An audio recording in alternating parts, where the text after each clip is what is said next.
Chapter 83. Are you hunting a rabbit or me? A sudden glimmer of excitement flashed in Lu Fan's eyes, as if he had stumbled upon something exhilarating. Without hesitation, he took off like an arrow, swiftly pursuing the target ahead. At the same moment, Wang Xiufang's nerves tightened, gripping her handgun so tightly that her palms began to sweat from the strain. She dared not relax for a moment, closely trailing behind Lu Fan, fearful of losing sight of their quarry. However, the rabbit proved to be exceptionally cunning, weaving through the dense jungle like a seasoned explorer, skillfully employing the environment to evade Lu Fan's pursuit. Despite Lu Fan's relentless efforts, he found himself gradually outpaced, panting heavily as fatigue began to set in. Just when he feared he might lose the rabbit, an unexpected turn of events occurred. The rabbit abruptly halted without warning. Upon closer inspection, Lu Fan realized he had cornered the rabbit against a steep cliff, leaving it seemingly with no escape. With a mix of elation and caution, Lu Fan slowly approached the rabbit, careful not to frighten it away. The rabbit, however, remained vigilant, its ears perked up as it observed Lu Fan's every move. Just as Lu Fan prepared to make a swift lunge to capture the rabbit, an unforeseen event unfolded once more. The rabbit, sensing Lu Fan's intentions, charged toward him with surprising ferocity. Caught off guard, Lu Fan was unable to react in time as the rabbit darted past him like a bolt of lightning. Witnessing this, Wang Xiufang felt an urgency surge within her. Without a moment's hesitation, she raised her handgun and aimed at the rabbit, firing a shot. Unfortunately, due to the suddenness of the situation, her aim faltered, and the bullet merely grazed Lu Fan's pant leg as it zipped past. Not only did the shot miss the rabbit, it startled Lu Fan, sending a chill racing from his feet to the crown of his head. Regaining his composure, Lu Fan felt a wave of anxiety wash over him, thinking had that bullet veered just an inch higher, I might have lost my manhood today. Are you sent by heaven to exact revenge on me? That was too close for comfort. Lu Fan exclaimed, his voice tinged with a mix of fear and anger as he glared at Wang Xiufang. At that moment, Wang Xiufang still held the gun, its dark muzzle pointed threateningly at him. Lu Fan's heart raced. He understood the weapon's potential lethality, and he knew that a moment of carelessness could cost him his life. Without further deliberation, he lunged forward, firmly pressing down on Wang Xiufang's gun. Enough, just put the gun away, Lu Fan urged, his tone urgent, a sheen of sweat forming on his forehead. However, Wang Xiufang appeared unfazed by his actions, a slight smile curving her lips as she retorted, "What's the matter? Just because you missed doesn't mean you shouldn't take a second shot." Upon hearing her words, Lu Fan felt an uneasy knot tighten in his stomach. He realized that had she fired a second shot, the consequences could have been dire. He silently thanked his lucky stars that she had not acted impulsively. "Please, just put it away. I'm genuinely frightened." Lu Fan's voice revealed a blend of resignation and lingering fear. Wang Xiufang, seemingly unimpressed by his pleas, let out a huff but eventually lowered her weapon. At that moment, the rabbit, sensing that the danger had passed, swiftly turned and dashed into the denser underbrush like a flash of lightning. Just as Lu Fan prepared to pursue, he felt a sharp sting in his thigh. Looking down, he discovered that the bullet had not only torn a hole in his trousers, but had also grazed his skin, a trickle of blood seeping from the wound. "Ouch!" Lu Fan exclaimed, "I'm bleeding." Wang Xiufang, hearing his cry, immediately realized the gravity of her earlier shot, a look of guilt washing over her face. "Let me see, is it serious?" she said, rushing forward to inspect Lu Fan's injury. Yet, Lu Fan recoiled as if electrified, stepping back and waving his hands. No, it's just a minor scrape. There's nothing to worry about. You should keep your distance." He thought to himself how reckless she had been, nearly costing him his life. "Well, if you insist it's nothing, I'll take your word for it," Wang Xiufang replied, sensing the awkwardness of the situation. She scratched her head, adding, "But honestly, your skills at rabbit hunting leave much to be desired." Lu Fan rolled his eyes in response, retorting with exasperation, "It's easy to say that when you nearly shot me. I would have caught that rabbit if it weren't for you." The two bantered back and forth, their camaraderie evident despite the earlier tension. However, the rabbit had long since vanished into the depths of the jungle, taking advantage of their quarrel. "What should we do now?" Wang Xiufang asked, her voice tinged with anxiety and helplessness. Lu Fan did not respond immediately, instead walking thoughtfully, his brow furrowed as he contemplated where to find their next prey. Suddenly, as if struck by inspiration, he halted in his tracks, his eyes widening with realization. "Oh, I remember now," he exclaimed, his voice echoing through the stillness of the forest. Startled by his sudden outburst, Wang Xiufang jumped, her heart nearly stopping. She gazed at Lu Fan, fearing a ferocious beast had appeared. "You little rascal, must you always be so dramatic? You nearly gave me a heart attack," she scolded, her tone a mixture of reproach and relief. Lu Fan chuckled, unfazed by her reaction. He continued with enthusiasm. "I just remembered that we can check the cave where we stayed before. I set up quite a few traps around there, and we might just strike gold." Wang Xiufang's eyes lit up at his words, eagerly nodding in agreement. "Great, let's go. It'll be like returning home," she said with a smile, her spirits lifted. The two shared a knowing smile before quickening their pace, heading towards the cave. As they approached the trap-laden wall Lu Fan had previously set, he noticed something amiss in the surrounding underbrush. Upon closer inspection, he discerned signs of disturbance, and the traps he had laid had been triggered. Excitedly, he pointed to the evidence, saying, "Look, animals have definitely passed through here. They might have already been caught in my traps." Thus, the pair cautiously navigated along the thorny wall, careful not to overlook any potential prey ensnared by the traps. Suddenly, Wang Xiufang shouted anxiously, "Lu Fan, quickly look over there." Chapter 84. How can you bear to eat such a small wild boar? Lu Fan followed the direction pointed out by Wang Xiufang and soon spotted a massive wild boar lying not far ahead. Unfortunately, the boar had been injured by a trap and had begun to decay, emitting a foul odor, with visible signs of having been gnawed by some unknown beast. The scene was gruesome and repulsive. Surrounding the wild boar were signs of a struggle, leading Lu Fan to speculate that the boar had been attacked by another beast after sustaining its injuries, ultimately meeting its demise here. This realization caused his anticipation to dissipate, and he frowned in disappointment. "What bad luck! All for nothing," he muttered. Wang Xiufang, pinching her nose in disgust, remarked, "This smell is unbearable. We should leave quickly." As they prepared to turn away, Lu Fan noticed movement in the grass near the trap. Cautiously gripping his machete, he approached slowly. Suddenly, a young wild boar darted out from the underbrush, appearing to be a juvenile weighing only a few dozen pounds, frantically scampering in panic. Lu Fan's eyes lit up, and he whispered to Wang Xiufang, "Don't let it escape. This little wild boar is far better than that dead one." The two quickly surrounded the young boar, which was zigzagging in its attempts to evade them. When it dashed towards Wang Xiufang, she reflexively jumped aside in fear. Lu Fan stared in disbelief and sighed. "Oh dear aunt, you hardly seem like a hunter. You let a prime catch slip away." Wang Xiufang, realizing her mistake, remained silent in response to Lu Fan's complaints, lowering her head in embarrassment, her face reddening instantly. Lu Fan held back his frustration and swiftly pursued the fleeing wild boar, which was not particularly quick. He ultimately managed to grab its hind leg. Once captured, the young boar struggled fiercely, emitting sharp cries that seemed to beseech for mercy. A victorious smile spread across Lu Fan's face as he triumphantly declared, "Haha, at least today wasn't a wasted trip. We can enjoy roast suckling pig tonight." Hearing Lu Fan's words, Wang Xiufang finally relaxed and approached to examine the young boar closely. However, as she neared and saw the small creature in Lu Fan's grasp, a wave of compassion surged within her. "How can you bear to eat such a small wild boar?" She frowned, voicing her reluctance. "Why don't we take it home and care for it?" Lu Fan, taken aback, replied with irritation, "What? Xiufang, don't let your sympathy cloud your judgment. Do you know how ferocious this little creature will be when it grows up? Keeping it would be like inviting a wolf into the house." Wang Xiufang felt somewhat embarrassed by Lu Fan's words, yet she countered, "But this little boar is still lively. Surely the big one died protecting it. It's so pitiful. Can you really bring yourself to harm it?" As the two stood at an impasse, Lu Fan understood that Wang Xiufang was inherently soft-hearted, making it difficult to persuade her. He decided against using harsh words to confront her. Finally, with a resigned sigh, he acquiesced. "All right, let's take your advice and bring the little pig back to raise it." Yet internally, he mused, "I'll be curious to see what you do when food runs low." With that, Lu Fan tied the little boar's legs securely with a rope and carefully placed it in the backpack on his back.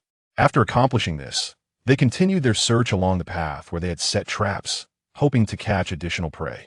However, after a considerable time, they found only a decaying rabbit in one of the traps and no other signs of wildlife. As time passed, Wang Xiufang's mood grew increasingly dismal, and she lamented, "Our luck today is abysmal. After working all day, we've only caught this little wild boar." In contrast, Lu Fan maintained a calmer disposition. He smiled reassuringly at Wang Xiufang, saying, "Don't be disheartened. Having this little wild boar is already quite good. Let's go check out the cave since we still have time." With that, the two made their way to the cave, and upon seeing the familiar entrance, Wang Xiufang felt a wave of nostalgia wash over her.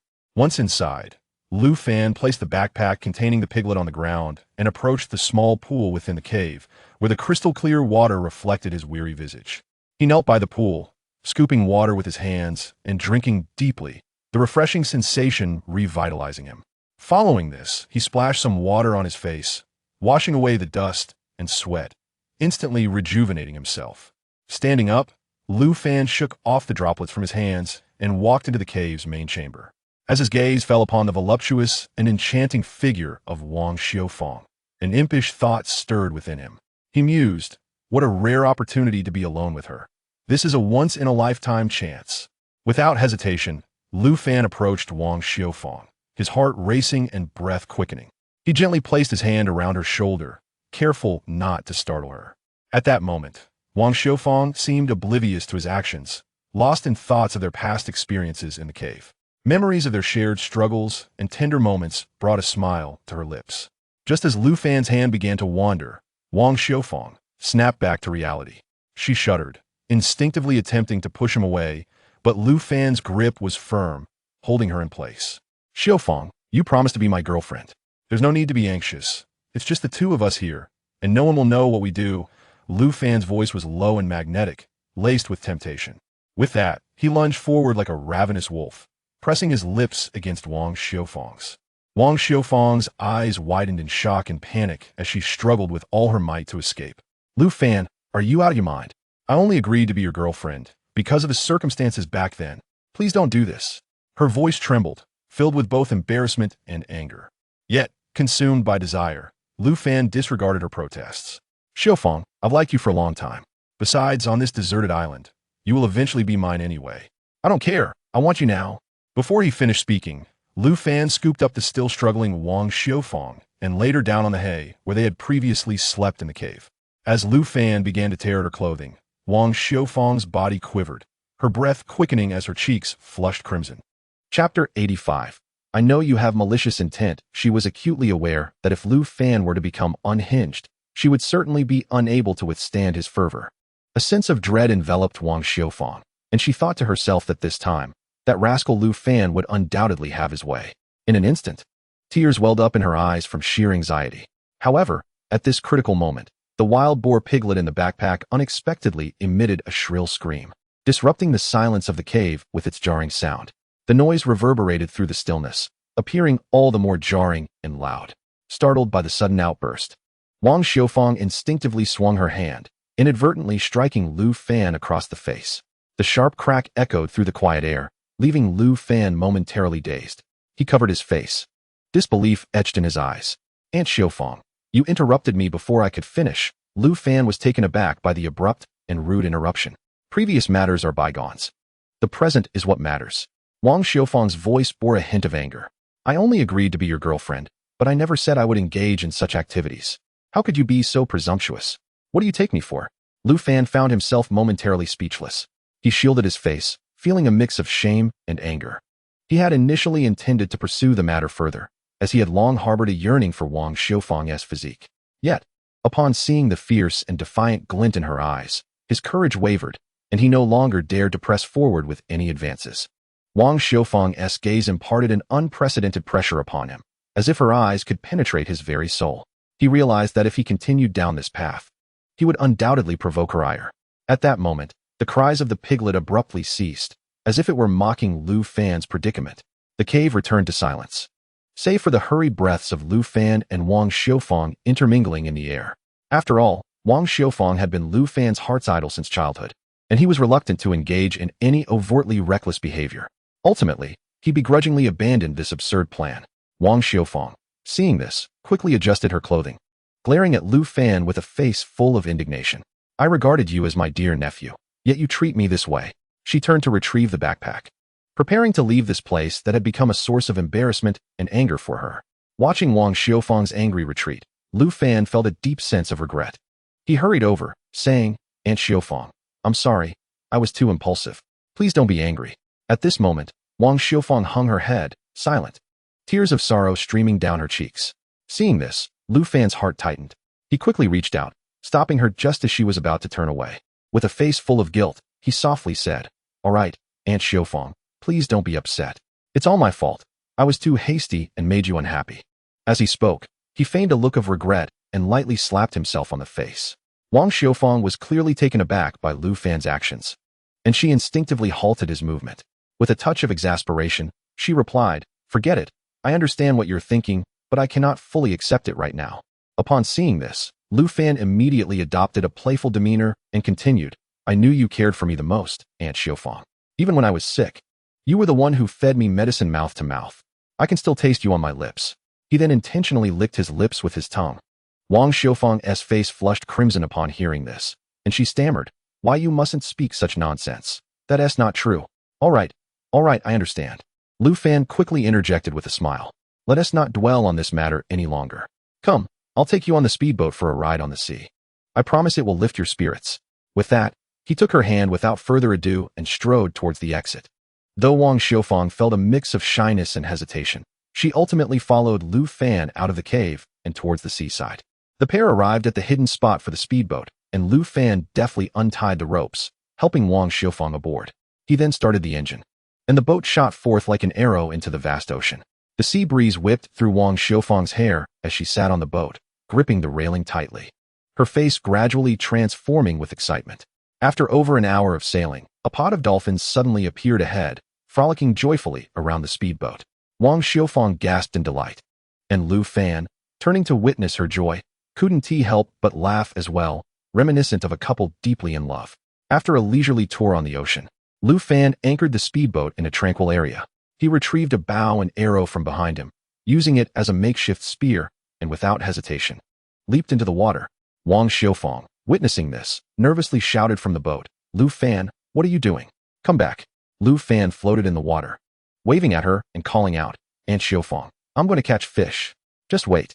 With that, he took a deep breath and submerged himself. The underwater world was vibrant with colors, and after spotting a plump grouper, he stealthily approached, bow in hand. In a swift motion, he released the arrow, striking the fish with precision. Feeling the air in his lungs deplete, he quickly swam towards the surface.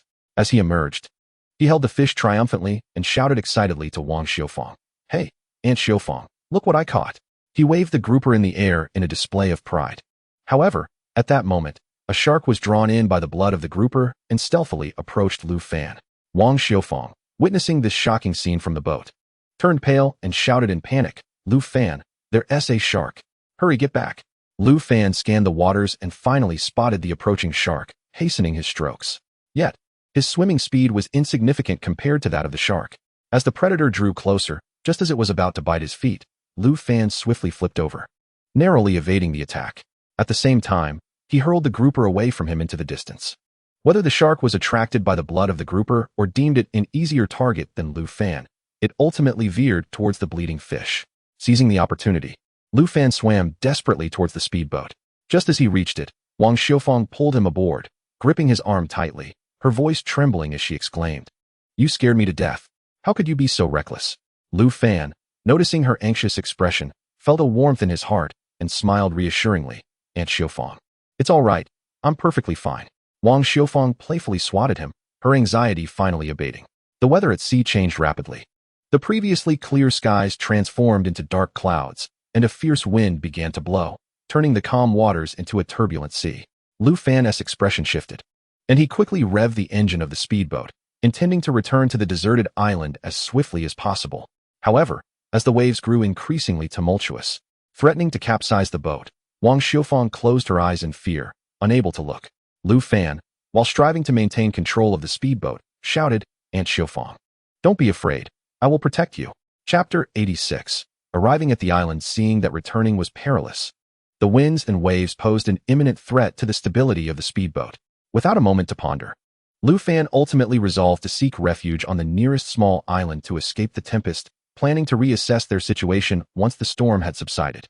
Amidst the fury of the tumultuous waves, Lu Fan struggled to maneuver the speedboat toward the closest island. They successfully landed on a small island, approximately 1 square kilometer in size, while battling the relentless onslaught of the sea. Enormous waves followed closely behind, crashing against the shore. Fearing that the surging waters might sweep away the boat, Lu Fan had no choice but to navigate through the chaotic rocks on the island's side. Braving the fierce winds and torrential rain, the speedboat narrowly avoided the submerged reefs, and after a tense moment, he managed to secure it safely. The howling wind and torrential rain poured down in torrents, soaking Lu Fan and Wang Xiufang as they scoured the island for shelter from the deluge. The heavy rain had enveloped the island in thick fog, severely impairing their visibility. Soaked to the skin, they darted about like headless flies, desperately seeking refuge from the storm. Eventually, beneath a protruding rock formation, they discovered a narrow alcove. With no time to think, Lu Fan instinctively grasped Wang Xiufang's hand and hurriedly led her into the crevice. The overhanging rock offered some protection from the rain, although it was so low that they could hardly stand upright. Nevertheless, in their current predicament, this was a rare haven from the storm. Wang Xiufang was drenched from head to toe, her clothes clinging to her like a second skin, perfectly outlining her graceful figure. However, the wet fabric left her shivering from the cold, and her once vibrant red lips had turned a dark purple hue due to the chill. Observing her pitiable condition, Lu Fan felt a pang of sympathy akin to being gnawed by 1,000 ants. He quickly removed his jacket and draped it over her, hoping to provide her with some warmth. Wang Xiufang, feeling somewhat guilty at his sacrifice, initially intended to refuse, but Lu Fan suddenly pulled her tightly into his embrace, rendering her unable to escape. Initially, Wang Xiufang thought Lu Fan was taking advantage of the situation, and she began to squirm to break free from his hold. However, her struggles were futile, and Lu Fan admonished her, "What are you worrying about at a time like this?" Stunned into silence by his words, she ceased her movements. She quietly relished the warmth of Lu Fan's embrace, her cheeks flushing involuntarily, and her heart began to race. Lu Fan, seemingly oblivious to her unusual demeanor, continued to monitor the raging storm outside while gently reassuring her, "Do not fear, Xiufang. Once this tempest passes, we shall return home." Wang Xiufang nodded slightly and slowly leaned her head against his shoulder. Lu Fan felt a sense of pride at her reliance on him, a smile creeping upon his lips as he stealthily planted a kiss on her forehead. Meanwhile, the storm outside continued unabated, showing no signs of relenting. The two found themselves trapped beneath the low rock formation, unable to leave. After a while, Lu Fan noticed that their current position was situated lower than the surrounding terrain, and rainwater had begun to trickle in. If this continued, it would not be long before they were submerged. Lu Fan quickly turned his head, scanning the area for a more suitable shelter. However, apart from the low alcove, all that surrounded them were dense thickets and the distant expanse of the beach. Contemplating their dire situation, Lu Fan realized that staying there was not a viable option. They would inevitably be soaked through by the encroaching rainwater. With no better option in sight, he reluctantly released Wang Xiufang from his embrace and stepped out into the rain. As soon as he emerged, a biting cold enveloped him, causing him to shiver involuntarily. "Where are you going?" Wang Xiufang asked urgently, her voice tinged with anxiety and fear, worried that Lu Fan might not return. Standing bare-chested in the pouring rain, the relentless downpour obscured his vision. He grit his teeth against the discomfort and shouted back, "Do not worry, Xiufang. I am merely scouting for a more suitable refuge. Stay here and wait for me." Hearing his words, Wang Xiufang felt somewhat reassured but still bit her lip tightly. Her beautiful eyes filled with concern and dread of the unknown. Nevertheless, she nodded in agreement, indicating that she would wait for his return. Taking a deep breath, Lu Fan braved the storm, trudging forward with difficulty. With each step, the icy rain lashed against him like 1,000 needles, unbearable and painful.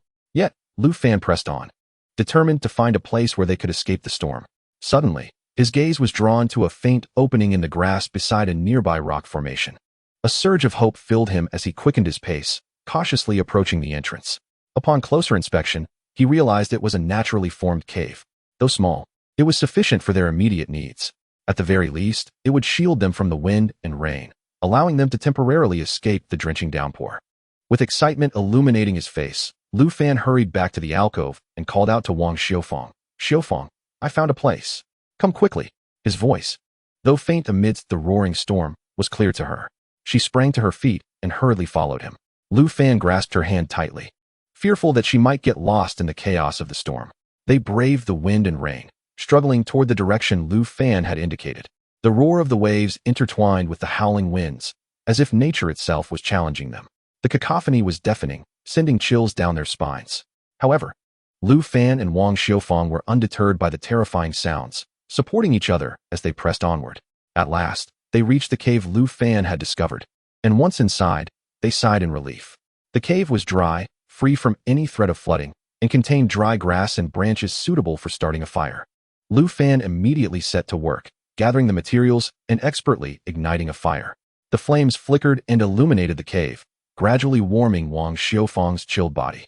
Yet, despite the fire, she continued to tremble, fearing she might fall ill, and recognizing this as a rare opportunity to embrace the village beauty publicly. Lu Fan seized the moment without hesitation, pulling Wang Xiufang close to share his warmth. Initially resistant, she soon realized his intentions were rooted in care. Chapter 87. The unexpected visitor on the island. Wang Xiufang ceased to resist and quietly leaned into Lu Fan's embrace, relishing the warmth he offered. The sensation of being cared for enveloped her in a profound sense of security. Outside, the tempest continued its relentless assault, with howling winds and crashing waves creating a cacophony.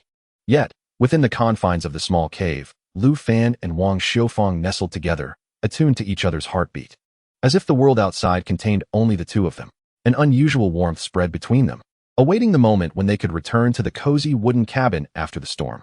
Just as they were lost in this warmth, a deep, rumbling roar suddenly echoed from outside the cave, sending chills down their spines. Instantly alert, Lu Fan sprang to his feet, grasping a burning branch from the fire. Ready to confront the unknown danger, Wang Xiufang, trembling in fear, clutched the hem of his garment, seeking solace behind him. As the roar drew nearer, a colossal shadow gradually emerged at the cave's entrance. Lu Fan focused intently and discerned that it was a disheveled black bear, not particularly large in size. The bear had likely sought refuge from the storm, but was taken aback to find two humans inside. The bear stood at the entrance, drenched and glaring with eyes like brass bells, emitting a series of low growls that seemed to challenge them. Lu Fan tightened his grip on the burning branch, his gaze resolute and cautiously advanced, attempting to intimidate the bear. Wang Xiufang, tense and apprehensive, dared not make a sound, her fingers tightly gripping Lu Fan's shirt. The bear retreated a few steps under the pressure of the burning branch, but showed no intention of leaving easily. Suddenly, it lunged forward, effortlessly swatting the branch from Lu Fan's hand. Reacting swiftly, Lu Fan retrieved the branch and thrust it toward the bear with force. The bear, in pain, roared in fury and charged into the cave once more. In a moment of desperation, Lu Fan had a sudden inspiration. He crouched beside the fire, using his hands to scoop up the blazing embers and hurled them toward the bear at the entrance. The fiery coals struck the bear, causing it to emit a harrowing howl as it desperately rolled to extinguish the flames on its body. Seizing the opportunity, Lu Fan scanned the cave and noticed several loose stones on the walls. He hurriedly pried one loose and hurled it at the bear with all his might. The stone struck the bear's head squarely, causing it to stagger. After finally extinguishing the fire, the bear, wounded and howling, turned to flee from the cave. Watching the bear disappear into the storm, Lu Fan and Wang Xiufang breathed a sigh of relief. They returned to the fire, closely huddled together, still shaken by the encounter. However, Lu Fan soon felt an intense burning sensation in his hands. Raising them, he discovered that the flames had left numerous blisters, some of which had burst, mingling blood with charcoal ash. Wang Xiufang's eyes filled with tears at the sight, and she quickly tore a strip from her clothing, gently taking Lu Fan's hand to clean the wounds. As she tended to him, she blew softly on the wounds, as if her breath could alleviate his pain. "Does it hurt?" "It's all my fault for being of no help," she said remorsefully. "It's nothing, it doesn't hurt. Besides, this has nothing to do with you," Lu Fan replied, forcing a smile despite the pain. Wang Xiufang lowered her head, focused on bandaging his wounds with gentle, deft fingers. Yet, at that moment, Lu Fan found his gaze irresistibly drawn to the delicate curves before him, captivated by an unseen force that held his attention captive. Even as the pain in his hands persisted, he became completely absorbed in the beauty before him, momentarily forgetting his discomfort, his throat dry as he swallowed repeatedly, entranced. When Wang Xiufang noticed his unusual demeanor, she raised her head in confusion, only to meet Lu Fan's intense gaze. Instantly, her face flushed crimson, a mix of shyness and indignation flooding her senses. She playfully tapped his forehead, scolding, "You rascal, how can you be so foolish at such a time? Truly hopeless." Lu Fan was jolted back to reality, scratching his head in embarrassment as he quickly averted his gaze. "I just got a bit distracted by the pain," he stammered. Wang Xiufang, observing his awkwardness, felt her irritation dissipate, replaced by amusement. She couldn't help but chuckle, and the previously tense atmosphere lightened considerably. Just as they basked in this fleeting moment of tranquility, a series of urgent gunshots rang out from outside the cave, instantly heightening their tension. Lu Fan stood alert, swiftly retrieving the lone handgun from Wang Xiufang's possession. She too ceased her laughter, fearfully hiding behind him, murmuring, "We just got rid of the bear. And now what is happening outside?" Lu Fan, gritting his teeth against the pain in his hands, grasped the handgun tightly and cautiously crawled to the cave entrance. Peering into the distance, through his observation, he spotted dozens of individuals clad in matching red uniforms and raincoats, armed with firearms, encircling the recently slain bear on the beach. It was evident that the bear had met its end at their hands. They were engaged in loud conversation, but the wind and rain rendered their words inaudible to Lu Fan. A ship belonging to the pirates bobbed on the nearby waves, suggesting they were indeed a formidable group. "Who are they? Could they be pirates?" Wang Xiufang whispered, her voice trembling. "I don't know, but they clearly appear to be a well-trained unit." "Quite different from the pirates we encountered before," Lu Fan replied softly, his gaze fixed upon them. At that moment, a figure resembling a squad leader began directing several individuals to reinforce their vessel, while others systematically began unloading supplies from the ship, erecting windbreak tents on the beach. Lu Fan realized that this group might have lost their way in the storm, inadvertently arriving at this location. He quickly pulled Wang Xiufang back into the cave, advising her, "Stay quiet. This group seems formidable. Let us hide until they leave." Wang Xiufang nodded in fear, understanding the gravity of the situation. The cave fell silent, save for their breaths, as they huddled closely together. As time passed, the storm outside gradually subsided. Lu Fan decided to venture out to assess the situation, instructing Wang Xiufang to remain in the cave. He cautiously stepped outside and observed that the individuals had settled on the beach, some cooking while others rested in the tents. He stealthily crept into the dense thicket behind them, eager to eavesdrop on their conversation. Suddenly, piercing cries for mercy echoed from their yacht, emanating from two women. Chapter 88. A band of well-trained pirates. At that moment, the heart-wrenching screams of two women erupted from the yacht nearby, their distress stark against the backdrop of the tempest. The group of men appeared oblivious, showing no sign of reaction. A sense of foreboding gripped Lu Fan's heart. He realized that this group harbored sinister intentions, pondering whether they might indeed be a band of trained pirates. After a brief contemplation, he resolved to take the risk and approach the yacht for a closer look. He moved cautiously, striving to make no sound, fearful of attracting the attention of these men.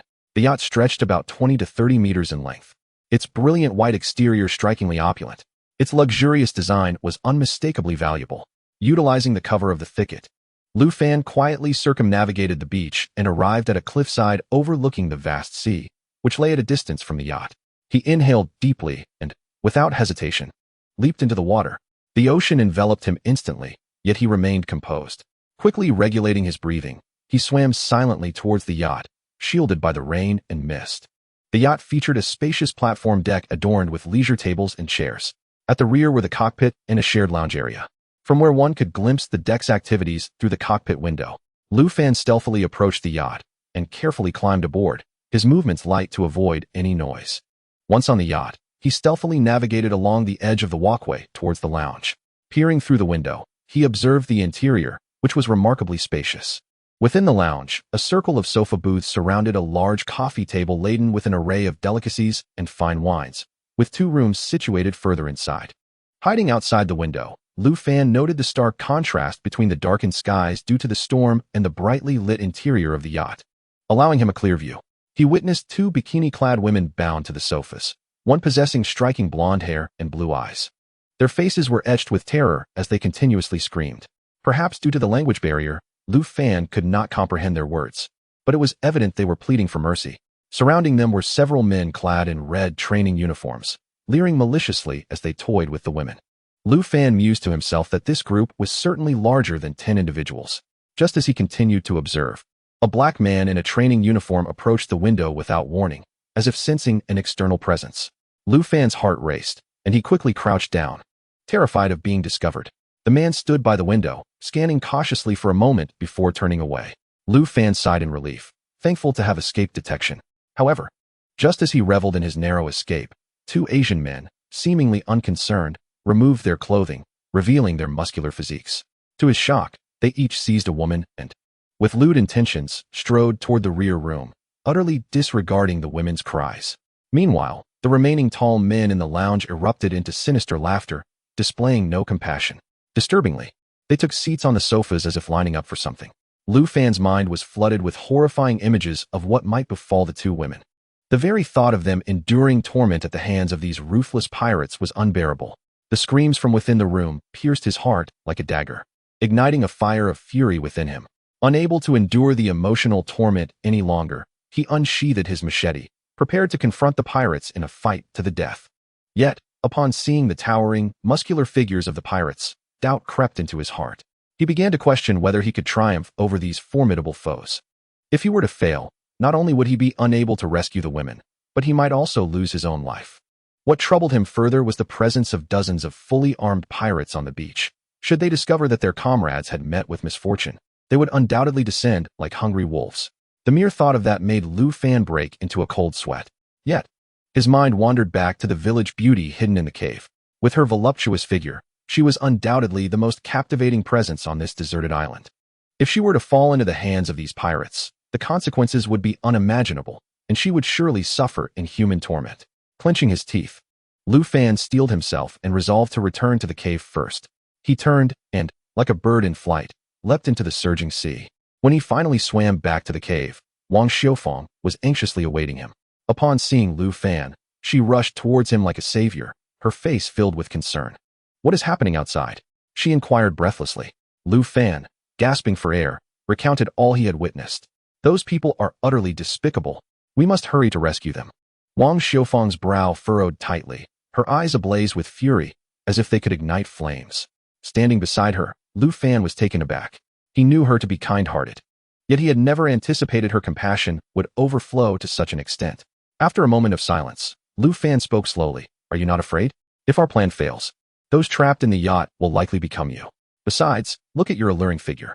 He gently patted her on the rear, continuing, "When they take action, it won't be like me. What are you doing?" Wang Xiufang's face drained of color, her body trembling. She lowered her head, biting her lip tightly, before finally whispering, "Of course I'm scared. I just feel so sorry for those two girls. Whether to save them or not is, of course, your decision."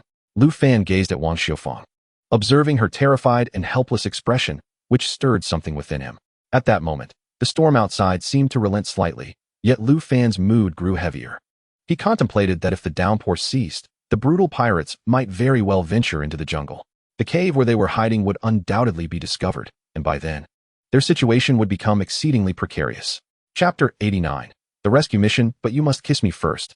Lu Fan furrowed his brow tightly, as if he could crush a fly between them.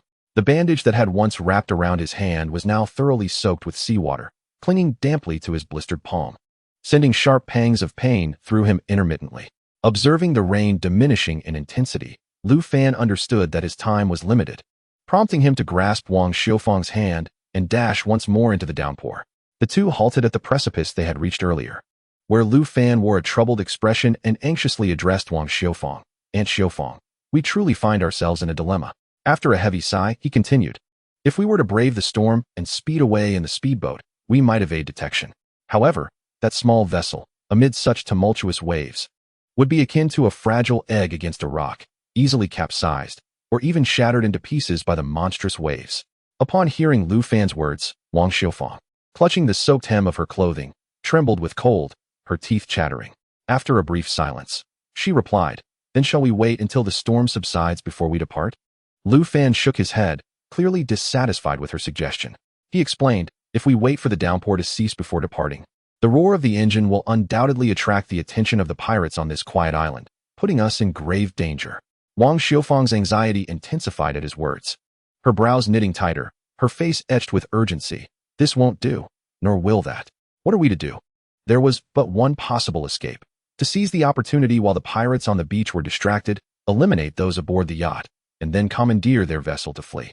In that scenario, no matter how formidable the pirates, they would be unable to pursue us. Lu Fan shared his plan with Wang Xiufang, yet she remained visibly anxious. Observing her flustered demeanor, Lu Fan could not help but smile ever so slightly. He calmly proposed, "Aunt Xiufang, do not fret. I have an idea. What if you draw their attention on the beach, and I take the chance to rescue them? What do you think?" Wang Xiufang was taken aback by Lu Fan's suggestion. Her mouth agape in astonishment, momentarily frozen, unsure of how to respond. Seeing her astonished expression, Lu Fan felt a sense of self-satisfaction. He continued teasingly, "Consider this. Aunt Xiufang, you've never let me touch you because you don't fancy me. Perfectly, I can rescue those two women and have them as my wives. But fret not. When the opportunity arises, I shall surely come to save you." With that, he feigned a troubled expression. Upon hearing Lu Fan's words, Wang Xiufang was utterly bewildered, and his demeanor led her to suspect he might abandon her for the allure of the other women. Lu Fan's laughter finally jolted her back to reality, her face flushed with anger as she bit her teeth in frustration. In a fit of exasperation, she pinched his rear, exclaiming, "You scoundrel! What time is it, and you still find amusement in this? Ouch, that hurts!" Lu Fan yelped, jumping as if shocked, exclaiming his discomfort. "Are you trying to scare me to death?" Wang Xiufang wiped the sweat from her brow, calming her racing heart before relaxing her tense nerves. Taking advantage of the moment, Lu Fan threatened, "Then a kiss from you would surely suffice. Otherwise, I might just refuse to leave." Upon hearing this, Wang Xiufang's face turned crimson, her embarrassment mingling with annoyance as she glared at Lu Fan, scolding, "Have you lost your mind? What time is it, and you still think to jest?" The timid Wang Xiufang felt as if a rabbit were thumping in her chest, terrified that the pirates might discover them. Just as the saying goes, what one fears, one encounters. In that moment, shouts from the pirates echoed in the distance. Although too far to discern clearly, it seemed they were urging their companions to act. And the torrential rain had lessened considerably. Seeing Lu Fan remain unfazed by the distant pirate shouts only heightened Wang Xiufang's anxiety. She knew this reckless lad was capable of anything. What if his antics truly attracted the pirates' attention? With no other choice, she bit her lip, took a deep breath, and leaned in to kiss Lu Fan's cheek. Lu Fan grinned. "All right then, let us commence our action." As soon as he finished speaking, he inhaled deeply and leaned in to kiss Wang Xiufang's luscious lips, enveloping her in a tight embrace, and without hesitation, they plunged into the vast ocean. In truth, Lu Fan was acutely aware of the gravity of the situation and had no intention of coercing Wang Xiufang. However, given that she could not swim, he needed to ensure her safety as they swam towards the yacht, guaranteeing she had sufficient air. After immense effort, they finally reached the yacht. Lu Fan hoisted Wang Xiufang onto the aft walkway, instructing her to conceal herself. This time, he proceeded with utmost caution. He stealthily approached the window leading to the main hall. Peering inside, he found 3 pirates seated on the sofa, indulging in wine and boisterous laughter. Among them were 2 men with Asian features he recognized from earlier. Seizing the moment while they were relaxed, Lu Fan silently opened the window and slipped into the hall. The ruffians remained oblivious to the impending danger, lost in their lewd laughter. Lu Fan, like a specter, swiftly approached the nearest black pirate from behind, drawing his knife with precision and slicing through the pirate's throat. The man's eyes widened in shock, a gurgling sound escaping his lips as he turned to grab at Lu Fan, but he succumbed to weakness, collapsing to the ground.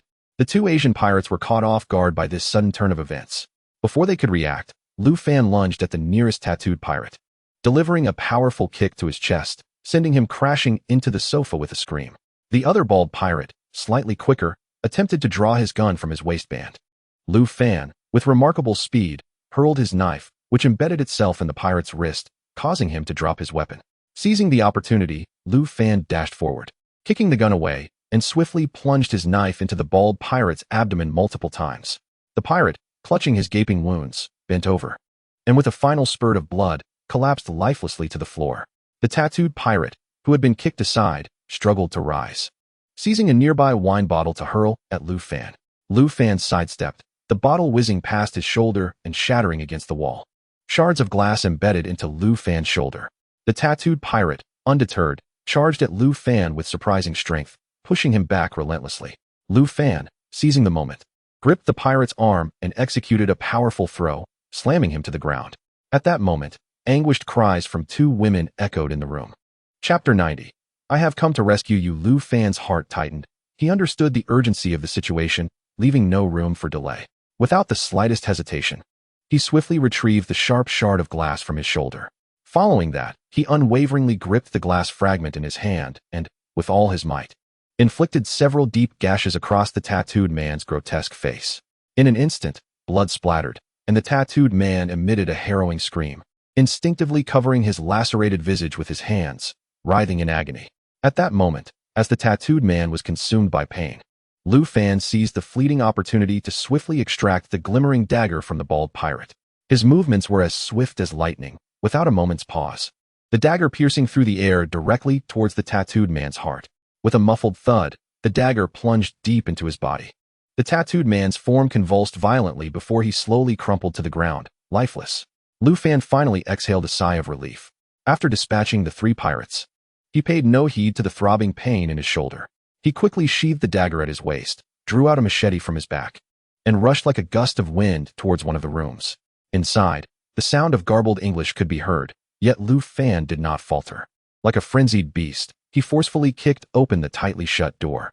Before him stood a blonde woman with striking blue eyes, her body pinned down by a burly black man, whose muscular physique radiated power.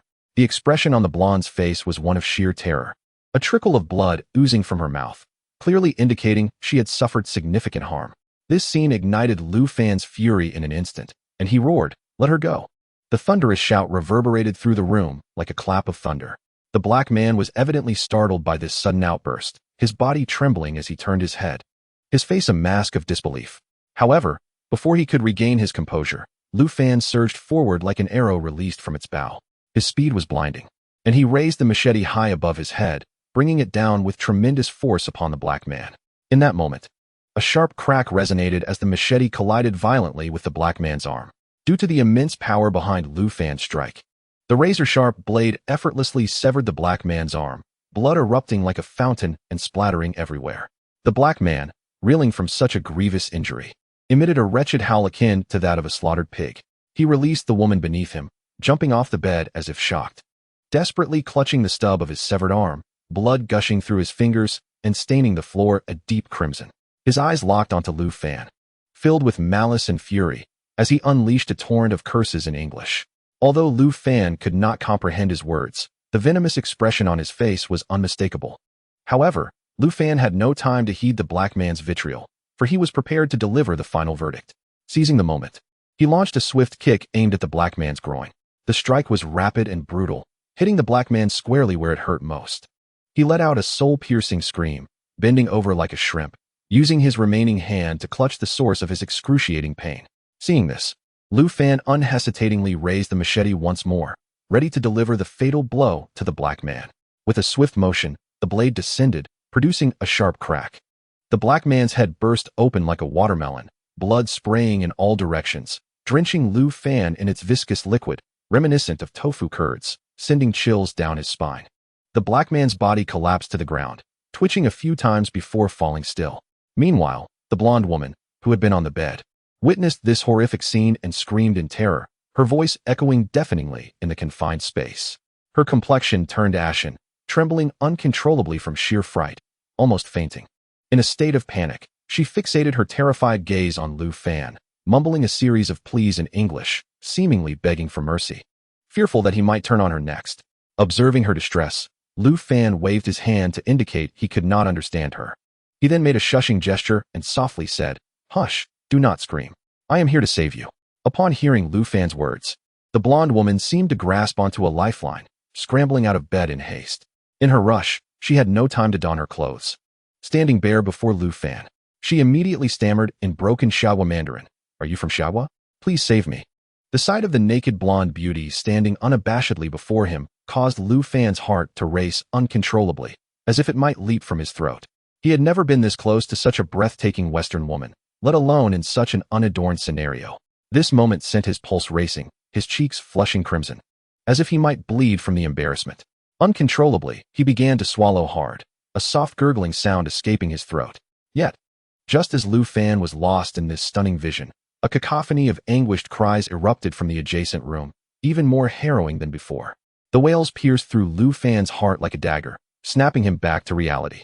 A wave of intense unease washed over him as he realized that the Asian woman in the neighboring room might be enduring severe torment. Simultaneously, the blonde woman was evidently startled by the sudden cries, darting behind Lu Fan like a frightened rabbit, trembling with fear and helplessness. When her body brushed against Lu Fan's, a jolt surged through him, igniting an impulse to embrace her. Lu Fan took a deep breath, striving to regain his composure.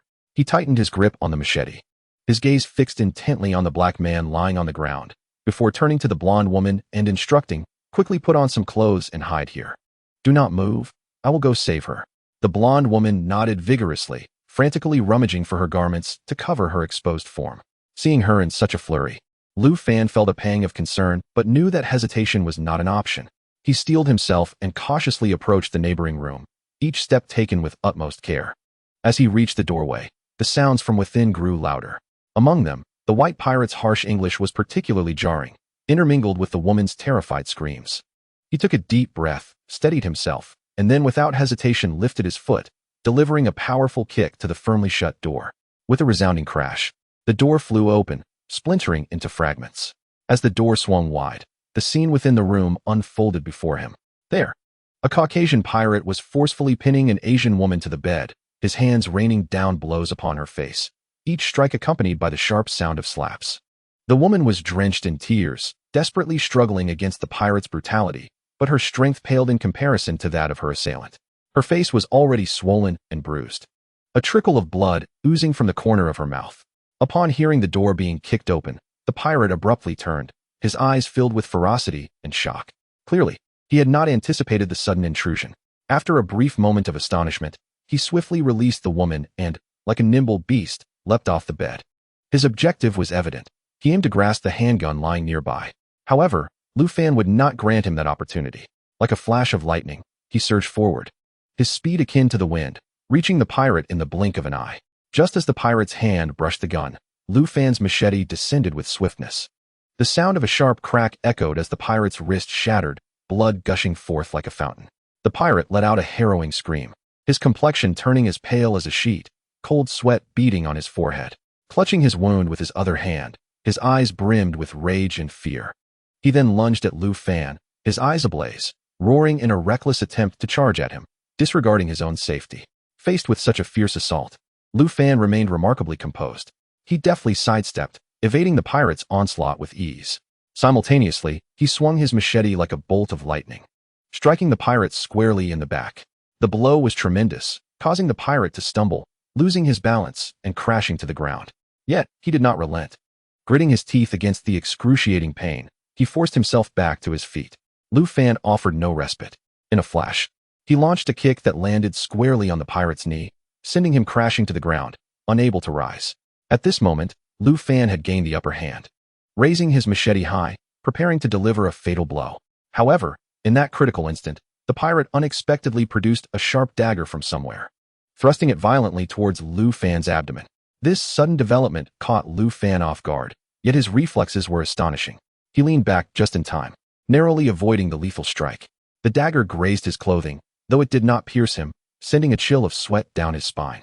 Undeterred by the unexpected assault, Lu Fan seized the opportunity left by the pirate's attack, mustering all his strength to swing the machete once more, this time aimed at the pirate's neck. He poured every ounce of his might into that strike, and in an instant, the pirate's head was severed.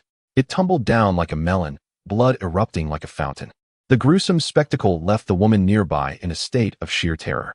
She screamed, instinctively covering her eyes with her hands, unable to bear the sight. As if fearing the spattering blood might touch her, Lu Fan approached without hesitation, softly reassuring her, "Do not be afraid. I am here to save you." The woman, still in shock, slowly lifted her gaze, her eyes filled with disbelief as she looked at Lu Fan. Initially shrouded in fear, her expression gradually transformed into one of profound gratitude. Her eyes glistened with tears, trembling as she asked, "Is this real? Are you truly here to rescue me?" Clearly, she struggled to comprehend the reality, having no prior acquaintance with Lu Fan. He simply nodded gently, his gaze momentarily averted, seemingly hesitant to look at the vulnerable woman. Quickly turning his head aside, "Please, put on your clothes. We must leave this place at once," he urged. The woman's cheeks flushed with embarrassment as she bowed her head, instinctively searching for her garments on the bed. At that moment, the blonde woman emerged from the room, fully dressed. Upon seeing the unscathed blonde, the Asian woman realized that Lu Fan was indeed there to save them. Without hesitation, Lu Fan turned and rushed out of the room, swiftly making his way towards the rear of the yacht. His steps were hurried, as if something of great importance awaited his attention. Moments later, he returned to the yacht's main hall, accompanied by Wang Xiufang.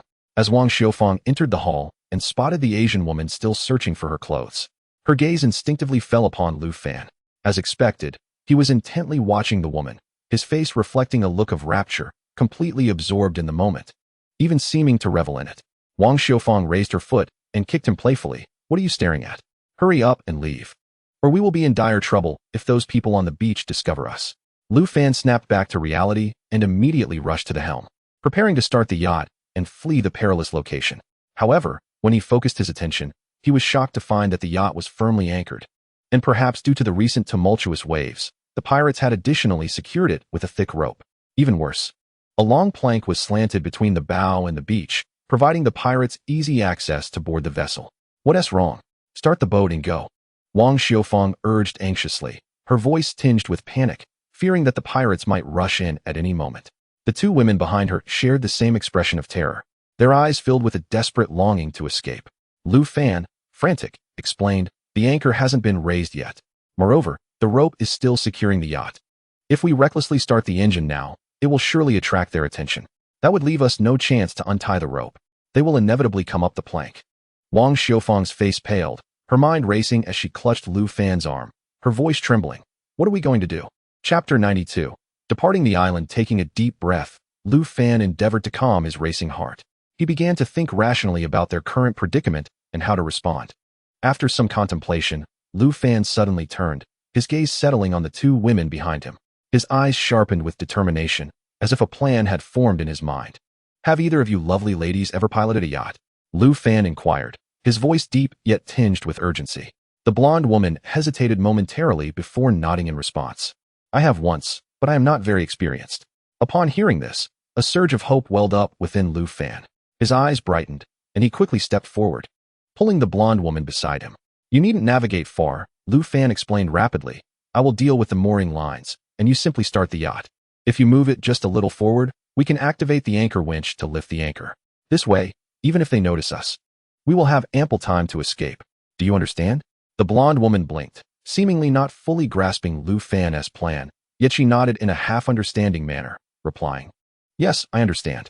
However, at that moment, the situation on the beach took a turn. A pirate was striding towards the yacht, his pace hurried, as if he sensed something amiss aboard. Observing this, Lu Fan acted decisively, addressing the blonde woman. Prepare yourself. I am going to untie the mooring lines. Without hesitation, he turned and swiftly exited the yacht's main cabin, crouching low as he made his way cautiously to the foredeck. Watching the approaching pirate, whose proximity was rapidly diminishing, Lu Fan realized that it might already be too late to untie the lines. Thus, he unsheathed the machete at his waist, gripping the handle tightly, as if it were the last bastion of his life. Simultaneously, he signaled a resolute okay to the blonde woman in the cockpit, indicating that all was ready.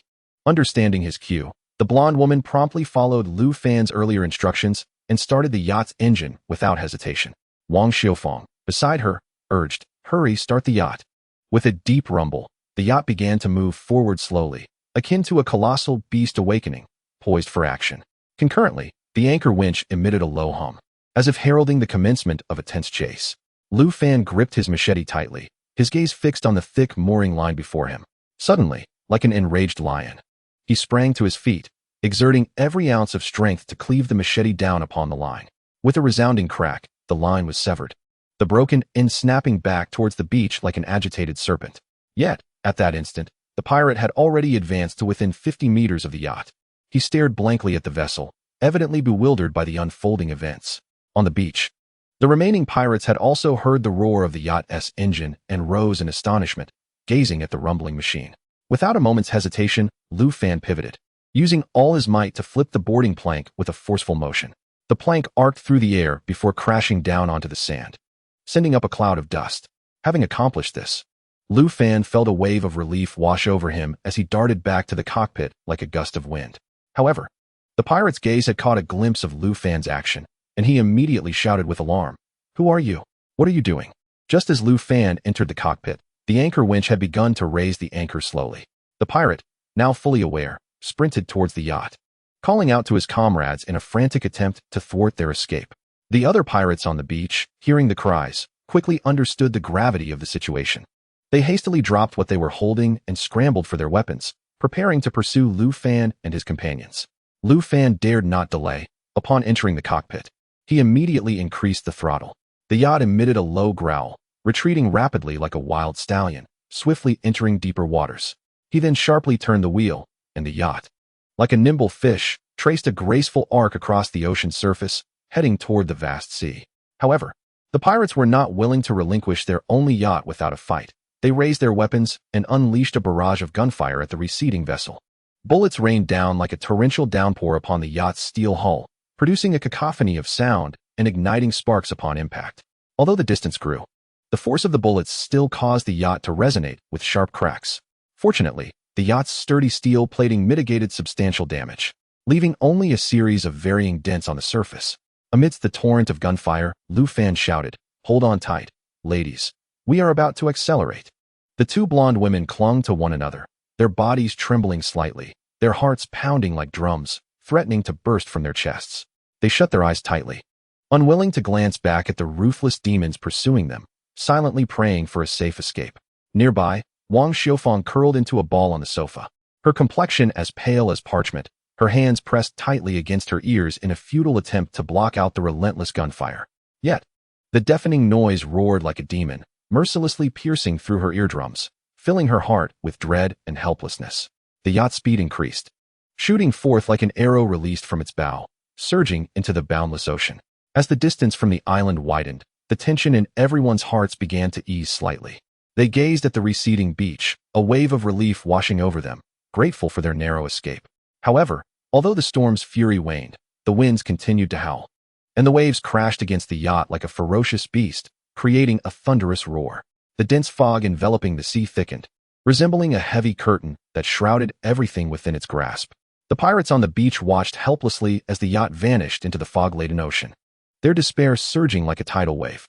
One pirate, in a fit of frustration, hurled his weapon onto the sand and cried out in desperation, "What do we do now?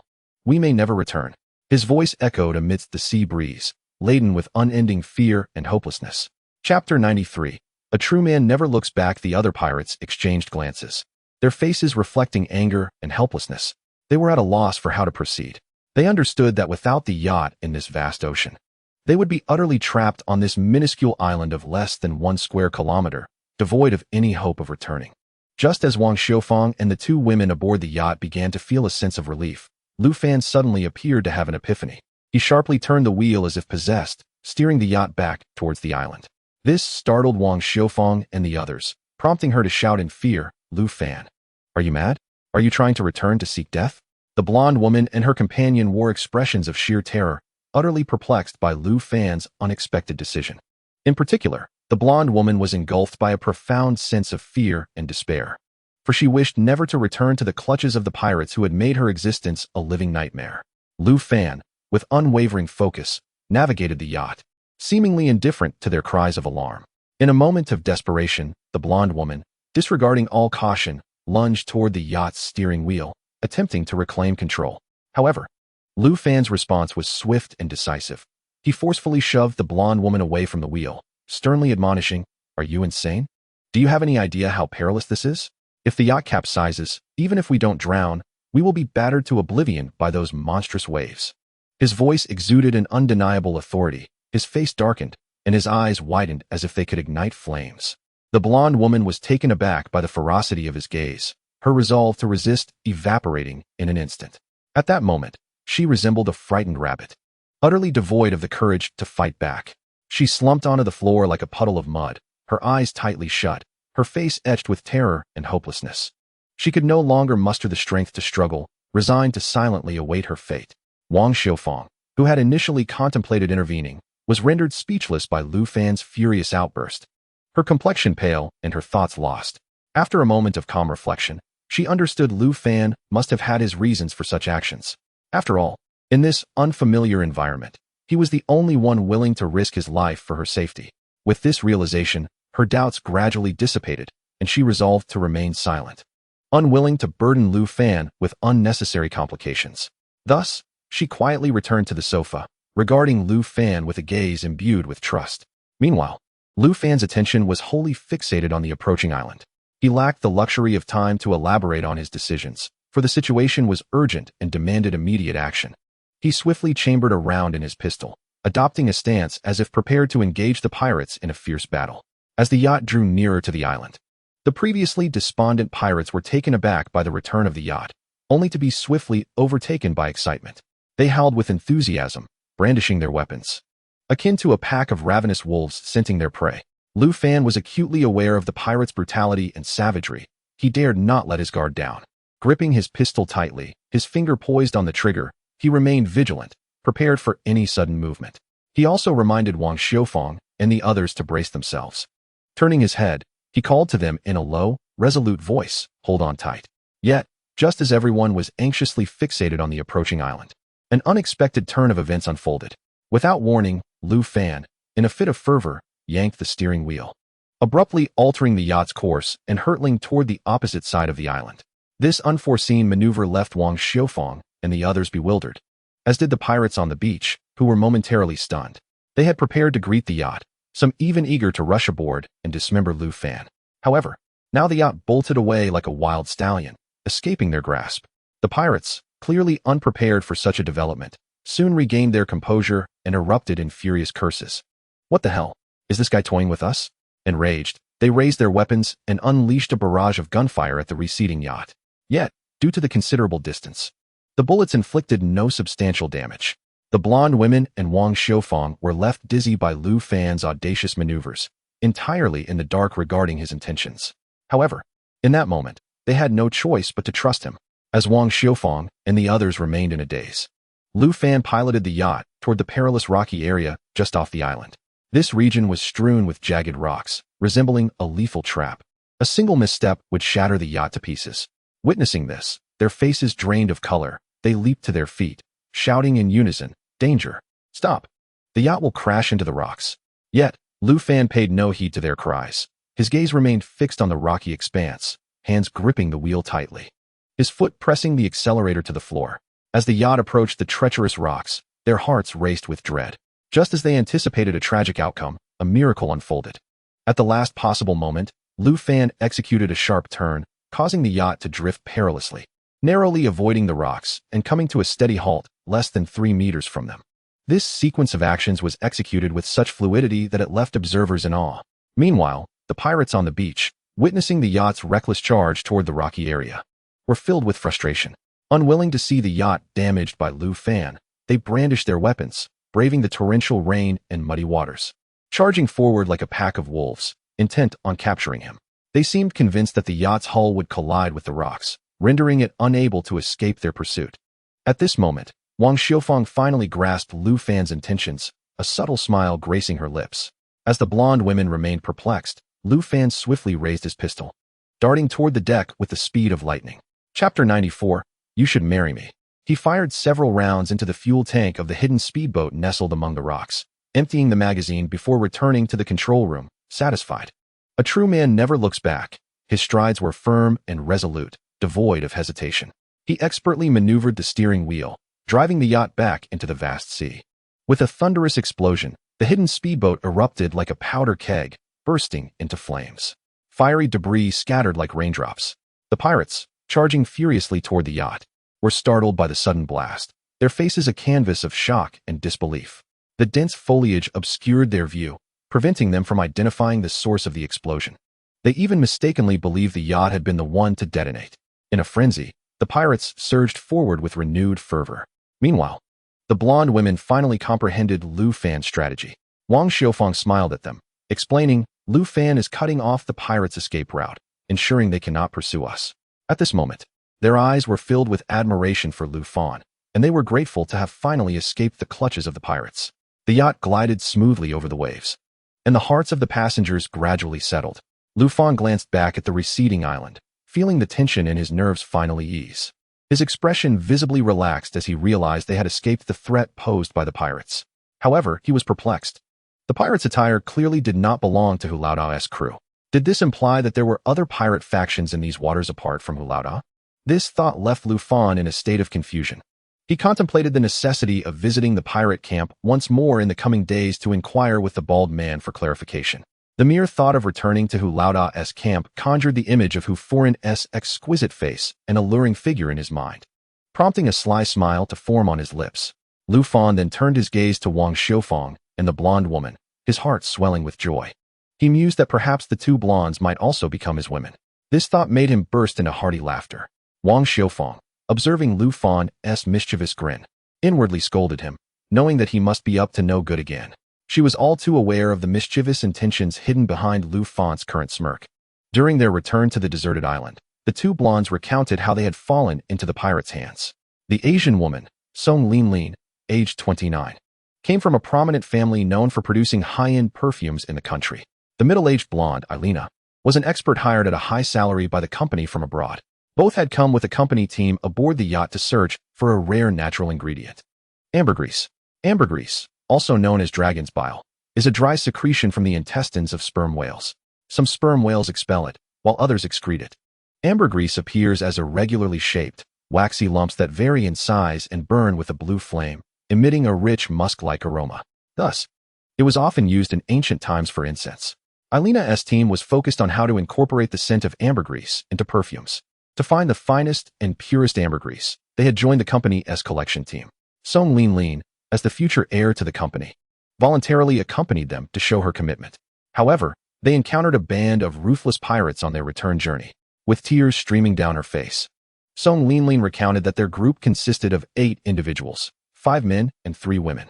The 5 men were killed on the spot by the pirates, and another girl, Li, had vanished without a trace. Upon hearing this, Lu Fan furrowed his brow, filled with rage at the pirates' heinous acts. He comforted Song Linlin, saying, "Do not cry. You are safe now, and I will take you both back to our small island." Song Linlin nodded in gratitude, her eyes rekindled with hope. Just then, Lu Fan unexpectedly changed his tone, a mysterious smile playing on his lips. He turned to Song Linlin and Eileen, cheerfully stating, "Miss Song, since you are a few years older than me, I shall call you Linlin Jie and Lena Jie from now on. What do you think?" Song Linlin was taken aback by Lu Fan's sudden shift, yet she politely nodded and softly replied, "All right." Satisfied with her response, Lu Fan continued, "Now that you are here, you may never return." So, he deliberately prolonged his words, causing both Song Linlin and Eileen to tense up. "So what?" Eileen could no longer suppress her anxiety and hastily interjected in her broken Xiaohua dialect. Lu Fan's smile broadened as he leisurely replied, "So, I must take responsibility for providing you with food. Since you are here, you will become my wives. Tonight, we shall celebrate our wedding night. You must not go back on your word." Upon hearing this proclamation, Song Linlin and Eileen felt as though struck by lightning. They thought they had just escaped the wolves only to fall into the jaws of a tiger. Their eyes widened in shock and indignation. Song Linlin's face flushed crimson like a ripe apple. She wanted to protest, but feared Lu Fan's unpredictable temperament. Timidly, she stammered, "How can you say such a thing? Yes, you saved us, but we did not agree to be your wives." As she spoke, her voice diminished significantly, fearing that she might provoke Lu Fan's displeasure, especially after witnessing his fierce and decisive demeanor. Eileen shook her head vigorously, her eyes filled with resistance, insisting, "If you can safely return us home, we will pay whatever you ask." Lu Fan's expression darkened at their responses, his demeanor shifting to one of irritation. He retorted, "What do you mean, home? You truly think too highly of yourselves. Do you have any idea how far we are from land? Returning you would mean sending you back into the hands of pirates." His voice betrayed a hint of frustration and resentment. Chapter 95. Return to the island. Both women had witnessed Lu Fan's fierce methods, and looking at the pirate corpses sprawled on the yacht's floor, their fear had not yet fully dissipated. Hearing Lu Fan's words only paled their faces further, their expressions filled with terror, almost bringing them to tears. Wang Xiufang, unable to tolerate Lu Fan's demeanor any longer, approached him and patted his shoulder, reproaching, "Do not frighten the girls.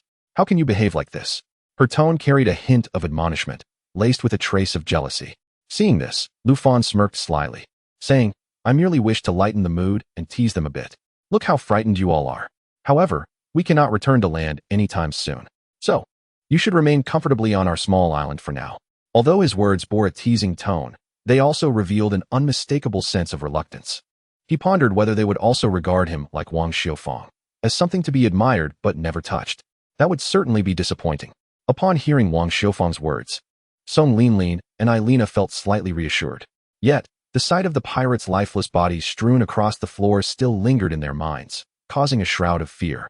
Lu Fan then remembered the pirate corpses that had yet to be dealt with, prompting him to call upon Eileen to take temporary command of the yacht. He began dragging the dismembered pirates onto the deck, while Wang Xiufang held her nose and turned her head away, unable to bear the sight. The storm had passed, and the sky had cleared. After extracting all usable items from the corpses, Lu Fan unhesitatingly tossed everything into the sea. Cigarettes, lighters, and a substantial amount of gold coins were among the items. Lu Fan weighed the heavy gold in his hands and murmured to himself, "It seems that gold is indeed a hard currency in this pirate circle. I must save more for the future." At that moment, Lu Fan lit a cigarette, beginning to enjoy the smoke as time ticked by. Before long, the yacht had successfully reached the deserted island. However, just as the group prepared to disembark, a new dilemma emerged, akin to a specter rising from the depths. It became apparent that the yacht's enormous hull rendered concealment nearly impossible. Docking it directly on the shore would undoubtedly attract the attention of passing pirates, much like a beacon illuminating the night sky. Just as everyone was poised to step onto the island, Wang Xiufang noticed that Lu Fan stood motionless, like a statue. Annoyed, she called out, "Hurry up. Why are you just standing there?" At her urging, Lu Fan snapped out of his stupor, scratching his head with a furrowed brow and lamenting. "This yacht is simply too large to hide. What if it attracts the attention of wandering pirates?" Upon hearing this, Wang Xiufang too felt a wave of anxiety wash over her. Yet, rather than succumb to despair, she began to ponder a solution. Suddenly, her eyes lit up as if struck by a brilliant idea, and she exclaimed, "I've got it. We can dismantle everything useful on this yacht, and then sail it out to the deep sea to dispose of it. Wouldn't that solve everything?" However, Lu Fan clearly found this suggestion unsatisfactory. A wry smile crept across his face as he teased, "Ah, my dear aunt, that's certainly an idea. But have you considered how I would get back?" Wang Xiufang, caught off guard by his retort, felt a flush of embarrassment cross her face. After a moment of silence, she responded somewhat irritably, "Then what do you propose we do?" Lu Fan scratched his hair and pondered for a moment before suggesting, "Let us dismantle everything useful from the yacht and take it back to the cabin first. Then I can take the yacht to the pirate camp and see if I can trade it for a speedboat." "What? Do you really think they'll trade with you?" Wang Xiufang looked at Lu Fan skeptically, her hopes for his plan waning. Yet, Lu Fan confidently patted his chest and assured her, "Don't worry, Xiufang. I have my ways." In truth, Wang Xiufang's idea was not without merit. Lu Fan could indeed have started the yacht, pushed the throttle to maximum, and then jumped overboard. However, doing so would leave him without means of transportation, potentially severing his chances of seeing the elusive Hu Furan again. Despite her doubts regarding Lu Fan's words, Wang Xiufang could not conjure a better idea at that moment, so she reluctantly nodded in agreement. Consequently, everyone began to take action, dismantling various supplies from the yacht. They packed food, wine, tools, and weapons into bed sheets, preparing to bring them back to the cabin. Just as they were about to return to the wooden house, an unexpected scene unfolded. Lu Fan suddenly dashed back to the yacht with remarkable speed, as if faced with an urgent matter. He approached the sofa, swiftly dismantling it without a word, tossing the cushions and throws onto the sand. He continued this methodical dismantling with the bed, and even the table met the same fate. All thrown upon the beach. Song Linlin and Elina were left astonished, standing frozen as they watched Lu Fan discard every item from the yacht, unable to process his fervor for these possessions. Finally, Wang Xiufang regained her composure and asked, "What on earth are you doing? Do you plan to take all of this back to the cabin?" Lu Fan seemed surprised by her question and replied nonchalantly, "Of course. I do not wish to sleep on that hard straw any longer. Having these items will surely make our shared room more comfortable." With a swift motion, Wang Xiufang gave Lu Fan a light kick on the backside, exclaiming, "Shut up and stop talking nonsense." Observing the heap of items strewn across the ground, she furrowed her brow and expressed her concern, "But with so many things, how long will it take to move them all?" Lu Fan appeared unfazed, casually replying, "What is the rush?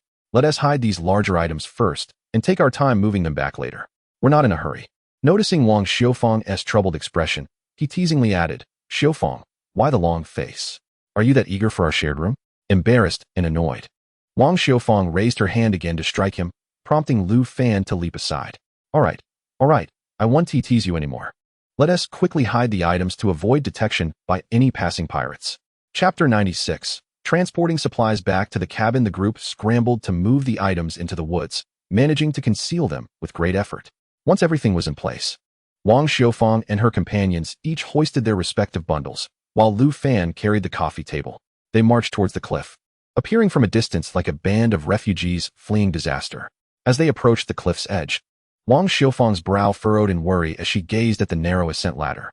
She silently lamented, "Lu Fan, this ladder is so narrow, and we're carrying so much. How on earth will we get down?"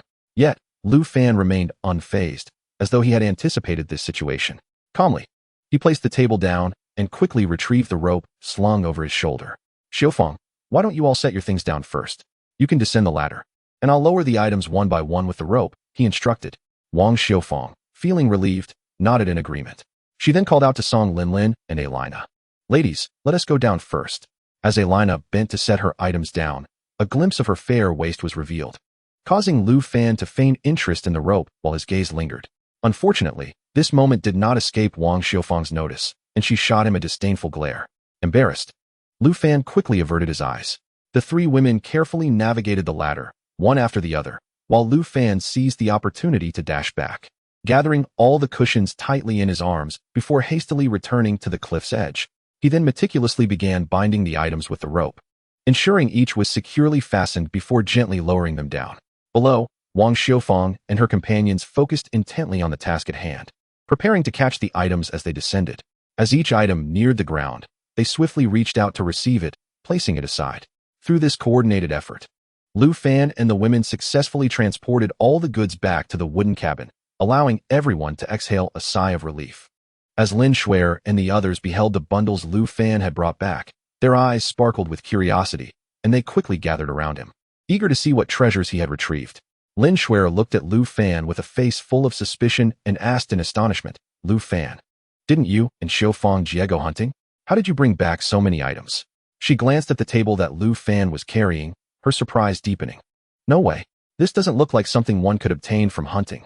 Quickly tell me, did you and Xiufang Jie go to the pirate camp again? Lu Fan did not immediately respond to Lin Shuer's inquiry. He merely smiled wryly and shook his head. However, his peripheral vision caught sight of Song Linlin unbuttoning her sweat-drenched jacket, revealing a fitted tank top underneath, glistening with beads of perspiration. He hurriedly turned his face away, only to collide with Aunt Li's puzzled gaze. At that moment, Aunt Li also noticed Song Linlin and Elena trailing behind Lu Fan. She paused in surprise, clearly taken aback by the unfamiliar faces, and promptly inquired, what is the situation with these two young ladies? Wang Xiufang stepped forward to explain. All right, let me introduce everyone. This is Song Linlin, and this is Elena. She is a foreigner. We happened to encounter them, which is why Lu Fan came to their rescue. Wang Xiufang then recounted the entire episode, including the pirates left on the beach and the yacht still anchored there. Upon hearing this, Su Muyun immediately shed tears of sympathy, as she had experienced a similar ordeal, stirred by the memories. She understood too well the anguish that Song Linlin and Elena were currently feeling.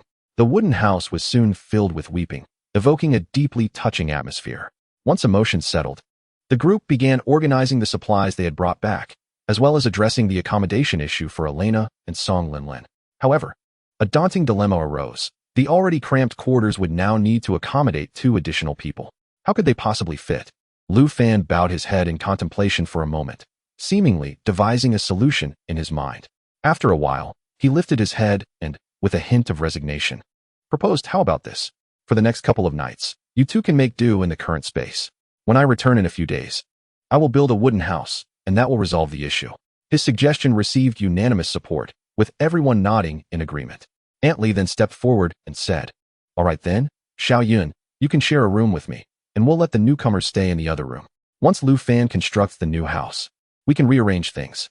Although Su Muyun felt somewhat reluctant, considering the current circumstances and her sympathy for Song Linlin and Elena, she ultimately nodded in silent agreement. After all, Wang Xiufang and Lin Shuer had already been residing there before her arrival. Moreover, judging by Lu Fan's attitude towards Wang Xiufang, it was evident that she held significant importance in his heart, and she certainly did not want to overshadow that. Just then, Lin Shuer seemed to have a sudden realization. She abruptly dropped the items in her hands and approached Lu Fan with a questioning tone. Xiao Fan, wait a minute. I think I heard you say you would build the wooden house after you returned. Where are you planning to go now? Oh, I forgot to mention. I still need to make a trip to the pirate camp, Lu Fan replied. What? Lin Shuer looked at Lu Fan in astonishment. Aunt Li and Su Muyun were equally shocked upon hearing Lu Fan's words and hurried over to clarify the situation. Observing the astonished expressions on everyone's faces, Lu Fan quickly explained, isn't the yacht we brought back too conspicuous? I'm worried it might attract the attention of passing pirates. So I plan to sneak into the pirate camp and exchange it for a speedboat. Aunt Li frowned, her face etched with concern. Xiao Fan, that sounds too dangerous. What if those pirates discover you? Lu Fan smiled confidently. Aunt Li, you needn't worry. I have it all figured out. I will be cautious, and besides, they probably think I am too scared to return after last time. There may not even be anyone guarding it. Lin Shuer rushed over and grasped Lu Fan's arm. anxiously saying, "Lu Fan, maybe you shouldn't go. It's too risky." Seeing how much Lin Shuer cared for him, Lu Fan grinned mischievously and whispered in her ear, "If you're really worried about me, let me stay in your room tonight, and I won't go." Lin Shuer's face flushed crimson, a mix of embarrassment and anger as she released Lu Fan's arm and stomped her foot. "You are so bad. I'm not talking to you anymore." With that, she huffed and turned away. At that moment, Wang Xiufang approached with a light step. Concern etched on her face. She gently patted Lu Fan's shoulder and said softly, "Xiaofan, Annie knows you are a capable young man, but you must be extra careful when you're out there." Feeling Wang Xiufang's concern warm his heart, Lu Fan turned to her, a confident smile gracing his lips as he replied, "Xiufang, don't worry. I'll be just fine. Look, I'm perfectly all right. Besides, I'm looking forward to sharing a room with you when you return." Before he could finish, Aunt Li, overhearing Lu Fan's candid remark, felt her face flush with embarrassment. She quickly covered her mouth and pretended to cough a few times to mask her awkwardness. Realizing his previous comment might have been inappropriate, Lu Fan sheepishly scratched his head and offered a somewhat embarrassed smile. However, he quickly composed himself, donned a pirate outfit, and packed his belongings, preparing to embark on his journey once more. As he finished packing and stood up, he surveyed the worried expressions on everyone's faces. He flashed a radiant smile, waved to everyone, and reassured them, "Don't worry, I'll be back soon. Wait for me to return triumphantly with the speedboat." With that, Lu Fan turned and strode out of the wooden house. The remaining occupants frequently glanced towards the direction he had departed, silently praying for his safe return. Although Lin Shuer scolded Lu Fan, her eyes were glued to his departing figure, her heart secretly anxious for him. After all, she was the only one among them who had shared an intimate relationship with him. Even though the wooden house was filled with beautiful women, the alluring image of Madame who lingered in Lu Fan's mind, the thought of seeing her again, and the possibility of rekindling their passionate encounters, made Lu Fan wish he could attach a rocket booster to the yacht's stern. When Lu Fan finally approached the small island, it was already midnight. Although the hour was late, the pirate camp on the distant island was still ablaze with lights. Compared to his dark, desolate island, it resembled a luxurious resort in stark contrast to a rundown shack. He mumbled to himself about how these ruffians knew how to indulge, transforming the island into a vibrant metropolis. Lu Fan turned off all the lights on the yacht in advance, using the cover of night to navigate around the island's harbor and approach its rear. He carefully anchored the yacht along the shore, then stealthily made his way onto the island. Although he was still a distance from the pirate camp, the immense lights from the cruise ship within clearly illuminated his path forward. He crouched low, cautiously making his way towards the campsite, guided by the distant glow of lights. As he drew near, he stumbled upon a group of pirates gathered in a clearing beneath the cruise ship, jovially roasting meat while toasting with bottles of liquor. The sizzling meat on the grill released an enticing aroma, a delightful blend of cumin and the fragrance of alcohol wafting through the air.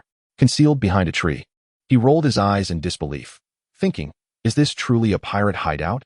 It resembles more of a seaside barbecue gathering. If only I had brought some chili powder to join in." Having rushed over earlier, Lu Fan realized he hadn't eaten all day, and his stomach growled in protest. He pondered, "Am I not dressed as a pirate myself?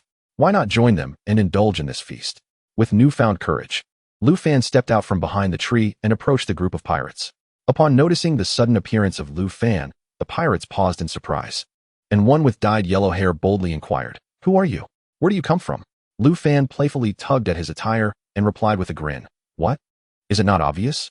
I merely passed by and couldn't resist the enticing aroma."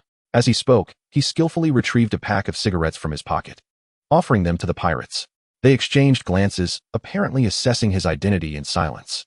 At that moment, a burly man with a thick beard strode over, exuding an imposing presence that marked him as the leader of the group. He scrutinized Lu Fan from head to toe before gruffly demanding, "Which crew are you from? And what brings you here?" Lu Fan's mind raced, and he quickly fabricated a story, saying, I'm from Captain Mao's crew. Surely you've heard of him. I'm the one responsible for handling tasks for Captain Mao." As he spoke, he exaggeratedly mimicked counting money with his hands. The bearded pirate regarded Lu Fan with skepticism, but knew enough about Captain Mao to suspect he might be telling the truth. He recalled that Captain Mao often dispatched some of his underlings to secretly sell supplies from the camp for gold. Convinced, the bearded pirate nodded and said, "All right. Since you're here, join us for a meal. However, you must leave promptly once we're done." Elated, Lu Fan expressed his gratitude and settled down with them around the grill. The nearby table was laden with an array of delectable dishes, the enticing scents overwhelming his senses. He unceremoniously grabbed a piece of perfectly grilled fish, savoring the flavors while engaging in casual conversation with the pirates.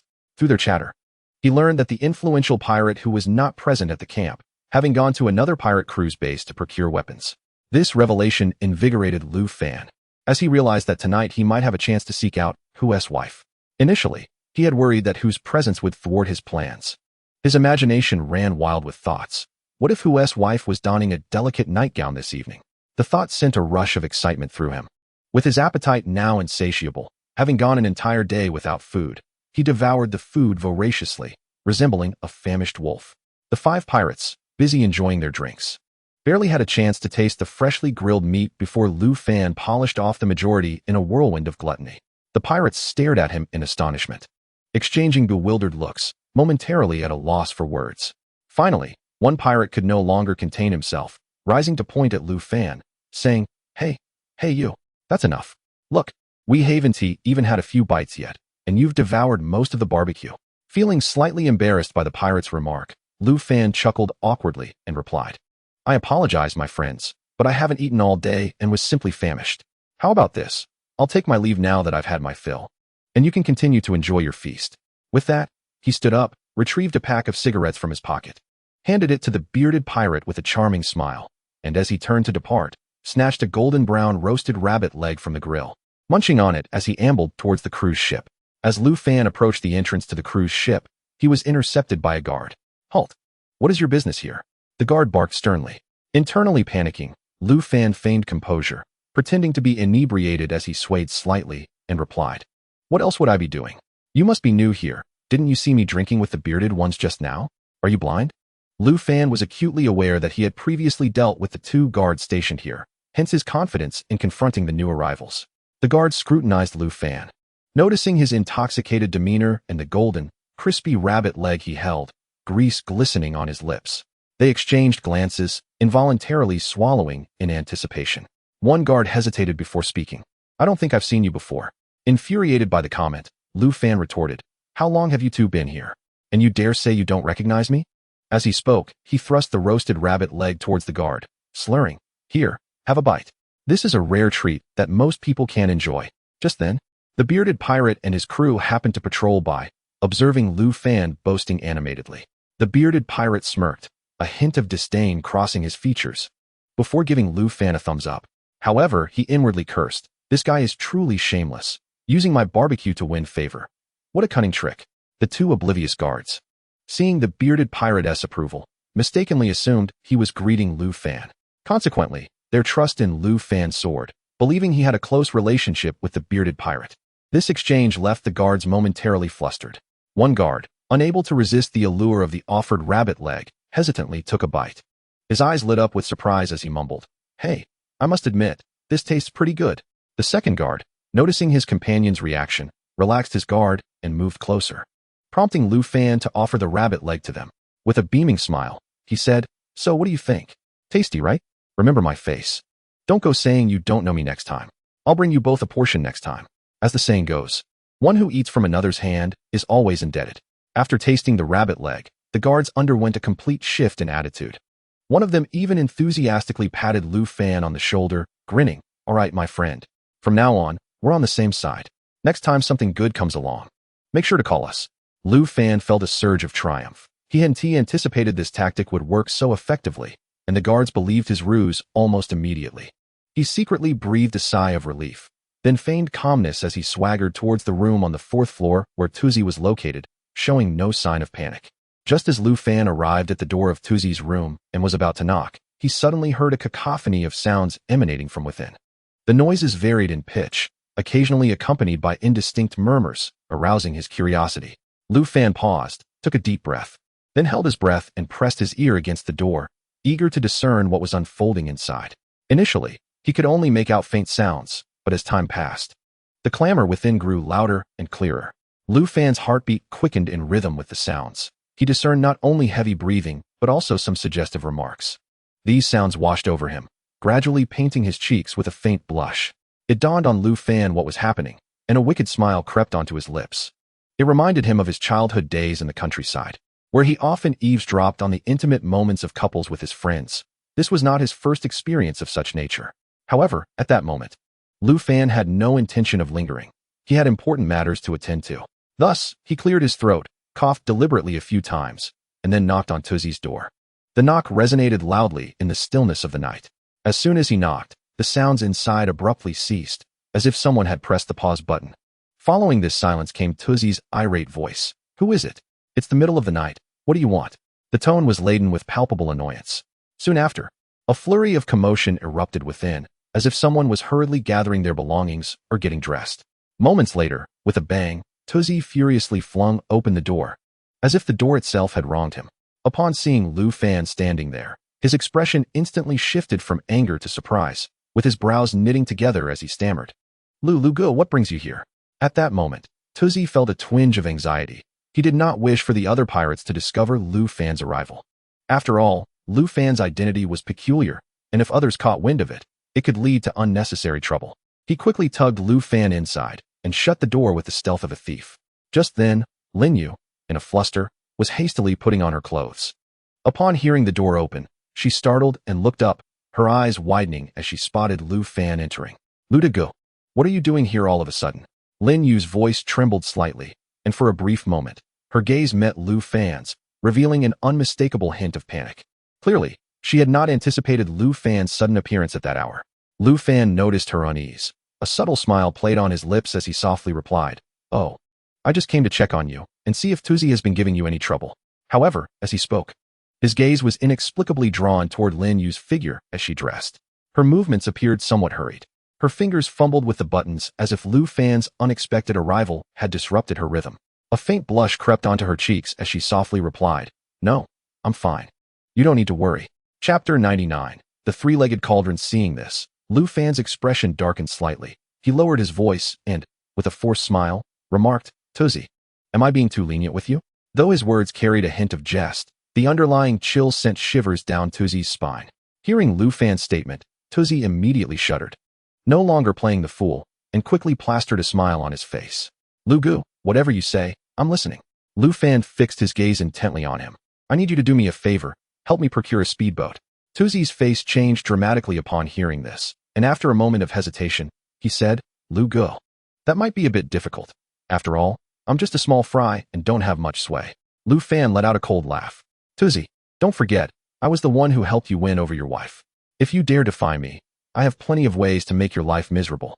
Lin Yu hurriedly interjected to smooth over the tension, saying softly, "Lu Gu has matters to attend to. Let us help him if we can." Beads of cold sweat appeared on Tuzi's forehead as he grit his teeth and said, "All right, Lu Gu, I'll see what I can do. But you need to be prepared. I don't have any power or influence." Seeing Tuzi genuinely struggling, Lu Fan's eyes brightened, and he said, "I also happen to have a yacht I plan to gift you." The mention of the yacht instantly lit up Tuzi's face, dispelling all previous hesitations. "Lu Gu, is that true?" Lu Fan nodded earnestly. "Have I ever lied to you? That's fantastic. Lu Gu, don't worry. Your matters are my matters. I'll find a way for the speedboat." Lin Yu, observing from the side, felt a flicker of concern. "Why are you so happy just hearing about the yacht?" Tuzi, amidst his excitement, hastily explained to both, "You don't understand. With this yacht, I can ask Boss Hu for people and become a squad leader." It turned out that in this world, possessing a yacht granted one the capability for naval combat and allowed one to request the establishment of a small team from Boss Hu. This also meant that Tuzi could not only become a leader, but also have his own team to thrive in these waters. However, just as Tuzi was reveling in his excitement, he suddenly bowed his head, murmuring to himself, "It's a pity that I love to gamble too much and Haven Tea saved many coins. If I had enough coins along with this yacht, I could swiftly expand this small team." Upon hearing Tuzi's lamentation, Lu Fan pondered inwardly. He thought that if Tuzi truly became a squad leader, it could also be advantageous for him. After all, the next time he returned to steal supplies, having an acquaintance as the leader would certainly make things much easier. With that in mind, Lu Fan unhesitatingly pulled out a large bag of coins from his pocket and handed it directly to Tuzi. Tuzi stared at the hefty bag of coins Lu Fan offered, his eyes widening in disbelief, his hands trembling slightly with excitement. He could hardly believe his eyes. This was the wealth he had longed for. "Lu Gu, you are too generous. How can I ever repay you?" Tuzi's voice quivered with emotion. He had never expected Lu Fan to be so magnanimous. His own father had likely never given him so many coins. Standing beside them, Lin Yu was equally astonished. Her eyes wide as she observed the exchange between Lu Fan and Tuzi, silently admiring Lu Fan's generosity. Lu de go, Lu Fan smiled and waved his hand casually. Speaking in a relaxed tone, these are merely trifles, Tuzi. Now you have both coins and a yacht. Next time I come around, don't dare tell me you're just a small pirate, otherwise. His words carried a teasing yet cautionary tone. At that moment, Tuzi felt an exhilarating thrill. As if he were entirely immersed in this unexpected joy, he excitedly patted his chest and earnestly assured Lu Fan, "Brother Lu, rest assured. My heart is as clear as a mirror. Once I become the captain, I will treat you like my own father. Whatever good things I can acquire will surely be presented to you first." Upon hearing this from Tuzi, a satisfied smile spread across Lu Fan's face. He then cautioned, however, "It would be wise to keep your application for captaincy a bit low-key. Do not draw too much attention to yourself, lest you invite unnecessary troubles." Standing nearby, Lin Yu observed this exchange, a glimmer of appreciation flashing in her eyes, coupled with a newfound respect for Lu Fan. Tuzi seemingly did not heed Lu Fan's advice. As he enthusiastically continued, "Brother Lu, when do you need a speedboat? I will find a way to get one for you." After a moment of contemplation, Lu Fan replied, "No rush. I will need it tomorrow. Oh, by the way, here is the key to the yacht, which is docked by the shore behind the forest." With that, he handed the key to Tuzi, who eagerly accepted it, his excitement palpable. At that moment, Lu Fan suddenly inquired about any pirates in the vicinity. Tuzi, taken aback, scratched his head and replied, "Yes, this is an archipelago with thousands of small islands. There are 3 groups of pirates here, each ruling their own territory." "Brother Lu, why do you suddenly ask about this?" Lu Fan waved his hand dismissively and said casually, "Oh, just out of curiosity. Tell me more about these pirates." Tuzi nodded and began to elaborate. Originally, this was a cluster of islands deep in the ocean, surrounded by 3 factions. One group of pirates was composed of local black natives, primarily surviving by hijacking passing cargo ships. Their methods were adept, typically targeting heavily laden vessels of high value. Given the predictable routes of these cargo ships and the immense value of their cargo, a successful hijacking could yield substantial wealth. Hence, while these pirates did not operate frequently, each endeavor was notably lucrative, a case of 3 years without a venture, a single venture yielding 3 years' worth. In contrast to these black pirates, another group, led by Hu Laoda, consisted mainly of fugitives from Xia country. Their targets were more diverse, including not only the occasional hijacking of cruise ships and ferries, but also a particular penchant for abducting women. For them, robbing goods was merely a secondary pursuit. Capturing women was their true aim. Tuzi suddenly recalled something important. Raising his voice and looking directly at Lu Fan, he exclaimed, "Oh right. Hu Laoda seems to have gone to the black pirates today to purchase weapons." Upon hearing this, Lu Fan's interest piqued, and he quickly asked, "Have you been there? Is it like your place?" Tuzi, with a look of yearning, replied, "It's far better than here. That island is the largest around, practically a small city. There are even buildings and cars. I heard that individuals can pay 5 gold coins to land there and buy various supplies. I was fortunate enough to go once with Hu Laoda." "Individuals can go?" Lu Fan asked, puzzled. Tuzi continued, "Yes. Besides Hu Laoda's 3 teams, there are many rogue pirate groups around, a mixed crowd that lacks cohesion. Additionally, many indigenous islanders exchange goods there." Upon hearing this, beads of sweat began to form on Lu Fan's forehead as he realized he had stumbled into a den of pirates. Yet, Tuzi's descriptions only deepened his intrigue about the mysterious island. He nodded thoughtfully, saying, "I see. Remember to get me their coordinates. I have a use for them." According to Tuzi, the final group of pirates was the same one Lu Fan had encountered earlier. This group comprised members from all corners of the world, lacking a specific nationality or region. However, most were former mercenaries with extensive combat experience and superior weaponry. Thus, they terrorized the waters, seizing every ship they encountered, be it merchant or passenger, without exception. At that moment, Lu Fan suddenly asked, "Are all these mercenary pirates dressed in red combat uniforms?" Tuzi's face displayed astonishment as he widened his eyes at Lu Fan, seemingly in disbelief. Stammering, he said, "Brother Lu, how do you know this? Have you crossed paths with them?" Lu Fan did not directly answer, but nodded thoughtfully, as if recalling something. After a brief pause, he finally said, "Oh, I just happened to encounter them. Those so-called mercenaries are nothing remarkable." Tuzi's curiosity was thoroughly piqued by Lu Fan's words, and he eagerly pressed, "What happened then? What happened next?" A slight smile graced Lu Fan's lips as he casually replied, "Nothing significant. I dealt with that squad." Tuzi, upon hearing this, couldn't help but give Lu Fan a thumbs up, exclaiming, "Brother Lu, You are truly impressive. Lu Fan waved his hand modestly, saying, All right, enough flattery. You all should rest. I have some matters to attend to. Oh, and remember to prepare the speedboat for me by tomorrow. Rest assured, Brother Lu. I will ensure everything you instructed is taken care of. Tuzi vowed enthusiastically. Subsequently, Lu Fan exited Tuzi's room, stealthily making his way towards Madame Hu's quarters. Upon reaching her door, he gently knocked, but there was no response. Thinking it was late and she must be asleep, Lu Fan had been unable to forget Madame Hu since their last parting, especially after witnessing the affectionate exchange between Tuzi and his wife earlier. He felt a growing impatience. Thus, after ensuring no one was around, he slipped a dagger into the door's crack, the blade scraping harshly against the copper lock, sending shivers down his spine. With each scrape, sweat beads rolled down his temples. With a decisive click, the lock yielded, and Lu Fan's pupils constricted as if a starving beast had finally caught the scent of its prey. As he pushed the door open, a warm mist infused with the scent of sandalwood perfume enveloped him. As he secured the door latch, the dull thud of the wooden bolt striking the frame echoed eerily in the still room. Moonlight cascaded through the window, illuminating Madame Hu's bed. She lay on her side, a translucent lace nightgown fluttering in the night breeze, revealing her porcelain skin. The moonlight accentuated her slender waist, and her chest rose and fell gently with each breath. The light danced upon her face, creating a striking contrast against the flush of her cheeks. Lu Fan fixed his gaze on the sleeping figure, his throat tightening. His grip on the dagger trembled, not from fear, but from the overwhelming thrill of imminent success. The moonlight outside suddenly seemed to be shrouded by dark clouds, plunging the entire room into a fleeting darkness. Yet, Lu Fan swiftly shed his garments, approaching the bed like a specter. His hands began to slither across her body like a serpent, awakening a response from Madame Hu, who, lost in slumber, began to writhe uncontrollably as if answering Lu Fan's touch. His breath quickened, captivated by Madame Hu's alluring form, an irresistible pull that intensified his desires. Eventually, he could no longer endure the torment, pouncing upon her like a famished wolf. However, this sudden action jolted Madame Hu awake from her dreams. Her eyes flew open, realizing the precariousness of her situation, and she began to struggle desperately to free herself from Lu Fan's grasp. Yet, Lu Fan appeared oblivious to her resistance. His focus solely on his own cravings, ignoring her struggles as he continued his course advances.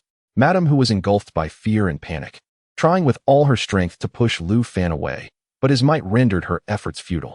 Just as despair washed over her, the moonlight streamed through the window, illuminating Lu Fan's face. In that dim light, Madame Hu finally recognized him as Lu Fan.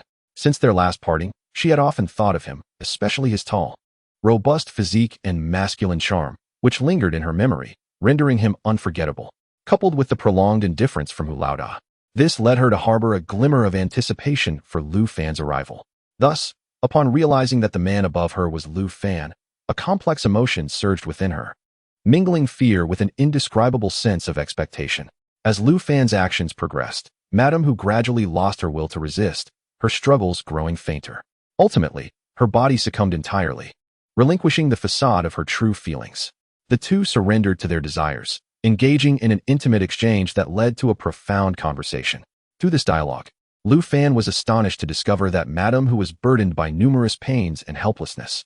Deep within her heart, she longed for Lu Fan to whisk her away from this loathsome place, to flee together into the horizon. Her true name was Xin Yanqiu.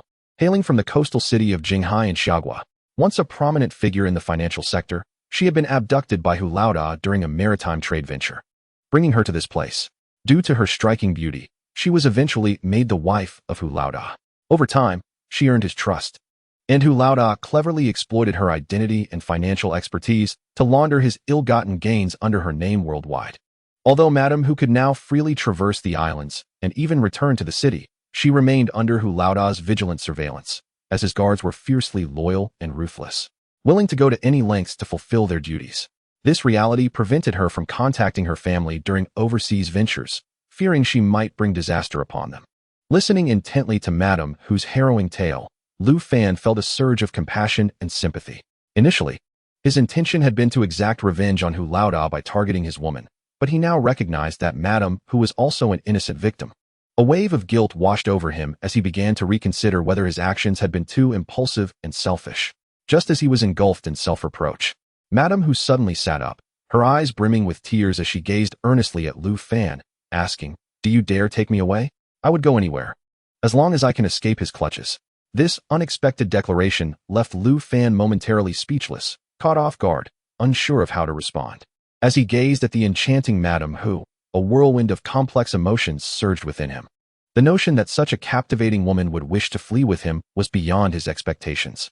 Naturally, he was more than willing to take her away from this place, to make her wholly his. Of course, I would do anything for that. Lu Fan finally regained his composure, nodding eagerly, fearing that Madame Hu might change her mind. Upon hearing Lu Fan's affirmation, Madame Hu's face lit up with surprise, tears cascading down her cheeks like a torrential flood. Yet, amidst her joy, Lu Fan was suddenly struck by a sense of unease. He realized a grave concern. Madame Hu was, after all, Hu Laoda's wife. It was crucial to note that Hu Laoda's fortune was all under her name. If Lu Fan were to take her back to the deserted island, would Hu Laoda not go mad? Such an act could very well bring calamity to the island and potentially endanger Wang Xiufang and others. He shuddered at the thought of the beautiful women on the island falling into Hu Laoda's grasp because of Madame Hu, leaving his beloved Xiufang to become the new Madame Hu. With that thought, a tightness gripped Lu Fan's heart. Instinctively, he shook his head and said, "Sister Yinxiu, it might not be feasible right now." The spark of hope in Madame Hu's eyes dimmed instantly, her tears welling up once more. She choked out, "Why? Are you afraid of Hu Laoda's revenge?" Lu Fan sighed helplessly, offering a bittersweet smile as he explained, "To be honest, the island I reside on is filled with defenseless women. I cannot let my impulsiveness endanger them." Madame Hu remained silent for a long while before slowly responding. "I understand your concerns. If you're afraid, then it is best to let it be. You should leave now, as if you've never seen me." Lu Fan's eyes widened in disbelief, a look of indignation crossing his face as he raised his voice. "Afraid? Where do you see that? I, Lu Fan, have never known fear," he continued, growing increasingly animated, even shaking his fists to emphasize his point. However, as his emotion shifted, Lu Fan's demeanor calmed, and he furrowed his brow, continuing, "But have you considered the consequences of such actions? We cannot act on impulse. We must plan for the long term." Madame Hu regarded Lu Fan, observing his eagerness, and a warm current flowed through her. She understood that Lu Fan was not genuinely afraid, but rather had his own reservations and considerations. After a moment of deep thought, an idea struck her. Since Lu Fan had concerns, perhaps it was best to remain here and stabilize Hu Laoda while discreetly assessing his financial situation. When the time is ripe, let Lu Fan find a suitable opportunity to eliminate Hu Laoda. In doing so, not only can the formidable obstacle of Hu Laoda be removed through Lu Fan's hands, but all of his existing wealth can also be acquired, allowing for a carefree life with Lu Fan. Is this not a splendid twofold benefit? With this thought, Hu Foran's lips curled slightly upwards, revealing a barely perceptible smile. She gently bit her lip, seemingly in hesitation, but ultimately nodded, feigning disappointment as she said, "Very well then. Since it is so, I shall refrain from further remarks. I will continue to be Hu Foran, and you may return to your deserted island." Lu Fan gazed upon Hu Foran's disappointed visage and felt a surge of guilt within him. However, such matters are not to be rushed. Patience is paramount. "Sister Yinxiu, do not worry. Once the opportunity arises, I will surely eliminate him and take you away from this land of strife, so we may live our blissful lives." Lu Fan spoke softly, his tone resolute and sincere. Upon hearing his words, Hu Foran felt a measure of reassurance and nodded in satisfaction, saying, "Yes, I believe in you." In truth, what she yearned for was precisely Lu Fan's audacious attitude. Yet, after a period of calm contemplation, Lu Fan gradually realized that Hu Foran's actions were a stratagem to utilize him in disposing of Hu Laoda. Chapter 102, The Foolish Captain Mao. Lu Fan inwardly scoffed. He was no fool to be easily manipulated. Regardless of whether Hu Foran truly held affection for him, he was not one to invite trouble upon himself. However, gazing at Hu Foran's alluring form, he mused that spending the rest of his life with her would not be an unwelcome prospect. At this moment, his desires reignited. He thought, having already fallen into her web of charm, why not relish in the tenderness of this beauty? Thus, he approached her once more with the mindset that it would be foolish not to seize an opportunity, pouncing upon Hu Foran like a hungry tiger. The next day, before dawn, Lu Fan arose early, preparing to depart, fearful that lingering even a moment longer might lead to discovery. At that moment, Hu Foran, awakened by the noise, grasped Lu Fan's hand with reluctance. "You must not forget your promise to me." Her eyes brimmed with expectation and dependence, her pitiful demeanor evoking sympathy. Lu Fan gently patted her hand, assuring her, "Fear not, I shall not forget." I anticipate sharing my life with you." With that, he hastily exited the room. Once Lu Fan departed, the smile on Hu Foren's face vanished instantly, her gaze turning cold and cunning. Just as Lu Fan was about to gently close the door, a voice suddenly rang out behind him. "Hey, you there. What are you doing at Hu Foren's door?" Lu Fan's body stiffened. He turned slightly to see Captain Mao, who lived on the second floor, eyeing him suspiciously. A wave of tension gripped Lu Fan's heart, and he quickly lowered his head, pressing his hat down further, pondering how to navigate this unexpected situation.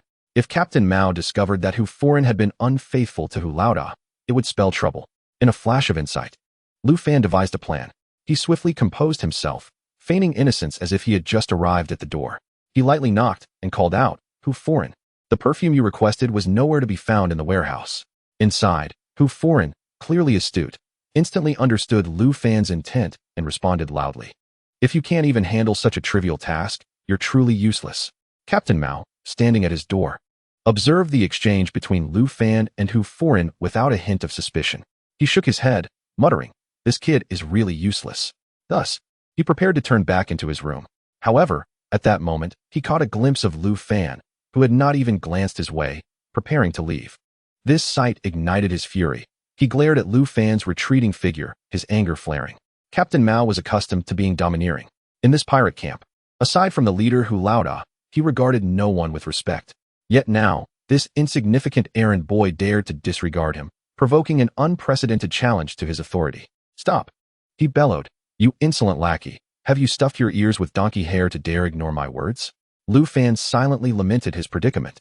Yet he forced himself to remain calm, quickly turning around, lowering his hat, and adopting a humble smile. "Captain Mao, I apologize. I was preoccupied with what Hu Foren entrusted to me, and thus I momentarily overlooked you." Seeing this, Captain Mao crossed his arms and scrutinized Lu Fan unyieldingly, emitting a derisive snort. "Humph, do not attempt to put on an act before me. You think you can leverage Hu Foren against me?" A flurry of thoughts raced through Lu Fan's mind. Suddenly, a brilliant idea struck him like a bolt of lightning. He cautiously approached Captain Mao, bowing and displaying a sycophantic smile, continually insisting, "Captain Mao, please do not misunderstand. I am but a humble errand boy. How could I dare use Hu Foren as leverage?" However, before Lu Fan could finish his sentence, he suddenly lunged forward like a flash of lightning, closing the distance between himself and Captain Mao in an instant. Without hesitation, he lifted his right foot and delivered a powerful kick to Captain Mao's chin. The force of the blow was tremendous. Captain Mao was caught completely off guard and was sent sprawling backwards into his room. With a dull thud, Captain Mao's body crashed to the ground, collapsing like a heap of lifeless clay, unconscious. Lu Fan's heart sank as he realized the gravity of his actions. Had he kicked too hard? Would he have killed this fool? His heart raced, and beads of sweat formed on his forehead. Lu Fan took a deep breath to steady himself, thinking to himself that Captain Mao could not afford to be harmed. After all, he had introduced himself each time he came here. If he had killed him, returning would indeed become problematic. Thus, Lu Fan rushed into the room, slamming the door behind him. He quickly approached Captain Mao's side, crouching down to feel for his pulse. When he detected a faint yet steady heartbeat, a weight lifted from Lu Fan's chest. He exhaled deeply and murmured, "Thank goodness, he merely fainted. Otherwise, things could have gotten quite troublesome." Standing up, Lu Fan patted his chest to calm his nerves, his gaze falling upon Captain Mao. Now, whenever Lu Fan saw a pirate lying on the ground, his instinctive reaction was to search for gold coins, as if it had become a habitual response. Without hesitation, Lu Fan began to rummage through Captain Mao's belongings, his movements swift and practiced, resembling an experienced thief. However, what left Lu Fan feeling disheartened was that, after searching for quite some time, he had only discovered a few gold coins on Captain Mao. Unable to contain his frustration, Lu Fan muttered under his breath, "Aren't you Captain Mao? Aren't you usually quite formidable? How is it that you only have these few coins?" As he complained, he stuffed the scant coins into his pocket. Just as Lu Fan continued to grumble, a woman wrapped in a towel suddenly emerged from the bathroom, her hair disheveled, having heard the commotion. Chapter 103. The pirate heist. Upon seeing Captain Mao unconscious on the floor and Lu Fan clutching the coins, the woman instantly grasped the situation. Her unexpected arrival caught Lu Fan off guard. When their eyes met, the woman appeared startled, her eyes widening in shock, momentarily rendered speechless. After a brief pause, as she opened her mouth to scream, Lu Fan swiftly acted, wrapping his arms around her and covering her mouth with his hand. "Don't make a sound. If you dare to scream, I will kill you right now. Lu Fan's voice was low and chilling, emanating a palpable aura of menace. Simultaneously, he produced a sharp dagger with his other hand, pressing it unhesitatingly against the woman's throat. The cold blade pressed against her skin, threatening to pierce her throat with the slightest movement. At that moment, the woman was utterly stunned by Lu Fan's actions. She never expected that someone would dare to rob Captain Mao's belongings in this place. A wave of fear washed over her, causing her body to tremble involuntarily, tears welling in her eyes, ready to spill over at any moment. Faced with Lu Fan's threat, she dared not resist in the slightest, fervently nodding in compliance.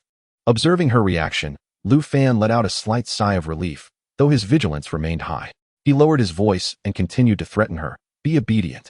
I am only after wealth. I do not wish to harm anyone.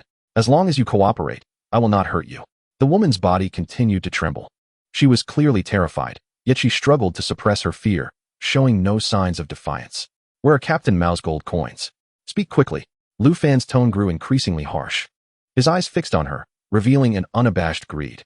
Leaning closer to her ear, he inhaled the faint scent of her shampoo that lingered in her hair. The woman hesitated, seemingly weighing whether to reveal the location of the gold coins. However, under Lu Fan's imposing presence, she ultimately succumbed, trembling as she pointed towards the wardrobe by the bed. Lu Fan held her tightly and hurried to the wardrobe, opening it to find a small wooden box hidden inside. Just as he suspected, it contained a trove of golden coins.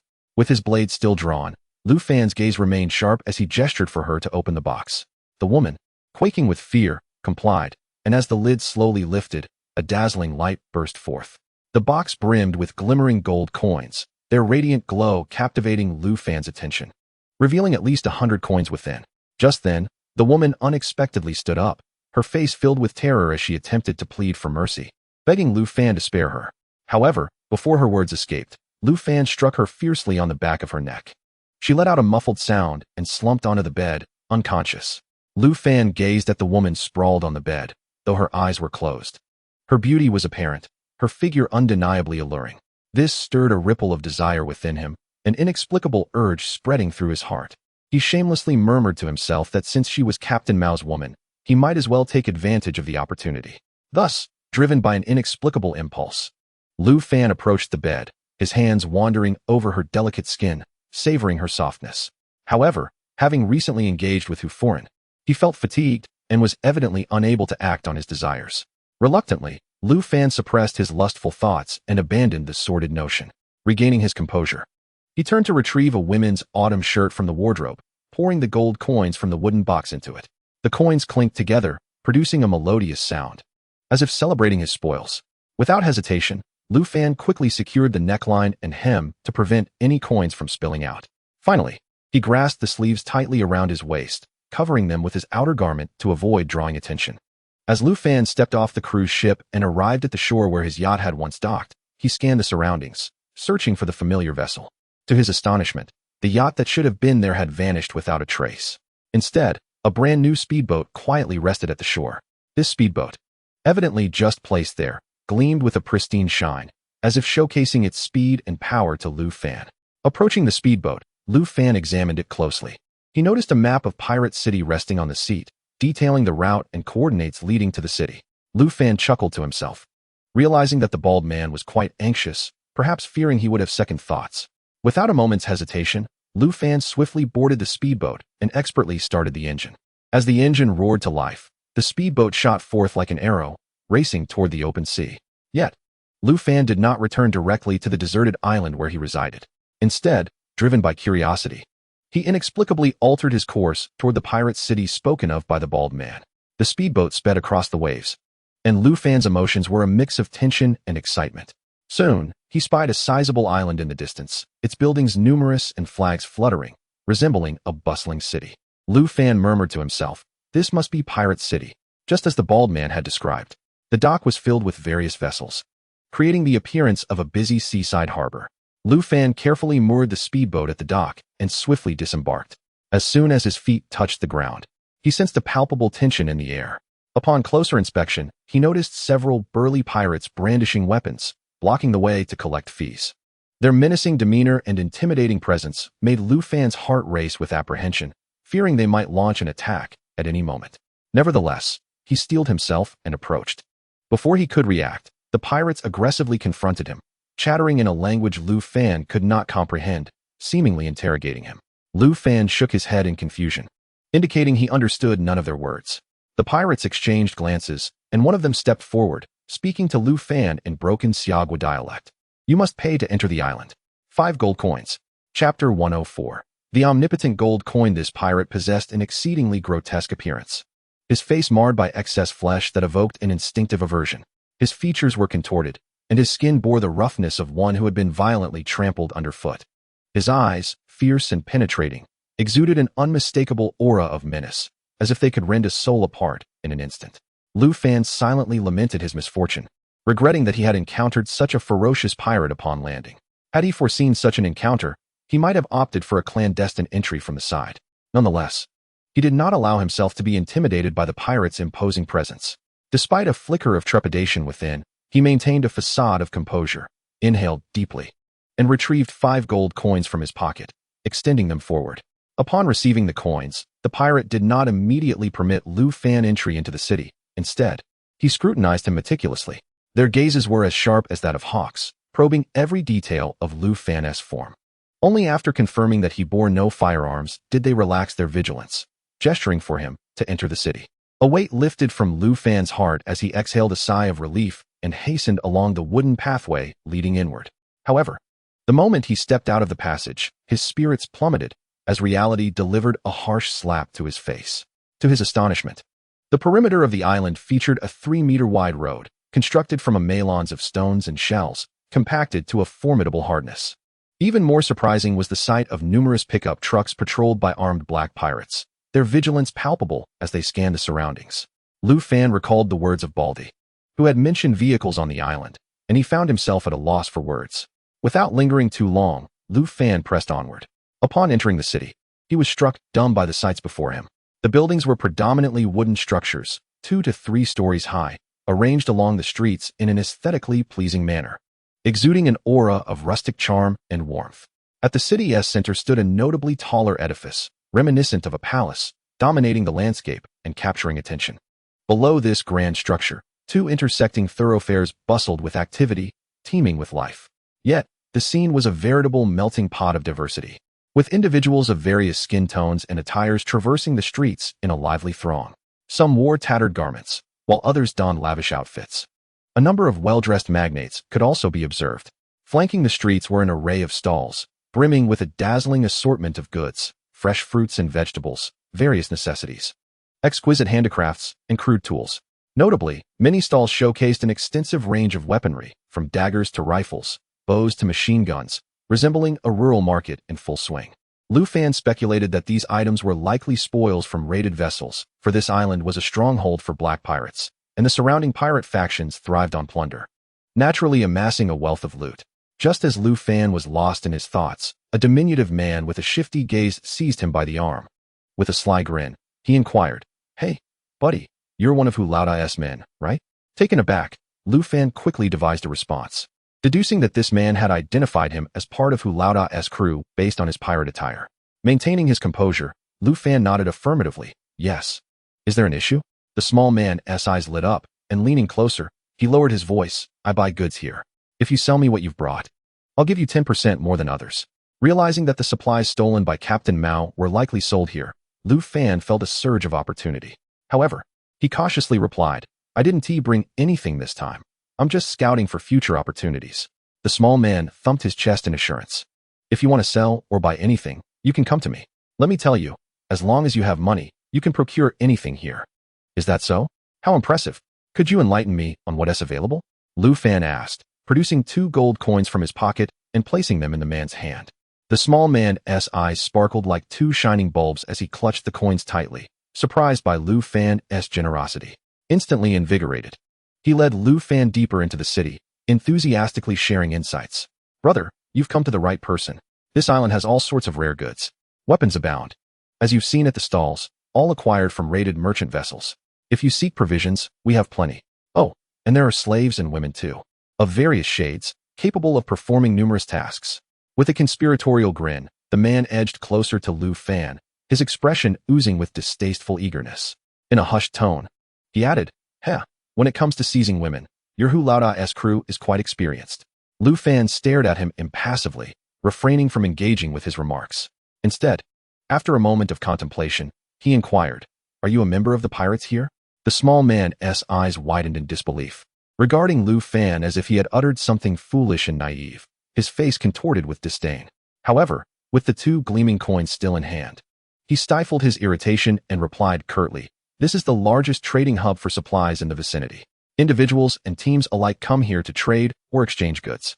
Here, everything is valued solely by price, regardless of its origin." After a brief pause, he continued, "I am not a pirate. I merely facilitate buying and selling." Lu Fan nodded thoughtfully, a look of understanding dawning upon his face, having previously been oblivious to the dynamics of this place. As they continued onward, a cacophony of voices erupted ahead. The small man's ears perked up like radar, his excitement palpable. He eagerly tugged at Lu Fan's arm, urging him, "Come on, let me show you something interesting." They quickened their pace, pushing into the crowd from whence the sound emanated. Chapter 105. Have you forgotten you are a pirate? Lu Fan focused his gaze and beheld a group of black pirates forcefully dragging several women, shouting something to the assembled onlookers. The women's hands were tightly bound, their eyes filled with despair and terror. Lu Fan felt a surge of pity, yet unable to comprehend the pirates' words. He turned to the small man beside him for clarification. With a lecherous grin, the small man pointed at the women and remarked, "Look, these are the women I mentioned, quite different from those in your camp, aren't they?" Lu Fan followed the direction indicated by the small man's finger and observed that the figures of the women appeared somewhat plump, particularly their pronounced bosoms, which stood out starkly against their expressions of terror, just as Lu Fan contemplated that these women were unremarkable aside from their slight plumpness. A single phrase from the small man utterly shattered his worldview. The small man, licking his lips with a lewd grin, remarked, "These are all women in their lactation period. They can be used as dairy cows." Lu Fan's heart jolted. He could hardly fathom that such depraved transactions existed in the world. Not only were women treated as commodities to be bought and sold, but even those in their nursing phase were likened to livestock. While his heart brimmed with rage, he found himself powerless, unable to intervene in the face of such inhumanity. All he could do was silently pray for a miracle to occur. At that moment, amidst his simmering anger and helplessness, a sudden commotion erupted within the crowd. He focused his gaze and noticed a tall, muscular Caucasian man forcefully pushing through the throng, heading straight towards the group of black pirates. The man appeared exceptionally robust, flanked by several bodyguards. His arrival ignited a flicker of hope within Lu Fan. The man engaged in rapid conversation with the pirates, seemingly negotiating a price. To Lu Fan's astonishment, the pirate leader broke into a grin, beginning to haggle with the Caucasian. After a heated exchange, the Caucasian produced several thick bundles of US dollars, successfully concluding the deal. Lu Fan's eyes widened in disbelief at the sight of the currency. Utterly astonished, he turned to the small man beside him, puzzled, and inquired, "Why is this man using US dollars for transactions? Is he not from this nearby island?"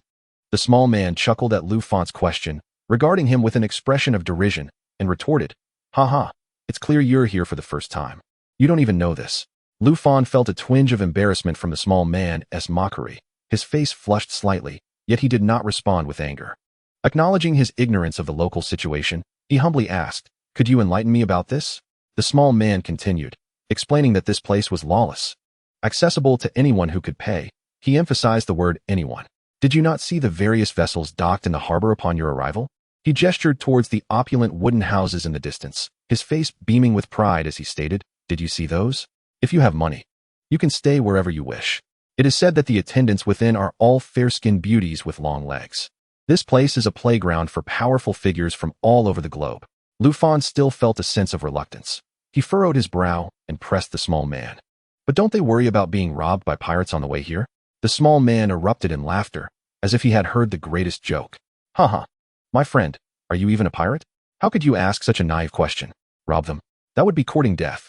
He pointed at the Caucasian and continued, "Did you not see the bodyguards behind him? Those who come here are not ordinary individuals. Even the mercenary pirates of the Red Cloak fear them." The small man paused, moistening his lips before adding, "Moreover, if a group were to be robbed, who would buy the goods here in the future? Thus, everyone is quite prudent. No team would dare to touch these individuals, primarily targeting merchant ships instead." Lu Fan absorbed the small man's words, feeling overwhelmed by the information, but nodded in a semblance of understanding. Just then, he observed the Caucasian man approaching the bound women, reaching for one with fair skin and pleasing features. To his astonishment, he noticed a sudden resolve in the woman's eyes, as if she had made a momentous decision. In an unexpected turn of events, she violently head-butted the Caucasian's nose without hesitation. The Caucasian, evidently unprepared for such an assault, staggered back, blood streaming from his face. Racked with pain, he lost his composure and, in a fit of rage, struck the woman twice across the face. The slaps were severe, causing her cheeks to swell and blood to trickle from her lips. Yet, despite enduring such brutality, the woman did not flinch. Her gaze remained resolute, as if she had accepted her fate. Witnessing this scene ignited a blaze of fury within Lu Fan. He could not tolerate such barbarity, nor could he stand idly by while a fellow compatriot from Xiaohua was subjected to such humiliation. Determined, he opened his mouth, ready to intervene and rescue her. However, just as he was about to act, a hand shot out like lightning, firmly covering his mouth. It was the small man, swift and agile. Before Lu Fan could react, he had pulled him forcefully away from the crowd. The small man brought Lu Fan to a corner, urgently whispering, "Are you out of your mind? Do you have any idea about the background of that Caucasian? Charging in like that would be akin to seeking death." Lu Fan's fury did not subside due to the small man's intervention. He forcefully pried the small man's hand away and exclaimed passionately, "How can I stand by and watch our women from Xiaohua being bullied by these vile beasts?" The small man's face twisted with contempt as he stomped his foot in frustration. "Stop acting tough here. You think you can just be a hero? Aren't you also a pirate? What right do you have to judge others? Your crew has taken more women than anyone." Caught off guard and fearing exposure, Lu Fan fell silent, unsure how to retort. He took a deep breath, striving to calm himself. "That was in the past. I won't take women anymore." The small man, exasperated, replied, "It doesn't matter if you're a pirate here, but if you seek death, don't drag me into it." As Lu Fan began to realize the recklessness of his own actions, he understood that intervening would likely result in his demise. Just as he wrestled with his inner turmoil, the crowd erupted in excitement. Curious, both men moved closer to witness the scene, realizing that the woman, fiercely proud and unwilling to endure humiliation, had decisively slammed herself against the corner of the wooden structure, blood splattering as her body collapsed, lifeless on the ground. Lu Fan's eyes widened in shock and indignation. The blood of that woman spread across the ground, stinging his eyes. Although the surrounding crowd gathered, most wore expressions of numbness, as if such occurrences were commonplace. "Beasts," Lu Fan muttered under his breath, clenching his fists until the knuckles turned white. A short man nervously tugged at Lu Fan's sleeve, lowering his voice. "Don't be impulsive, brother. Look at these people. Who hasn't got blood on their hands? Such things are far too common. You'll get used to it." However, before the short man's words could settle, the group of men who had bullied the woman grew increasingly brazen. They displayed no sympathy whatsoever, instead laughing heartily and uttering derisive remarks.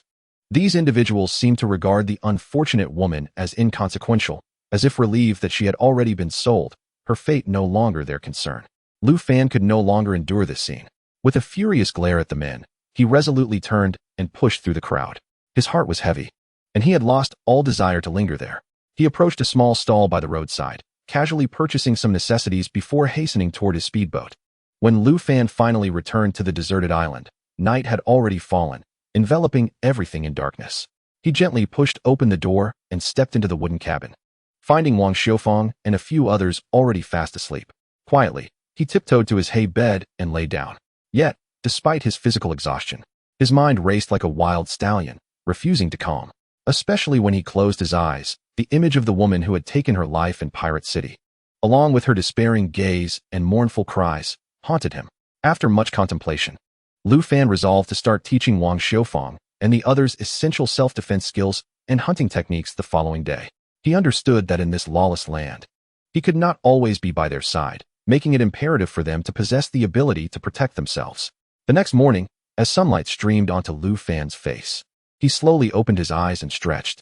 Rubbing his eyes, he noticed that Lin Shuer, Wang Xiufang, and the others were already gathered around the dining table, savoring their breakfast. Startled, Lu Fan realized he had only worn a pair of underpants while sleeping, and without any covers, he was fully exposed before them. Observing Lu Fan's morning reaction, Wang Xiufang and the others lowered their heads, trying to avert their gaze, creating a rather awkward atmosphere. "Why is he wearing women's red underpants?" Alina asked unabashedly, wondering if Lu Fan had some peculiar preference. Wang Xiufang immediately blushed, focused intently on her food, fearful that they would discover those were her stolen undergarments. Meanwhile, Su Muyun nearly choked on her food, stifling laughter. At that moment, Lin Shuer caught sight of the already seated Lu Fan and loudly exclaimed, "Hurry up and put on some clothes. This is ridiculous." Lu Fan's face turned crimson at her shout, and he hastily grabbed a nearby shirt to put on. "I'm so sorry.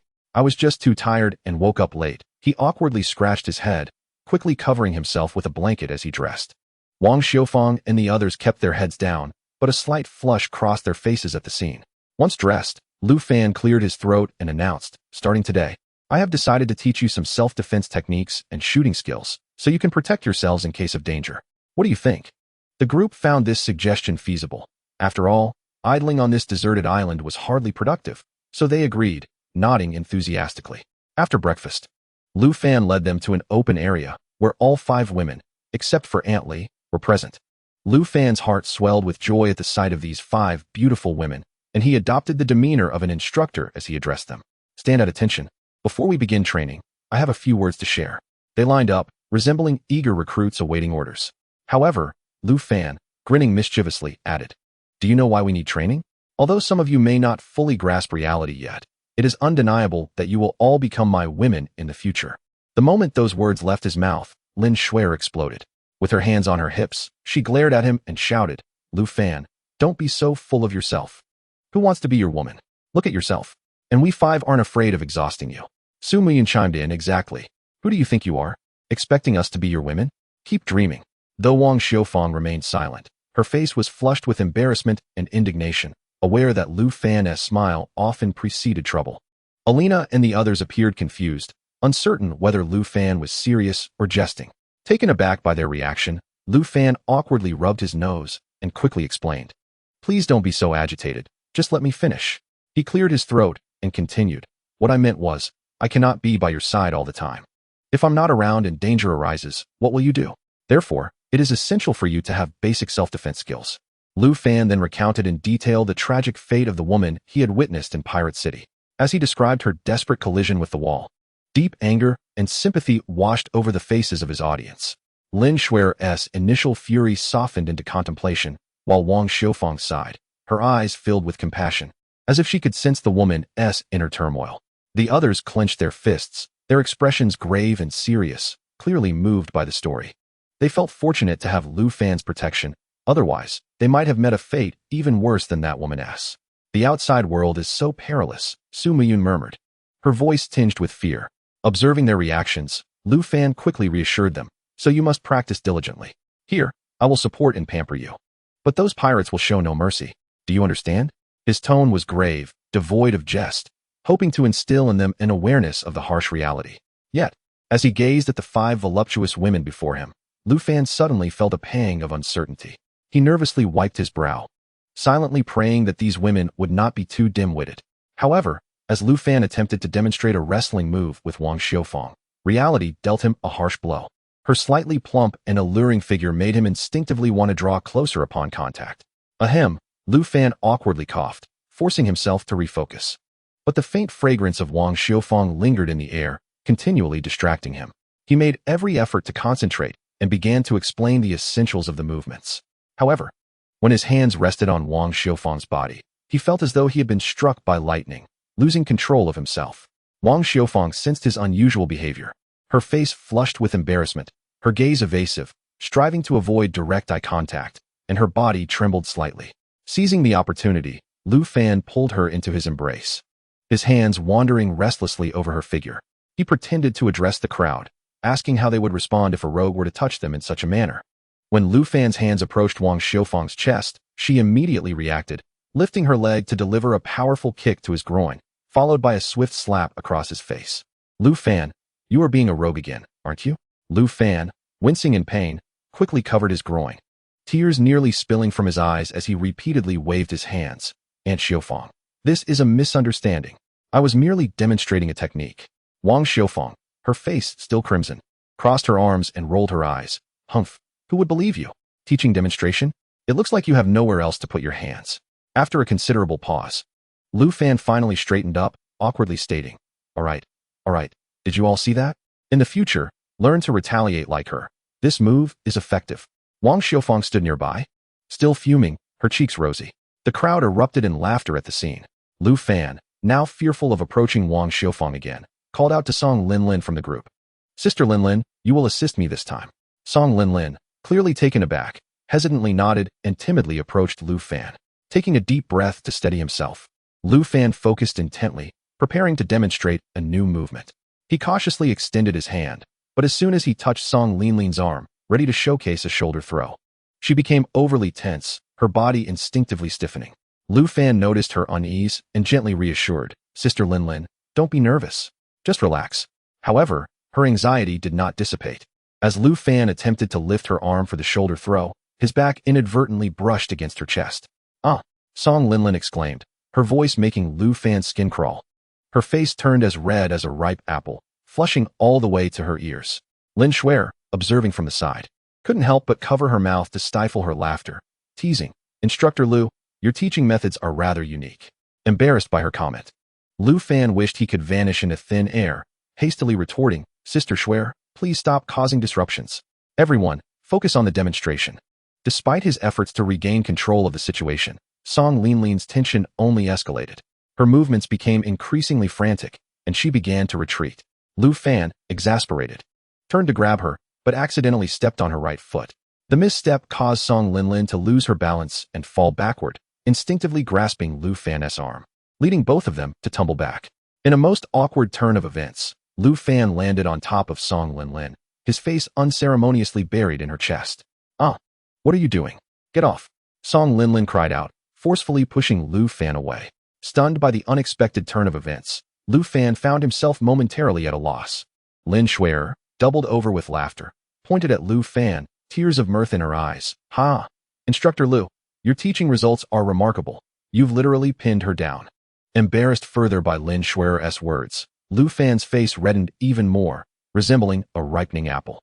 In a frenzy, he attempted to rise but became increasingly flustered, unsure where to place his limbs. Ultimately, he rolled to his side and stood up, while Song Linlin, eyes tightly shut, wished for the ground to swallow her whole. Wang Xiufang covered her mouth, struggling to suppress her laughter, casting a disdainful glance at Lu Fan.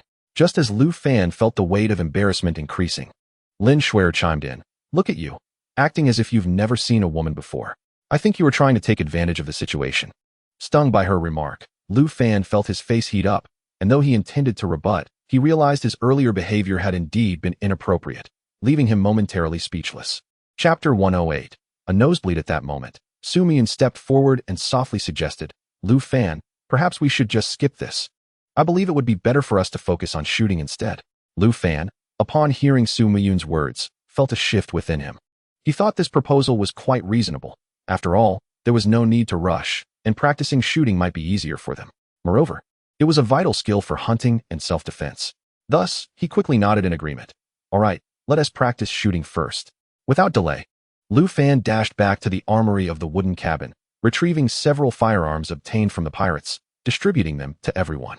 He then earnestly began explaining the proper stance for holding a gun, aiming techniques, and shooting essentials. The group listened intently, fearful of missing any crucial detail. However, when it came time for hands-on practice, various mishaps ensued. First, Lin Shuer, when pulling the trigger, exerted too much force with her finger, causing her wrist to buckle, nearly toppling her as she was jolted by the recoil. Su Miyun fared even worse. She aimed with her eyes wide open, and although she fired multiple rounds, none hit the target. While everyone was enthusiastically practicing their shooting, Wang Xiufang remained rooted in place, gripping her gun tightly, too apprehensive to pull the trigger. Noticing her hesitation, Lu Fan shook his head in resignation and approached her from behind, wrapping his arms around her body as he gently bent down, guiding her with his hands on hers to demonstrate the correct way to hold the firearm, aim, and pull the trigger. As the gunfire erupted, the deafening sound seemed to pierce through the eardrums. Wang Xiufang, startled like a frightened rabbit, instinctively released her grip on the gun, covering her ears and screaming at the top of her lungs. Her body trembled uncontrollably from sheer terror, swaying like a leaf in the wind, on the verge of collapse. In the midst of her scream, she suddenly raised her head, standing upright. However, this motion inadvertently led to disaster for Lu Fan. Her head collided forcefully with his nose, as if propelled by an invisible hand. Ouch! He cried out, as if his nose had been struck by a heavy hammer, immediately experiencing a surge of excruciating pain. Blood gushed forth from his nose. In agony, Lu Fan clasped his nose tightly with his hand, groaning in distress. Meanwhile, Wang Xiufang was completely taken aback by this unexpected turn of events. Her eyes widened in shock, staring at Lu Fan, momentarily at a loss for what to do. After a considerable pause, Wang Xiufang finally regained her composure. A deep sense of guilt immediately washed over her face as she hurriedly exclaimed, "Xiaofan, are you all right? I truly did not mean to. I'm so sorry." Lu Fan, despite enduring pain, managed a wry smile as he replied, "Aunt Xiufang, that was quite a blow. I think you nearly broke my nose. Were you seeking revenge?" Upon hearing this, Wang Xiufang felt an even greater pang of remorse and quickly retrieved a handmade cloth handkerchief from her pocket. Eager to assist Lu Fan in wiping away the blood streaming from his nose, Lin Shuer and the others, witnessing the scene, gathered around. Lin Shuer, unable to contain her laughter at Lu Fan's disheveled appearance, chuckled, "Ha ha ha, Lu Fan, being a coach must be quite a trial for you." Su Muyun, with genuine concern, added, "Are you all right, Lu Fan? Perhaps you should return and let Aunt Li take care of it." Lu Fan accepted the handkerchief from Wang Xiufang, dabbing at the persistent flow of blood, and through gritted teeth stated, "All right then. You all continue practicing. I'll go handle this and return." He stumbled towards the wooden cabin, clutching his nose.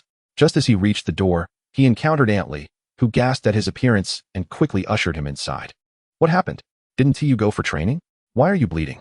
Aunt Li inquired with a worried expression, swiftly retrieving the first aid kit. She skillfully opened it, took out a disinfecting cotton ball, and gently cleaned the blood around the wound with care and speed.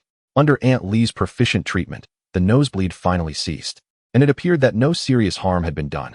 Aunt Li sighed in relief and asked, "How do you feel now? Does it still hurt?"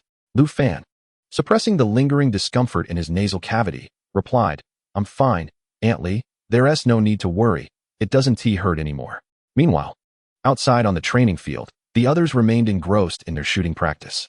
After several attempts, Lin Shuer gradually mastered some techniques, her aim improving significantly as she hit the distant trees multiple times, which filled her with joy, prompting her to leap like a child. Su Mian, no longer fixated on the scope, calmed herself, regulating her breath and focusing intently. Indeed, her accuracy improved, successfully hitting her targets. Wang Xiufang, appearing somewhat anxious, picked up her gun once more, taking a deep breath as if to bolster her courage. Firmly gripping the handle, she aimed at the target and decisively pulled the trigger. After tending to his wound, Lu Fan returned to the training field. Observing the evident progress among the group, a smile of satisfaction graced his face. Although he had sustained a minor injury, witnessing their achievements made it all worthwhile. However, when Lu Fan noticed Elena, he was captivated by her higher accuracy. Having grown up in the United States, Elena had been exposed to firearms from a young age. While her shooting skills did not match Lu Fan's precision, they were certainly superior to those of Wang Xiufang and the others. In contrast, Song Linlin struggled, firing a shot while shouting each time, making it seem as though others were shooting at her. Unable to stifle his laughter at Song Linlin's antics, Lu Fan approached her gently, offering encouragement, "Sister Linlin, don't be so tense, relax, and steady your grip." Upon hearing Lu Fan's voice, Song Linlin found her confidence and took a deep breath, striving to calm herself. Following Lu Fan's advice, she adjusted her stance and pulled the trigger once more. Although she still missed the target, this time, she did not scream when the gun fired. Thanks to Lu Fan's presence. Chapter 109. What is more suitable for a rainy night at that moment? Dark clouds suddenly enveloped the sky, and large raindrops began to pour down. Seeing this, Lu Fan promptly shouted, "Quickly, everyone back to the wooden cabin to take shelter from the rain. We'll call it a day." The group, upon hearing his words, hastily dashed towards the cabin like a gust of wind. However, despite their swift escape, they could not evade the fate of becoming drenched. Lu Fan ran into the wooden cabin, one hand holding his still aching nose. He had intended to lie down and rest, but upon seeing the rudimentary straw bed, a wave of dissatisfaction washed over him. He immediately turned to the others and gently remarked, "This rain caught us off guard, but perhaps it is for the best. It provides a chance for everyone to rest. Once the rain stops, we can start expanding this cabin." Before he finished speaking, a playful voice interjected, "Oh no, we have to work in the rain?" It was Lin Shuer, expressing her discontent. Lu Fan retorted, "Well, if we don't build the cabin, do you expect me to sleep on this cold floor forever?" His gaze landed on Lin Shuer's pouting lips, where her adorable and shy expression stirred something within him. With a teasing smile, he said, "Could it be that Sister Shuer wishes for me to share a room with you?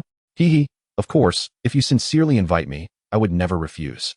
Upon hearing this, Lin Shui's face flushed crimson, and in a fit of frustration, she stomped her foot, exclaiming, "Who wants to share a room with you? Dream on." Su Miyun and Wang Xiufang stifled giggles nearby. Elena watched the playful exchange between them with confusion, clearly struggling to comprehend their rapid banter.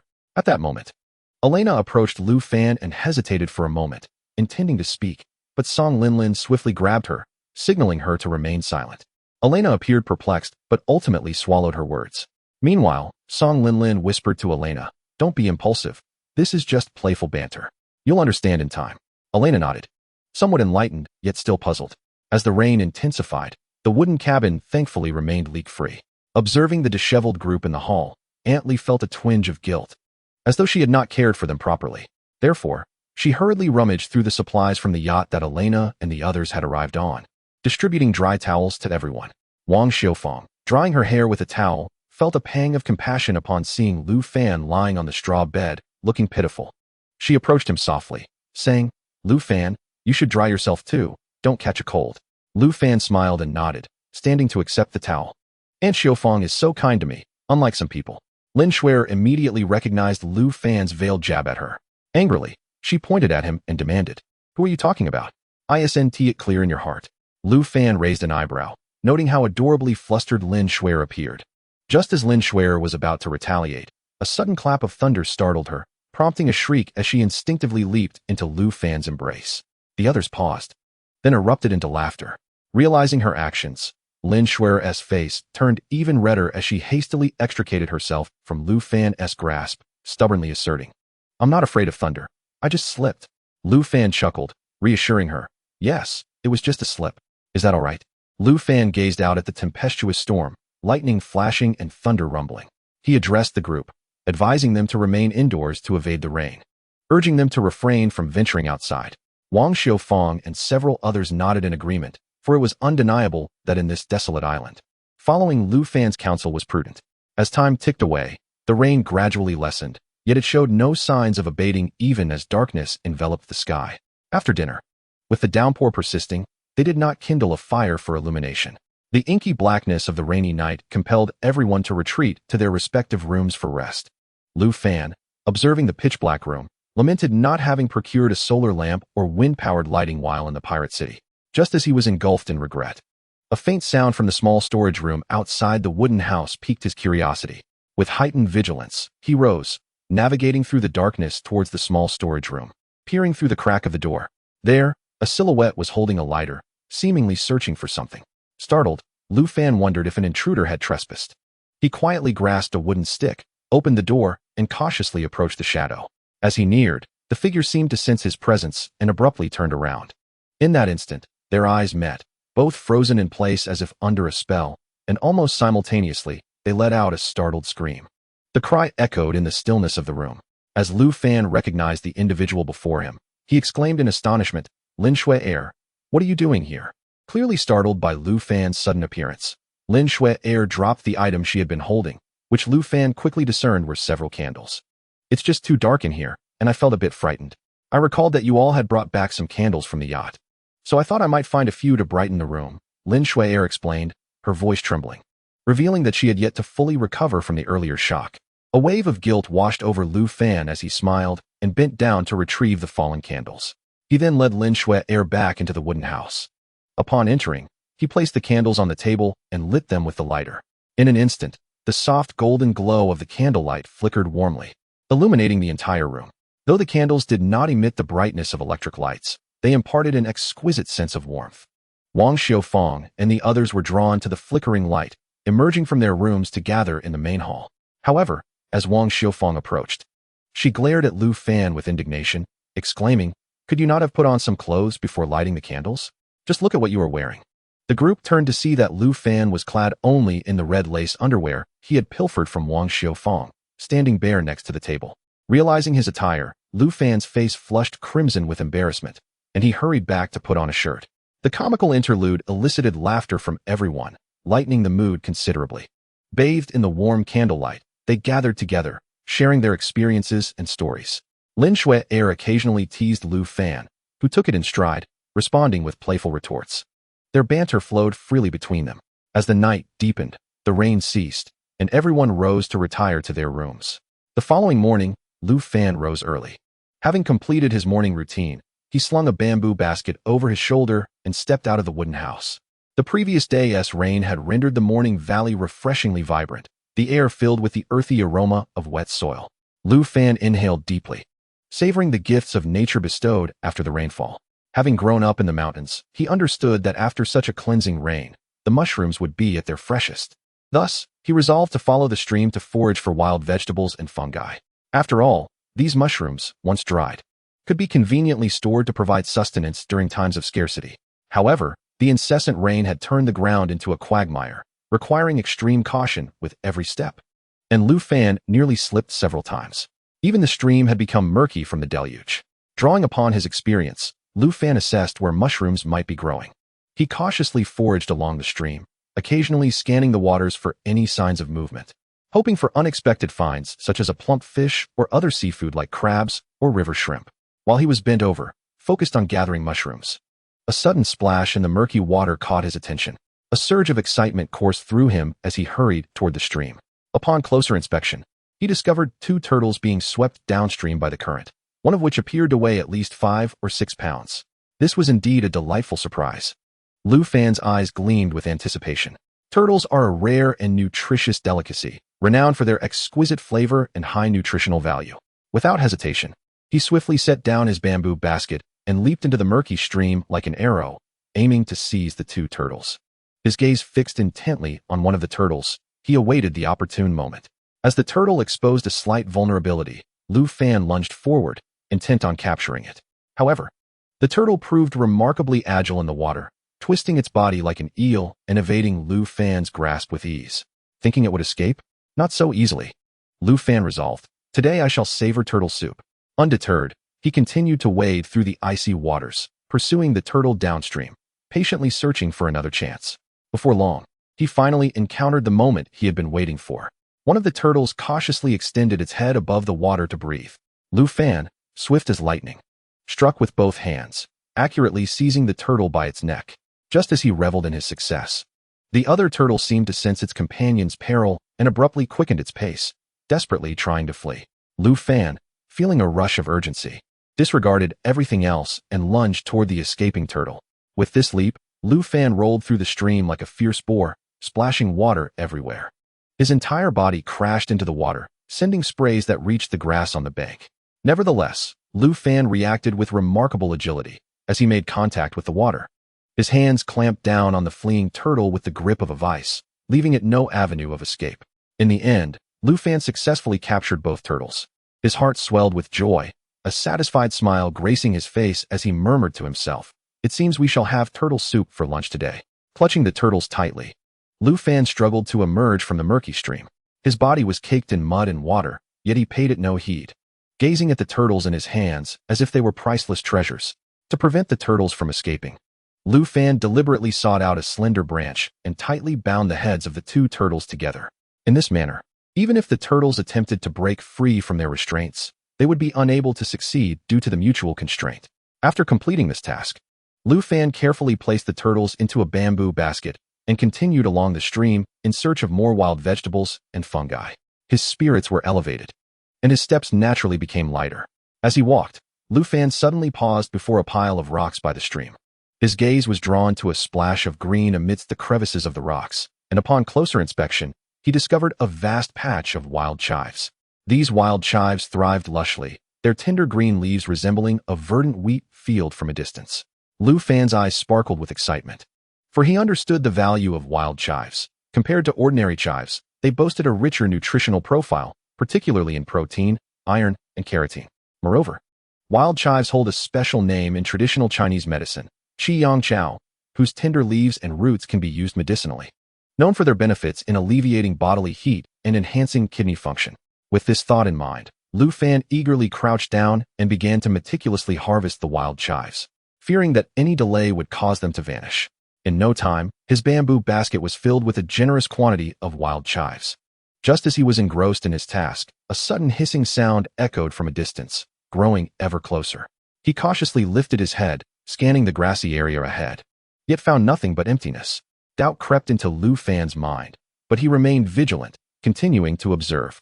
At that moment, his eyes widened in shock. A venomous snake was emerging from the murky waters, its triangular head constantly flicking its tongue, attempting to swim toward him. However, the strong current was pushing the snake downstream. The snake struggled against the flow, defiantly swimming upstream towards him. The snake, emerging from the water, seemed to have spotted its prey, hissing ominously. Lu Fan's heart raced. He was well aware of the potency of the local venomous snakes, having encountered their dangers before. If bitten again, the consequences would be dire. Swiftly, he scanned his surroundings and noticed a sturdy branch nearby. With quick reflexes, Lu Fan seized the branch. As the snake finally approached the riverbank, he seized the moment and struck the snake's vulnerable spot with the branch. The snake writhed in pain but did not relent, attempting to lunge at Lu Fan, as if blaming him for its predicament. However, undeterred, Lu Fan swung the branch again and again, striking the snake's vital area. The snake, disoriented from the blows, seemed to realize that this human was not to be trifled with and slowly retreated back into the water. Lu Fan exhaled deeply, ready to relax, but then realized that leaving the snake unresolved could lead to future troubles. After all, this place was their home. Encountering the snake unknowingly in the future could be even more perilous. Resolute, he followed the stream, the murky water concealing the serpent that flickered in and out of view. Just as he was about to catch up, he suddenly lost his footing and fell into the stream. Fortunately, he managed to brace himself with his hands, but his knee struck painfully against the rocky bottom. Ignoring the throbbing pain, Lu Fan kept his eyes fixed on the snake, fearing it might disappear from his sight. The snake had now reached a turbulent whirlpool, seemingly trying to escape him. Gritting his teeth against the pain, Lu Fan picked up a stone and hurled it at the snake. The stone struck true, causing the snake to slow its movements. Seizing the opportunity, Lu Fan rushed forward and swiftly brought down another stone on the snake's head, blood splattering. After a few frantic thrashes, the snake lay still. Lu Fan cautiously picked it up, wary of any sudden revival that might lead to a bite. He scrambled out of the water and placed the snake in his bamboo basket. Looking at the bounty he had collected, a satisfied smile spread across his face. He mused to himself that today's haul was quite impressive. Not only would there be turtle soup, but also roasted snake meat to enjoy. Sitting on a rock by the stream, he rubbed his swollen knee, feeling the slight sting of pain. While massaging his knee, he couldn't help but ponder the origins of the snake. He recalled having thoroughly checked the area multiple times and was certain there were no venomous snakes in the canyon. Where could this one have come from? After a moment of contemplation, he considered a possibility. The snake might have fallen into the stream from the waterfall above. With this thought, he resolved to follow the stream to explore the pool below the waterfall, hoping to discover more. Ignoring the pain in his knee, he stood up with difficulty and continued along the stream. As he drew nearer to the waterfall, the water became increasingly murky, as if stirred by some unseen force. Lu Fan's curiosity intensified, and he quickened his pace, eager to reach the pool and uncover its secrets. When he arrived at the pool, the sight before him left him astounded, as if he were witnessing the end of the world. The once crystal-clear water was now a murky mess, littered with dead fish of various sizes and debris, likely swept down by the powerful currents of the waterfall. A sense of urgency gripped Lu Fan. This was their vital water source. If left unaddressed, the dead fish and branches would contaminate the entire supply, leaving them without clean drinking water. Frowning deeply, he took a deep breath and jumped into the pool without hesitation. The icy water sent a shiver down his spine, but he did not falter. He immediately began to remove the dead fish and branches, one by one, tossing them to the shore. The process was not easy. The stench of the fish and the coldness of the water were uncomfortable, yet he persevered until the pool was pristine. After clearing the debris, Lu Fan did not stop there. He thought for a moment and placed fresh leaves at the overflow of the pool, effectively blocking debris from entering the stream and preserving its clarity. Having completed this task, Lu Fan finally sighed in relief. He looked at his thoroughly soaked clothes and chuckled wryly, then shouldered his bamboo basket and made his way back toward the wooden cabin. As he hurried back to the wooden cabin, he discovered that Wang Xiufang and the others had already risen, busily attending to their respective tasks. Meanwhile, Aunt Li and Song Linlin were diligently working in the kitchen, preparing breakfast for everyone. Ever since Lu Fan had rescued Song Linlin and Elena, he had also transported all the supplies from the yacht back with him. These provisions were indeed plentiful and diverse, including instant noodles, red wine, and a considerable amount of fresh beef. It must be said that the quality of the ingredients from the yacht was exceptionally high. Although Aunt Li had already processed the beef into jerky, when it was placed in the pot to cook, the rich aroma of meat immediately filled the kitchen. making anyone who inhaled it involuntarily salivate. Upon entering the kitchen, Lu Fan set down the basket he was carrying. Hearing the noise, Aunt Li and Song Linlin turned in unison. Their eyes brightened as they beheld the basket brimming with ingredients, as if they had stumbled upon treasure. And they quickly gathered around. With a look of astonishment, Song Linlin gazed at Lu Fan and incredulously asked, "Lu Fan, where did you find so many wild vegetables? This is truly impressive. And there are quite a few mushrooms too." As she spoke, she eagerly reached out to grab the mushrooms, eager to add them to the pot to stew with the beef, believing that this combination would undoubtedly result in a delectable dish. However, just as she was about to peel back the layer of wild chives covering the top, an unusual texture caused her hand to retract suddenly. Chapter 112. Expanding the cabin, it was something soft and seemingly smooth to the touch. This sensation inexplicably stirred a feeling of dread within her. Yet, her overpowering curiosity ultimately triumphed over her fear, and she instinctively followed the contour of the object, gently tugging at it. As her arm lifted, a dark object was pulled from the pile of wild chives. When she finally discerned what it was, she froze in place, a chill running from her feet straight to her head. It was a venomous snake, its head already severed. "Ah!" Song Linlin finally regained her senses and emitted a scream filled with sheer terror, her voice reverberating through the quiet mountain forest like a bolt of lightning. Her body seemed propelled by a tremendous force, causing her to instinctively leap backward. In her panic, she flung the snake away, which landed directly in front of Aunt Li with a thud. Aunt Li was startled by this sudden turn of events, her face turning pale as she trembled like a leaf in the wind, staggering backward several steps and nearly collapsing to the ground. Upon hearing the commotion, Wang Xiufang rushed over, her eyes widening in shock as she beheld the over 1-meter-long snake on the ground. Seeing this, Lu Fan quickly stepped forward to explain. "Do not be afraid. This snake is already dead. I found it by the creek and exerted considerable effort to kill it. I originally intended to prepare snake meat for everyone tonight." Song Linlin, still clutching her chest and feeling residual fear, remarked, "You truly scared us.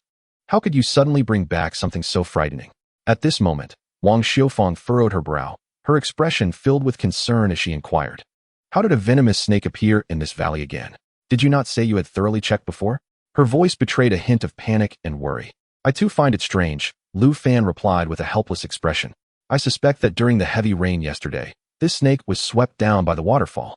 Upon hearing this explanation, the others felt somewhat reassured and nodded in agreement, as it seemed plausible. Just then, Aunt Li approached, her emotions appearing to have calmed. She stood before Lu Fan, reproachfully saying, "Xiufang, you really ought to inform us beforehand. Look at how frightened Linlin is." Feeling somewhat embarrassed, Lu Fan scratched his head and offered an apologetic smile. "Ah, I simply forgot. But Aunt Li, do not be upset. I have something wonderful to show you." As he spoke, he crouched down, revealing 2 soft-shelled turtles nestled among the wild chives. Each turtle was quite substantial, weighing 5 to 6 pounds. Upon seeing the turtles, Aunt Li's eyes sparkled with excitement as she exclaimed, "Oh, look at these turtles. This is truly a delightful find." She carefully lifted them from the basket, examining them closely. Wang Xiufang and Song Linlin drew nearer, their eyes fixed on the turtles as if they had never seen such creatures before. Moments later, Wang Xiufang, with admiration in her voice, said to Lu Fan, "Xiufang, your outing has certainly yielded a bountiful harvest. It seems we shall have a feast today." Song Linlin, having regained her composure but still feeling a tinge of apprehension, playfully remarked, "Next time you bring back something so terrifying, you must give us a heads up. I'm still feeling my heart race." Subsequently, Song Linlin grabbed a handful of mushrooms, cleaned them, and placed them in the pot to stew with the beef, while Wang Xiufang meticulously washed the remaining mushrooms and laid them out to dry in the sun outside the cabin, ensuring they would remain good for several months. After breakfast, Lu Fan took Wang Xiufang and the others to chop down trees, preparing to expand the cabin and construct additional rooms. Armed with a gleaming and razor-sharp machete, Lu Fan was tasked with felling the trees. With each crisp sound, the trees fell as his movements were both skilled and powerful, as though he and the machete were one. Meanwhile, Lin Shuer and the others paired up, primarily tasked with hauling the cut logs to the cabin.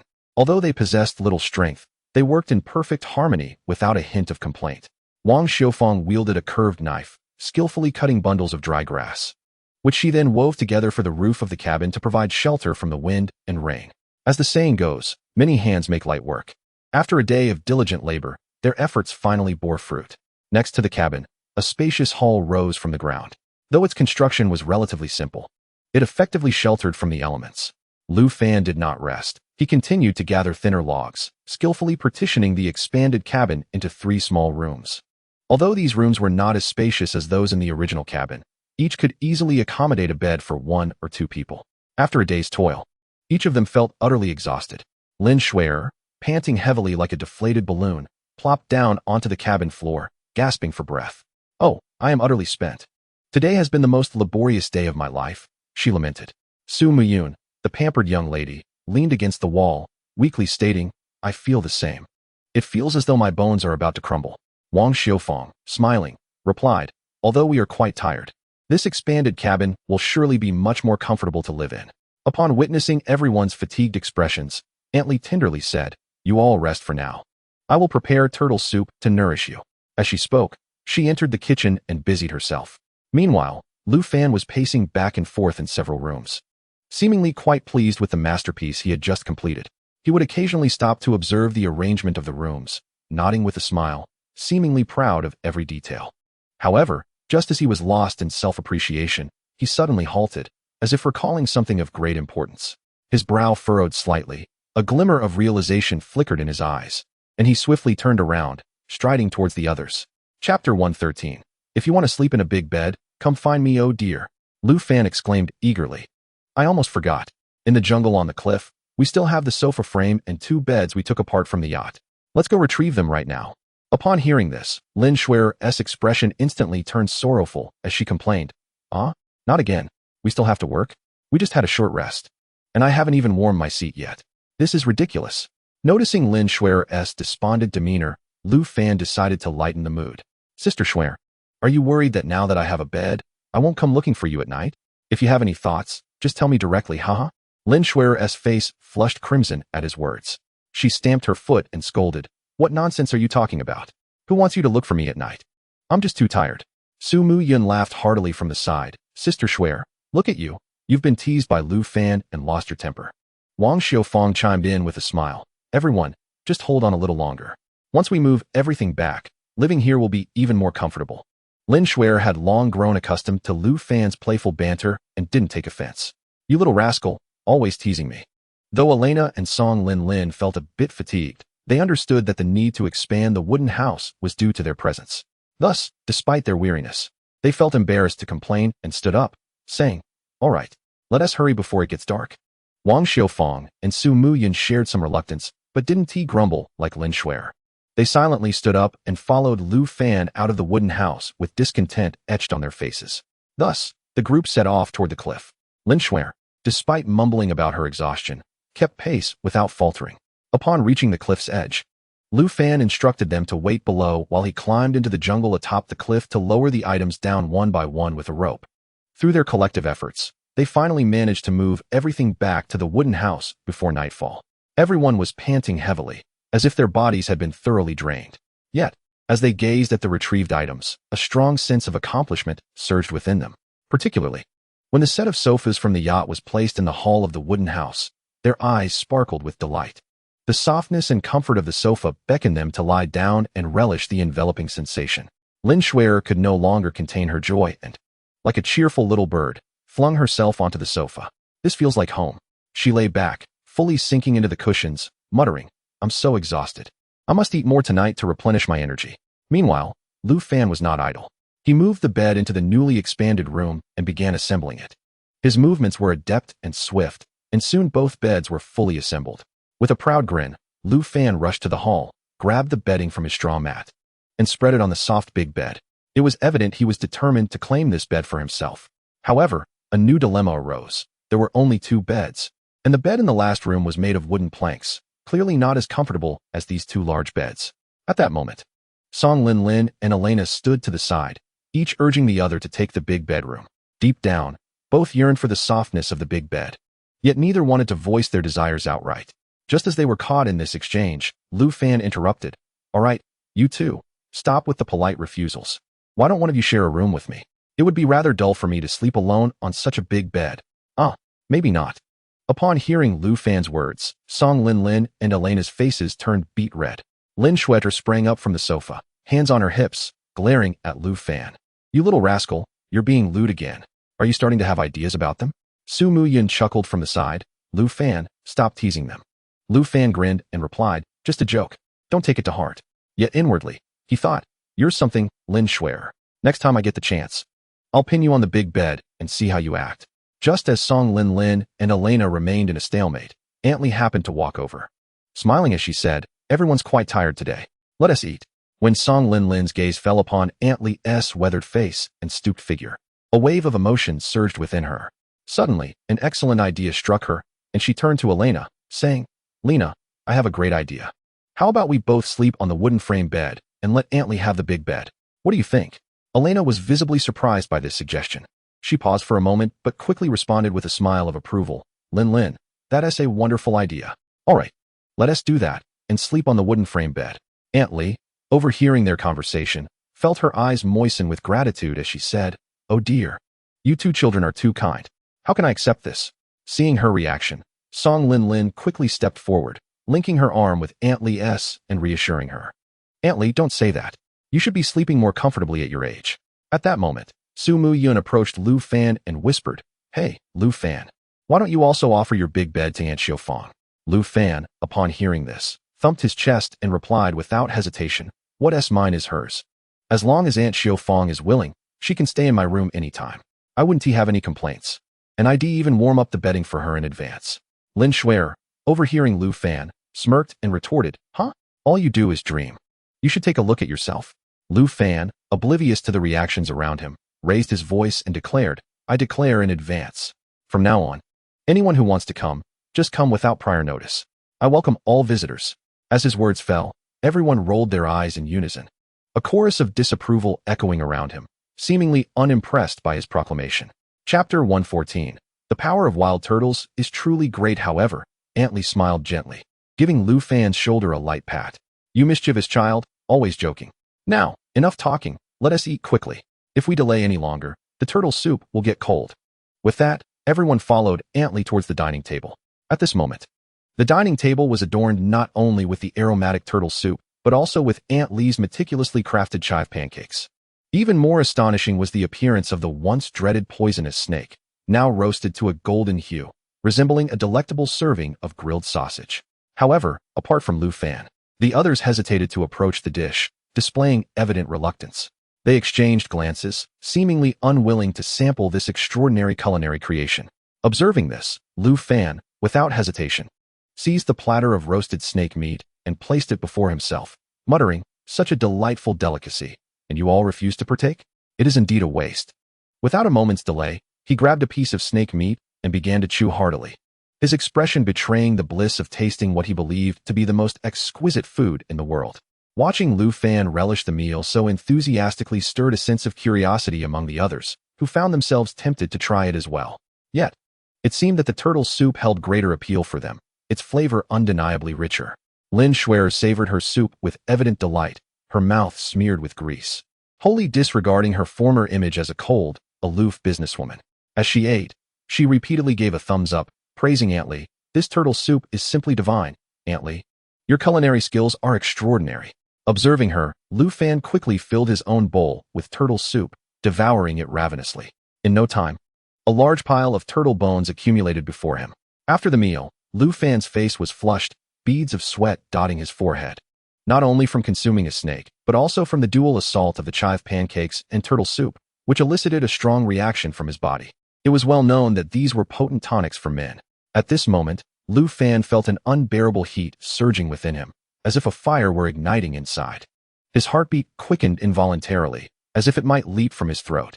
When Wang Xiufang noticed Lu Fan's condition, her heart tightened, fearing he had succumbed to the poison of the snake. She hurriedly reached out to touch his forehead, her expression filled with concern as she asked, Xiao Fan, what is happening to you? You're not poisoned, are you? Upon hearing Wang Xiufang's words, everyone turned their gaze toward Lu Fan, their eyes reflecting genuine concern. Moments later, when their attention shifted back to Aunt Li, they eagerly sought answers from her. However, Aunt Li's reaction upon seeing the two turtle skulls and the pile of bones before Lu Fan was unexpectedly lighthearted. A slight smile played at the corners of her mouth, as if she had anticipated this all along. Subsequently, she casually remarked, he is fine, merely having indulged in too much turtle. She pointed towards the pile of turtle skulls, seemingly hinting at something. Wang Xiufang immediately understood, and her cheeks flushed with a hint of embarrassment. Su Miyun and the others seemed not to have fully grasped the situation. But as they began to inquire further, they too felt an overwhelming warmth surge within them. This sudden acceleration of their heartbeats and the rise of hormones led them to a swift realization. Lin Schwerer glared at Lu Fan, silently cursing, that despicable Lu Fan. Surely he did this on purpose. He must be plotting something against us, which is why he brought us this turtle and wild chives.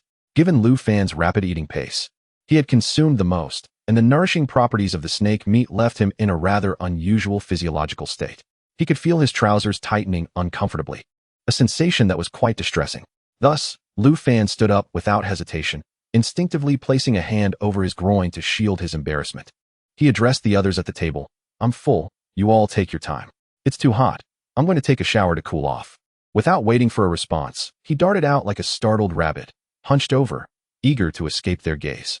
Wang Xiufang and Lin Schwerer exchanged knowing glances, instantly comprehending Lu Fan's awkward predicament, and they erupted into laughter. Lin Schwerer laughed so hard she doubled over, taunting, "See? This is the consequence of gluttony. He brought it upon himself. Haha." After fleeing the wooden cabin, Lu Fan hastily made his way to the stream under the moonlight, plunging into a deeper section of water.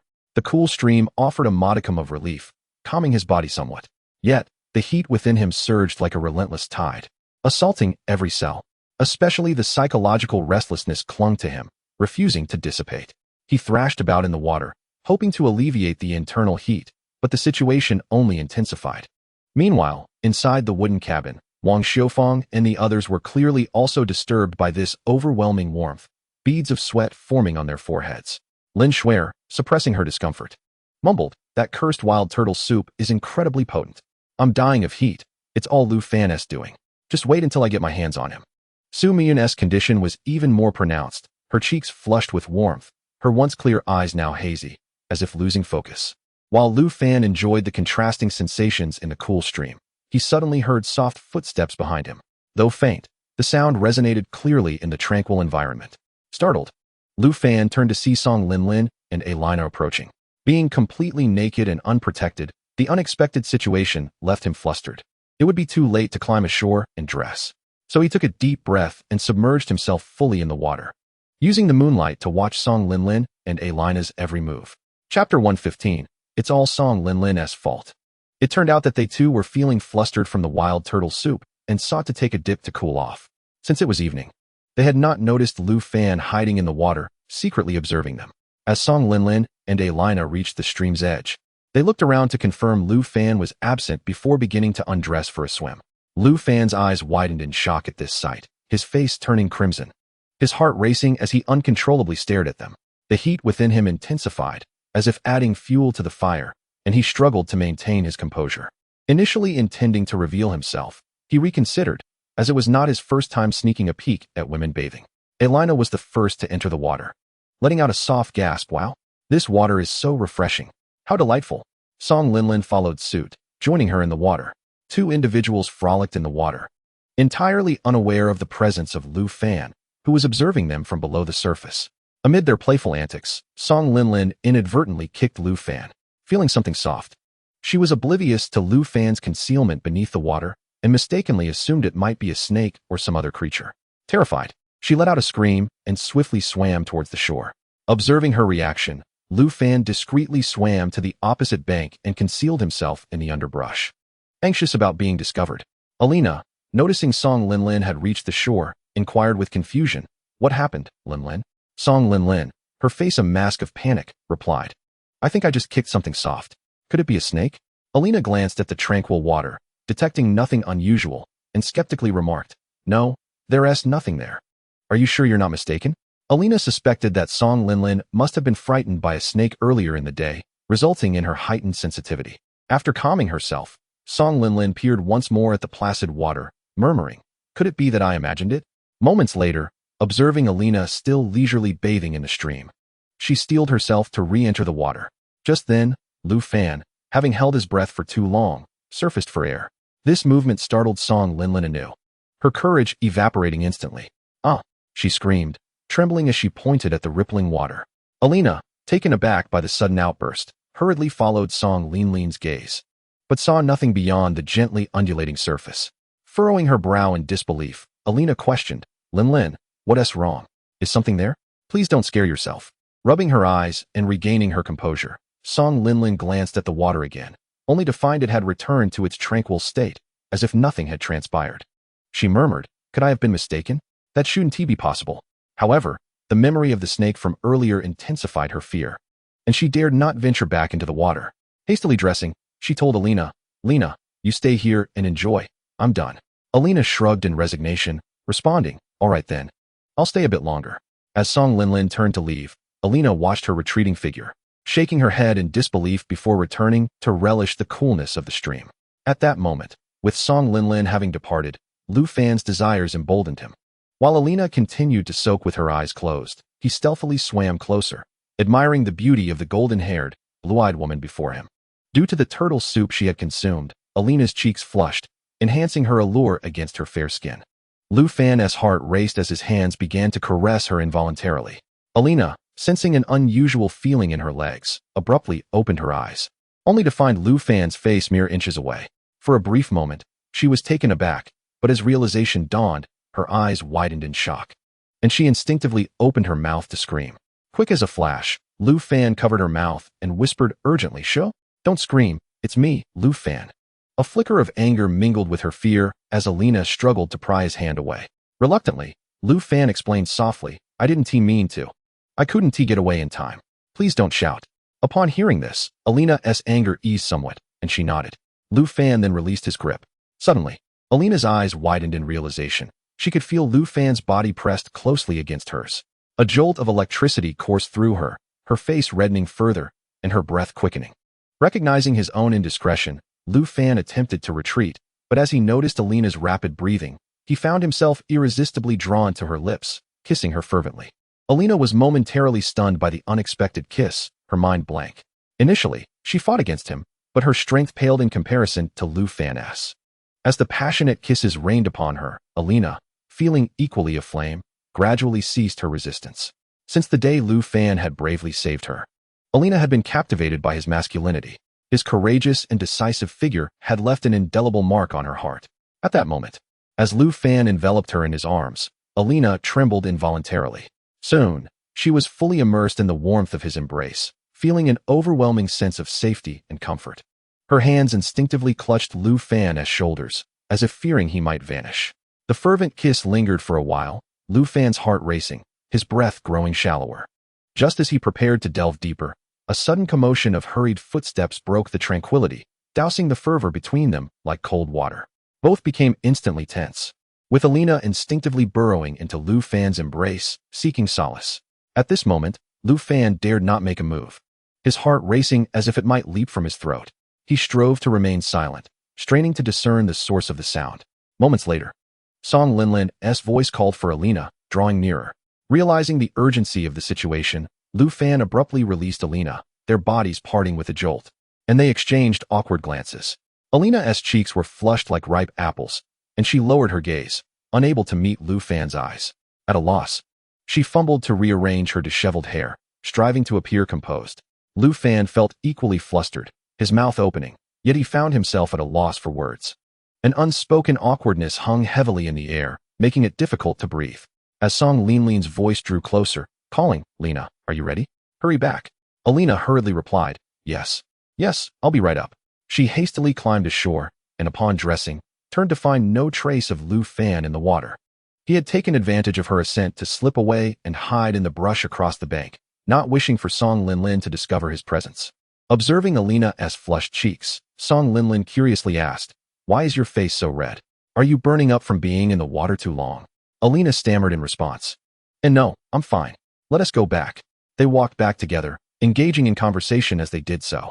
After they had walked far away, Lu Fan finally crawled out of the stream, his heart still racing as he recalled the recent scene, a hint of pride surfacing on his face. This feeling lingered in his mind, knowing that Ai Li Na was determined to succeed.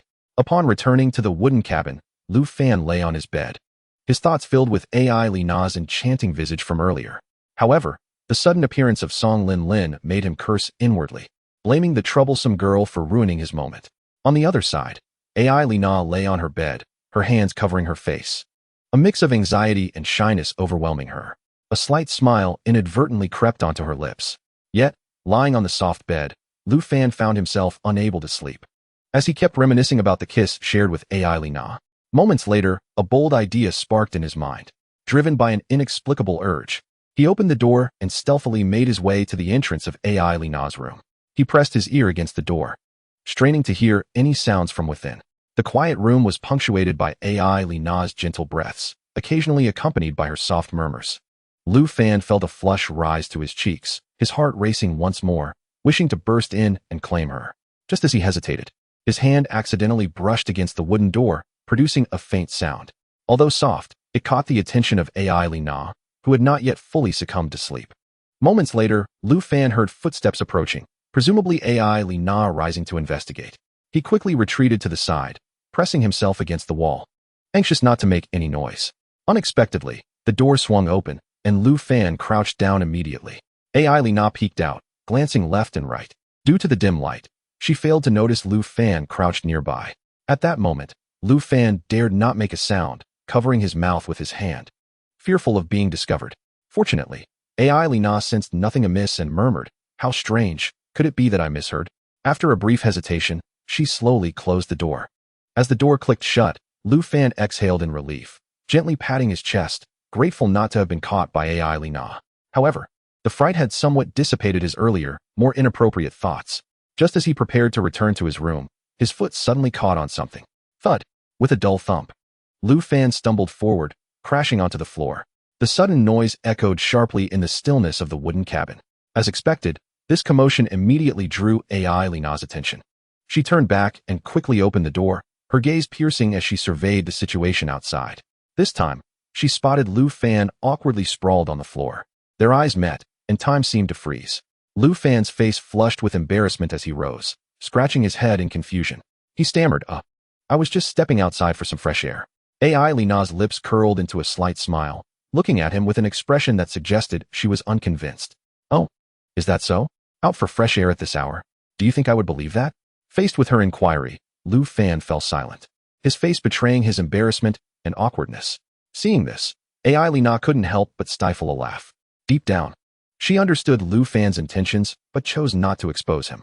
Lu Fan stood there, acutely aware of the delicate lavender scent emanating from Ai Lina, feeling increasingly uneasy. At that moment, his mind raced, ignited by a surge of desire. He thought, this is a once-in-a-lifetime opportunity. As the saying goes, strike while the iron is hot.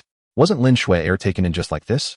Ultimately, driven by overwhelming desire, Lu Fan hesitated for merely 2 seconds before he suddenly lifted his head, eyes wide with determination, and charged toward Ai Lina like a famished wolf. He swiftly enveloped her in his arms, pivoted, and slammed the door shut with his backside. Without delay, he tackled Ai Lina onto the bed like a hungry tiger pouncing on its prey. Ai Lina was taken completely by surprise by Lu Fan's audacious move. It was worth noting that on either side of her, Wang Xiufang and Su Mu Yun resided just a wall away. In an instant, she was startled, her body trembling involuntarily. She never imagined Lu Fan would dare to act so boldly in the cabin. Ai Lina instinctively pushed against Lu Fan, her voice tinged with panic and indignation as she softly exclaimed, "Are you crazy? What if they find out?" Yet, at that moment, Lu Fan was too consumed by desire to care about her protests.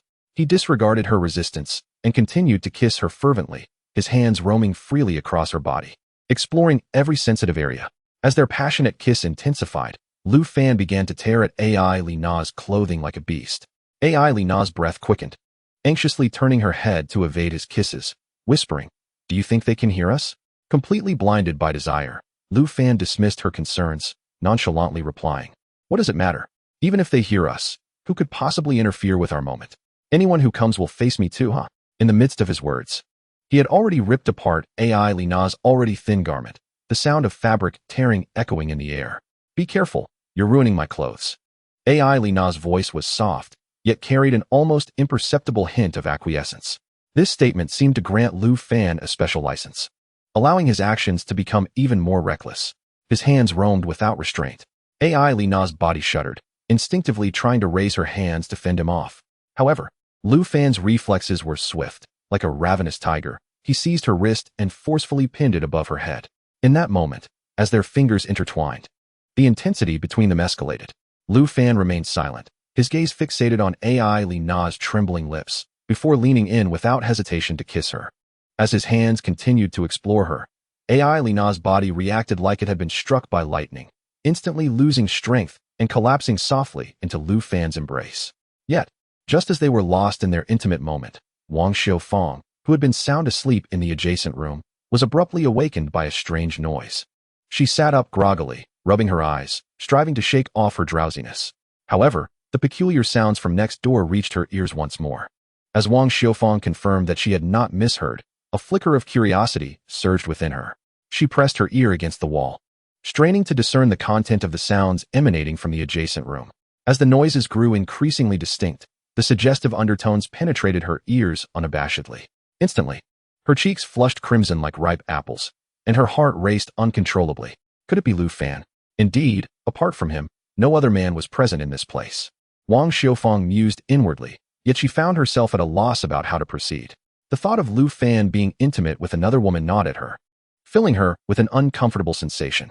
She was uncertain whether she should intervene in their actions, but upon reflection, she realized she lacked sufficient reason or authority to interfere. Moreover, she understood that the women in the cabin would inevitably become Lu Fan's partners, herself included. No, she resolutely told herself, I must not go. If that mischievous boy Lu Fan were to go wild, he might not spare me either. The thought sent a shiver down her spine. Hastily, she buried her head beneath the covers, as if that could shield her from the voice that rendered her face aflame. Yet, the sound seemed to possess a certain enchantment, continuously invading her ears, causing her heart to beat in rhythm with the chaos next door. A rosy hue blossomed on her cheeks, her body began to heat up, and a fine sheen of sweat formed on her forehead, as an indescribable sense of torment spread within her. With her eyes tightly shut, her heartbeat quickened, and she could hear her own labored breaths. At that moment, she could only silently pray for Lu Fan to conclude this affair swiftly. However, contrary to her wishes, Lu Fan, having consumed a nourishing turtle soup, seemed possessed by the spirit of a god of war, showing no signs of abating. Instead, the commotion escalated, as if he were completely immersed in the experience. Meanwhile, in the adjoining room, Su Miyun was also undergoing a similar torment. Once peacefully asleep, she was abruptly awakened by the incessant sounds that infiltrated her consciousness. Half awake, she began to feel an unusual sensation. Still in a dreamlike state, Su Miyun bit her lip. Her mind filled with images of Lu Fan, and her body involuntarily started to stir. Moments later, she jolted awake, momentarily dazed, unsure if she was still dreaming. However, the gentle voice of Lu Fan from the neighboring room confirmed her reality. Wasn't this Alina's room? Just as her bewilderment deepened, a sudden wave of amorous sounds caused her face to flush with embarrassment. Realizing what was happening, she felt a mix of shyness and curiosity, her heartbeat accelerating as a novel sensation of bashfulness and anxiety washed over her. Her rational mind urged her to refrain from eavesdropping, yet her body betrayed her. Inching closer to the wooden wall, the sounds incessantly stimulated her nerves, rendering her cheeks hot and her breath shallow. This feeling was both infuriating and mortifying. She admonished herself to stop listening, for it was too torturous. Thus, she wrapped herself tightly in her blanket, attempting to ignore it all. Yet the sounds showed no sign of diminishing, and she felt her heart racing dangerously out of control. Internally cursing Lu Fan for his audacity, she debated whether to intervene. However, fear of inciting his wrath kept her silent. She knew well that Lu Fan was no innocent soul, full of mischief. As Su Miyun wrestled with her thoughts, a faint sound of footsteps echoed from the common area, startling her into hastily covering her head with the blanket. It turned out to be Wang Xiufang. Unable to endure the torment any longer, deciding to step outside for some fresh air to alleviate her inner turmoil. Cautiously, Wang Xiufang opened the door, careful not to let Lu Fan discover that she was escaping the unbearable situation. Inside, Lu Fan and Alina remained blissfully oblivious, lost in their world. The following day, before dawn fully broke, Lu Fan awoke, glancing at the still sleeping Alina. He resolved to sneak back to his room, dreading the embarrassment of being caught by Wang Xiufang and the others. However, as he exited Alina's room, he immediately spotted Wang Xiufang curled up on the sofa, asleep. Lu Fan was taken aback. Why was Aunt Xiufang sleeping on the sofa? He approached quietly, noticing her furrowed brow and dark circles under her eyes, suggesting she had not rested well. Guilt washed over him as he surmised that his and Alina's activities had disturbed her. Yet, compelled by an impulse, he acted boldly. Chapter 118. Wang Xiufang's jealousy, he puckered his lips and leaned in to kiss Wang Xiufang's luscious mouth. Still lost in slumber, she seemed to sense something amiss. Giving a soft moan, fearful of awakening her, Lu Fan became increasingly gentle. Just then, Aunt Li emerged from the kitchen, preparing breakfast, and caught sight of Lu Fan kissing Wang Xiufang. Her face flushed with embarrassment. Upon hearing the commotion, Lu Fan turned to meet Aunt Li's gaze, freezing in place and feeling a wave of awkwardness wash over him. Aunt Li was momentarily stunned but quickly recovered, averting her gaze and covering her eyes with her hands. Stammering, I didn't see anything. Lu Fan immediately released Wang Xiufang, standing awkwardly as he stuttered an explanation. Aunt Li, you must have misunderstood. I just noticed a mosquito on Xiufang's face and wanted to help. Aunt Li turned back, smiling knowingly. It's all right, I understand. After all, you are both young. Hearing Aunt Li's words, Lu Fan's face turned crimson, wishing he could vanish into thin air. Just as he grappled with how to navigate the situation, Wang Xiufang stirred, slowly opening her eyes. Upon seeing Lu Fan so close and Aunt Li smiling beside him, she paused, seemingly realizing the situation. Her face flushed with embarrassment, akin to a ripe tomato. She quickly sat up, adjusted her clothing, and averted her gaze in a fluster. Lu Fan appeared even more flustered, his words stumbling. Xiufang, I just saw a mosquito on your face. I didn't do anything. Wang Xiufang understood the circumstances, yet in Aunt Li's presence, she could only endure her embarrassment and anger. Lowering her head, she replied softly, I know. Aunt Li, noticing the tension, quickly intervened. All right, you two chat. I'll go prepare breakfast. With that, she headed toward the kitchen. Lu Fan finally felt relieved, rising hastily to tell Wang Xiufang. Aunt Xiufang, I'll head back to my room now. He departed in a rush, akin to fleeing. Watching his retreating figure, Wang Xiufang felt a surge of chaos in her heart, recalling his encounter with Alina the previous night, which left her feeling unsettled. After straightening her hair, she stood up and returned to her room. The enchanting events of the night seemed to sow more seeds of uncertainty among the group as the morning's awkwardness unfolded. In the subsequent period, Lu Fan appeared to have opened the door to a new world, occasionally sneaking into AI Lina's room at midnight for tender encounters. This behavior rendered the atmosphere between him and Wang Xiufang particularly delicate. Each time they met, Wang Xiufang would instinctively blush, her gaze evasively avoiding his. This left Lu Fan feeling quite troubled. One day, during breakfast, upon noticing the dwindling supplies in the kitchen, Lu Fan resolved to take a few of them into the nearby jungle for a hunting expedition, intending to assess the results of their recent marksmanship training. As he ate, he inquired of everyone how they felt about their shooting skills over the past few days. Lin Shui was the first to respond, declaring that while she could not match him, she could hit a tree trunk from 50 meters away, which was immensely enjoyable. Song Lin and the others nodded in agreement, affirming their competence as well. However, when Lu Fan turned to Wang Xiufang, she immediately lowered her head, unable to meet his gaze. Observing this, Lu Fan could only shake his head awkwardly before suggesting that they go hunting on the cliff after breakfast. The group eagerly agreed, all nodding enthusiastically. Only Wang Xiufang remained with her head down, quietly expressing, I think I will sit this one out. Lu Fan was somewhat taken aback. He understood that Wang Xiufang was feeling jealous and upset, yet he patiently encouraged her. Xiufang, it would be good for you to exercise, and with me around, there will be no danger. After a moment's hesitation, Wang Xiufang gently nodded in agreement. Once breakfast concluded, the group quickly gathered their gear and, filled with excitement, followed Lu Fan towards the dense jungle above the cliff. Along the way, Lin Shui and AI Lina flitted about like cheerful birds, chattering incessantly with anticipation and confidence for the impending hunting activity, seemingly already envisioning the joy of success. In contrast, Wang Xiufang appeared rather reticent. She trailed at the back of the group, deliberately maintaining a distance from Lu Fan as if to avoid any contact with him. Upon entering the jungle, AI Lina's excitement became increasingly palpable. She knew that Lu Fan would undoubtedly protect her in the face of danger. Thus, with her long gun in hand, she eagerly led the way, glancing around to search for signs of game. Indeed, it was not long before AI Lina's keen observation paid off, as she spotted a wild rabbit. The rabbit was leisurely foraging amid the grass, blissfully unaware of the looming threat. Upon noticing this, AI Lina swiftly raised her gun, focusing intently on the unsuspecting creature. Her gaze was sharp and concentrated, as if the world had been reduced to just her and the rabbit. As everyone held their breath in suspense, a gunshot rang out, reverberating through the jungle. The rabbit had no time to react and fell lifelessly to the ground, twitching briefly before succumbing to stillness. The group witnessed this thrilling moment in astonishment, followed by an eruption of applause and cheers. Incredible! AI Lina, you are truly a sharpshooter. Your marksmanship is absolutely remarkable. The accolades poured forth, filling the air. AI Lina's smile radiated even more brightly, and she looked toward Lu Fan, seemingly awaiting his praise. Noticing her, Lu Fan's lips curled into a smile, and he gave her a thumbs up, exclaiming, "Well done."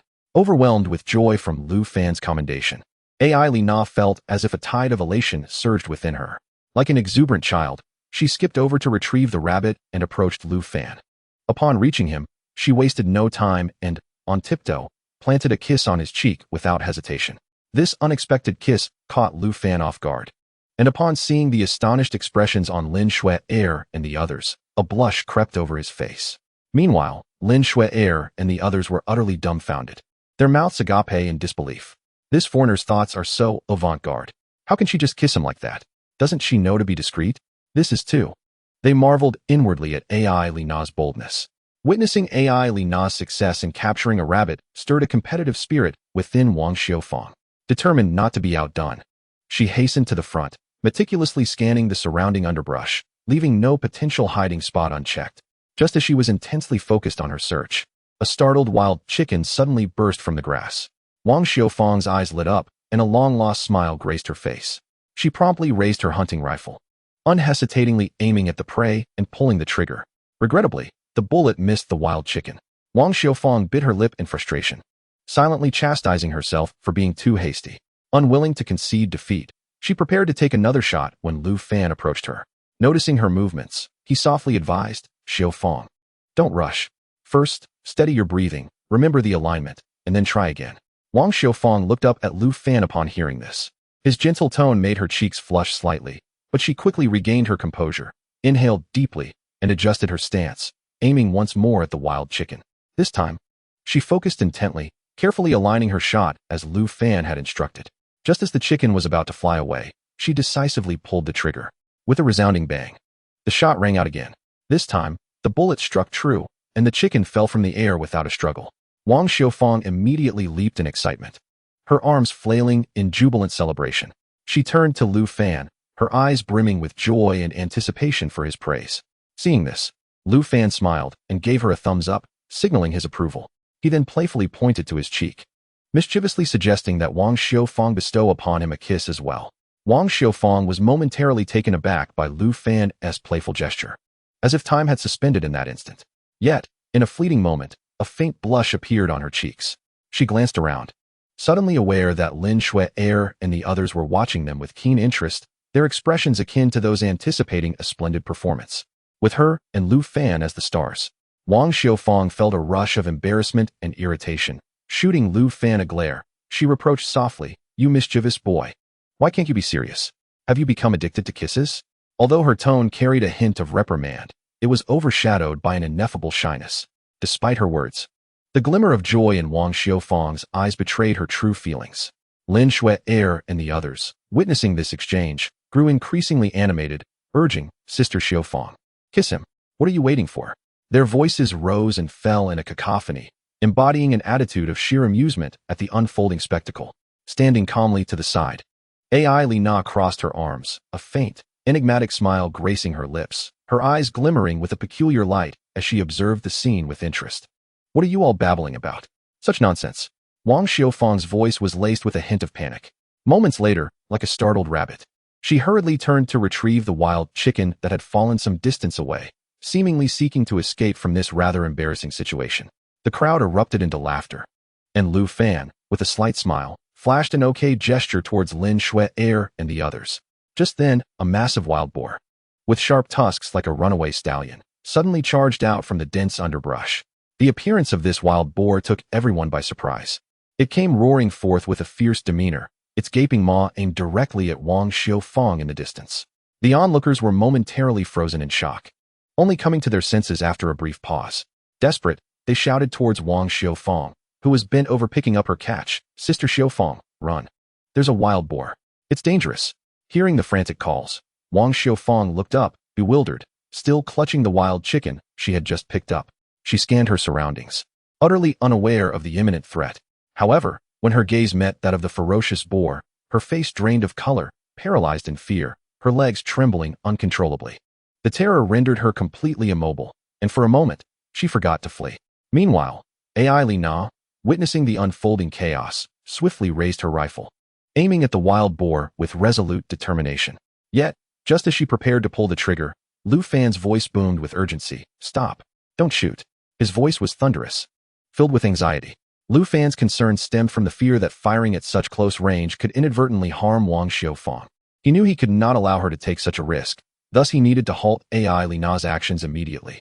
Ai Li Na, startled by Lu Fan's sudden outburst, turned to him with a frown, a displeased expression on her face, her eyes betraying a hint of resentment. Observing her reaction, Lu Fan softened his tone, explaining, "Please don't misunderstand. I just believe the distance is too close. I'm only worried about accidentally injuring Sister Xiufang. I mean no offense." Upon hearing Lu Fan's sincere words, Ai Li Na's furrowed brow began to ease slightly. Lu Fan shook his head in exasperation, inwardly lamenting the troubles that women could bring, juggling one crisis after another. However, the situation was rapidly escalating.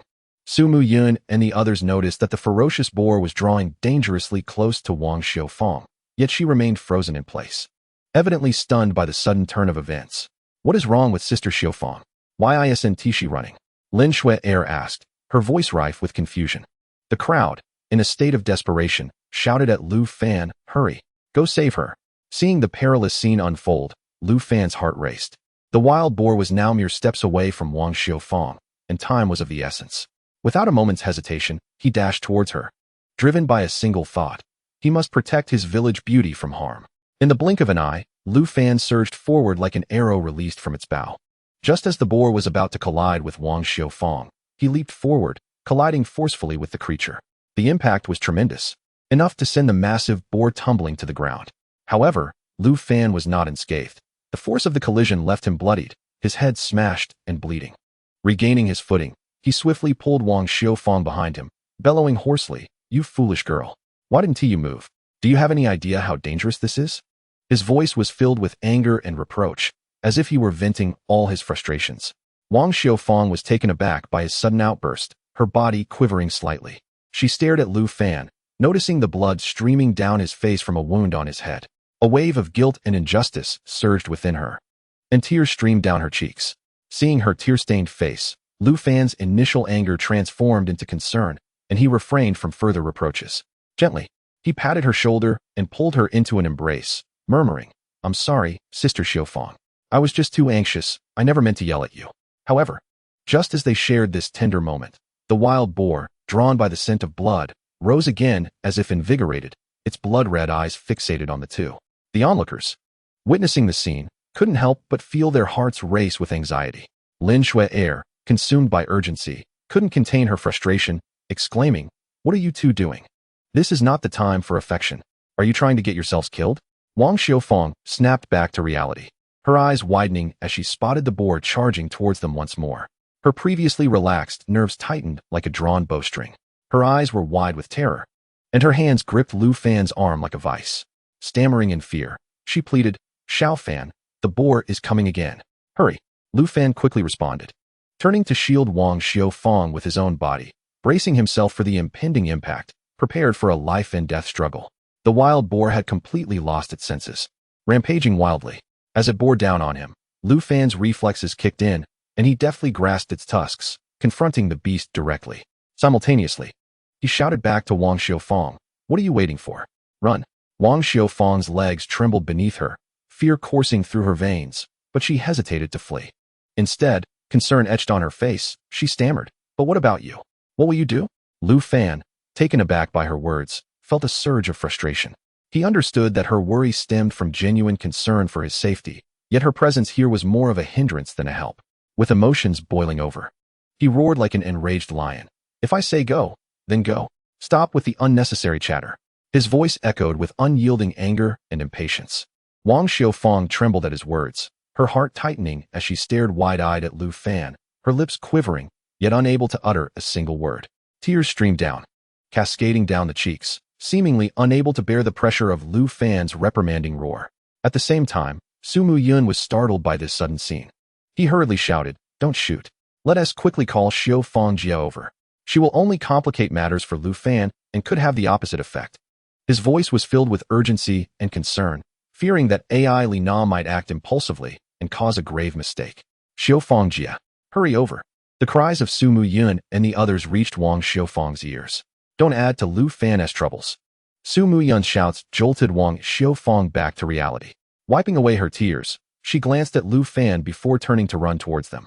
AI Li Na then lowered her gun, joining Su Mu Yun in pulling Wang Xiufang behind them. At that moment, Lu Fan was fiercely gripping the wild boar's tusks.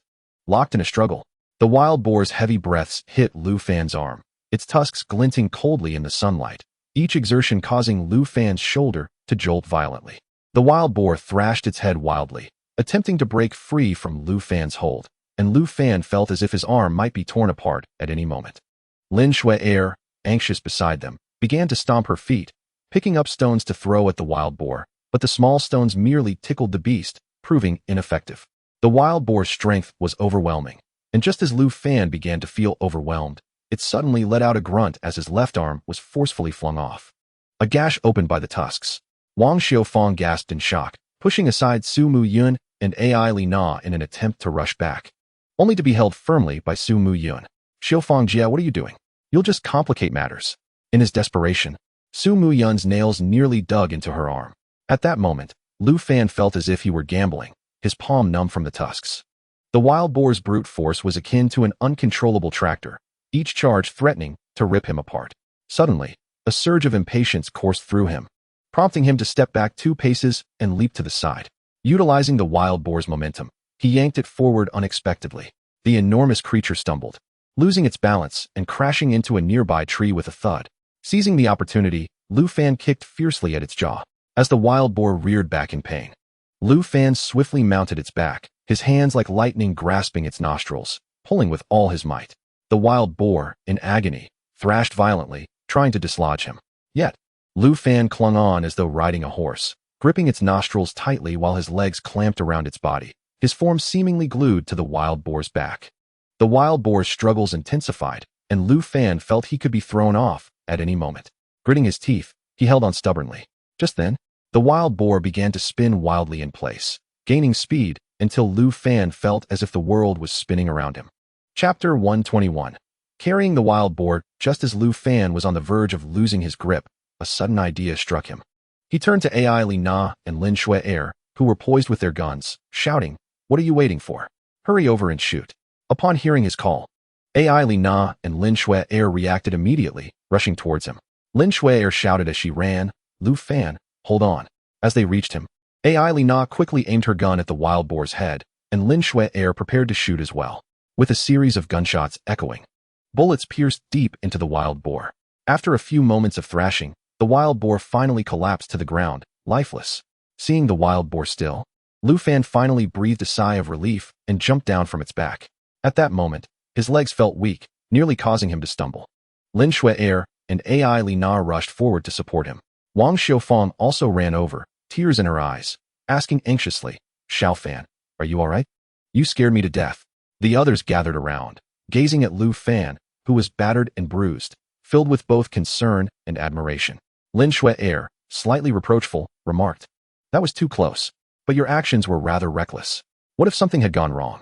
Lu Fan gently wiped the blood from his face with his arm, forcing a smile. "As long as everyone is all right, that's what matters. Look at this wild boar. It's so large it should feed us for quite some time." Everyone's gaze followed Lu Fan's words down to the enormous wild boar on the ground, then turned back to him, noticing that he was covered in blood and his clothes were torn by the tusks. Yet, Lu Fan seemed unfazed. Wang Xiufang looked at him with guilt, her eyes full of worry. She hurried to his side and said anxiously, "Stop talking for now. Let us take care of your wounds. You've lost quite a bit of blood, and we can't let it continue like this." Upon hearing Wang Xiufang's words, everyone snapped to attention and quickly gathered around, working together to tend to Lu Fan's injuries. Some tore clean strips from their clothes, while others helped clean the wounds. Although their methods were somewhat clumsy, everyone was doing their utmost. After a brief treatment, Lu Fan's bleeding finally stopped, as everyone packed up their weapons and the wild boar. A new problem arose. How to carry the hefty creature, weighing 400 to 500 pounds, back home became a dilemma. Lu Fan, injured as he was, could not lift the wild boar, and even without his injuries, carrying such a massive beast alone would be nearly impossible. What should we do? Song Lin Lin looked at the wild boar on the ground, her brow furrowed with worry. We can't just chop it up to carry it back, can we? Lu Fan was left speechless. Chop it up? How could you even suggest that? Everyone exchanged glances, feeling somewhat helpless. Just as despair loomed, Lu Fan thought for a moment and suddenly brightened, pointing to a sturdy branch nearby. We can find a few branches, tie the wild boar to them, and then you all can use vines to drag it back. Upon hearing Lu Fan's suggestion, though unsure of its feasibility, everyone eagerly set about gathering branches as instructed.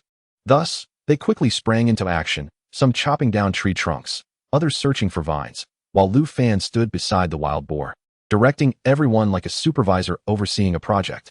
After procuring several thick branches, they fashioned a wooden frame, and under Lu Fan's guidance, securely tied the wild boar to the frame with vines. 5 vines were attached to the front of the structure, with Lin Shui Ai Li Na, and 3 others each taking one, ready to drag it like a cart without wheels. Wang Xiufang watched Lu Fan with concern, saying, Xiufang, you're injured, so don't overexert yourself. We should manage just fine. Lu Fan felt warmth in his heart and smiled. All right, then I'll let you all do the heavy lifting.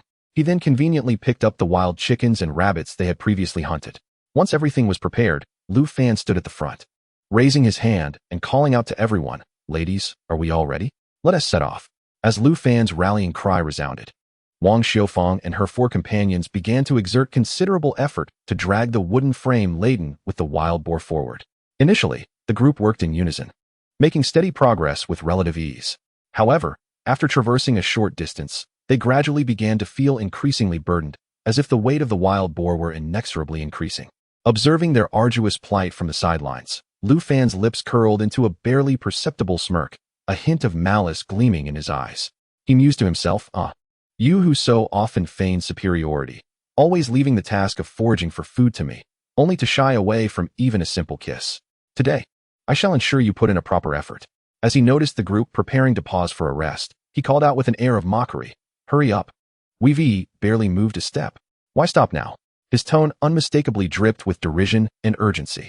The others, feeling irked by his taunts, gritted their teeth and pressed on, enduring the strain in their shoulders. Yet, the wild boar's immense size loomed like a small mountain upon the wooden frame, compounded by the rugged terrain of the forest and the dense underbrush. Each step they took demanded monumental exertion. Lin Shui clenched her teeth, beads of sweat cascading down her forehead like pearls from a broken string, her steps becoming increasingly laborious as she slowed. Elena, her face flushed, felt the binding vines digging painfully into her shoulders from overexertion. While they strained to drag the wild boar, Lu Fan's taunts echoed in their ears. After a while, Lin Shui could no longer contain herself. Panting heavily, she called out to Lu Fan, Enough with the urging. This wild boar is simply too heavy. Let us take a break. Fatigue and frustration were evident in her voice. Yes, let's rest. Su Muyun chimed in, her brow slick with sweat, her body swaying precariously. Just as the group was on the verge of collapse, Lu Fan feigned exasperation, saying, If you find this too much to bear, very well. A break it shall be.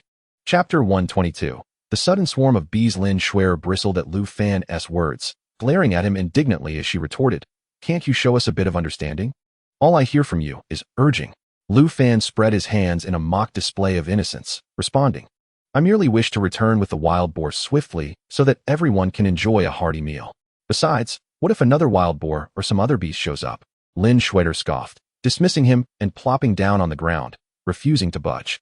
At that moment, the others, drained of energy, collapsed beside her, gasping for breath. Yet, Lu Fan appeared remarkably unfazed. Without a trace of fatigue, he couldn't resist teasing, Look at you all, with your ample chests and generous backsides. What good is it? You won't let me touch, yet you can't even labor effectively. Lin Shui's face flushed crimson with anger. Her temper flared as she shouted at Lu Fan. Who are you talking about? If you're so capable, why don't you drag it yourself? With that, she sprang to her feet, poised to confront him. Wang Xiufang, sensing the impending conflict, quickly grasped Lin Shui's arm, attempting to soothe her. Calm down. Aren't you tired? Ignore him. He's just venting his frustrations. However, Lin Shui's fury remained unquenched, her glare fixed on Lu Fan. At that moment, the others also rose, their faces contorted with rage as they directed their ire at Lu Fan, hurling accusations. You, Lu Fan, we spared you from labor because of your injury. Yet here you are, relishing your mischief. You deserve every bit of discomfort. Wang Xiufang, recognizing the contemptuous smirk on Lu Fan's face, pointed an accusatory finger and demanded, "Who exactly are you calling Apple?" Lu Fan crossed his arms, a sly grin playing on his lips as he observed the collective outrage directed at him. "Oh, it seems you've all united against me. I'm merely speaking the truth." Lin Shuer, her face aflame with indignation, broke free from Wang Xiufang's grip and lunged toward Lu Fan, ready to grab his ear. Just then, a low, persistent buzzing sound emerged from the distance, as if something was approaching them ominously. This sound, jarring in the previously tranquil environment, abruptly silenced their quarrel. The group's anger dissipated, replaced by trepidation as they warily scanned their surroundings, trying to discern the source of the noise. Lu Fan, who had previously worn a devil-may-care smile, immediately adopted a serious demeanor upon hearing the buzzing. He narrowed his eyes, scanning for potential threats, his gaze sharp and alert. Just as confusion reigned among them, a swarm of dark shapes raced towards them from the sky. As they drew nearer, Elena, puzzled, inquired, "What is that?" "It looks like a massive swarm of flies." Lu Fan, upon closer inspection, found humor in Elena's words. He shook his head in disbelief and replied, "Elena, you must pay closer attention. Those are not flies, but wild bees. These bees are formidable. A sting from them is no trivial matter." Wang Xiufang, having grown up in the mountainous regions herself, understood the danger posed by wild bees all too well. Her face paled as she shouted to the others, "Bees! Everyone, take cover!" At Wang Xiufang's alarmed cry, panic ensued as they frantically sought shelter. Song Linlin and Elena, frightened, huddled together, crouching in the grass, believing this would protect them from the bees' assault. Observing this, Lu Fan couldn't help but chuckle. "You're just inviting the bees to feast on you, aren't you?" Realizing the absurdity of their position, the two blushed in embarrassment, exchanging uncertain glances with Lu Fan. "Why are you still standing there?" Lu Fan urged anxiously. "Run. Everyone, get away from here. This swarm of bees is merely passing through. They're not after us." Following his direction, the group rushed away, glancing back as the bee swarm receded into the distance, allowing them a moment of relief. However, at that juncture, Elena stepped forward, a perplexed expression on her face as she asked Lu Fan, "What about the wild boar? Shouldn't we retrieve it too?" Upon hearing this, Lu Fan's eyes widened in disbelief, regarding Elena as if she were foolish.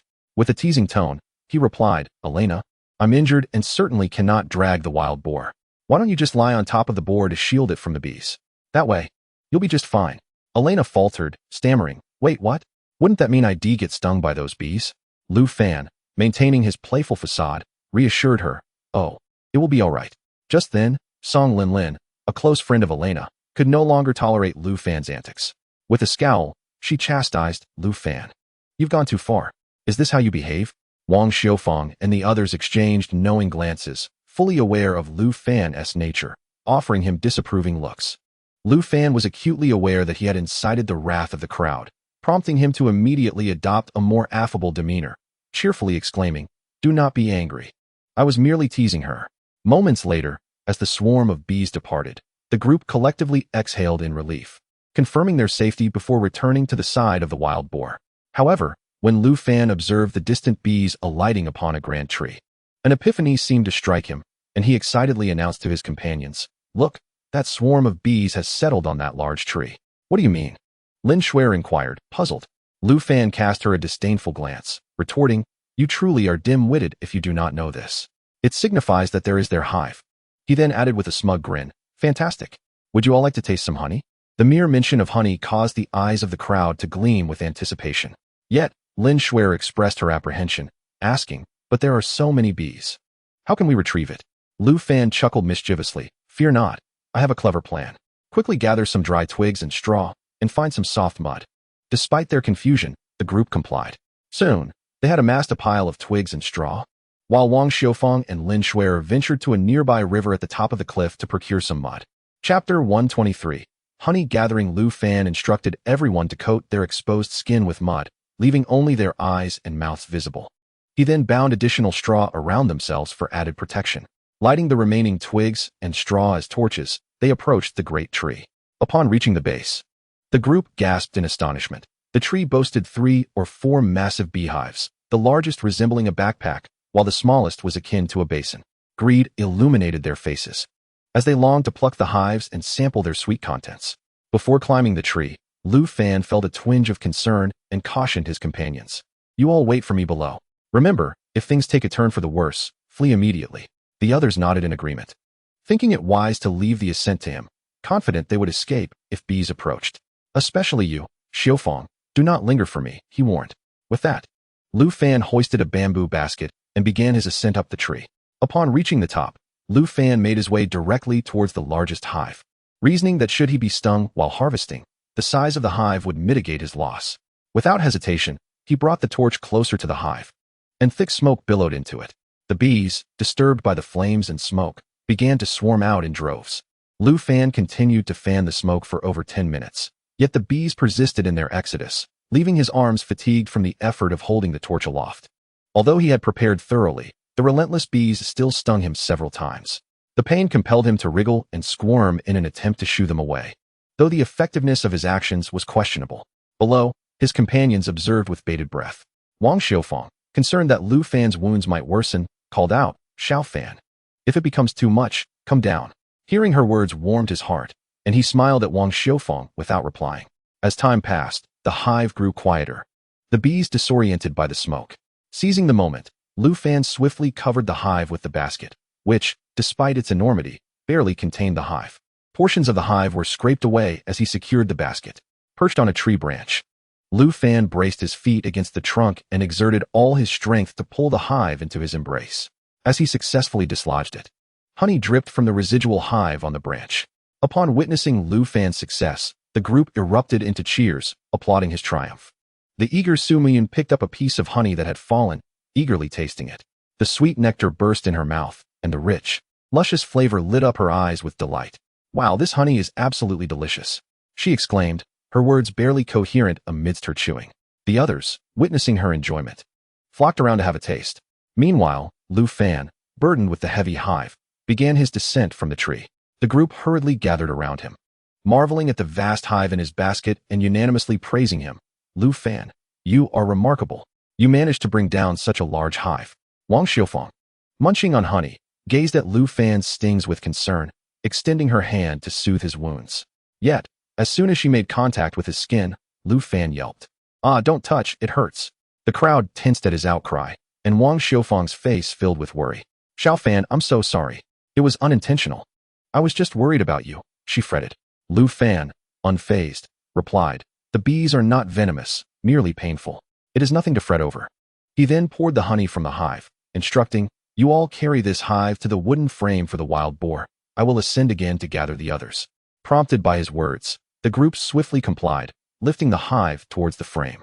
Lu Fan took up the torch and basket once more, climbing back up.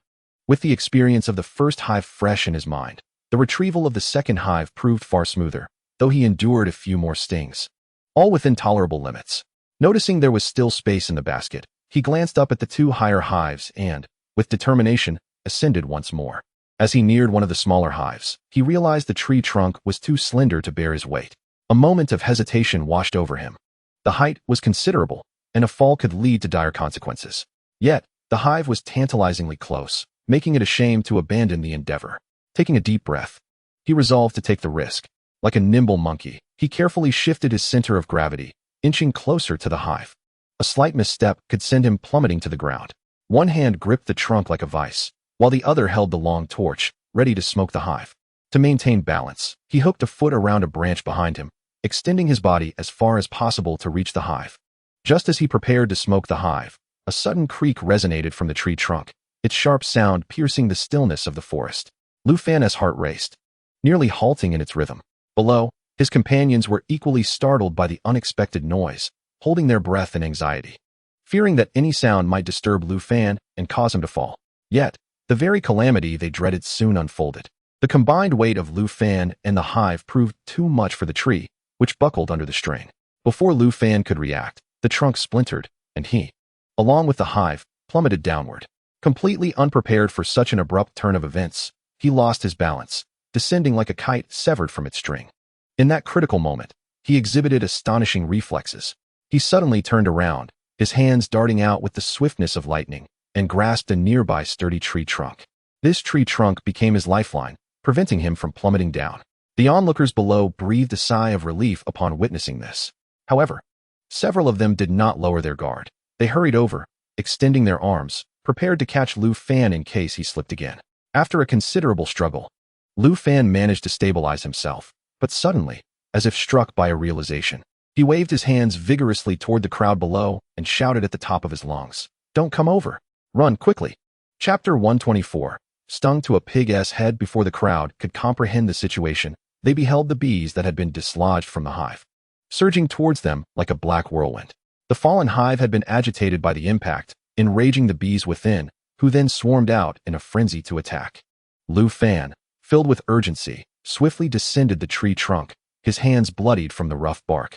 Wang Xiufang and the others were paralyzed with fear, their faces turning pale as they shrieked and fled in all directions. Due to Su Muyun's slower pace, she was quickly overtaken by the bees, suffering several stings that brought tears to her eyes from the pain. Upon reaching the ground, Lu Fan quickly picked up a fallen torch and waved it in an attempt to disperse the swarm. The dense smoke proved somewhat effective, slightly diminishing the bees' onslaught. Yet, the swarm redirected its assault towards the panicked Wang Xiufang and her companions. Meanwhile, Lu Fan shouted loudly, "Everyone, run towards the river. Jump into the water for safety." Only then did the crowd react, rushing towards the river without hesitation. The swarm pursued closely behind, buzzing ominously. In her frantic escape, Lin Shuer stumbled over a vine and fell, just as the wild bees were about to catch up. Lu Fan, quick on his feet, yanked her up, urging, "No time to waste. Get up." Wang Xiufang, being somewhat heavier, struggled to run and nearly fell several times, having been stung multiple times. The pain made her cry out as she ran. Just as they were nearing the river, Wang Xiufang stumbled and fell forward, on the verge of being engulfed by the swarm. Without a moment's thought, Lu Fan dashed over, hoisted her onto his shoulder, and continued sprinting towards the river. Finally, the group reached the riverbank, and without a moment's hesitation, they leaped into the water, submerging themselves completely. The bees circled above the water, buzzing loudly for a while before gradually dispersing when they could not locate their targets. Emerging from the water, everyone appeared disheveled. Su Muyun, with a mournful expression, lamented as she examined the swollen welts on her neck and arms. "It hurts so much. I should have known better than to be tempted." Lin Shuer, still shaken, patted her chest and declared, "That was too close. I almost became a porcupine. I will never poke a hornet's nest again." Lu Fan looked at the group, all of them swollen and in pain, and couldn't help but laugh heartily. He was completely oblivious to his own face, which had turned into a pig's head from the stings. He even found the time to tease them. "Now you see my worth, right? In a critical moment, it's me you rely on. Otherwise, you all would have been stung into pig heads."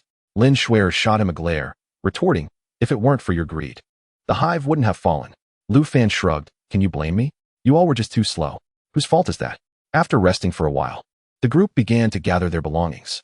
Lu Fan and Lin Shuer bantered as they packed up, preparing to set off again to retrieve the wild boar and honey. Ultimately, after a lengthy and arduous journey, they arrived at the edge of a cliff. However, upon facing the narrow climbing ladder, Lu Fan couldn't help but furrow his brow, pondering. Given the wild boar's massive weight, it was clearly impossible to carry it down that steep ladder directly. After much contemplation, Lu Fan devised a plan. He turned to the others and said, "You all go down first. I will lower the wild boar using a rope, and you can catch it below." Wang Xiufang looked at him with concern and asked, "Are you sure you can manage alone? That wild boar is incredibly heavy." Lu Fan, gazing at the hefty wild boar weighing nearly 500 pounds, felt a pang of uncertainty. After all, if mishandled, both he and the boar could easily tumble over the edge, leading to disastrous consequences. He glanced at Wang Xiufang and the others, noticing their swollen faces, clearly bearing the marks of their recent struggle with the bees. A sense of compassion stirred within him. These individuals were already in such a wretched state. He felt reluctant to burden them further. Just as he was about to decline, his peripheral vision caught sight of Song Linlin. Unlike the others, she stood unharmed, seemingly untouched by the bees. An idea sparked in his mind, and he proposed, "Linlin, why not you stay here to assist me, while Xiufang and the others head down first?" "Ah, fine." Song Linlin reluctantly nodded, still recovering from the earlier chaos. After a moment's hesitation, Wang Xiufang and the others complied with Lu Fan's arrangement, carefully descending the ladder with their burdens. Once they had departed, Lu Fan turned his gaze to the delicate and fair Song Linlin, feeling a stir of admiration. "Linlin, you were so fast. You didn't get stung like the rest of them," he remarked. Song Linlin pouted, "That's because of you. If you hadn't knocked down the hive, would I have had to worry?" Lu Fan chuckled, his lips swollen from the stings. That was just an accident. Now, let us tie the rope to the wild boar.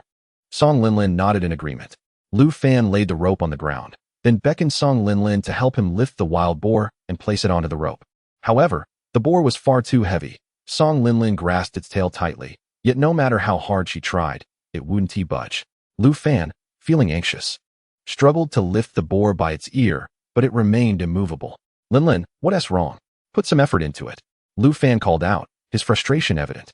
Song Linlin's face flushed crimson as she exerted all her strength, but the wild boar remained steadfastly still. At that moment, Song Linlin lost her balance and fell towards the wild boar, inadvertently tumbling into Lu Fan's embrace, causing him to fall to the ground.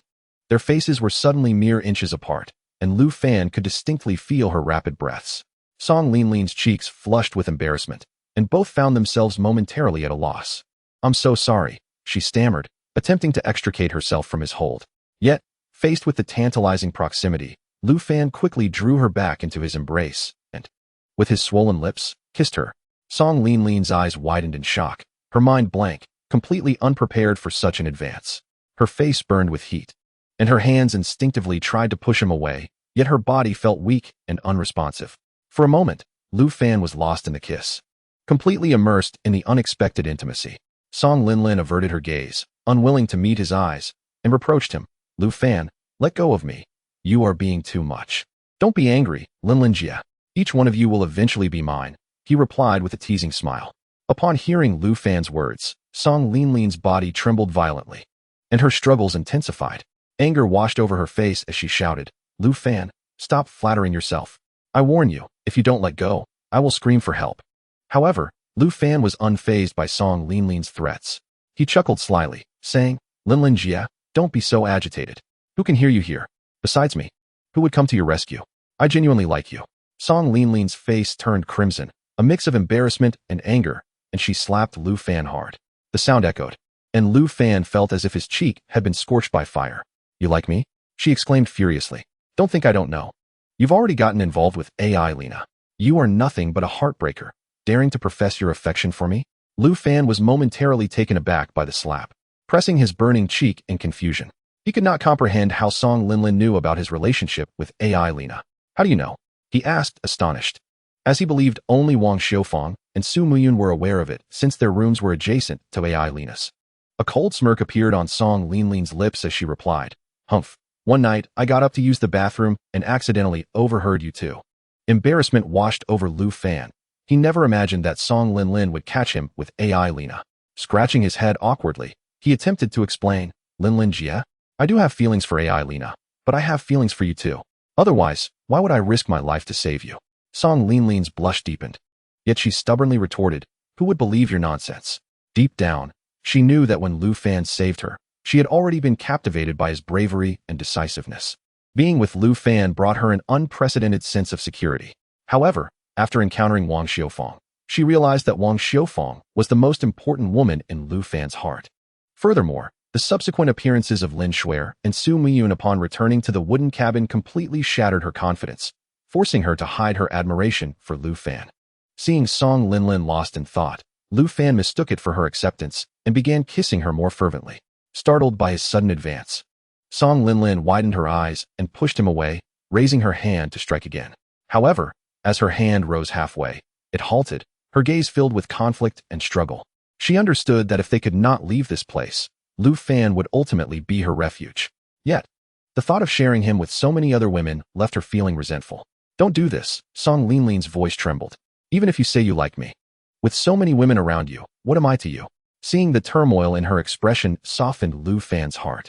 He grasped her suspended hand and said earnestly, Linlin Jia, my feelings for you are genuine. Trust me, I will not let you down. As Song Linlin listened to Lu Fan's words, her eyes grew misty, and the walls around her heart began to crumble. But I really don't want to share you with anyone, she confessed, her voice tinged with helplessness. Lu Fan gently embraced her, assuring her, believe me, I am not an ungrateful person. Nestled in Lu Fan's arms, Song Linlin felt his warmth and heartbeat, gradually dissipating her unease. She slowly closed her eyes, instinctively clutching his shoulders. At that moment, all the troubles of the deserted island seemed to fade away, leaving only their intertwined breaths in the air. After a long while, Song Linlin lifted her head to look at Lu Fan, her hesitance replaced by determination.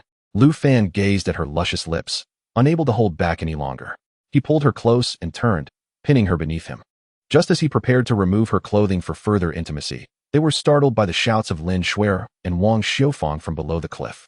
Both Lu Fan and Song Linlin were taken aback. Lu Fan quickly jumped off Song Linlin and adjusted his clothes. Song Linlin hurriedly sat up, fixing her hair, her face flushed with embarrassment. Lu Fan, are you up there? We have arrived. Hurry and lower the wild boar. Wang Xiufang's voice echoed back up. This interruption irked Lu Fan, and he inwardly cursed. Why shout now of all times? You truly are my dear aunt. Just wait. I will take care of you later and see how you ruin my plans, he thought, suppressing his irritation. He called down, stop shouting. I know. I will lower the wild boar now. As he spoke, he approached the wild boar. Song Linlin, flustered, stood up to help him lift it. Seeing her tightly gripping the boar's tail, Lu Fan grinned mischievously, saying, Never mind, I know you can't lift it. Let me handle it myself. Wouldn't that be even harder for you? Song Linlin questioned, puzzled. Lu Fan's face flushed as he stammered. I will give it a try. He moved beside the wild boar, placed his hands underneath, and with gritted teeth, he heaved, causing the boar to tumble off the wooden frame and onto the rope he had prepared. Song Linlin was taken aback, and upon realizing what had happened, she pointed at Lu Fan, her face filled with indignation. So you could do it all along. You must have planned this to take advantage of me. Scratching his head, Lu Fan chuckled. Linlin Jia, I just wanted to get closer to you. Besides, you wanted it too. Song Linlin stomped her foot in frustration, about to scold him when the voices of Lin Shuai and the others below urged them on. Seizing the opportunity, Lu Fan said, All right, Linlin Jia, don't be angry. Xiufang and the others are waiting below.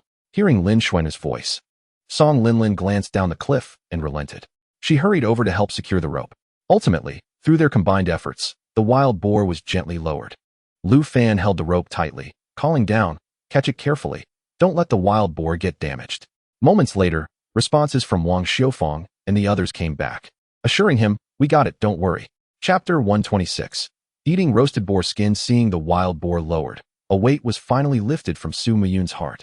Covering her already swollen cheek, she beamed with joy, eagerly exclaiming, Finally, we have brought down this big wild boar.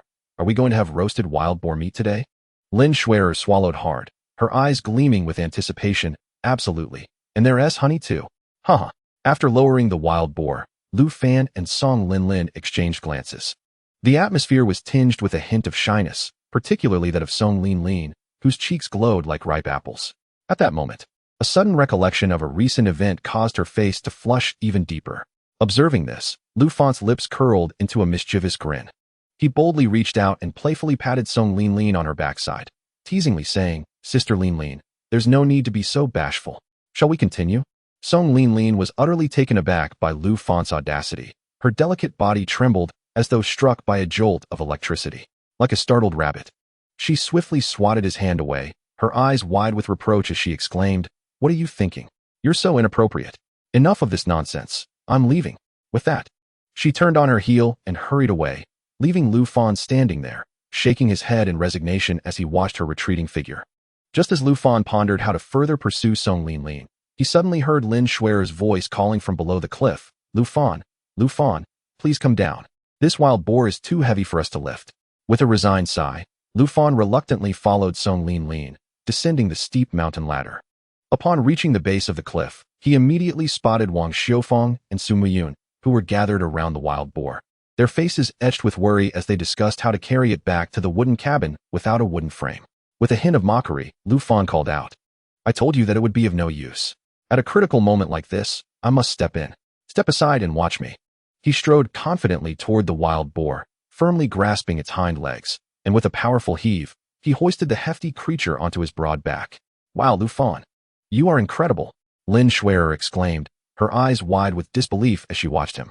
Is this really okay? Your wound hasn't even been treated yet.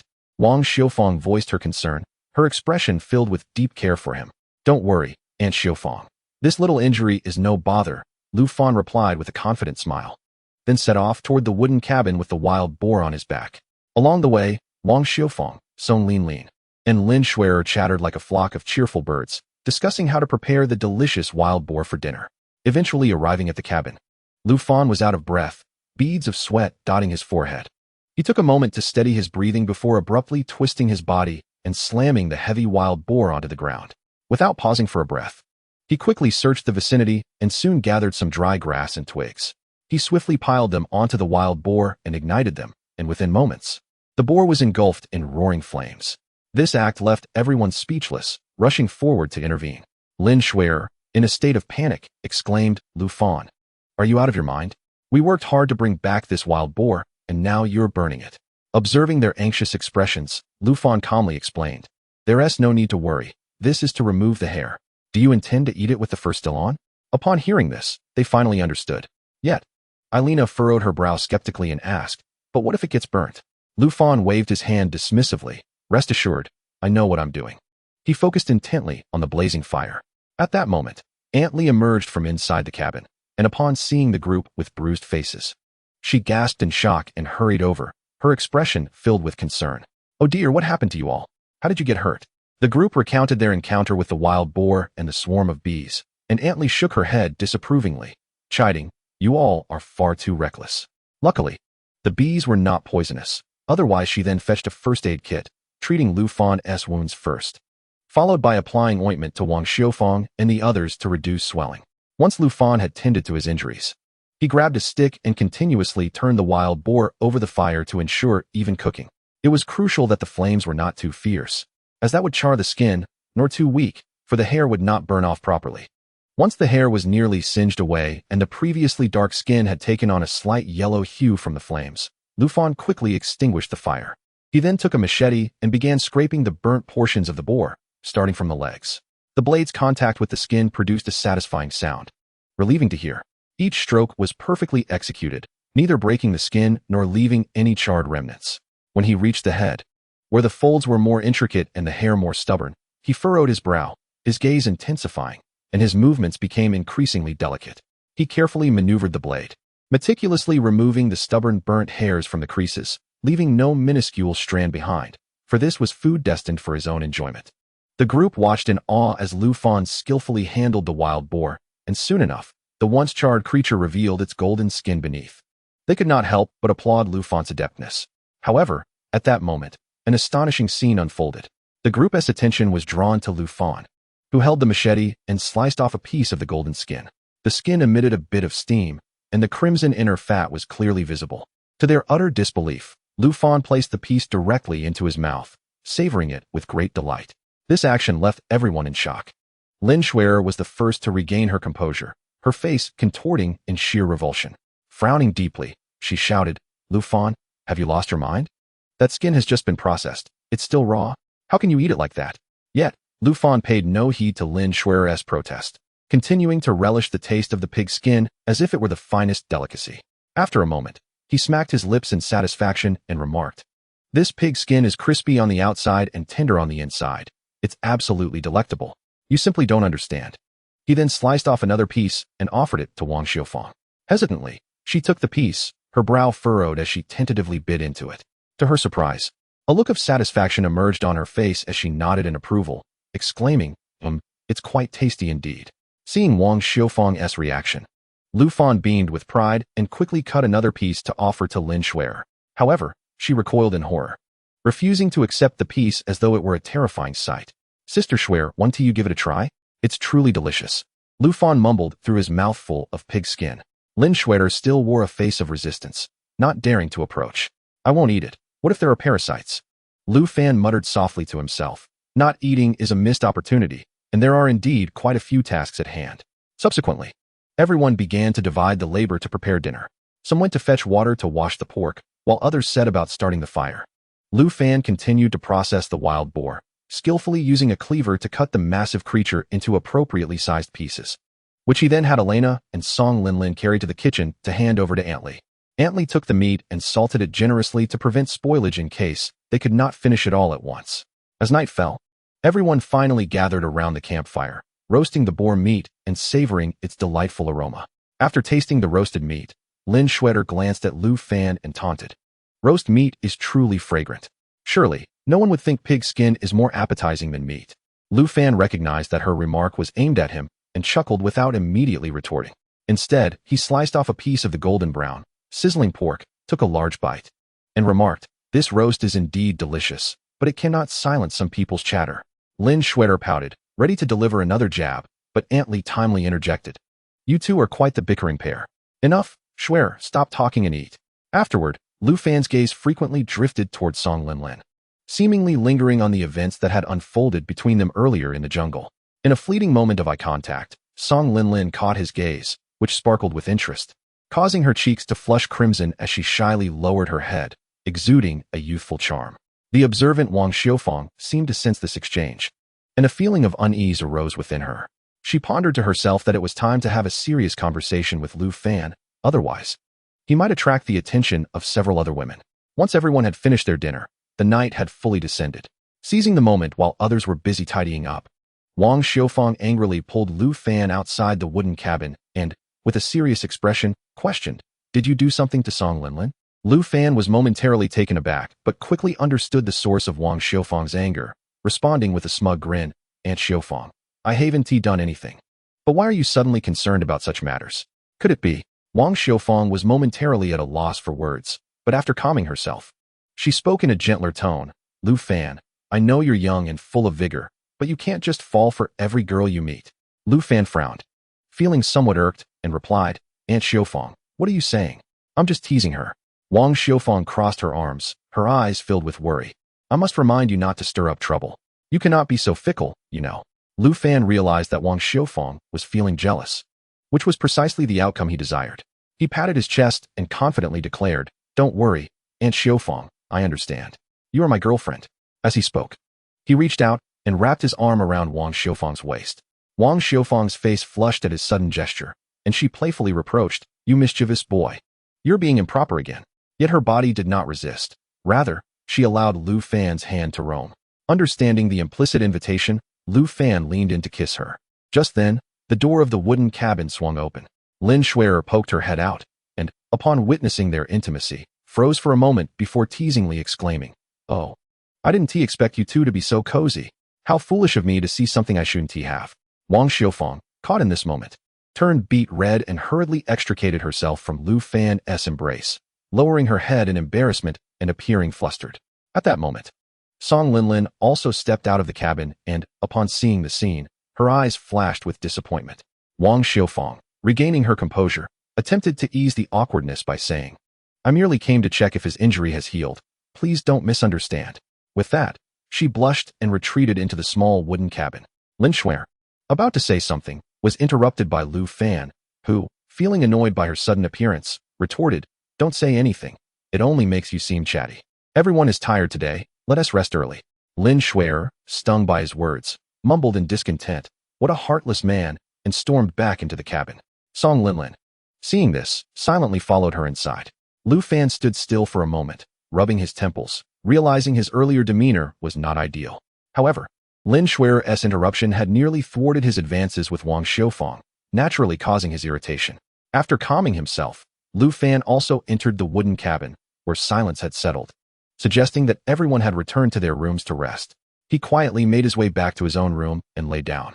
Still reflecting on his earlier encounter with Wang Xiufang, a smile involuntarily creeping onto his lips.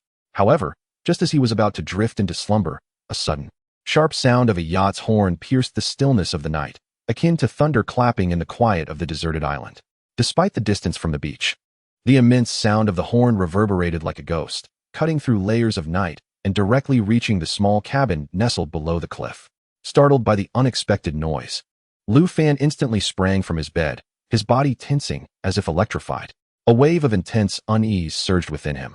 Chapter 128, The Sound of the Horn in the Night. Meanwhile, the others in the cabin were also awakened by the blaring horn, emerging from their respective rooms, bleary-eyed and gathering in the hall of the wooden cabin. "What is that horn sound, Lu Fan?" Lin Shuer asked anxiously, her voice tinged with a hint of panic. Could it be pirates? The gaze of the group converged on Lu Fan, seemingly awaiting his explanation. At this moment, Su Muyun's eyes sparkled with excitement as she interjected. "It might not be pirates. Perhaps a ship is passing by, or maybe a rescue team." However, Wang Xiufang remained skeptical. Having previously accompanied Lu Fan out to sea, she was acutely aware of the pirate-infested waters. With her arms crossed, she replied nonchalantly, "It's hard to say, but those who come here are likely to be pirates. Besides, what ship would willingly venture into pirate territory? Upon hearing the mention of pirates, the faces of Song Linlin and Elena instantly turned pale, their bodies trembling involuntarily. They clung tightly to each other, as if seeking solace and courage from their proximity. The harrowing memories of their torment at the hands of pirates loomed like a nightmare in their minds, vivid and haunting. Fear and despair surged like a tidal wave, their eyes reflecting sheer terror as if the apocalypse were upon them. Witnessing this scene, Lu Fan felt a pang of sorrow in his heart. He quickly stepped forward and enveloped Song Linlin and Elena in a tight embrace, softly reassuring them, "Don't be afraid. I'm here." His voice was deep and steady, instilling a profound sense of safety. In his embrace, Song Linlin and Elena gradually found their composure. Wang Xiufang, observing this, felt a flicker of jealousy rise within her. Yet she understood that this was not the time for rivalry. Resignedly, she mentally chastised, "This scoundrel just declared he wouldn't be fickle, and here he is, hugging another girl. What a scandalous rogue." Lu Fan did not notice Wang Xiufang's subtle changes. He was still contemplating who had arrived on the deserted island. He understood that in such circumstances, panic would only exacerbate the situation. Thus, he took a deep breath and composed himself to devise a strategy. "Everyone, stay calm. We must first ascertain who has come here." Lu Fan's words conveyed a sense of steadiness and decisiveness. With that, he promptly approached the entrance, gazing toward the cliffside and the beach. There, the sky appeared noticeably brighter, as if illuminated by some distant light. Lu Fan fixed his gaze on that gleam in the sky, his brow furrowed as he speculated about the identity and intentions of the newcomers. After a moment, Lu Fan turned back to the agitated group and said, "Let me go out and assess the situation. You all stay here." His eyes were resolute and serious, instilling a sense of trust in his decision among the others. "Remember, regardless of what happens, do not climb down the cliff. As long as you remain here, no one will discover this place." With that, Lu Fan secured a pistol and a dagger at his waist and slung a machete over his back, presenting the image of someone preparing for a formidable confrontation. The sight caused a ripple of concern among the group. After all, Lu Fan had only recently sustained an injury during the day. Facing pirates alone would likely be a daunting challenge. Wang Xiufang, witnessing this, quickly grasped Lu Fan's arm, her face etched with anxiety. "Your injury hasn't healed yet. It's too dangerous for you to go alone. Let me accompany you." Before she could finish, Lin Shuer rushed over, brandishing a long gun with confidence. "I want to go too. I'm quite accurate with my shots now, and having another person means more strength." The remaining trio, Su Mu Yun, Ai Li Na, and Song Linlin, though apprehensive, felt compelled to express their willingness to join in the face of such an exigency. Seeing the determination in their eyes, Lu Fan felt a surge of warmth within. After contemplating for a moment, he concluded it was time for them to experience some real action, but not everyone could go. He shook his head and said, "No, someone must stay behind to guard. In case of any unforeseen circumstances, it is vital to have someone ready to respond." His gaze swept over the group before settling on Song Linlin, who was visibly trembling compared to the others, indicating her unsuitability for combat against pirates. Thus, Lu Fan proposed, "How about this? Linlin, you and Xiao Yun will stay to watch over the house and take care of Aunt Li. Xiufang, Shuer, and Ai Li Na, arm yourselves and accompany me." Acknowledging her own timid nature, Song Linlin nodded in agreement. Aunt Li, though still worried, recognized the necessity of understanding the situation and could only silently pray for their safe return. Subsequently, Lu Fan led Wang Xiufang, Lin Shuer, and Ai Li Na, carrying lit torches toward the climbing ladder. Lu Fan held the torch aloft at the front, while the three women followed closely behind, each wielding a long gun. As they ascended, the distant sound of foghorns echoed ominously through the night, as if beckoning their advance, while simultaneously warning them of potential dangers ahead. The limited light from the torches severely hindered visibility in the darkness, causing Lu Fan to pause at intervals to ensure no one was left behind.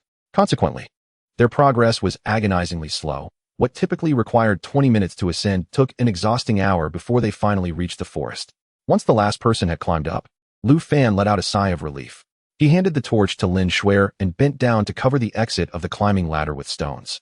This precaution served two purposes: to safeguard against fierce beasts descending the ladder and posing a threat to Aunt Li and the others in the cabin, and to prevent any unidentified individuals from discovering their location along the shore, thereby avoiding unnecessary complications. After securing the exit, Lu Fan cautiously led the three women toward the beach.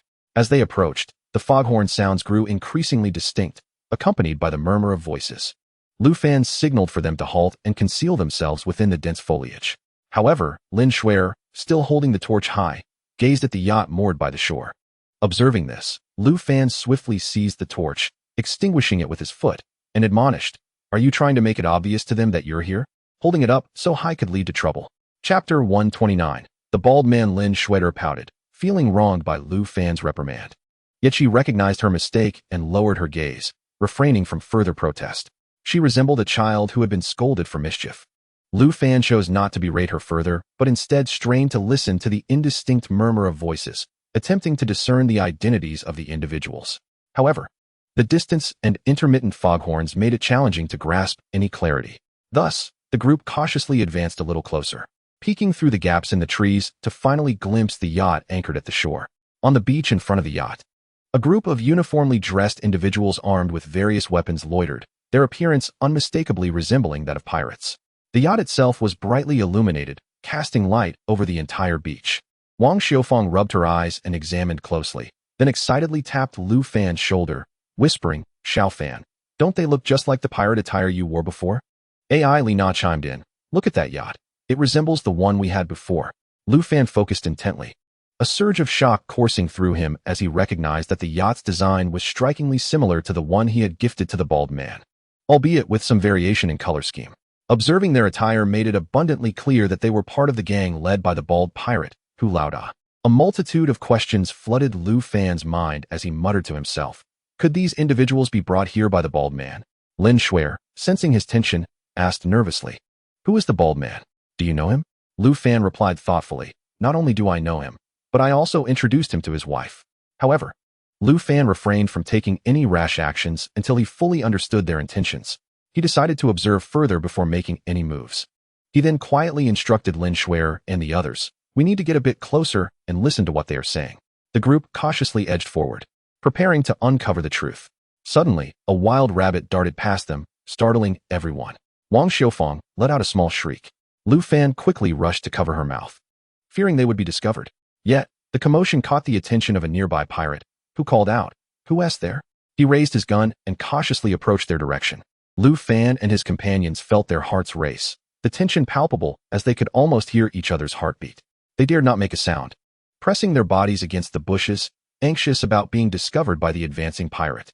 As the pirate drew nearer, Lu Fan instinctively tightened his grip on the dagger, his palm growing slightly sweaty from the tension. He was entirely focused on the pirate, preparing to silently eliminate him as he approached, so as not to attract the attention of the other pirates.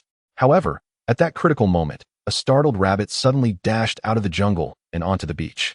The pirate, evidently taken aback by this unexpected turn of events, sighed in relief upon realizing it was merely a rabbit.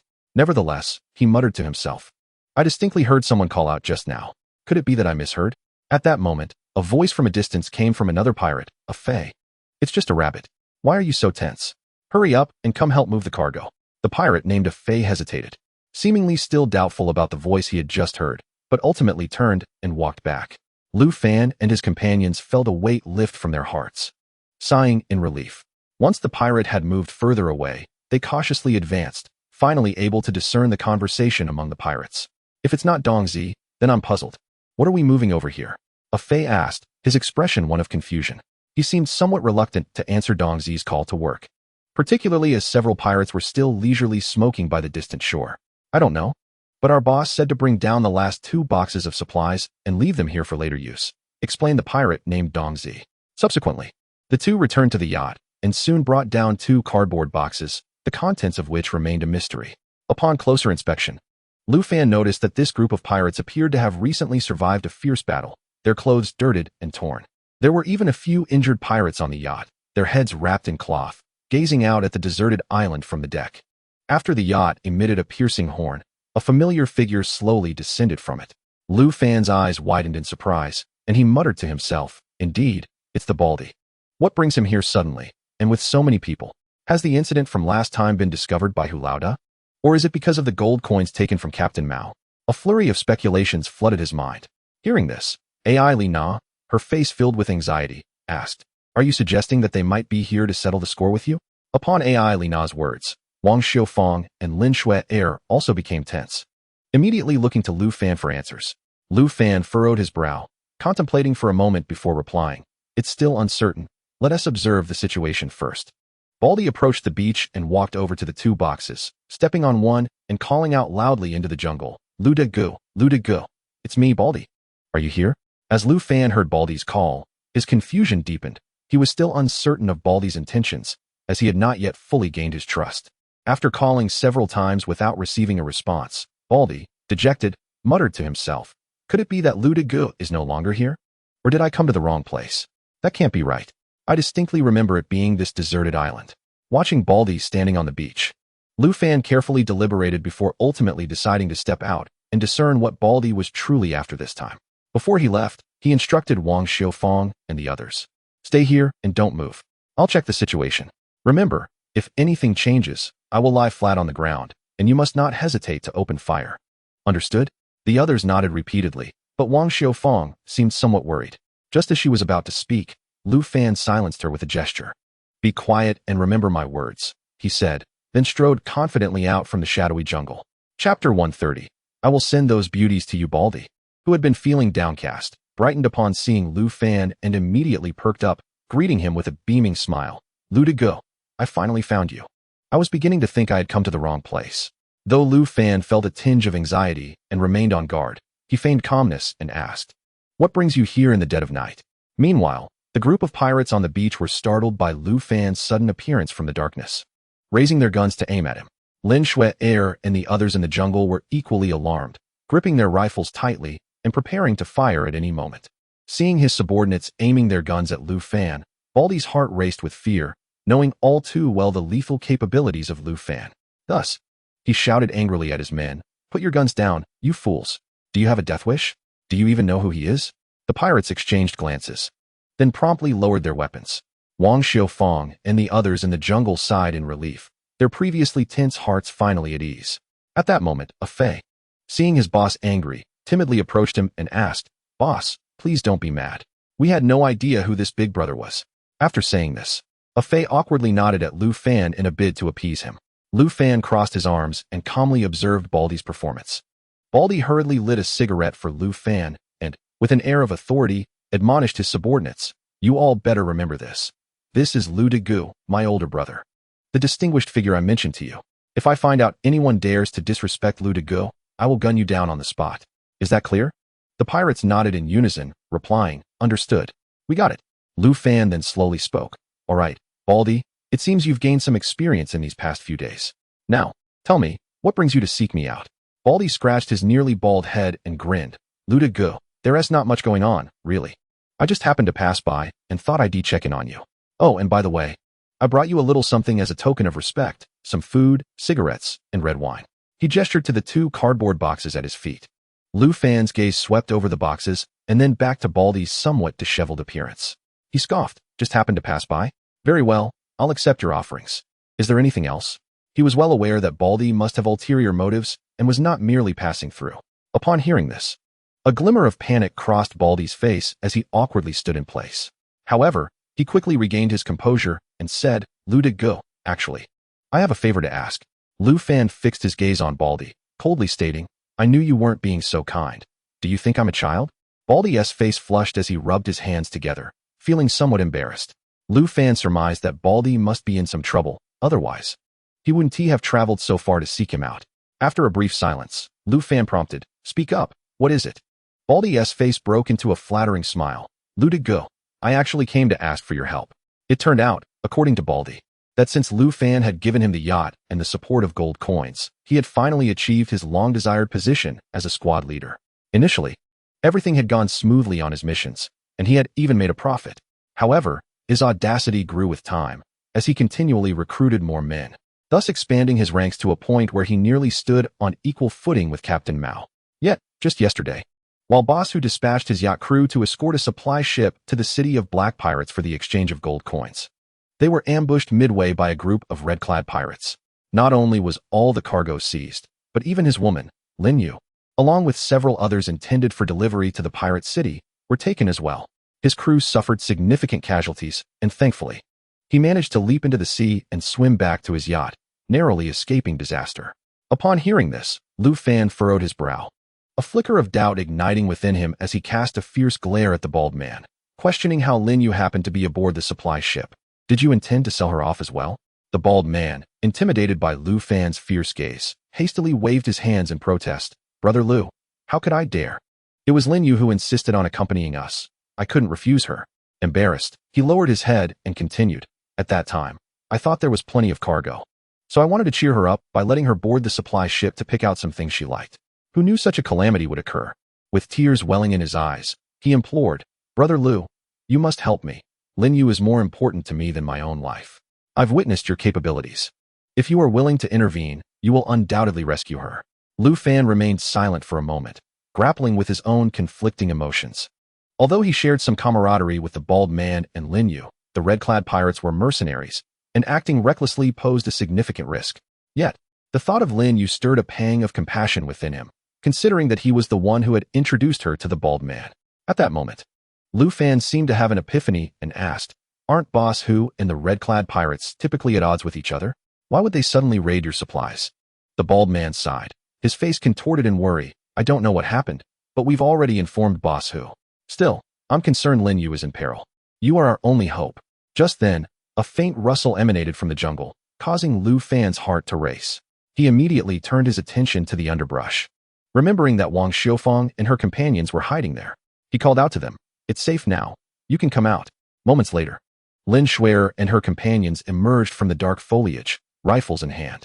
The bald man was momentarily taken aback upon seeing them, but quickly donned a smile, greeting them cheerfully. Hello, sisters. I am the bald man.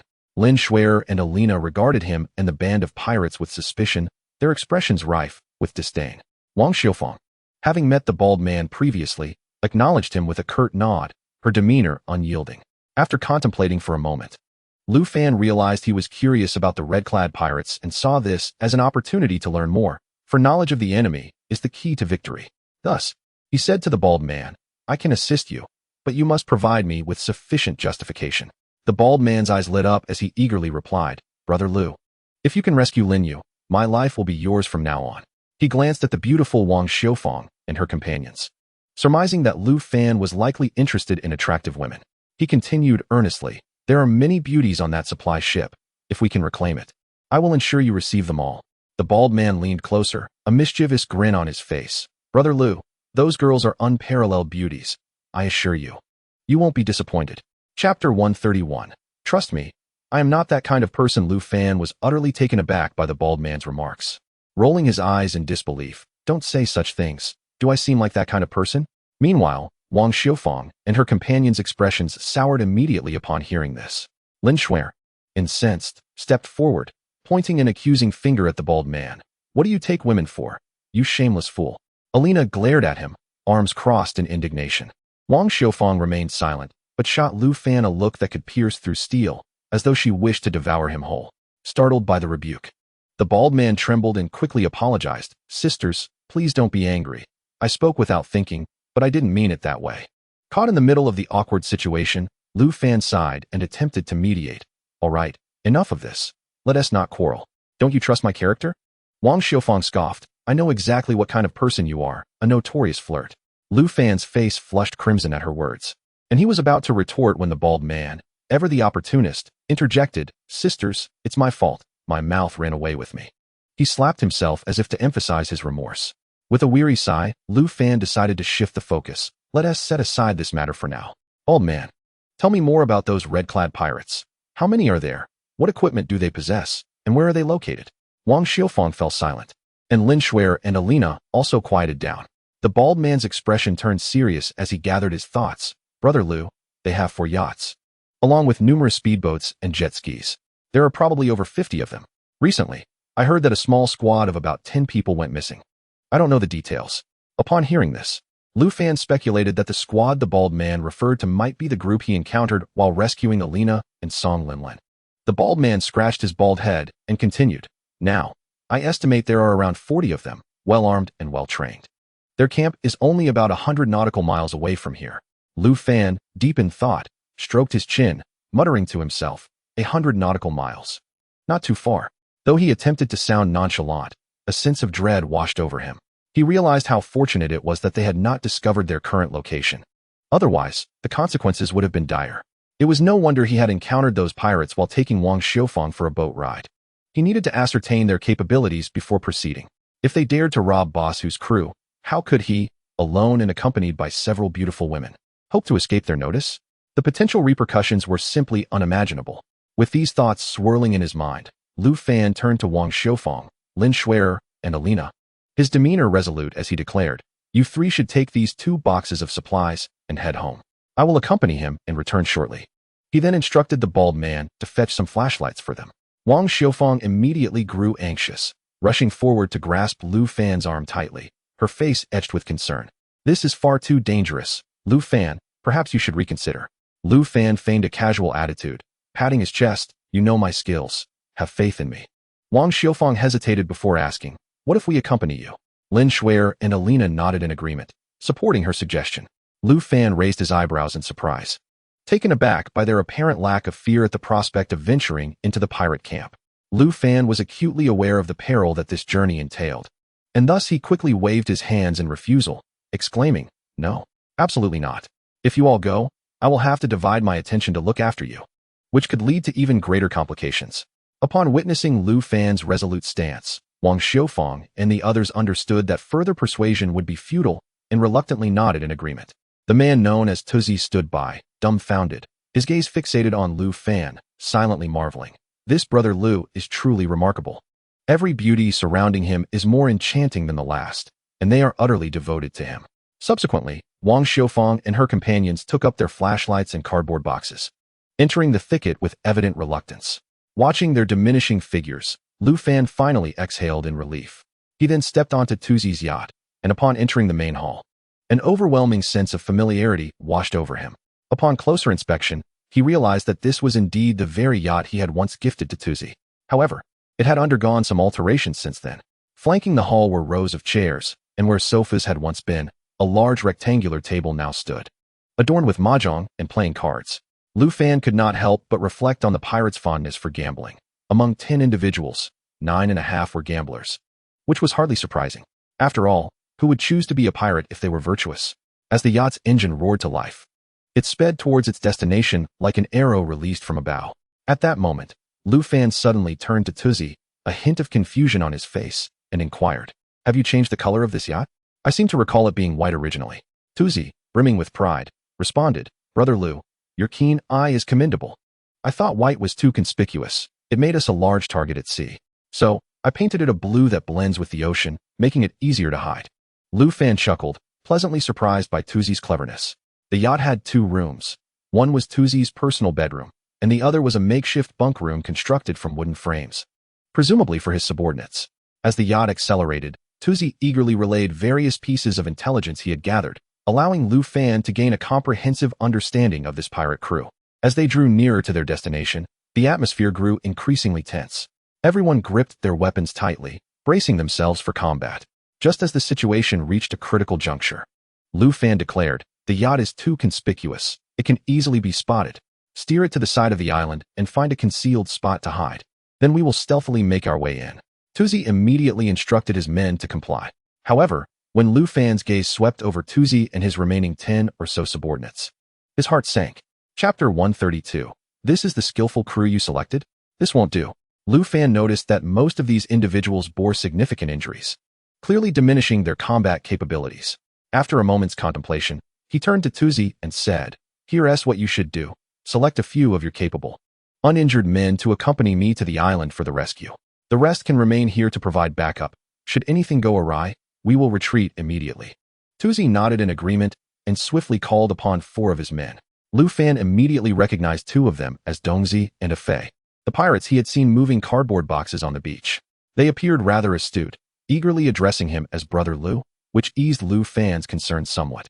However, his surprise grew when he observed the other 2 pirates. Although they appeared tall at first glance, a closer inspection revealed they were rather portly, exuding an air of clumsiness. Noticing Lu Fan's doubtful expression, Tuzi hurriedly approached, effusively praising, "Brother Lu, you need not worry. My brothers here are seasoned warriors, each more formidable than the last. There will be no issues." Lu Fan's lips curled into a faint smile, responding nonchalantly, "Well, let's hope so." His tone betrayed a hint of skepticism regarding Tuzi's claims. Having said that, Lu Fan turned to the window, intently surveying the island outside. As the yacht reached the cliffs on the island side, Lu Fan promptly called out, "This is it, let us stop here." As the yacht gradually approached the cliff, Lu Fan meticulously examined the height, noting it was only slightly more than 2 meters above the deck of the yacht. After a brief moment of reflection, an idea formed in his mind. He turned to the helmsman and commanded, "Bring the yacht as close to the cliff as possible." The pirate at the helm immediately complied, carefully maneuvering the yacht until it was snug against the cliff's edge. This positioning would allow Lu Fan and his companions to use the yacht's deck as a launch point to scale the cliff. Once the yacht was stable, the group armed themselves and made their way to the deck. Lu Fan assessed the cliff, took a deep breath, and without a moment's hesitation, he sprinted forward, leaping up to grasp the edge above. In a swift motion, he flipped himself onto the top. Standing firm, he could faintly see the distant lights of the island, estimating it to be less than 800 meters away. The darkness of night enveloped the surroundings, obscuring the terrain of the island except for the illuminated areas. Lu Fan then beckoned the others on the deck to follow. Dongzi, observing Lu Fan's actions, mirrored him and sprinted forward. Although he lacked Lu Fan's agility, he successfully climbed up. Next was Fei, who also managed to ascend after a brief run-up.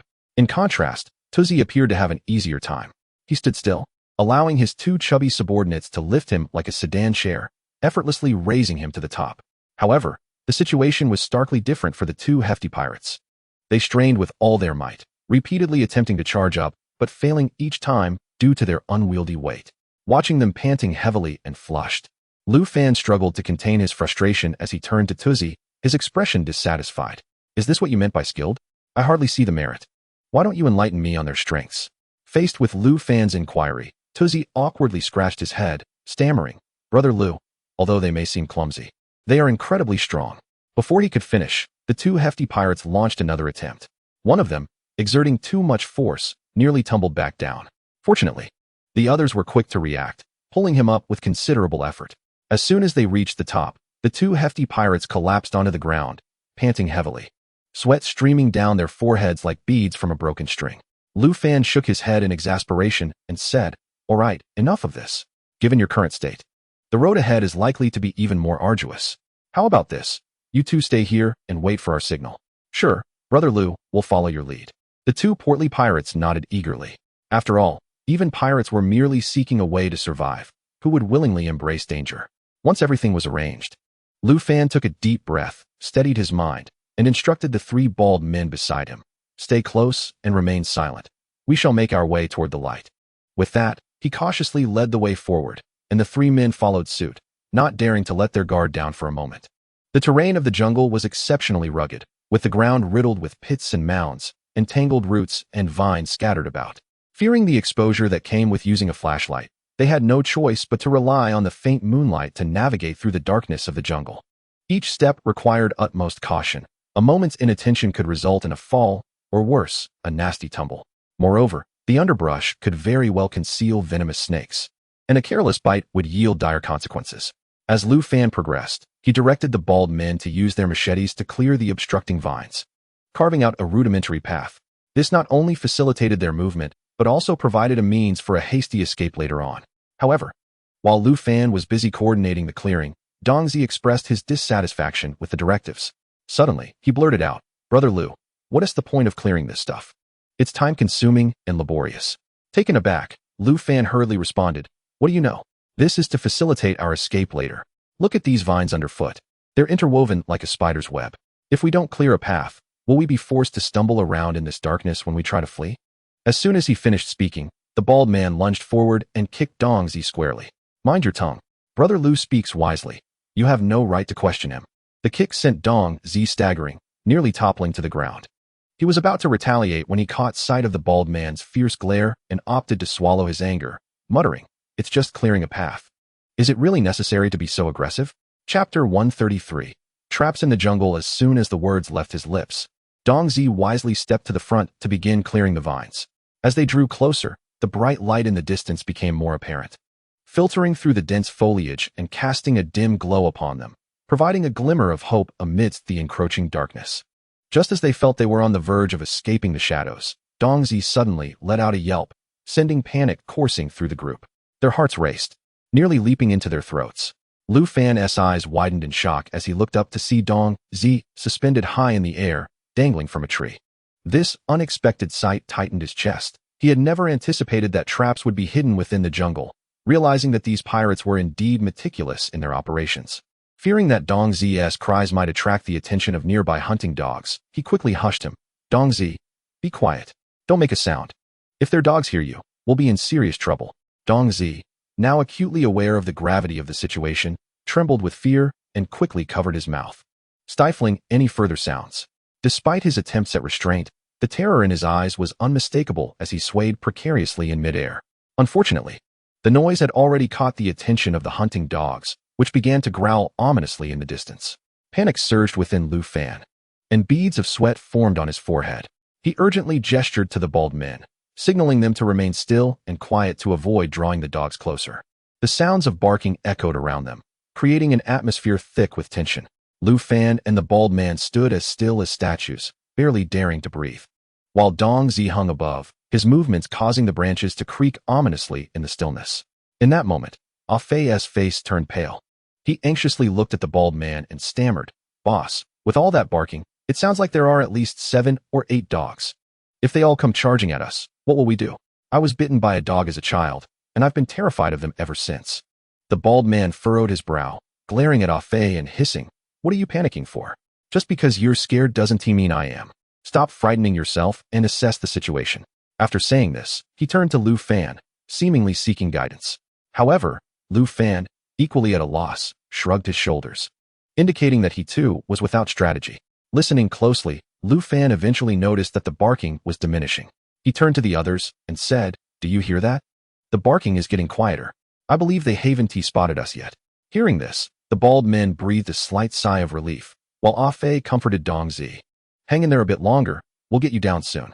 "Okay, I understand," Dong Zi replied. As the tension lingered, time passed slowly. Moments later, the distant barking indeed subsided, as if nothing had occurred. The group, now calmed, noticed that Dong Zi's prolonged hanging had caused his face to turn a deep shade of purple from blood pooling in his head. Ah Fei and the bald man rushed over, desperate to lower him from his precarious position. However, Dong Zi hung nearly 2 meters above the ground, making it impossible for them to reach him, leaving them to pace anxiously below. Dong Zi, in turn, was growing increasingly frantic, saliva dripping from his mouth. Seeing this, Lu Fan swiftly drew his dagger and hurled it toward the rope above. With a dull thud, Dong Zi fell heavily to the ground. "Ouch, that hurt," he groaned, grimacing in pain. Rubbing his sore backside, he whined, "This cursed trap, it has truly hurt me." Lu Fan frowned and urged, "Enough. We can't waste any more time. We need to move quickly. If we don't rescue the others before dawn, we'll be in serious trouble." With that, they pressed on towards the campsite, not daring to delay. This time, Dong Zi, having learned his lesson, hung back at the rear of the group. However, this shift displeased the bald man, who found himself inadvertently leading the way. He abruptly stopped and turned to scold Dong Zi and Ah Fei. "What are you two doing hiding at the back? Do you expect me to scout ahead alone? Get over here." However, in the face of the scolding from Tuzi, Dong Zi and Ah Fei bowed their heads, appearing hesitant, and dared not step forward, as neither wished to be ensnared once more. Observing the duo's behavior, Tuzi was filled with exasperation. Just as he was about to unleash a torrent of curses, he hesitated, fearing the dogs might be disturbed, and could only begrudgingly circle behind them, delivering a sharp kick to each of their backsides. Lu Fan watched this scene in silence, inwardly lamenting how these individuals had managed to survive in the pirate circles thus far, each more cowardly than the last. As Tuzi continued to berate them in a fit of rage, Lu Fan glared at him and sternly admonished, "Enough. Do not attract the hounds. And Tuzi, you still consider yourself the leader? With such a lack of courage. Remember, we are here to rescue your woman." Tuzi, taken aback by Lu Fan's reprimand, immediately lost his temper, his face reflecting astonishment and dissatisfaction. Yet, he dared not retort, well aware of Lu Fan's formidable prowess. Dong Zi and Ah Fei, witnessing this, quickly pouted in agreement, nodding and murmuring, "Exactly. How can he blame us?" Clearly, they were displeased with Tuzi's behavior.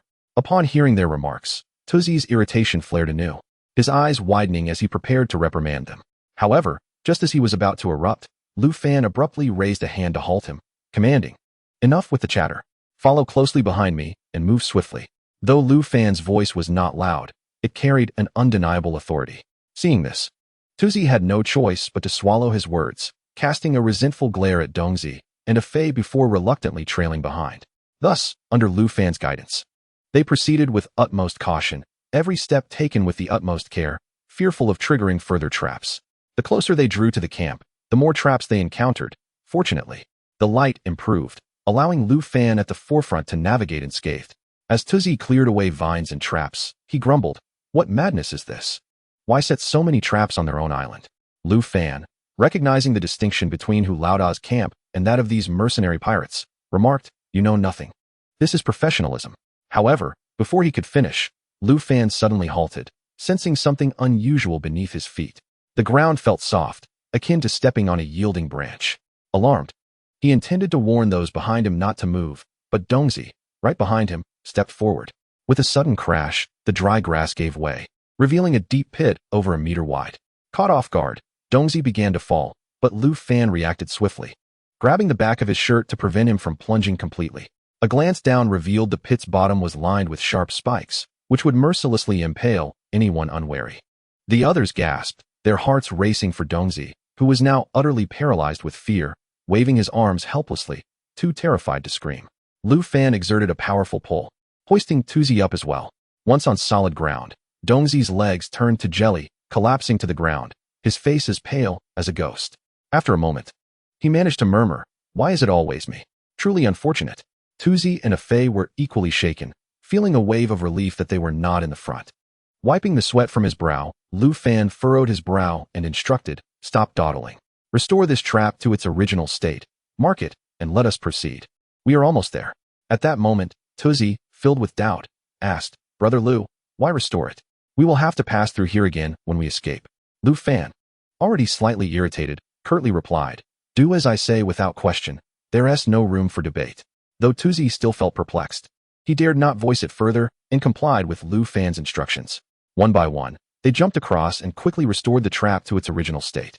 After leaping over, a Fei tore a strip of cloth from his clothing and tied it to a nearby tree as a marker. With everything in order, they continued to advance cautiously, each step taken with great deliberation, fearful of inadvertently triggering another trap. Contemplating the multitude of traps, Lu Fan could not help but mutter under his breath, "Are these people insane, setting so many traps?" Moments later, the outline of the camp gradually emerged ahead. They quietly approached the wooden fence encircling the camp and crouched behind a thicket, observing the situation within. Upon closer inspection, they noted that the camp comprised numerous wooden huts arranged in a seemingly chaotic manner, with a large open area the size of a football field in front. Additionally, the open space featured obstacles and various training facilities, clearly indicative of a militarized training ground. Among the huts, one in particular was filled with a raucous noise. The sounds included foreign languages that Lu Fan could not comprehend, as well as the familiar dialect of Xiaoguoyu. Judging by the ruckus, it seemed the pirates inside were engaged in gambling. Meanwhile, several hounds lounged in the distance, occasionally lifting their heads to survey their surroundings. Tuzi quietly inquired, "Brother Lu, that dog is still there. What should we do now?" Just then, one of the hounds stood up, sniffing in their direction. It seemed to have detected Tuzi's voice, letting out a few low growls before lying back down. Lu Fan, observing the keen senses of the hounds, felt a headache coming on. After all, dogs possess exceptionally acute hearing and smell, and even the slightest disturbance could alert them. Gazing at the barbed thorns on the fence, Lu Fan pondered, struggling to devise a way to evade the hounds.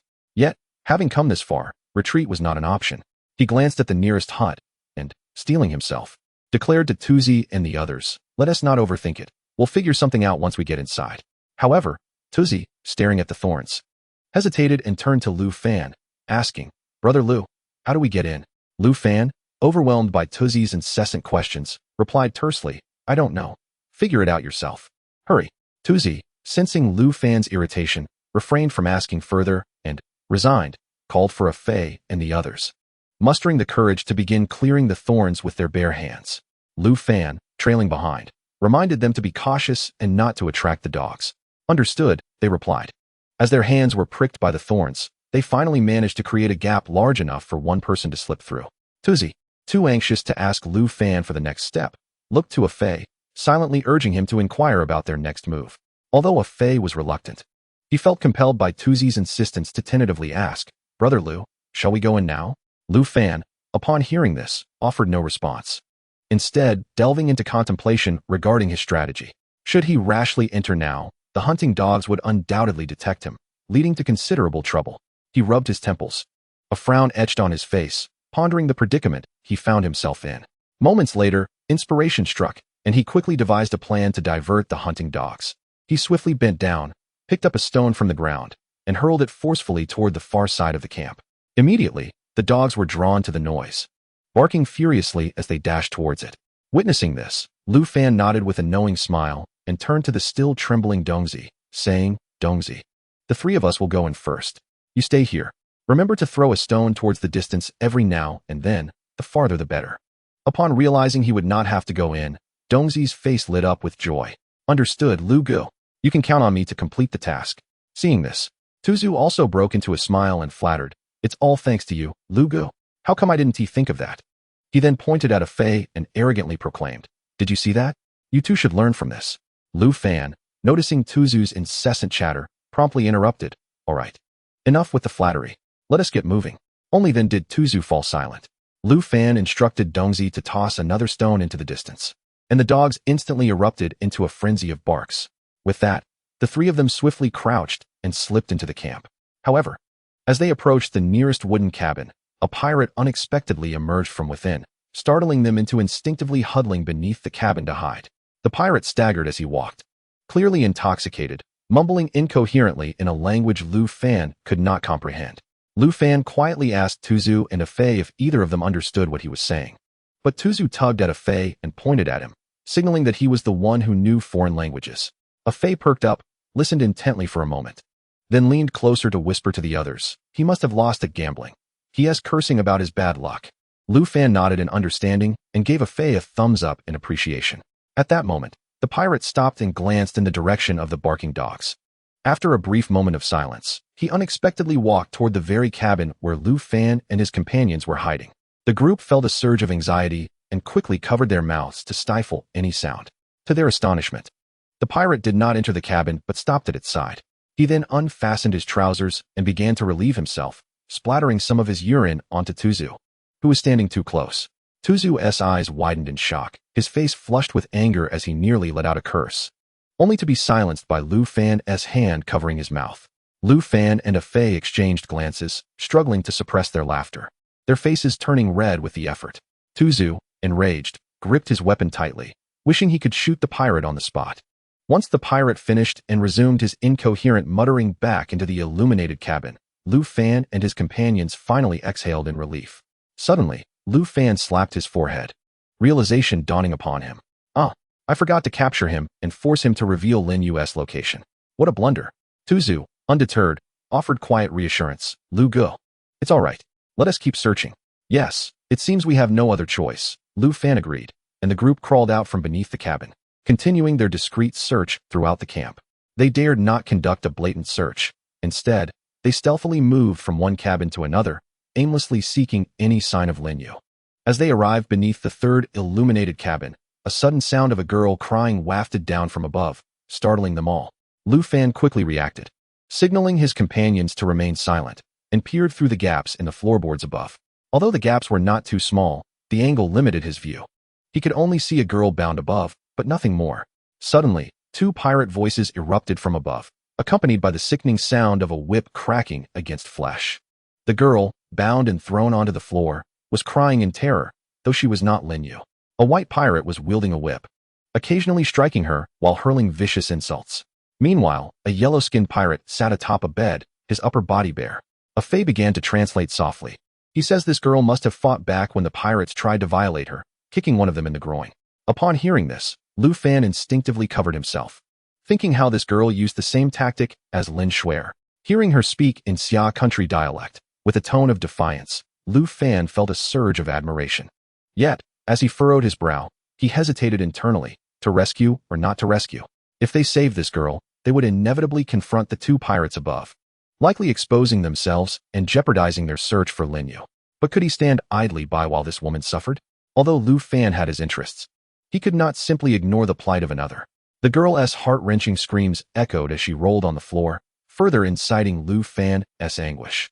Suddenly, while rolling, The girl caught sight of Lu Fan and his companions through the gaps in the floor. She immediately ceased her movements, pressing her face against the ground. Her gaze fixed intently on Lu Fan and his two companions, who shared her Asian features. However, she remained unaware of Lu Fan's true identity, uncertain if he was yet another pirate or merely a voyeur. After all, half of the red-clad pirates were of Asian descent. In that moment of eye contact, Lu Fan perceived an indomitable spirit reflected in her eyes. Yet, amidst the continuous sounds of whip strikes from above, he felt a profound sense of anguish. He could not bear to witness his compatriots suffering at the hands of these brutes. Thus, he motioned for the girl to be quiet and whispered, "I'm here to rescue you. Don't speak." A glimmer of surprise flickered in her eyes, and after a brief moment, she blinked, indicating her willingness to trust him, though she had little choice in the matter. At that moment, Lu Fan signaled Tuzu and Fei, and the three swiftly retreated to the side to discuss their plan in hushed tones. Lu Fan decisively stated, "We must rescue this girl. She may know Lin Yu's whereabouts." The mere mention of Lin Yu's name ignited Tuzu's excitement. He nodded fervently, fearing that if they delayed, Lin Yu might meet the same fate. Yet, Lu Fan remained cautious, advising, "Remember, we must not fire unless absolutely necessary. If we reveal ourselves, we are doomed." Tuzu and Fei, hearing this, swiftly drew their daggers. Exuding confidence as they assured, "Don't worry. We know what we're doing. Let us take out these two bastards and avenge Lin Yu." With that, the three emerged from beneath the cabin, taking advantage of the cover of night to stealthily approach the entrance. Upon hearing the girl's anguished cries from within the room, Lu Fan did not hesitate for a moment. He took a deep breath and forcefully kicked open the door. The bald man and his companion immediately tightened their grip on their daggers and rushed inside. The two pirates inside the room were momentarily stunned by the unexpected intrusion, but quickly regained their composure and turned to face Lu Fan and his companions. When the bald man and Fei beheld the towering figure of the nearly 2-meter-tall white man, they were momentarily taken aback, hesitating to engage in combat. Fei instinctively reached for his gun, but the words of Lu Fan echoed in his mind, "Only fire as a last resort." Reluctantly, he abandoned the notion. After entering the wooden house, Lu Fan swiftly shut the door behind him. Turning around, he noticed the bald man and Fei standing frozen in place. The yellow-skinned pirate on the bed was the first to react, angrily demanding to know who they were and how they had suddenly appeared, suggesting they were seeking death. As he spoke, he reached for the gun on the coat rack beside the bed. Chapter 136. So you are Li. Lu Fan's heart sank at this turn of events, and he swiftly hurled his dagger at the pirate.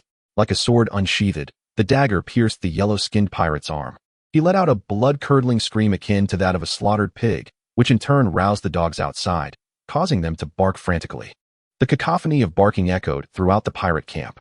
Seeing this, Dongzi immediately began throwing stones into the distance, diverting the pack of hounds. Meanwhile, the pirates who had been gambling inside heard the commotion and began to emerge. They stood at the wooden house's entrance, scanning the surroundings. Seeing nothing out of the ordinary in the direction of the barking, they assumed it was merely some small animal in the jungle and paid it no mind. One of them remarked that it was probably just a rabbit or something similar, suggesting they ignore it and not let it interrupt their drinking and gambling. Convinced by this reasoning, they returned to the wooden house to continue their games. Another bald white pirate, on his way back, muttered to himself that he could have sworn he heard someone scream. The white pirate inside the wooden house finally grasped the situation. Roaring in anger and grabbing a nearby chair to hurl it at them, Lu Fan, quick-witted and agile, sidestepped the chair as it whizzed past, crashing heavily against the wall. The bald man and Fei exchanged glances before timidly encircling the white pirate at Lu Fan's command. The white pirate, clearly trained, easily evaded their attacks with his height and agility, countering with a powerful punch that sent Fei flying over a meter away, crashing to the ground. Seizing the opportunity, the bald man lunged from behind and managed to grasp the white pirate's neck tightly. With immense strength, the white pirate reached behind and seized the bald man's clothing. Flinging him away, he landed heavily on a nearby table, scattering bottles and dishes across the floor. Seeing this, Lu Fan sighed, remarking that they were truly useless, easily bested by this brute. The bald man and Fei grimaced in pain on the ground, too afraid to approach again. Following his words, Lu Fan swiftly drew a gleaming machete from his back, inhaled deeply, and leaped towards the white pirate, aiming for his neck. The white pirate, a seasoned mercenary, swiftly dodged, causing Lu Fan's strike to miss.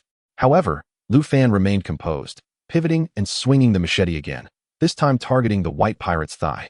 With a sickening crunch, the blade nearly severed the leg, causing a copious flow of blood. The white pirate, momentarily incapacitated by the pain, fell to one knee, clutching the exposed bone of his thigh and uttering cries of agony. At that moment, the bound girl, witnessing the scene, was so terrified that she rolled into a corner and curled up, anxiously watching everything unfold. After a moment, as the yellow-skinned pirate struggled once more to retrieve his gun, the girl's eyes suddenly lit up as if she had made a resolute decision. She picked up the dagger from the ground and swiftly cut the ropes binding her feet, then without hesitation, lunged at the yellow-skinned pirate. Due to his severe arm injury, the pirate was slow to react, and just before he could grasp the gun, the girl plunged the dagger into his throat. With a final scream, he collapsed to the ground, blood gushing from his throat. The white pirate, seeing his comrade slain, became enraged. Dragging his nearly severed leg towards the girl with a furious howl, Lu Fan would not allow him the chance. Rushing forward and swinging his machete to strike the white pirate's neck, blood erupted forth, splattering the girl in front of him. The mercenary pirate, despite his dire state, managed to spit defiantly at Lu Fan's face in his final moments. Enraged, Lu Fan clenched his teeth, severing the pirate's head and holding it aloft. This horrific scene caused the girl, who had just regained her footing, to collapse in terror once more, her eyes wide with fear. As she prepared to scream, Lu Fan quickly covered her mouth, urging her not to alert the other pirates. A Fei and the bald man were equally startled by the display, especially a Fei, who had never imagined that Lu Fan could be so fearsome in action. His face turned pale, and his legs trembled uncontrollably. Lu Fan hastily untied the ropes binding the girl's hands and gently inquired, "Do you know where Lin Yu is being held?" The girl, still in shock, took a while to compose herself, responding with confusion, "Lin Yu? I don't know anyone by that name." "Ah, you don't know her? What should we do?" Lu Fan then turned to the bald man, asking, "Is she one of the women from your supply ship?" The bald man staggered over, scrutinizing her before shaking his head and affirming, "No, I don't remember her." "How did you end up here?" Lu Fan asked, intrigued. The girl began to cry, recounting, "I was with the company's gathering team to collect spices. Who would have known we would encounter these pirates on the way back? There were 8 of us in total, 5 male colleagues and 3 females." As she spoke, her sobs intensified, as if recalling something even more horrifying. She continued, "The 5 male colleagues were killed on the spot, and I don't know what happened to the other 2 women." Hearing this, Lu Fan suddenly recalled his previous rescue of Ai Li Na and Song Lin Lin. They had mentioned a colleague named Li Li, and he wondered where the red-clothed pirates had taken her. Astonished, Lu Fan thought it was too coincidental. Previously, while sharing a room with Ai Li Na, she had expressed a desire for Lu Fan to seek news of Li Li if possible. He never expected to encounter her here. Thus, he tentatively asked, "Are the 2 women you mentioned named Ai Li Na and Song Lin Lin?" The girl was taken aback, her face lighting up with surprise as she exclaimed, "Yes. That's them. How do you know them? Where are they? What has happened to them?" Lu Fan nodded reassuringly, saying, "Do not fret. I have already rescued them, and they are now safe. Your name is Li Li, is it not?" Chapter 137. The bald man's urgent quest to rescue his wife. Upon hearing this, Li Li immediately confirmed, "Yes, that is indeed my name." However, she seemed to suddenly realize that perhaps Lu Fan could help her escape. Without hesitation, she knelt before him and pleaded, "Please, great brother, I beseech you to save me. I am willing to do anything you ask if you can take me away from here." Seeing her desperation, Lu Fan quickly helped her to her feet, saying, "Please rise. I am still young and handsome, and I cannot bear such grand gestures from you." Reflecting on the past, when he saved Ai Li Na and Song Lin Lin, Lu Fan initially thought that after rescuing them, it would be easy to claim them as his own. Little did he expect the considerable effort required to win over Ai Li Na, all while risking being labeled a rogue. With a slight smirk appearing on his lips, he said, "I can save you, Li Li, but you must say it." Lu Fan gently lifted her chin with his hand. Li Li, understanding his implications, realized that the torment she had endured at the hands of pirates had left her no choice. Thus, without hesitation, she declared, "If you can take me away, I will be your woman. Wherever you go, I shall follow." "Ah, that is precisely what I wish to hear," Lu Fan replied with a knowing smile, observing the beauty before him, rivaling that of Ai Li Na and Song Lin Lin. At this moment, the bald man, unable to bear the scene any longer, approached Lu Fan and implored, "Lu Dage, may I address you as my ancestor? At a time like this, how can you still be preoccupied with flirting? We must hurry to rescue Lin Yue." Lu Fan finally snapped back to reality, glancing at the bald man with irritation before turning to Li Li and gently saying, "We must continue searching for Lin Yue. Perhaps you could wait for me here in this wooden cabin, and I will return to escort you once she is safe." Li Li pondered for a moment before replying, "Although I do not know which Lin Yue you speak of, I am aware that many women are imprisoned in the cabin at the back of the camp. We could investigate there. The bald man perked up at her words and eagerly added, Lu Dage, Lin Yue must be confined there as well. Let us hasten to her rescue. Lu Fan nodded, believing it highly likely that Lin Yue was indeed held there. He instructed Li Li, stay here and wait for my return. However, Li Li, upon seeing the two pirate corpses lying inside, grew fearful and grasped Lu Fan's arm tightly, unwilling to let go. She was terrified that if he left, he might not return to save her, for she could not bear to miss this chance to escape the pirate's clutches. Thus, she implored, Lu Dage, I shall also call you that. Please do not abandon me. I am frightened. I can help you rescue others. I know the way. Seeing her pitiable demeanor, Lu Fan decided that bringing her along would not be a hindrance, so he nodded in agreement. Very well, but you must stay close to me. He then turned to the bald man and instructed, you too, search the room for gold coins and weapons and take them with you. Hearing this, Afei excitedly began rummaging through the cabin. As they exited the wooden cabin, they cautiously made their way toward the structure Li Li had indicated, where the women were held. Throughout the journey, Lu Fan remained vigilant, wary of attracting the attention of hunting dogs. The bald man and Afei flanked Li Li protectively, following closely behind Lu Fan. Upon nearing the cabin that held the women, they could hear the sound of sobbing from within, indicating that there was more than one woman inside. Just as they prepared to enter and search for Lin Yue, they discovered that the wooden door was securely locked with a heavy iron chain. Glancing at the large padlock securing the chain, Afei frowned and asked, Lu Dage, what shall we do? This lock is as formidable as those found in prisons. Before Lu Fan could respond, the bald man grew anxious and exclaimed, what else can we do? We must break it open. He rushed to the door and tugged at the chain, producing a loud clanking sound. Just as he was about to use the butt of his gun to smash the lock, the distant sound of barking dogs reached their ears. Fearing that the noise would attract the attention of the pirates, Lu Fan shouted urgently at the bald man, hurry back. They quickly squeezed into the space between the floor and the ground in hopes of observing the situation inside through the floorboards before devising a plan to enter. However, things did not unfold as they had anticipated. With no light in the cabin, it was pitch dark, and they could see nothing, only hearing the faint cries above them. The eerie sound of sobbing echoed in the darkness, sending chills down their spines. Yet, the bald man, driven by his eagerness to rescue, disregarded the environment and the safety of others, calling out, Lin Yue, are you in there? His voice rang out prominently, startling Lu Fan and the others, who feared that his loudness would attract the pirates or ferocious dogs, placing them all in jeopardy. In a moment of urgency, Lu Fan reacted swiftly, delivering a firm kick to the bald man's backside. The force caused him to stumble, nearly crying out. Enraged, Lu Fan lowered his voice and scolded, have you lost your senses? Do you not realize that such noise will draw the pirates' attention? If you shout again, I swear I will kick you to death. The bald man muttered, if she were not your wife, you would not be so anxious. Hearing this, Lu Fan glared at him, pointing angrily. The bald man quickly covered his mouth, silencing himself. At that moment, unexpectedly, a voice from above called out, is that you, bald man? I am here. Come save me. It was Lin Yue's voice. Upon hearing Lin Yue, the bald man felt a surge of joy and exclaimed, Lin Yue, do not worry. Lu Dage and I will find a way to rescue you. However, the other women in the wooden cabin, upon hearing that someone was coming to save Lin Yue, became agitated, as if a flicker of hope had ignited within them. They immediately clamored, lying on the floor and shouting desperately, please, save me too. I beg you. Great brother, please take me away from this place. These people are like demons. In an instant, cries for help filled the cabin, entirely disregarding the consequences of their loudness. Just then, the distant barking of dogs grew frantic and approached, seemingly drawn by their cries. The situation became increasingly dire, and Lu Fan furrowed his brow, realizing that he must silence these women immediately, or the repercussions would be unimaginable.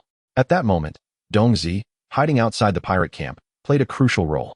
With all his strength, he hurled stones into the distance, one after another, as fast as he could, pouring every ounce of his energy into this endeavor.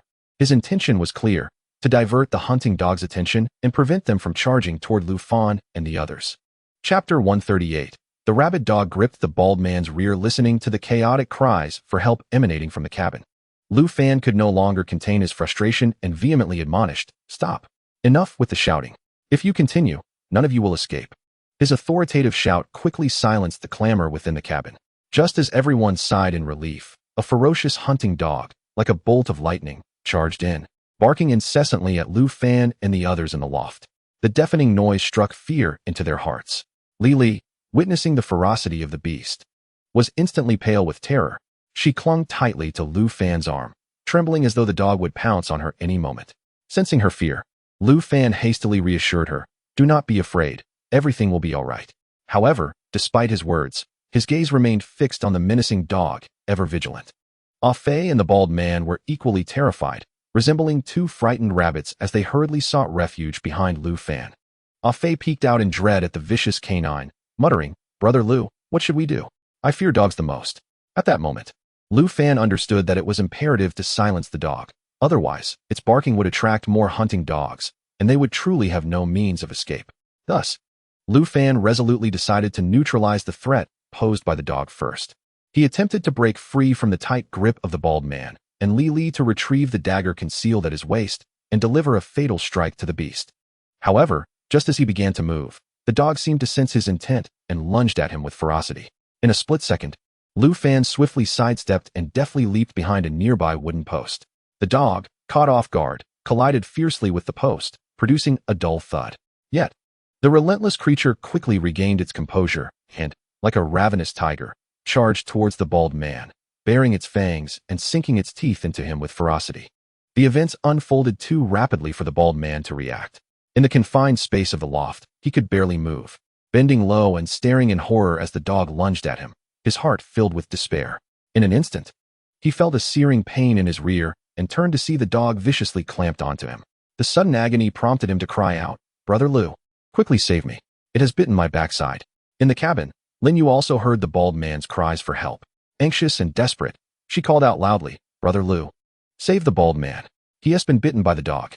Seeing this, Li and Ah Fei were even more terrified, their faces paling, and they quickly sought refuge behind Lu Fan as if he were their shield. Chaos ensued, and everyone was in a frenzy, akin to ants on a hot pan.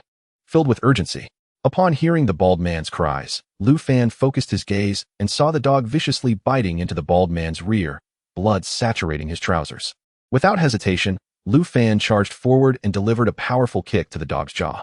However, to his astonishment, the dog appeared impervious to pain. No matter how forcefully Lu Fan kicked, it remained steadfast in its grip. In a state of desperation, sweat beaded on Lu Fan's forehead, his veins bulging with exertion. Yet he refused to surrender, continuing to kick the dog while shouting to the bald man, "Endure it a moment longer, do not shout." The bald man, feeling a surge of annoyance, retorted, "What do you mean, don't shout?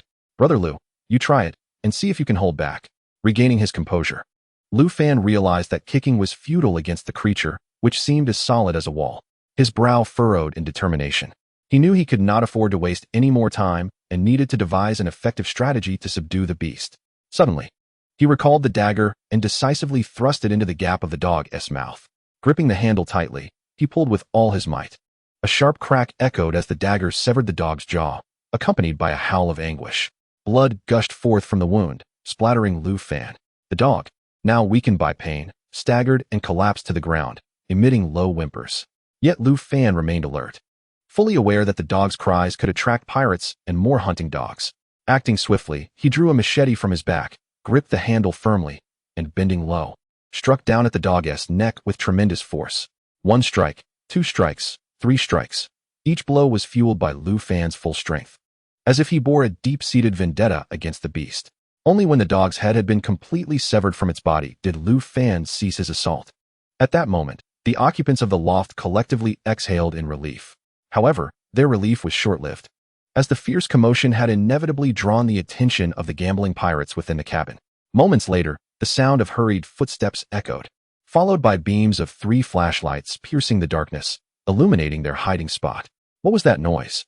Could someone have intruded upon us? A slender, yellow-skinned pirate questioned suspiciously. Yet the pirate leading the group, bearing a ghastly scar across his face, scoffed dismissively. "Humph, who would dare intrude upon us? They must be seeking death." The 2 slender pirates nodded in agreement, recognizing that they were indeed a band of well-trained mercenaries. As the 3 pirates approached closer, the tension in the loft reached its zenith. The occupants dared not even breathe, fearing discovery.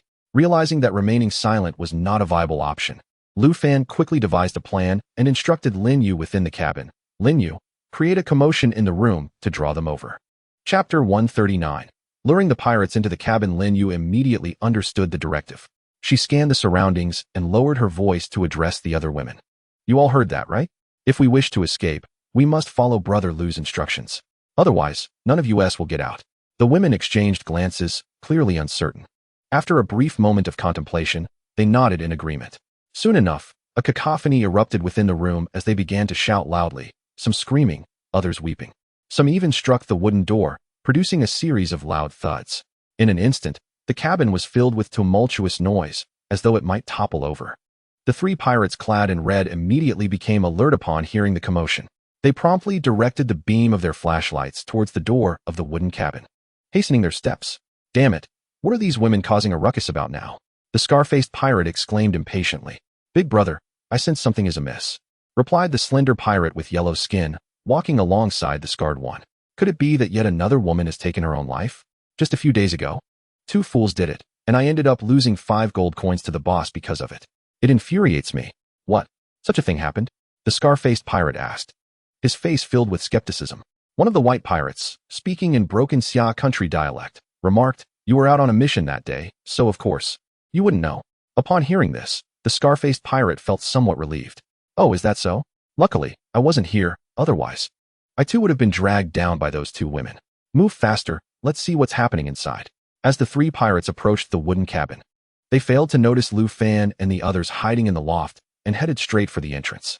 Listening to the commotion emanating from within, the scar-faced pirate fished out a key to unlock the door while bellowing, Shut up, all of you. If anyone dares to shout again, just wait and see how I deal with you.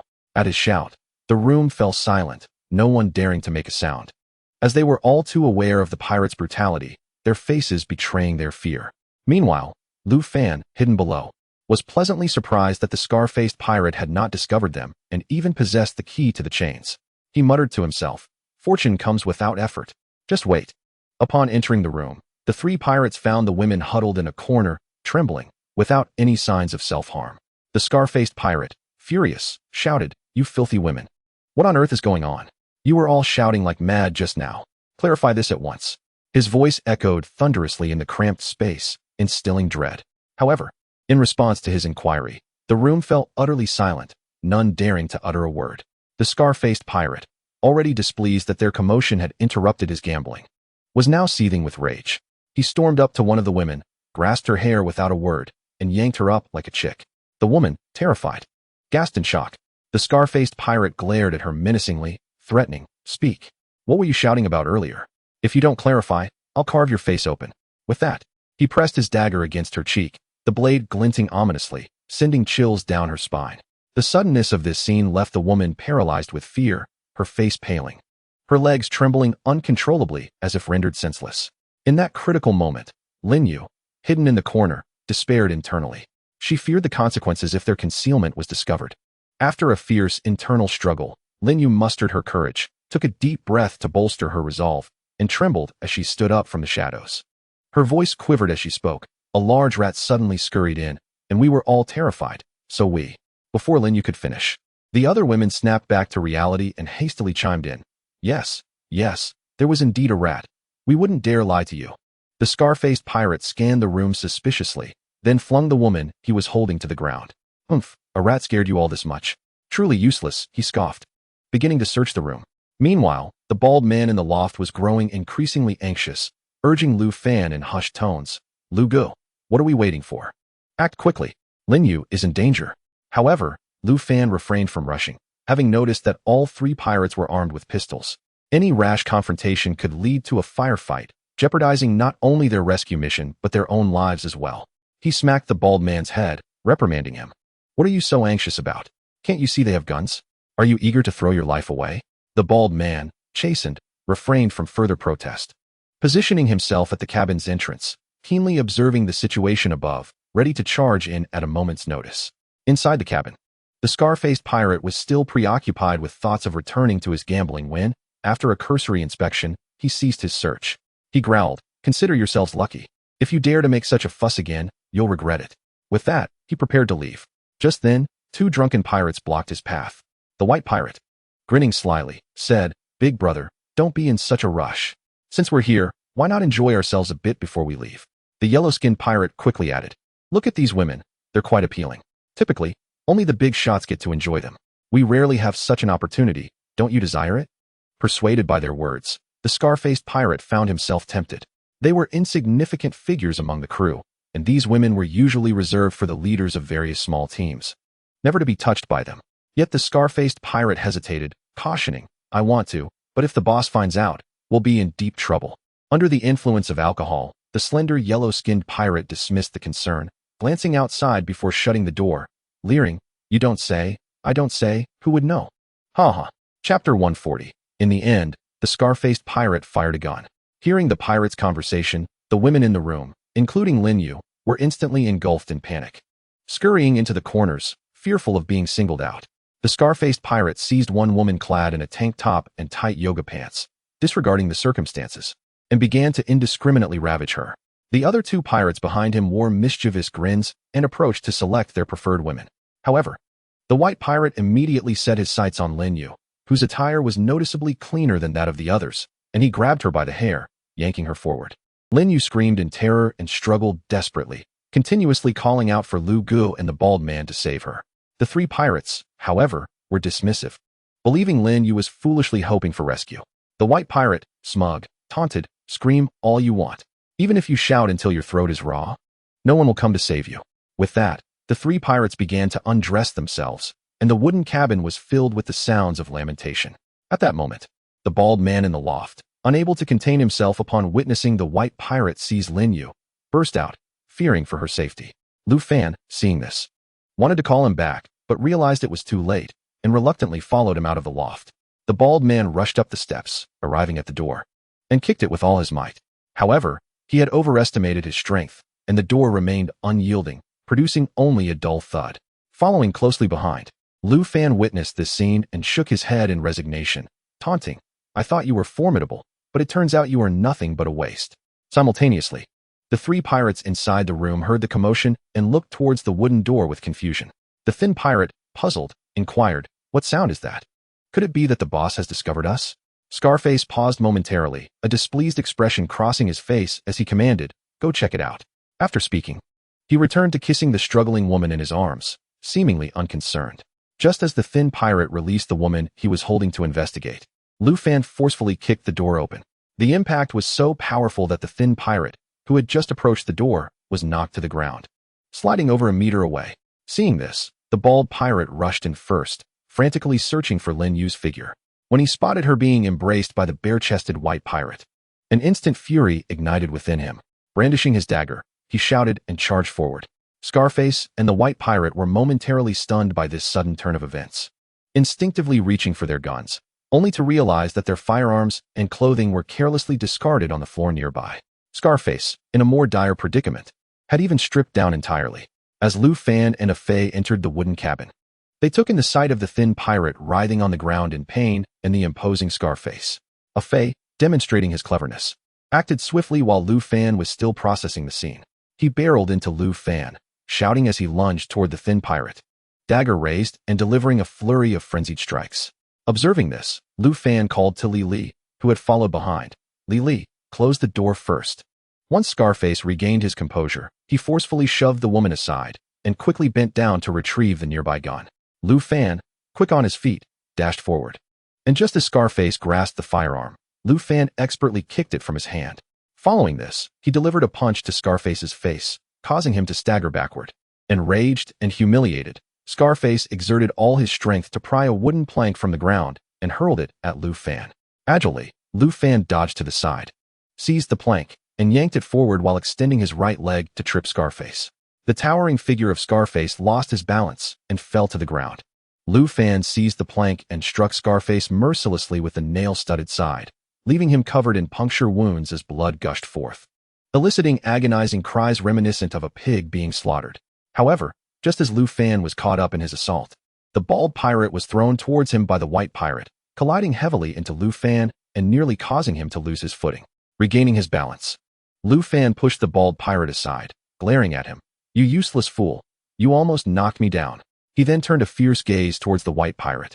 The white pirate, meeting Lu Fan's glare, felt a flicker of fear but quickly regained his vicious demeanor. Brandishing the dagger he had snatched from the bald pirate and charging at Lu Fan with a roar. In response, Lu Fan swiftly sidestepped, swinging the plank down onto the white pirate's back, causing him to stumble. At this moment, Scarface, having recovered, seized the opportunity to pick up the gun from the floor and aimed it at Lu Fan. "Lu Gu, be careful!" the bald pirate shouted in terror. In that critical moment, a Fey charged from behind, gripping Scarface's arm that held the gun. With a loud bang, the bullet whizzed past Lu Fan's ear. Scarface struggled to break free from a Fey's grasp, but a Fey held on tightly. Lu Fan, alarmed, understood that the gunshot would undoubtedly attract the attention of numerous pirates, necessitating a swift resolution before reinforcements arrived. He quickly advanced, kicking the gun from Scarface's hand. Without hesitation, he drew his dagger and stabbed Scarface multiple times in the heart until he lay motionless.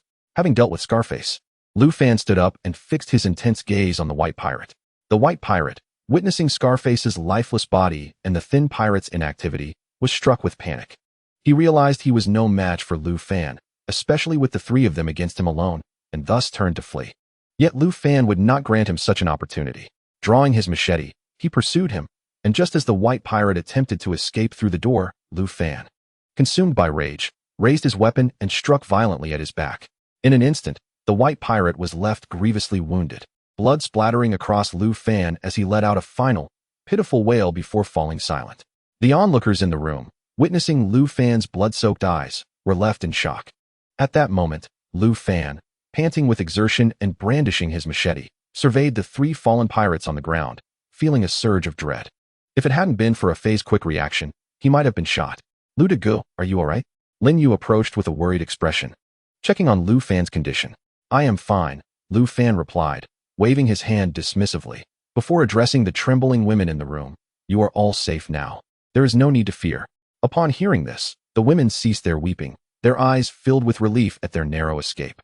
Yet, amidst the group, Lu Fan spotted a familiar face. Isn't that the tour guide who was imprisoned in Hu Laoda's camp? He thought, bewildered. How had she ended up here? As the dim light allowed the tour guide to finally recognize Lu Fan, a glimmer of surprise crossed her features. She felt a sense of familiarity with him, as though she had seen him before, but could not recall where, staring at him intently. Noticing this, Lu Fan approached her deliberately and asked, "Why do you keep staring at me? Do you know me?" The tour guide snapped back to reality, shaking her head and trembling as she replied, "I don't know you, but I feel an inexplicable sense of familiarity." Lu Fan chose not to divulge their previous encounter on the cruise, but instead questioned, "Weren't you at Hu Laoda's camp? How did you end up here?" At this, the tour guide cast a fearful glance at the bald pirate and a Fey behind her, seemingly too afraid to speak, before lowering her head in silence. Lu Fan quickly understood the situation and called out to the bald pirate, "Come here. Are these ladies from your supply ship?" The bald pirate looked at the five women, excluding Lin Yu, and replied, "Lu Gu, two of them are not, but these three are," while pointing to the three women, including the tour guide. He scratched his head, muttering, "But this isn't enough. Where are the other three women?" At that moment, Lin Yu stepped forward, saying, "They must have been taken by those beasts to spend the night in their quarters. Besides the 6 of us in this room, there are still 6 or 7 women unaccounted for." Lu Fan nodded thoughtfully, beginning to grasp the situation. Observing the pitiful condition of the women, he felt a pang of sympathy, remarking, "Look at what these pirates have reduced them to." He then turned, his teeth clenched, and addressed the bald pirate. "Remember this. Though you are a pirate and live by plundering, however, should I ever discover that you dare to seize a woman again, your life shall come to an end. Do you understand?" Tuzi, aware of Lu Fan's ruthlessness towards pirates, shuddered in fear and quickly nodded, replying, "Lu Dage, I have realized my mistake. I assure you that I will only seize supplies from now on and never touch women." Li Li, observing the scene from the side, could not help but admire Lu Fan a bit more. Lu Fan then turned to the female tour guide and her companions, speaking gently, "Do not be afraid. I am not a pirate. If possible, I will rescue you." Upon hearing this, the tour guide's eyes immediately sparkled with hope, and she exclaimed, "As long as you can save me, I am willing to work tirelessly to repay your kindness." The other women, seeing her reaction, echoed her plea, "Yes. We implore you to save us." Just then, distant sounds of commotion and conversations among pirates could be heard, likely stirred by the earlier gunfire. Afei, upon hearing barking dogs, became anxious, trembling as he asked, "Lu Dage, what should we do now? The pirates and hunting dogs have been alerted." Tuzi, equally frantic, replied, "What else can we do? We must run." Lu Fan, however, immediately signaled for silence, fully aware that rushing toward the enclosure where Dongzi was would be tantamount to walking into a trap. He rapidly devised a plan, beads of sweat forming on his forehead from the tension. The sheer number of pirates made a direct confrontation unfeasible. He glanced at Tuzi and Afei, then whispered, "You two take them and hide in the loft of the wooden house. I will divert those pirates. And you must escape at once. Do you understand?" Tuzi and Afei nodded eagerly, wishing to flee without delay. At that moment, Lu Fan quickly donned a red pirate garment he found on the floor, facilitating his stealthy departure. However, Li Li, feeling distrustful of Tuzi, expressed her concern, asking, "Lu Dage, what will you do once we are gone?" Lu Fan, surprised that this seemingly fragile woman would care about his safety after such a brief acquaintance, felt a twinge of astonishment. After putting on the clothing, he patted Li Li's shoulder and softly reassured her, "Do not worry, I have my own means of escape. Besides, they will find it difficult to capture me." Tuzi and Afei urged the tour guide and the others to hurry. When Tuzi noticed Li Li hesitating, he impatiently urged, "Hurry up, don't cause trouble here." Thus, everyone sprang into action. Though the tour guide and Li Li were still somewhat frightened, they ultimately adhered to Lu Fan's plans. As the cacophony of footsteps grew nearer, Lu Fan took a deep breath, lowered his hat's brim, and strode towards the source of the noise. During this time, he intentionally created some noise to successfully attract the pirate's attention. "Who goes there?" A pirate shouted loudly upon noticing him. Lu Fan feigned panic, stammering, Boss, I came to see what was going on here." The pirates, somewhat skeptical, were preparing to interrogate him further when several hunting dogs rushed towards Lu Fan. The dogs' menacing barks sent a shiver down his spine, fearing they might attack him as they had Tuzi. In a moment of desperation, he raised his handgun and fired twice, causing 2 pirates to fall to the ground. The pirates, startled by the sudden chaos, scattered, and Lu Fan seized the opportunity to flee, the dogs barking madly in pursuit. The pirates, taken aback by this unexpected turn of events, began firing wildly in the direction Lu Fan had run. Lu Fan leaped nimbly, slipping beneath the floor of a wooden house and crawling forward. Seeing the ferocious dogs following closely, he swiftly turned around and shot at them. With the gunfire, the dogs let out a pained yelp before collapsing, convulsing on the ground. Meanwhile, Tuzi and Afei successfully hid with the tour guide in the loft of the wooden house. Tuzi cautiously peered through a wooden beam, his heart sinking at the sight of Lu Fan surrounded by pirates. "Will Lu Dage be all right?" Afei quietly asked. "He is remarkably skilled. He will be fine," Tuzi replied, though internally he felt uncertain. After all, these pirates were all seasoned mercenaries, each possessing formidable skills. Chapter 142, High Ground offers a broader view. Next to Tuzi, Lin Yue, trembling with anxiety, clutched his arm tightly, her gaze fixed intently on the movements outside the loft. At this moment, Lu Fan, utilizing the wooden beams in the loft, continually evaded the pirates' gunfire. As the dark mass of pirates surged forward, he seized a moment of opportunity and dashed out from behind the wooden house, disappearing into the night. The pirates, upon realizing the loft had fallen silent, assumed Lu Fan had been shot dead and cautiously approached the loft. Lu Fan emerged from the loft. He recognized that remaining hidden was not a wise choice, as the loft would likely be a focal point for the pirates' search. Hence, he decisively chose to escape the scene and sprint towards a more distant wooden house. In an instant, he darted away like an arrow released from its bow, moving with the swiftness of lightning, as if some dreadful entity was pursuing him. Upon reaching the center of the camp, he spotted a structure that towered above the other wooden houses. An idea flashed through his mind. The most perilous places often provide the greatest safety, and this vantage point would allow him to better observe the pirates' movements. This thought propelled him to quicken his pace, racing towards the taller wooden house. In a few strides, he reached the side of the house. Just as he was about to collide with it, he leaped nimbly, resembling a lithe leopard, using both hands and feet to scale the corner of the building. Lu Fan moved cautiously, wary that even the slightest noise could attract the pirate's attention. Upon reaching the center of the roof, he paused, silently observing the surroundings. Confirming that all was clear, he swiftly pushed aside the straw covering the roof and, like a nimble serpent, nestled into the pile of hay. At this moment, his body perfectly blended with the straw, rendering him nearly undetectable from a distance. Meanwhile, when the pirates arrived at the loft where he had previously hidden, they searched diligently but found no trace of Lu Fan. One pirate reported to the bald leader, "Boss, we did not find the one who escaped. What shall we do now?" Upon hearing this, the bald man erupted in fury, his eyes bulging as he bellowed, "You useless fools! With so many of you, you cannot even capture one person. What good are you to me?" The other pirates, feeling resentful at the bald man's rebuke, exchanged glances filled with discontent. Yet he remained oblivious to their dissatisfaction, his anger only escalating further. He continued to roar, his voice deafening. "What the hell are you waiting for? Go find him now. If that person escapes, none of you will have a good outcome." Upon hearing the furious outburst from the bald man, though the crowd felt a sense of dissatisfaction, they ultimately dispersed to continue their search for the fleeing Lu Fan.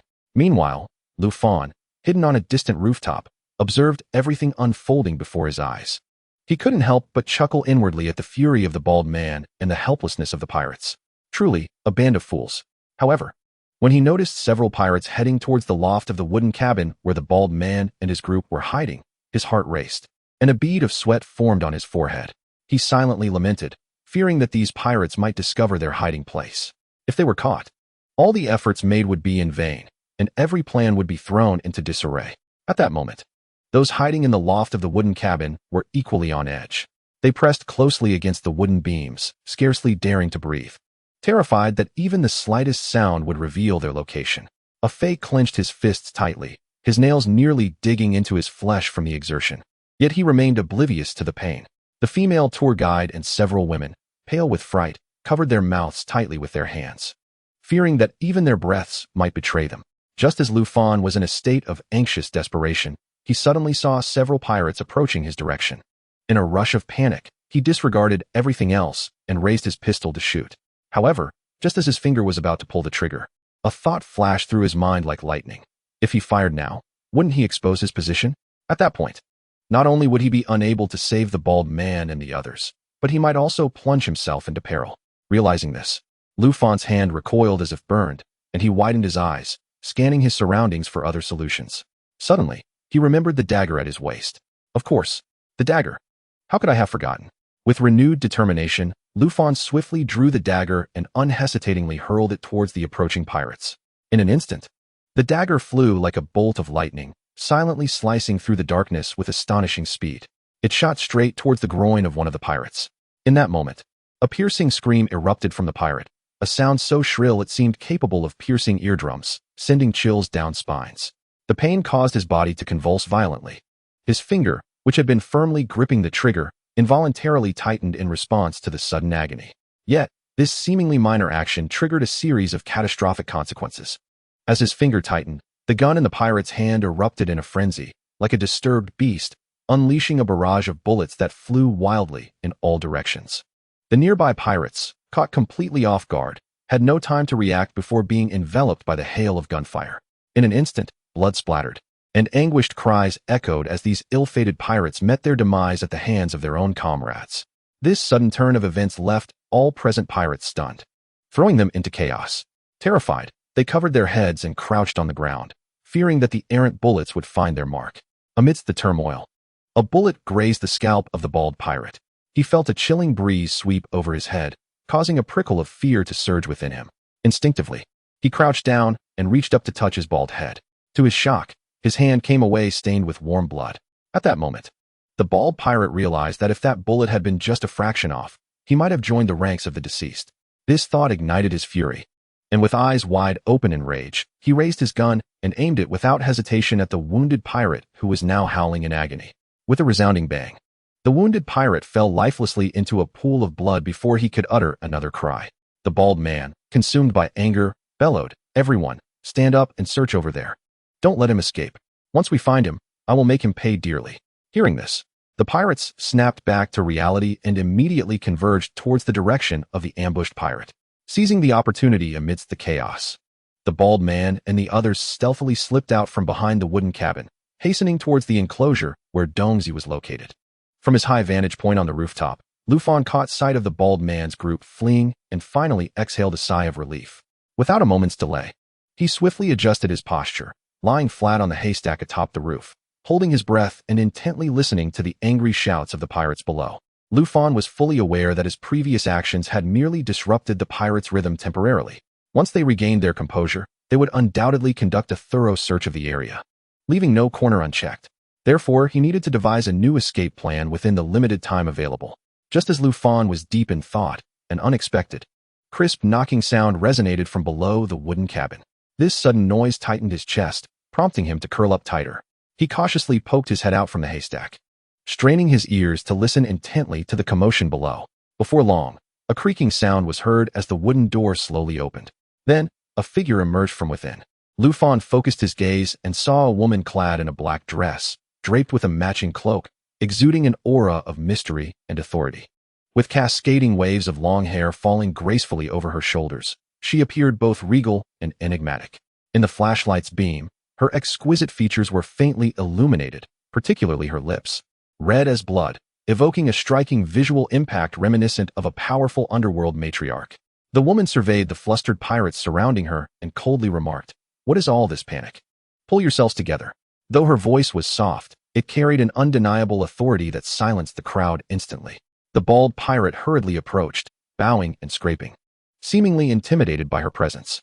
After a moment of hesitation, he timidly explained, "Sister, there was an intruder in the camp, and we only became aware of it after hearing the commotion, but that little brat managed to escape." As soon as the bald man finished speaking, he lowered his head, afraid to meet the gaze of the mysterious woman. Upon hearing this, the woman was filled with rage and scolded imperiously, "With so many of you, you couldn't capture even one person? What a bunch of useless fools. Why are you still here? Hurry and find him." The bald man listened to the woman's furious scolding but dared not retort. Instead, he calmly replied, "Sister, that kid clearly has some training. His speed is astonishing. He just disappeared around here, and we were concerned he might disturb you, so we came to check." Upon hearing this, the woman's heart tightened, and she swiftly turned, her sharp gaze sweeping through the room before gesturing for the bald man to search inside. The bald man, upon receiving the signal, immediately led a few of his underlings into the room. Hiding on the rooftop, Lufan witnessed everything unfold but remained unaware of the true identity of the woman in black. He could not comprehend why the seemingly burly pirates feared her. After all, even if she were the wife of the pirate chief, it seemed excessive to be so intimidated. Meanwhile, the bald man and his companions had successfully reached the breach they had created upon arrival. Outside the fence, Dongzi, spotting them, eagerly waved, "Boss, you're finally back. Hurry and come out." At this moment, the bald man was exhausted, drenched in sweat, panting as though he had been drained of energy. He paid no heed to wiping the sweat from his forehead and immediately instructed a Fae to gather a few women to escape through the thorny wall's gap. However, at that moment, Dongzi noticed Lu Fan was missing. He looked around in confusion and exclaimed, "Boss, where's Brother Lu? Why hasn't he returned?" Could it be? Before Dongzi could finish, the bald man's eyes widened in fury as he glared at him, shouting, "Shut up, you little brat. Are you wishing for something to happen to Brother Lu? Don't you realize he went to draw the enemy away to protect us? If you don't know, just keep your mouth shut." Dongzi trembled at the bald man's roar, hastily closing his mouth, afraid to provoke him further. After crawling through the thorny wall, Lin Yu glanced back at the pirate camp, her heart filled with worry. She anxiously said, "What should we do now? I wonder how Brother Lu is faring." The bald man fell silent for a moment, unsure of their next move. Just then, a hunting dog in the distance seemed to have heard the commotion and began barking furiously as it raced toward them. Instantly, panic ensued among the group, especially a Fae, who was naturally afraid of dogs. He exclaimed, "Boss, another dog is coming. Shouldn't we leave now? If we wait too long, we won't be able to escape." He instinctively began to block the thorny wall's gap again, fearful that the dog would charge in. Hearing the approaching barks, the bald man's mind raced. After a moment of contemplation, he resolutely declared, "We can't wait any longer. Let us head to the cliff by the shore and wait for Brother Lu there." As the group prepared to leave, the hunting dog charged toward them, barking even more furiously at the bald man and his companions outside the wall. Fortunately, a Fae had already blocked the gap. Seeing the thorny wall thwarting the dog's advance, Dongzi felt a sense of relief. He gleefully picked up a stone and tossed it at the dog, taunting it. The stone struck the dog, causing it to bark madly, as if driven insane. The pirates nearby, hearing the commotion, quickly realized that something was amiss beyond the thorny wall, suspecting that Lu Fan might have escaped there. They raised their guns and began to approach. At that moment, the bald man emerged from the room after searching fruitlessly and reported to the woman in black, "Sister, there's nothing unusual inside. You can rest easy." Upon hearing the dog's agitated barking, the woman furrowed her brow and indignantly replied, "Of course there's nothing unusual inside.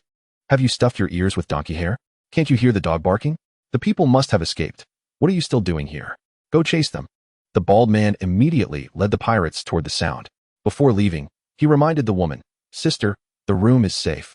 You should continue resting. Don't worry about this minor issue."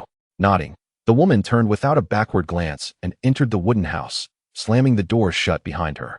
It seemed she had complete confidence in her subordinates. dismissing any concern about the intruders. Observing the pirates moving away, Lu Fan suspected that the bald man and his companions had exposed themselves while trying to escape through the thorny wall. His previously relaxed nerves were now taut again. To buy them more time to flee, Lu Fan devised a plan and promptly jumped down from the rooftop.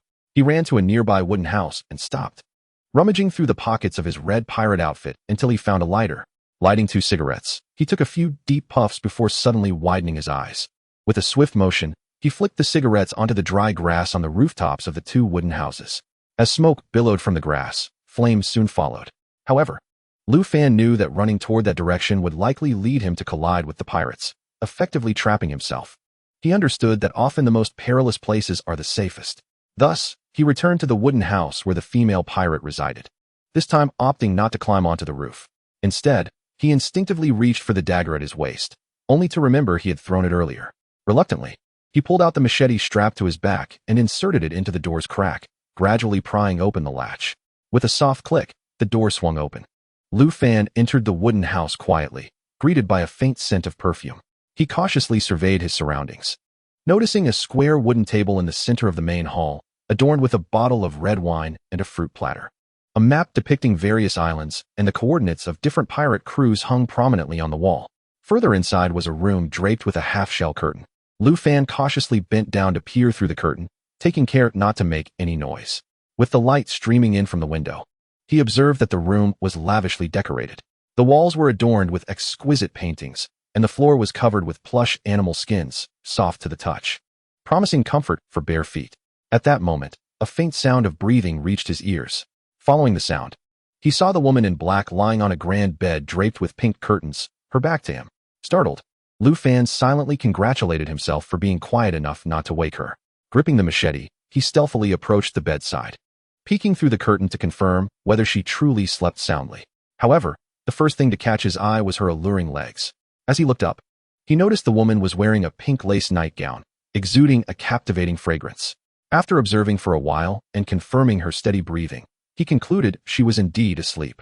Yet, the sight before him was undeniably enchanting, and it would stir desire in any man, especially in Lu Fan. He suddenly felt a surge of heat within him, involuntarily swallowing hard as he forced himself to avert his gaze, reminding himself that his purpose was not to risk his life merely to admire a woman in slumber. Thus, he stifled the flames of desire and resumed his search for a suitable hiding place within the room. Just then, the woman in black shifted, turning to lie on her side, facing him. Lu Fan froze in place, too frightened to even breathe. Fortunately, she merely changed her sleeping position and remained deeply asleep. It was at this moment that Lu Fan truly beheld her beauty. Her skin was as smooth as jade, and her eyebrows resembled delicate willow leaves. Beneath her high-bridged nose lay plump lips adorned with red lipstick, evoking an irresistible urge to taste them. Her long eyelashes fluttered occasionally, yet her overall features conveyed the impression of a formidable woman of the underworld. Lu Fan silently lamented the unfortunate fate of such exquisite beauty. However, as he was lost in thought, the distant igniting of 2 wooden cabins erupted into flames, illuminating the entire pirate camp. Among the pirates who had just reached the thorny wall, one of them was the first to notice and immediately shouted to the bald man, "Boss, look, it's on fire." This announcement struck like a thunderclap, tightening the hearts of the pirates. The bald man, who was preparing to dismantle the thorny wall to venture into the jungle, halted his actions and gazed at the eerily quiet thicket beyond the thorns. Turning back to witness the blazing cabins behind him, he realized that Lu Fan had likely not yet escaped and was still hiding somewhere within the camp. Consequently, he disregarded the barking hounds that had been howling at the bald men fleeing into the jungle. He shouted to his crew, "That kid is definitely still inside the camp. He must have started this fire." One of them inquired, "What should we do now, boss?" The bald man pondered for a moment before responding, "Forget about that for now. Quickly extinguish the fire. Otherwise, we'll be in deep trouble when the big sister finds out." Thus, the pirates hurriedly ran towards the burning cabins. Meanwhile, the woman inside seemed to sense the distant glow of the flames, causing her eyes to blink suddenly. This startled Lu Fan, who was observing her intently. Chapter 145. The woman awakens. Lu Fan's heart leapt into his throat, cold sweat trickling down his forehead. He gripped his machete tightly, remaining utterly still, afraid to make a sound, as if time itself had frozen. Fortunately, the woman merely stirred her eyelids and did not awaken. Wiping the beads of sweat from his brow, Lu Fan felt a surge of relief. He knew he could no longer remain there and had to escape the camp amidst the chaos. He cautiously approached the door, peering through the crack to observe the commotion among the pirates outside. The nearby wooden cabin was engulfed in flames, and the pirates were frantically dousing the fire with buckets of water. However, the small buckets proved ineffective against the raging inferno. As the bald man watched the flames licking the roof, he stomped his feet in frustration, fully aware that the buckets would not quell the blaze. In a fit of exasperation, he commanded his men, "Forget about the fire. First, get Old Three and his crew out." Then, pointing at several pirates, he shouted, "What are you waiting for? Hurry and salvage everything from that cabin." It turned out that one of the cabins housed a squad leader nicknamed Old Three and his inebriated crew, who were blissfully unaware of the chaos unfolding outside. The other cabin contained a stash of various plundered goods. Seeing the pirates preoccupied with rescuing their comrades and salvaging supplies, Lu Fan recognized a prime opportunity to flee. As the defenses at the back of the camp were alarmingly thin, he rushed to the rear window of the cabin, intending to escape through it. But just as he was about to open it, a startled voice called out from behind, "Who are you? How did you get in here?" Lu Fan was taken aback, slowly turning to find the woman sitting on the bed, pointing a gun at him. In that instant, he was astonished. He had not anticipated her awakening at this moment. The critical issue was that she was armed. His mind raced as he contemplated a response, and then his eyes caught sight of the red pirate jacket he wore. Seizing the opportunity, he nervously declared, "Big sister, I was sent by Old Three to rescue you. The place is on fire. If we don't escape now, it will be too late." Why did he mention Old Three? The reason was simple. Lu Fan was unfamiliar with the names of the pirates and could not very well say, "The bald pirate sent me to save you." He had overheard the bald man instructing his subordinates to rescue Old Three, which prompted him to use that name. The woman glanced at the towering flames outside before shifting her gaze back to Lu Fan, scrutinizing him as if assessing the truth of his words. Just then, the raucous shouts of the pirates reached their ears, and the fire grew fiercer, thick smoke beginning to seep into the cabin. Realizing the urgency of the situation, her heartbeat quickened, and beads of sweat formed on her brow. In her panic, she had no time to ascertain the veracity of Lu Fan's claims. Her only desire was to escape the cabin, which could ignite at any moment. She bit her lip and snapped at Lu Fan. "What are you still doing by the window? Come here and get my clothes, you idiot." Hearing her rebuke, Lu Fan silently cursed. How unexpected. I didn't realize this woman had such a fiery temper. If it weren't for that gun in her hand, I wouldn't be afraid of her at all. Just wait until I find an opportunity. I'll make you pay for your arrogance. However, despite his irritation, he dared not show any sign of complacency. After all, the dark muzzle of the gun was not to be trifled with. The woman, noticing Lu Fan's hesitance and the muttering under his breath, felt her anger flare. "What the hell are you mumbling about? Hurry up," she shouted furiously. "You're just like Old Three, both worthless." Upon hearing this, Lu Fan's eyes widened in disbelief as he stared at her, a flicker of murderous intent flashing in his gaze. No one had ever insulted him like this, let alone in such rapid succession. The woman, seeing Lu Fan's defiant glare, only fueled her ire further. Without a second thought, she raised her gun once more, aiming it directly at him, and without hesitation, pulled the trigger. The sound of the gunshot echoed, and the bullet whizzed towards Lu Fan. Fortunately, he reacted swiftly. The moment he saw the woman raise her gun, he agilely leaped away like a nimble leopard, darting behind the bed curtain. The bullet grazed his clothing and struck the wooden wall. The woman was taken aback by the fact that she had missed, and she was equally astonished by Lu Fan's remarkable reflexes, for no one had ever escaped her aim before. This was precisely why the bald man and the other pirates feared her. Lu Fan concealed himself behind the bed curtain, his heart racing with a mix of astonishment and fury. He thought to himself that he must swiftly subdue this woman, otherwise, he would meet his demise at the muzzle of her gun. Yet, faced with the ominous barrel, he had no choice but to endure for the time being. Thus, Lu Fan feigned a trembling voice and said, "Elder sister, please do not fire. It was unintentional. I merely did not know where you had placed your clothes." The woman, recognizing Lu Fan's decent skills and realizing that this was not the moment for caprice, replied, "Very well, I shall spare your life for today." Upon hearing her words, Lu Fan finally breathed a sigh of relief. The woman then retrieved her clothing from a nearby cabinet and turned to Lu Fan, commanding, "I am about to change. Turn your face away and do not peek, or I shall ensure you do not see the light of tomorrow." Though Lu Fan was reluctant, fearing the venomous woman might shoot him from behind without giving him a chance to evade, he ultimately complied with her formidable threat and turned away. Meanwhile, he pricked up his ears, listening intently to her changing clothes. devising a plan to seize the opportunity to overpower her the moment she set down her weapon. At that moment, the wooden cabin, engulfed in flames, began to shake violently as the fire spread and burning timber fell. The hay burning atop the roof was swept into the cabin by the night breeze. Given the wooden structure of the house, it was not long before it was fully ignited. Lufan suddenly noticed the hay cascading from the roof, with a substantial pile igniting at the entrance. This discovery tightened his chest with a sense of impending danger. Simultaneously, the woman sensed the imminent peril, her gaze drawn to the blazing pile of hay at the door. What are we to do? That useless bunch outside does not even know to extinguish the fire here. Panic was evident in her voice. Her eyes darted between the fire outside and Lufan, indicating her flustered state. Just then, a spark of inspiration struck her. She thought, if she could send Lufan to risk clearing the burning pile at the door, she might safely escape. Thus, she adopted a haughty demeanor and shouted at Lufan, "What are you standing there for? Have you been scared into a stupor? Hurry up and clear that fire at the entrance." Lufan turned in surprise at her words.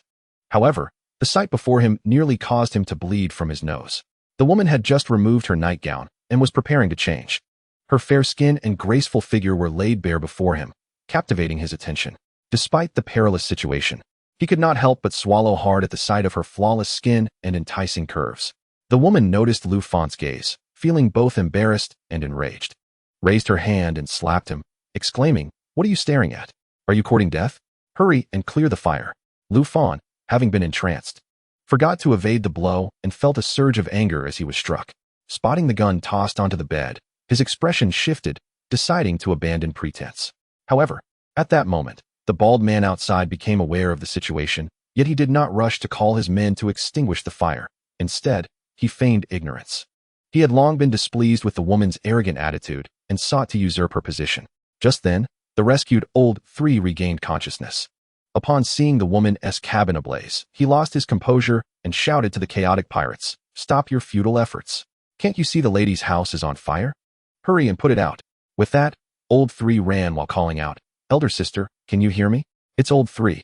I'm here to rescue you."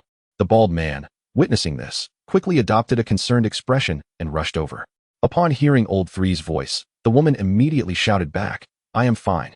Clear the fire at the entrance first, so I can get out." Lufan, upon hearing Old Three's voice outside, felt a wave of dread wash over him. If they entered, his escape would become even more difficult.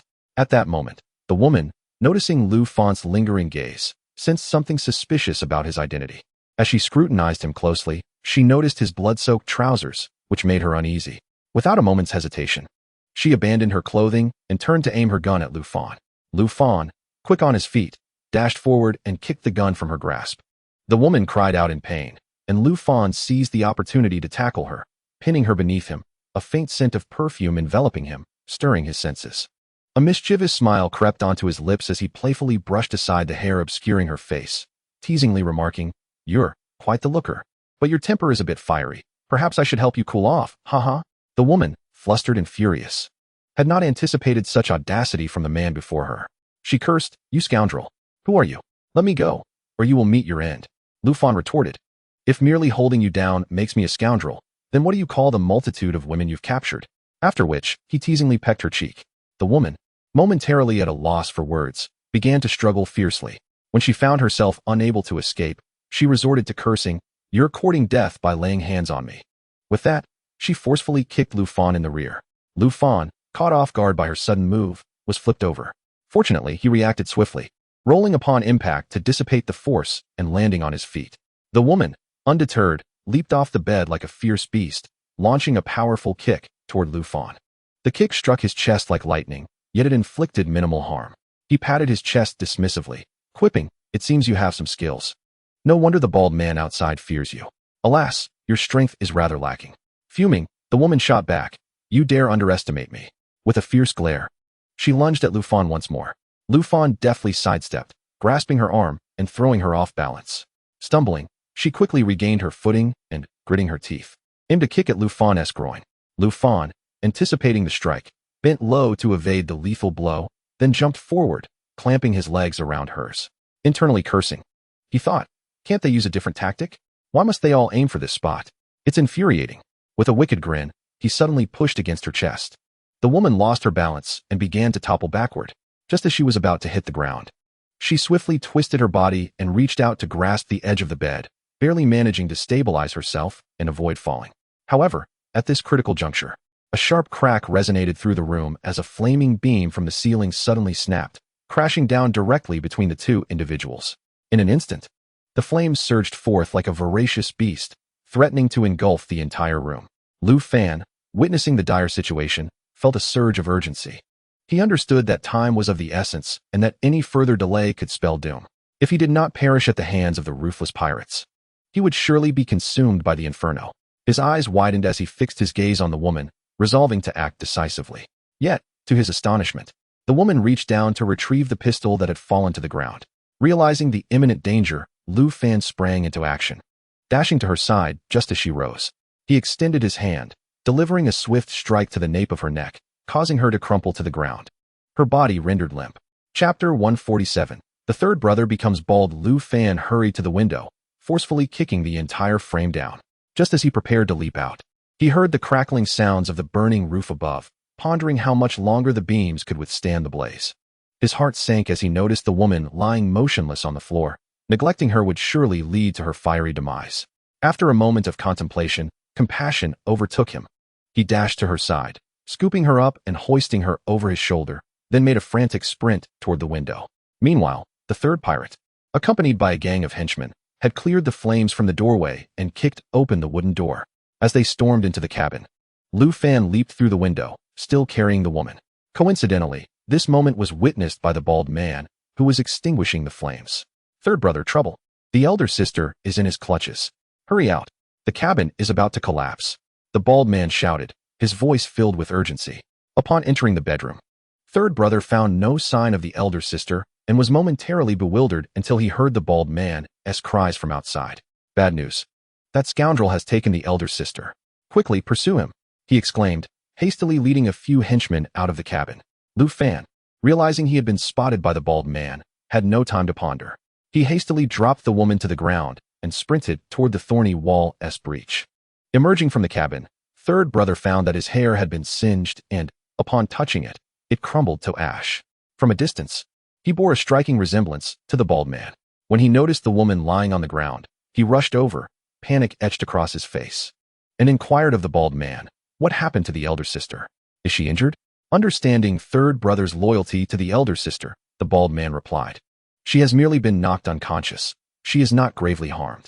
Upon hearing this, third brother lost his composure, bellowing, whoever dares to harm the elder sister, I shall flay him alive once I catch him. He then summoned his fellow pirates to pursue Lu Fan. As Lu Fan ran, he occasionally glanced back, relieved to see no one was in pursuit. However, just as he let down his guard, a hound suddenly emerged from nowhere, barking relentlessly behind him. Instinctively, Lu Fan ran faster, wishing he could leap 5 steps in a single bound.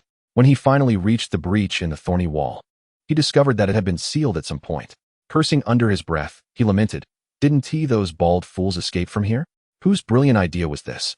With the sound of barking drawing nearer and the distant shouts of pirates echoing, he knew he had no time to waste. He took a few steps back, nearly caught by the pursuing hound, and with wide eyes, he sprinted forward, using the wall for leverage to vault over the 2-meter-high thorny barrier. Upon landing, he disregarded the sting of thorns tearing at his pants and fled at full speed, while the hound, agitated, circled the wall, barking incessantly. Moments later, third brother and the bald man, along with a throng of pirates, arrived at the location, drawn by the hound's barks. The bald man shone a flashlight into the dense thicket beyond the thorny wall and spotted a figure clad in a red pirate outfit racing through the underbrush. Realizing this was the individual who had incapacitated the elder sister, they quickly ordered their henchmen to clear a gap in the thorny wall and continued their pursuit. Lu Fan sprinted desperately through the forest, with the pirates in relentless pursuit. He cursed his misfortune, astonished by the pirates' determination. Yet, what truly terrified him was not the armed pirates, but the ferocious hound. Its speed in the forest exceeded anything Lu Fan had imagined. In mere moments, the hound closed the distance between them with alarming rapidity.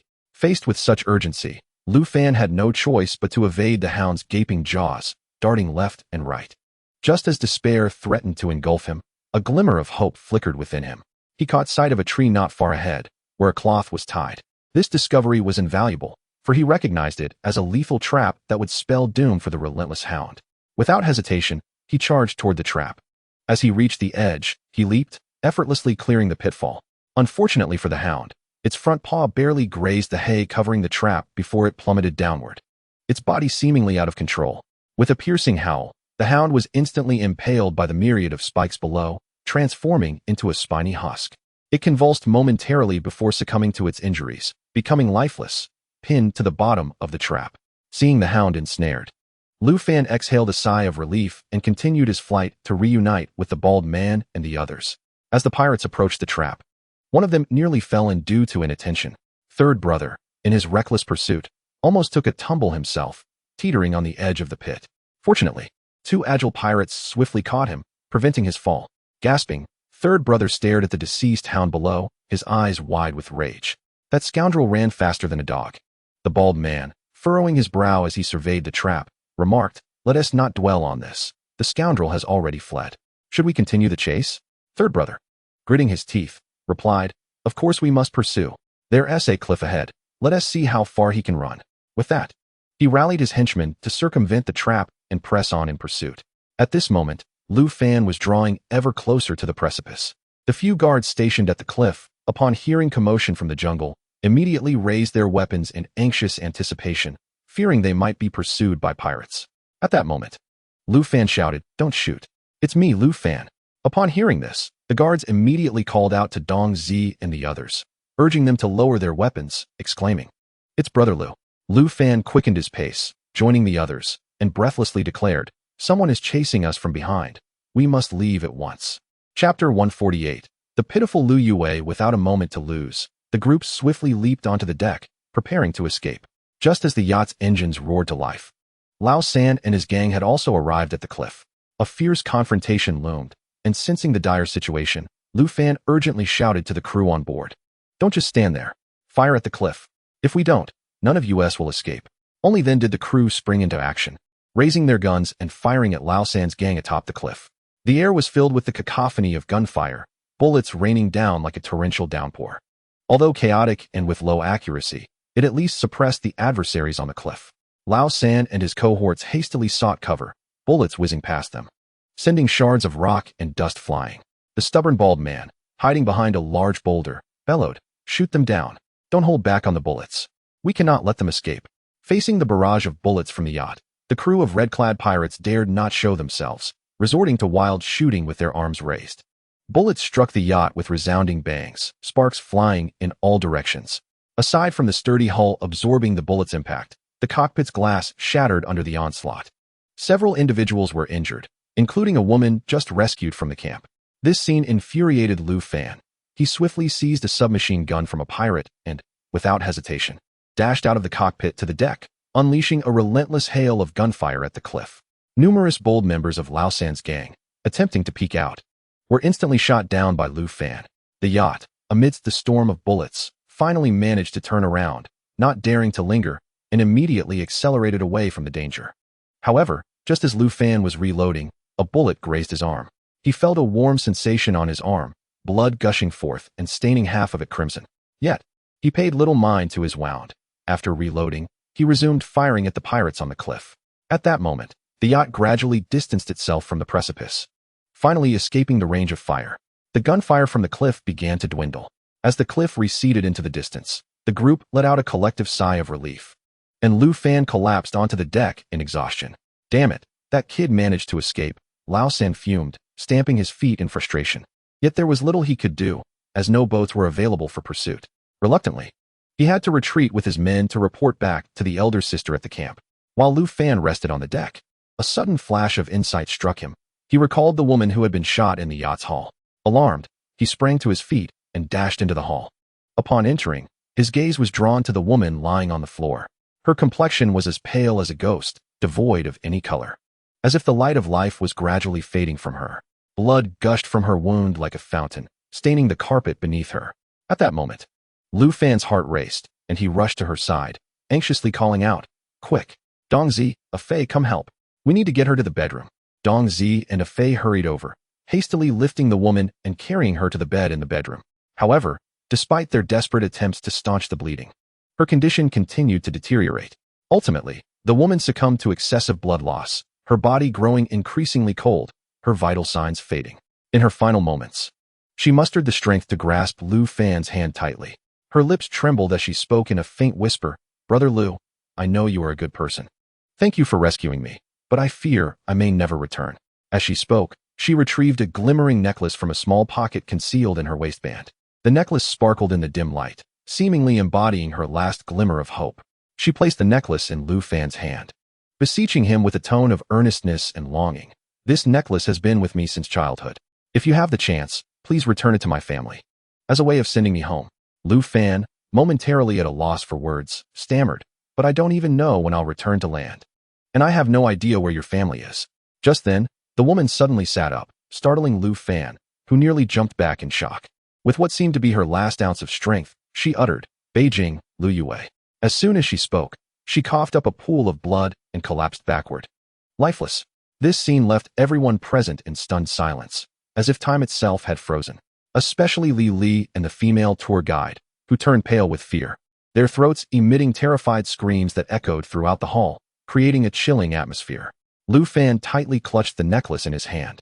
It was the only keepsake Lu Yue had left for her family, but now it felt unbearably heavy.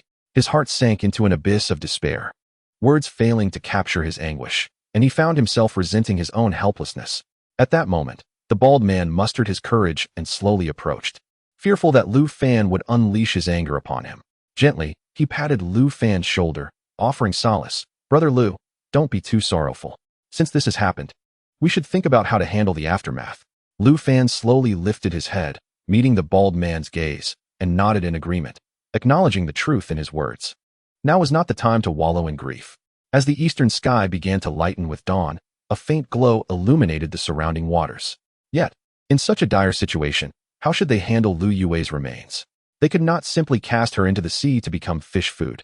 That would be a grave disrespect to her. After much deliberation, the group unanimously decided that finding a nearby deserted island to bury her would be the most honorable choice. Chapter 149. The proposal seen thus, the group navigated the yacht to a picturesque nearby island, where they brought it to a halt. Lu Fan's expression was solemn, his heart heavy with guilt. Under the bald man's direction, several crew members carefully carried Lu Yue's body ashore. The bald man, in front of Lu Fan, solemnly instructed the crew, "Remember to give this young lady Lu a proper burial. Do you understand?" Several young men nodded in understanding after hearing the words. Once Lu Yue was settled, they steered the yacht towards the island where Lu Fan resided. The remaining women aboard the yacht were engulfed in uncertainty about their future, unaware of where Lu Fan intended to take them. The female tour guide and the other two women whispered to one another, occasionally glancing at Lu Fan.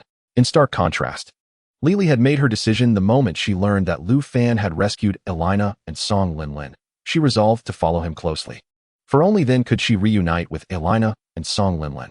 At that moment, Lu Fan was also troubled by how to accommodate these four women, considering the limited space of the cabin and the pressing issue of food with the sudden increase in their numbers. Just then, one of the women dressed in a short suit mustered her courage to ask, "Mr. Lu, where exactly are you taking us?" Upon hearing this, Lu Fan turned his attention to them, but did not respond immediately. After pondering for a moment, he decided against returning them to the wooden cabin for the time being, primarily due to food concerns and the apprehension of inciting the anger of Wang Xiufang and Lin Shuer. Thus, he suggested, "How about this? You will accompany me to the deserted island where I reside, and you will stay in a cave there. However, you will need to hunt and fish for your own sustenance." The moment the words left his mouth, the women's faces turned sour. The woman in the short suit quickly replied, "Mr. Lu, but we don't know how to hunt or fish." The tour guide and another woman echoed her sentiments, their expressions filled with worry and helplessness. Lu Fan furrowed his brows and after a moment of contemplation, reassured them, "Do not worry. I will first teach you some basic hunting skills, and then you will live in the cave on your own. I will occasionally deliver supplies to you. And you could also try planting some vegetables." The women frowned, their faces reflecting disdain, yet they understood that they had no choice in the matter. Observing the three women, an idea struck Lu Fan. He proposed, "There's another option. We could return to the pirate camp where the bald man is. The living conditions there are better." Upon hearing this, the three women immediately shook their heads, their faces revealing sheer terror. They were evidently averse to the pirate camp. Lu Fan smiled gently, continuing, "Do not fear, that is not my intention. What I meant was you could find a pirate to marry, just like Lin Yu did, and thus live comfortably in the pirate camp. The tour guide blushed fiercely, standing up from her seat, her eyes brimming with indignation. Mr. Liu, I would rather die than return to the pirate camp. At that moment, the bald man hurried over and whispered to Liu Fan, Brother Liu, this woman has quite the temper. Back at the camp, a squad leader had his eyes on her and attempted to force himself on her. She nearly caused him severe injury. That's why our boss who sent me to bring her and the newly captured women to the pirate city for some gold coins. Upon hearing this, Liu Fan instinctively covered himself, recalling how Lin Shuer had kicked him once, leaving him with lingering fear. Although he still held a grudge against the tour guide for her previous insults aboard the cruise ship, he now viewed this woman in a new light and couldn't help but admire her courage. The two women in short suits exchanged glances with Lin Yu, who was resting in the yacht's cabin, filled with envy and seeming to waver. Liu Fan then spread his hands, stating, You may choose for yourselves. Either accompany me to the deserted island to learn hunting and survival, or select a charming pirate aboard this yacht to live in the pirate camp. At that moment, Dongzi and Fei, who had been listening nearby, rushed over and asked, Brother Liu, can we let them choose? Liu Fan smiled slightly and nodded, signaling for them to take the lead. Fei and Dongzi immediately understood, expressing their gratitude profusely. Dongzi then approached the female tour guide with a broad smile, saying, Choose me. I promise to love you alone from now on. Liu Fan felt a pang of discomfort at this sight, yet fortunately, the female tour guide resolutely declared that she would not go to the pirate camp. She turned to Liu Fan, saying, Then I will return to the deserted island with Sister Li Li. Dongzi, left with no option, turned to the other woman, continuing to shower her with flattery. Fei took it a step further, kneeling before the short-haired woman in a dramatic proposal scene. Witnessing this, Liu Fan was rendered speechless. As he looked at Li Li and the tour guide, he nodded in satisfaction. He felt indifferent towards the two short-haired women. If they chose to follow Dongzi and Fei, it would not be a bad thing. Suddenly, Liu Fan seemed to recall something and turned to the bald man, asking, when Fei and Dongzi returned with the women, Do they still need to pay Boss Who any gold coins? The bald man replied without hesitation, No. Only the women who choose the camp need to pay. They have already been taken by that group of mercenary pirates, right? Now that we have rescued them, they belong to us, so no payment is required. However, the rule is that regardless of how many women there are, only one can be chosen. Oh, I see. Liu Fan nodded, seemingly grasping the concept, though not entirely understanding it. Soon, the yacht arrived at the deserted island where Liu Fan resided. At this point, one of the short-haired women followed Fei, while the other accompanied Dongzi. Meanwhile, Li Li and the tour guide closely trailed behind Liu Fan. Suddenly, Liu Fan instructed the bald man, Go prepare 2 sets of bedding for me, and bring down all the food available on the ship. Brother, aren't you robbing us? The bald man hesitated, clearly reluctant. Liu Fan glared at him fiercely, admonishing, If I tell you to go, then go. You have so many questions. Just then, Lin Yu hurried out of the cabin, smiling apologetically. Brother Liu, if he asked you to go, then go. Why are you being so unreasonable? The bald man, upon hearing Lin Yu, could only smile apologetically. Brother Liu, please don't be angry. How could I not listen to your words? Moments later, the bedding and food were moved to the beach. Liu Fan led Li Li and the tour guide off the yacht, and as soon as Liu Fan disembarked, the bald man drove the yacht away with his group of young men. The tour guide and Li Li appeared bewildered in the unfamiliar surroundings. Standing on the beach, Liu Fan observed the 2 women as they scanned their new environment. He had initially intended to take them directly to the wooden cabin at the cliff. Yet he was concerned about the potential backlash from Lin Shuer and Wang Xiufang, especially with so many women already residing there. Moreover, the cabin was too cramped to accommodate them all, and he hesitated to share a room with them openly. After careful consideration, Liu Fan decided to temporarily settle them in the cave. As for future arrangements, he planned to assess Wang Xiufang's reaction once he returned to the cabin. Resolute, Liu Fan hefted a heavy bag of supplies and turned towards the 2 women, gently stating, Ladies, let us proceed. Follow me to the cave. Upon hearing Liu Fan's words, the 2 exchanged glances and then lifted their respective bundles of bedding, closely following Liu Fan as they made their way towards the cave. This scene evokes a sense of nostalgia, reminiscent of laborers hurriedly rushing to catch a train with their burdens.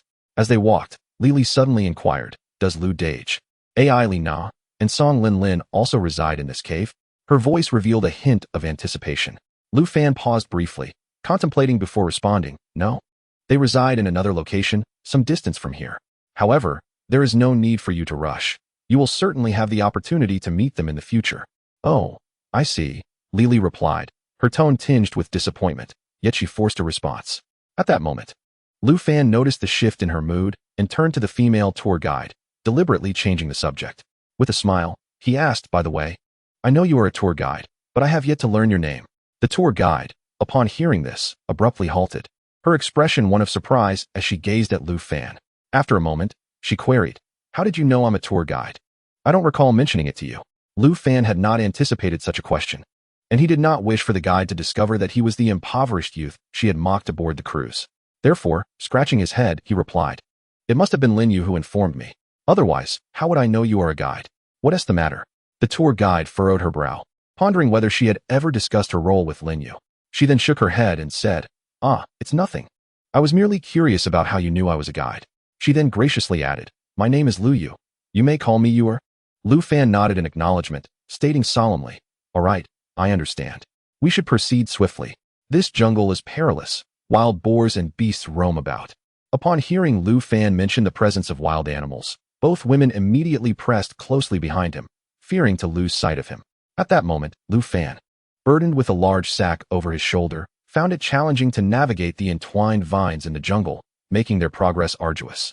Just as they were nearing the trap Lu Fan had set earlier, a low growl resonated from ahead. Lu Yu and Lili dropped the blankets they were carrying, clutching Lu Fan's arm tightly, trembling uncontrollably.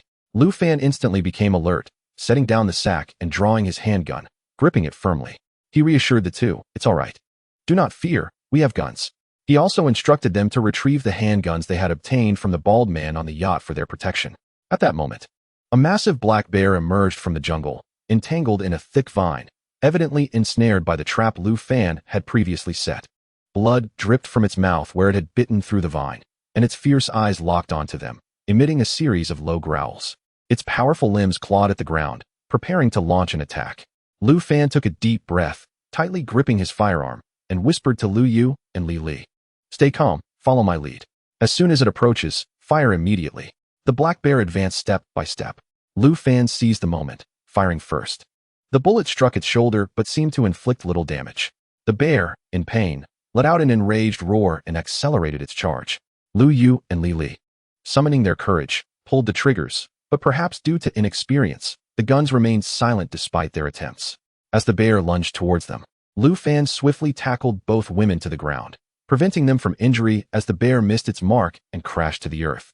Seizing the opportunity to fire again, Lu Fan was thwarted as the recovering bear swatted his handgun away, injuring his hand in the process. As the bear charged once more, without a moment to spare, Lu Fan drew the machete from his back and began to strike at the bear wildly. The bear's paws were struck repeatedly, bloodied and wounded, causing it to halt its assault, retreating a few steps while licking its injured paws. Observing this, Lu Fan unhesitatingly hoisted the sack and shouted to Li and Lu Yu to flee. The two, momentarily paralyzed by fear, had not anticipated that the bear would be more terrifying than pirates. After a prolonged moment, they finally snapped back to reality, hurriedly grasping their blankets and desperately following Lu Fan as they ran. When the trio reached the thorny wall, Lu Fan quickly cleared the branches obstructing the entrance, ushering them inside. He then swiftly blocked the opening with the thorny branches once more, as if this wall was their final bastion. At that moment, Lu Fan, drenched in sweat, collapsed onto the ground, gasping for breath as if all his strength had been expended during their frantic escape. Li and Lu Yu appeared still engulfed in panic, crouching on the ground while tightly gripping Lu Fan's clothing, trembling incessantly, as if the ferocious bear could breach the thorny barrier at any moment. Amused by their terrified expressions, Lu Fan shook his head and smiled, reassuring them, "It's all right. Don't worry. That foul bear cannot enter. It's safe here." However, no sooner had he spoken than the bear emitted a thunderous roar, followed by heavy footsteps, clearly charging towards them. Instantly, the hearts of the three soared to their throats, fixated on the thorny wall.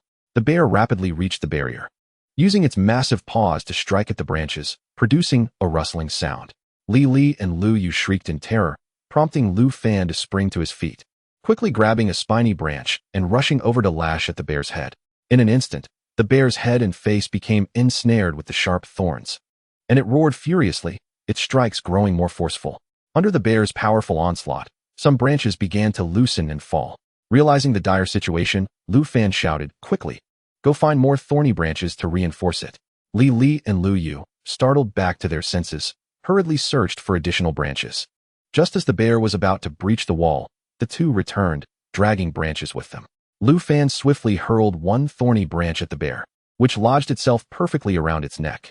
The bear staggered back, pulling at the spiny branch with force, trying to dislodge it from its neck. Lu Fan, quick thinking, tossed all the nearby thorny branches outside to form a barrier against the bear's next assault. Enraged by the branch ensnared around its neck, the bear charged again, intent on crashing through the thorny wall. Realizing the severity of the situation, Lu Fan shouted, "Quickly, give me your guns." Li Li and Lu Yu frantically searched their bodies. But after a prolonged search, they found no trace of their firearms. At that moment, Li Li suddenly remembered that earlier, when the black bear lunged at them outside, she had carelessly discarded the gun in the grass amidst the chaos. Seeing that the two women remained motionless, Lu Fan raised his voice, urging, "What are you waiting for? Hurry and bring it." With a face full of terror, Li Li cried out, "The gun seems to have fallen into the grass outside. I was so focused on fleeing that I forgot to pick it up." Her voice was saturated with regret and self-reproach. Hearing this, Lu Fan's heart sank. He realized that the situation had become even more perilous. Without the gun, they would be utterly defenseless if the black bear charged in. Just then, the black bear was already charging towards them with a menacing demeanor, its massive bulk and fierce presence sending chills down their spines. Fortunately, the thicket outside served as their savior, obstructing the bear's advance and preventing it from lunging directly at the wall. The bear, clearly displeased with this obstruction, began to paw at the thorny branches with its enormous paws, attempting to breach their defense. However, the chaotic arrangement of the thorns rendered its efforts futile. After a struggle, the bear found itself ensnared by the very thorns it sought to remove, becoming entangled and unable to free itself. Nevertheless, it seemed unwilling to concede easily, continuing to tug at the branches with fervor. Moments later, realizing the futility of its attempts, the bear reluctantly chose to retreat, dragging its spiky burden away before vanishing into the depths of the forest. As the bear disappeared, the three of them sighed in relief, collapsing onto the ground as though all their strength had been sapped in that moment. They gazed in the direction the bear had departed, the lingering fear still haunting their hearts. Lu Fan wiped the sweat from his forehead, steadied himself, and said, "Let us head to the cave first. We need to settle down. I will return later to reinforce this place in case that black bear comes back." "All right," Li Li and Lu Yu replied, having no other choice but to follow Lu Fan's lead. After resting for a moment, the three of them gathered their weary bodies and trudged toward the cave, collecting the supplies scattered on the ground along the way. Upon arriving at the cave, Li Li and Lu Yu looked at the rudimentary shelter with disdain, especially Lu Yu, who questioned Lu Fan with a puzzled tone, "How can anyone live here?" In response, Lu Fan smiled wryly and said, "Given the circumstances, having a place to stay is already a blessing. What, do you wish for a luxury suite?" He added, "Now, quickly help me tidy this place up and lay down some bedding. It will be more comfortable that way." With that, he began clearing away the debris and rubble on the ground. Though hesitant, Li Li and Lu Yu had no choice but to pitch in. They cleared out the dead branches and dust from the cave and found some dry grass to lay down as makeshift bedding. After a considerable effort, the cave finally began to resemble a habitable space. At this point, Li Li and Lu Yu were drenched in sweat, their lips chapped and cracked. Lu Yu then approached the sack containing their supplies and began rummaging through it. Noticing this, Lu Fan inquired curiously, "What are you searching for? Are you hungry?" "Not hungry, but thirsty," Lu Yu replied. "My mouth is parched. There's no water in here. What will we do for drinking water?" She fixed her gaze on Lu Fan, seemingly waiting for him to propose a solution. Lu Fan chuckled and said, "Want water? It's simple. Come over here and give me a kiss, and then I will find you water. Not just for drinking, but even enough for a bath." The two women were taken aback, unsure if Lu Fan was jesting or genuinely trying to take advantage of them. Seeing their lack of response, Lu Fan raised his voice intentionally. "What? Are you unwilling? Didn't we agree before coming here that you would be my women? Why are you backing out now?" Li Li and Lu Yu's faces flushed crimson, and they were at a loss for words. After a moment of hesitation, Li Li finally mustered her courage, walked up to Lu Fan, and gently kissed him on the cheek. Blushing, she said, "Now can we talk about how to find water?" Lu Fan was satisfied, choosing to leave matters as they were. He pointed towards a corner deep within the cave and remarked, "I must say, you women are quite timid. You've been here for quite a while, and haven't you thought to explore that area?" Li Li and Lu Yu exchanged surprised glances, not fully grasping what Lu Fan meant. Thus, they steeled themselves and supported each other as they ventured into the corner, where a wave of dampness greeted them. Once their eyes adjusted to the dim surroundings, they discovered a small pool, from which clear spring water trickled down gently. Chapter 152. Why should I save you? The two women immediately displayed expressions of delight, crouching down to scoop up the cool spring water in their hands and drink eagerly. Just then, Lu Fan ambled over, a hint of mockery gracing his smile. Observing the two drinking, he teased, "So what do you think? I wasn't lying, was I? Was that kiss worth it?" As he spoke, he deliberately touched the cheek where Li Li had kissed him, feigning a look of rapture as he closed his eyes, seemingly savoring the taste of that kiss, mumbling, "However, I must say, I quite like that kiss, haha." Hearing his words, Li Li's face turned a deeper shade of red, akin to a ripe apple. She shot Lu Fan an indignant glare and retorted, "You clearly knew there was water here and were just teasing us on purpose. I see you're doing this deliberately." Lu Fan, seeing her reaction, quickly waved his hands in jest, explaining, "Calm down. I just wanted to lighten the mood. Look at this cave. It's so dreary and dull. By making a joke, I figured we could all cheer up a bit." At this point, Lu Yu interjected, "Cheer up? I think you're the only one enjoying yourself." Lu Fan chuckled, "Well, as long as everyone is happy, huh?" After quenching their thirst, the two women splashed their faces with the spring water, reveling in its refreshing touch, which rejuvenated their spirits. They then stood up, satisfied, and exited the corner. Lu Fan then spoke earnestly, "This cave has water, and the food in the sack is sufficient for you two to last for a good 10 days or so. You can now rest easy here." Upon hearing this, the tour guide Lu Yu looked at him with a hint of skepticism and tentatively asked, 10 days worth of food for us too? What about you? Aren't you staying here too?" Lu Fan pondered for a moment and replied, "I would indeed like to stay.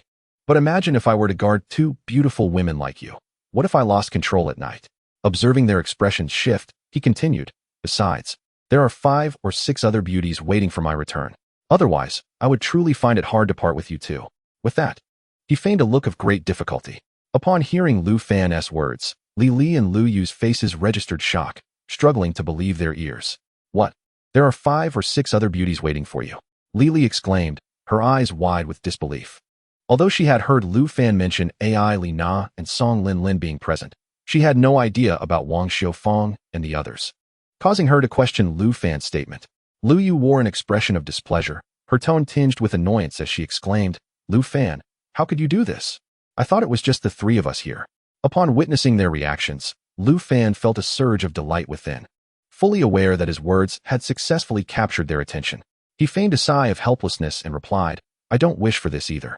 But they simply cannot do without me. What do you suggest I do?" Li Li and Lu Yu exchanged glances, appearing somewhat skeptical of Lu Fan's statement.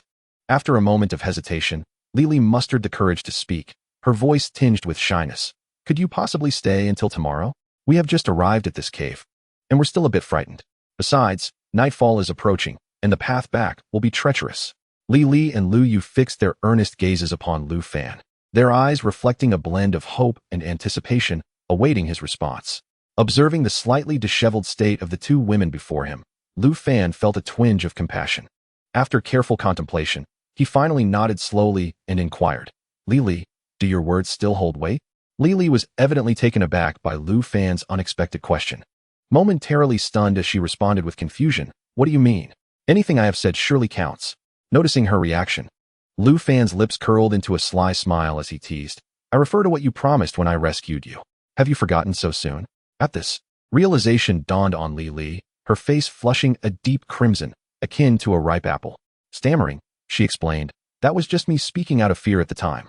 Lu Fan pretended to display disappointment, exhaling dramatically, "So you were merely teasing me.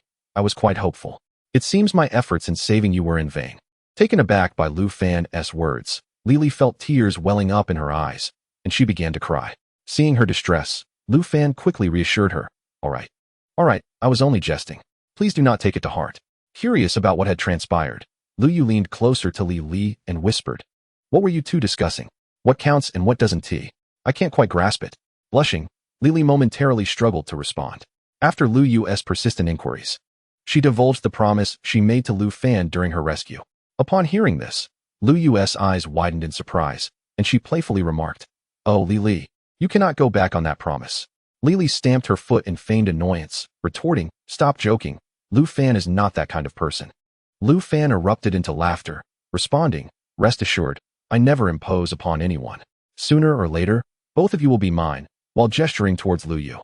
Upon hearing this, Lu Yu felt a jolt of surprise, as if struck by lightning, leaving her momentarily speechless. After a brief pause, she stammered, "Mr. Lu, shouldn't it be Brother Lu? I haven't made any promises." Raising an eyebrow, Lu Fan expressed his dissatisfaction with her response, smiling as he replied, "No promises? That's of no concern. There will be ample opportunities for you to willingly comply in the future. After all, I am under no obligation to save you, am I?" His words struck Lu Yu and Li Li like a sharp blade, causing both to lower their heads in embarrassment, fearful that his ire might lead to their return to the pirates' camp. Then Lu Fan spoke again. "Since you are afraid, I will stay and keep you company tonight. However, I have nowhere to sleep. How about we three squeeze together?" Upon hearing this, both Li Li and Lu Yu felt a wave of relief wash over them. Though a hint of shyness lingered, they were uncertain whether Lu Fan might take advantage of the situation. Yet, upon further reflection, they reasoned that even if he did, it would be preferable to falling into the hands of pirates. As nightfall enveloped the island, the atmosphere within the cave grew subtly charged. Lu Fan glanced at the darkening sky and declared, "I will gather some dry branches outside to start a fire, so the cave isn't too dark." With that, he exited the cave. Chapter 153. The reluctance to use the toilet. Li Li and Lu Yu busied themselves, seizing the opportunity to wash off the grime accumulated on their bodies at the water's edge, while Lu Fan bent down to collect dry twigs in the jungle surrounding the island, where fallen branches were plentiful. In no time, he returned to the cave, arms laden with a bundle of dry wood. Upon seeing the damp hair of Li Li and Lu Yu, he couldn't help but smile, thinking to himself, "It appears they are still trying to hide from me. Do not worry. You cannot escape. You will eventually be mine." He then skillfully started a fire at the cave entrance, and soon the warm glow illuminated the entire space. Lu Fan retrieved the battered helmet he had discarded earlier, washing it out with spring water. He fashioned a makeshift stand with 3 sturdy branches, filled the helmet with water, and suspended it over the fire, adding the dried meat and instant noodles for cooking. After a short while, he called out to Li Li and Lu Yu, who were observing the cave, "Stop dawdling. Come over and eat." As the two women gathered around the fire, watching Lu Fan's diligent efforts, an unexpected warmth blossomed within them. They came to realize how vital it was to have a dependable man in this desolate place. Before long, the aroma of noodles mingled with the scent of dried meat wafted through the cave. Starving and eager, Li Li and Lu Yu's eyes fixated on the steaming food in the helmet, resembling two hungry souls who had never tasted a meal. In such a resource-scarce environment, the prospect of enjoying a bowl of noodles felt like a rare blessing. "Enough staring, let us eat," Lu Fan commanded, and they eagerly dug in. After satisfying their hunger, Lu Fan's gaze fell upon the two beautiful women with their glistening lips. He lay down on the makeshift bedding and patted his round belly, announcing, "Now that we are full, let us commence our little rendezvous." Li Li and Lu Yu exchanged frantic glances, their eyes wide with shock at Lu Fan's unabashed words. This was a stark contrast to the heroic figure they had encountered during their rescue from the pirates. Momentarily, both women felt lost and awkward, the atmosphere thick with tension. At that moment, Lu Yu's cheeks flushed with embarrassment as she shyly suggested, "Lu Fan, perhaps you should move to the outside. Li Li and I can share this space." Feigning surprise, Lu Fan opened his mouth wide. "What? You can't be serious. How can I?" However, as he observed Lu Yu and Li Li's panicked expressions, he found it amusing, especially Li Li, who resembled a frightened rabbit, nervously tugging at the hem of her garment, her head bowed, unable to meet his gaze. Her demeanor was akin to that of a bashful bride, only intensifying Lu Fan's amusement. Finally, unable to contain his laughter, he exclaimed, "All right, I won't tease you any longer. I see how terrified you both are. Now, let us just rest." With that, he stood up and settled onto a pile of hay at the cave entrance. Realizing that Lu Fan was merely joking, Li Li and Lu Yu breathed a sigh of relief, their tensions easing. As the night deepened, an air of tranquility enveloped the surroundings, occasionally interrupted by the distant chirping of birds outside the cave. At this moment, Lu Fan, utterly exhausted, soon succumbed to slumber, his rhythmic snores echoing softly. However, Li Li and Lu Yu, despite their own fatigue, found themselves wide awake, confronted by the unfamiliarity of their environment. Thus, nestled in their blankets, they began to reminisce about their past experiences. Li Li let out a gentle sigh and remarked, "What a stroke of misfortune this is. On this business trip to procure spices, who would have imagined we would fall prey to those wretched pirates?" As she spoke, tears of sorrow welled in the corners of her eyes. Lu Yu, upon hearing this, joined in her lamentation. "I can relate. As a tour guide, who could foresee that the cruise would meet such calamity? Such a once-in-a-century occurrence. We have faced so many terrifying ordeals. Had it not been for Lu Fan, I might have already been sold to those chieftains." Li Li nodded in agreement, her gaze drifting towards Lu Fan at the cave entrance. She whispered. He may appear nonchalant, but he is quite dependable. Lu Yu chuckled softly. Indeed, although some of his previous remarks were a bit nonsensical, he was merely jesting with us. Just then, a strange sound emanated from outside the cave, akin to the low growl of a beast. Instantly, both women felt a surge of anxiety and rushed to Lu Fan's side, gripping his arm tightly. Startled by the sudden pain in his arm, Lu Fan awoke, bleary-eyed, and inquired, "What are you two doing?" In a panic, Lily pointed at the cave entrance, exclaiming, "Did you hear that? It sounds like a wild animal. Could it be that bear again?" Lu Fan, however, exhibited a dismissive demeanor. He lay back down and reassured them, "It's nothing. This deserted island is like this at night. As long as you don't wander off, this cave remains quite safe." Yet, the two women, unaccustomed to such an environment, were still uneasy upon hearing the growls outside. At that moment, Lu Yu appeared somewhat uncomfortable, sitting beside Lu Fan, biting her lips shyly and fidgeting restlessly. Noticing her unusual behavior, Lily inquired with curiosity, "What's wrong, Yua? Why is your face so flushed? Are you feeling unwell?" Upon being questioned, Lu Yu's face reddened further, and she lowered her head, whispering, I need to use the restroom." Lily, upon hearing this, was suddenly troubled, especially with the occasional growls from outside. What should they do? Venturing out at night seemed perilously dangerous. Lu Yu, feeling the pressure, broke into a sweat, hesitant to ask Lu Fan for accompaniment, as it would be rather awkward to have a man nearby while using the restroom. Finally, she couldn't help but plead with Lily, "Sister Lily, could you accompany me? I'm scared to go alone." Lily's expression turned conflicted. After all, she was merely a delicate woman. If they encountered a bear or some wild beast, she would be utterly defenseless. After a moment of contemplation, she shook her head in fear and pointed towards Lu Fan, indicating that Lu Yu should call him to accompany her. Lu Yu understood Li's implication but hesitated to wake Lu Fan. In truth, Lu Fan had overheard their conversation long ago but pretended to be asleep, curious to see how they would manage without him. Chapter 154. The venomous snake in the thicket. As Lu Yu grappled with the decision of whether to rouse Lu Fan, another low growl from outside the cave resonated, louder than before. Overwhelmed, Lu Yu gritted her teeth and gently nudged Lu Fan, whispering, "Lu Fan, wake up." Lu Fan feigned ignorance, continuing to snore. Seeing this, Lily grew anxious. She had clearly seen him blink earlier.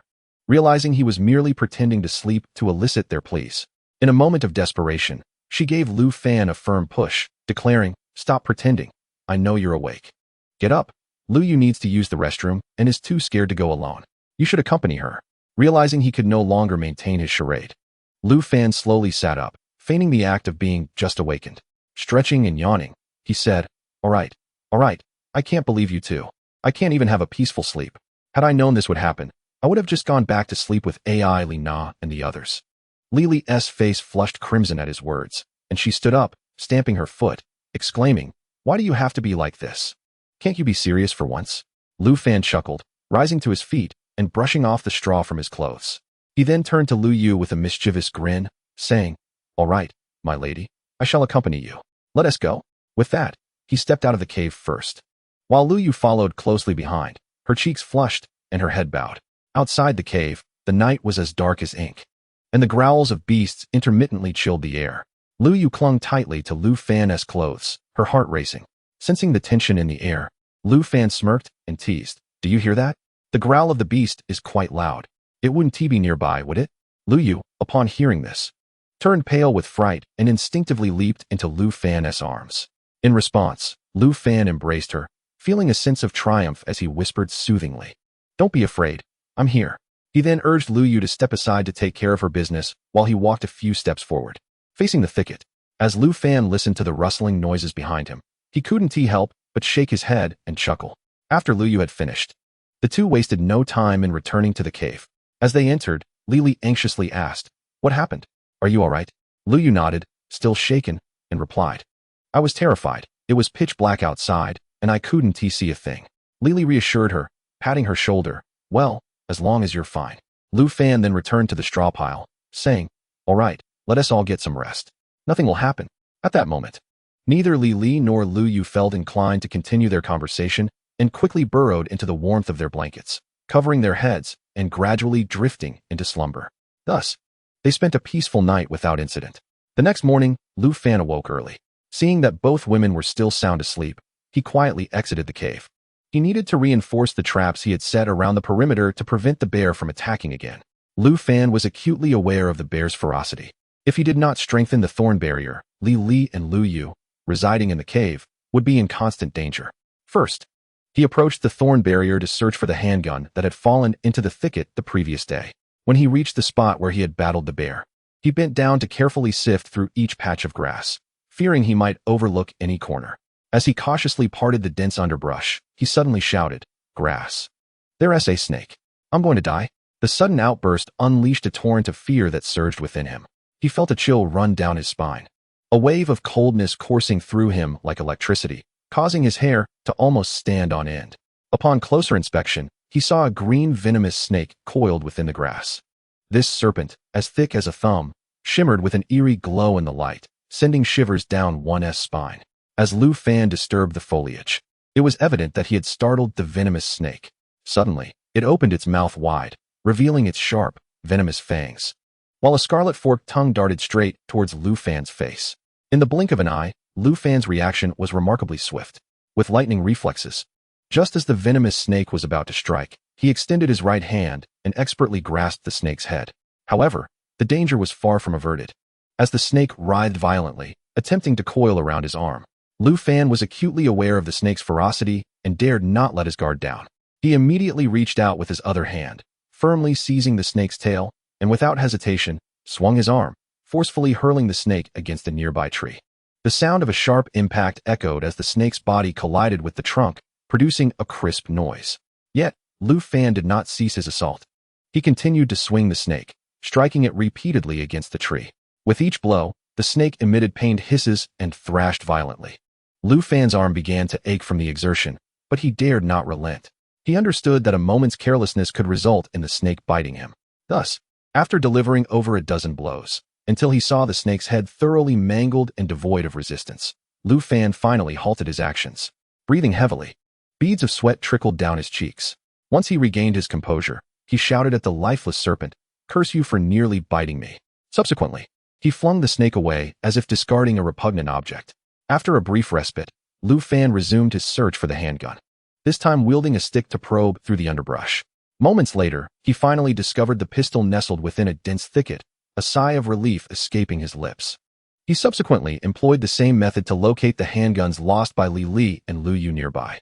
With the pistol in hand, Lu Fan felt a significant sense of security. After a short break, he began to gather more thorny branches, selecting particularly long and sharp thorns, which he arranged outside the thorny barrier, creating a more extensive and intricate line of defense. Having completed this task, Lu Fan did not stop there.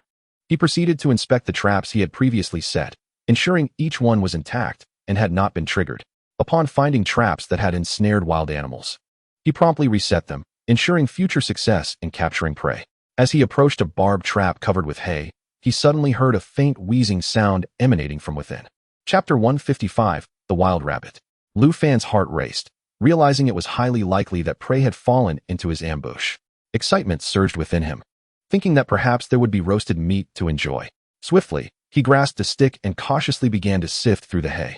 His movements were gentle, fearing that a venomous snake might be hiding beneath, as that creature was far too perilous, leaving him with lingering apprehensions. As the hay was gradually cleared away, a gray figure slowly emerged. "Wow, it's a wild rabbit," Lu Fan exclaimed in astonishment. At that moment, the rabbit was ensnared on the barbs, still alive but unable to move. Overjoyed, Lu Fan bent down and effortlessly lifted the rabbit from the trap. With a triumphant smile, he remarked, "It seems today's catch is quite good. Rabbit meat is far tastier than instant noodles." With that, he continued his patrol of the traps in the jungle, hoping for more game to be ensnared. After repairing all the outer traps, he found no additional prey. Upon returning to the cave with the rabbit in tow, he discovered Li and Lu Yu were already awake. Their eyes lit up at the sight of the rabbit, and they rushed over. "Lu Fan, you are incredible. How did you catch such a large rabbit?" Lu Yu exclaimed, reaching out to touch the now lifeless creature, praising Lu Fan's hunting prowess. Lu Fan, however, dismissed the praise with a wave of his hand, saying, "What's the big deal? This rabbit ran right into the trap. It's not like I went out hunting." The two looked at him in confusion, unable to fully grasp his meaning. Noticing their bewilderment, Lu Fan explained, "I had set numerous traps in the jungle. These traps not only prevent wild beasts from approaching the cave, but can also serve as hunting mechanisms.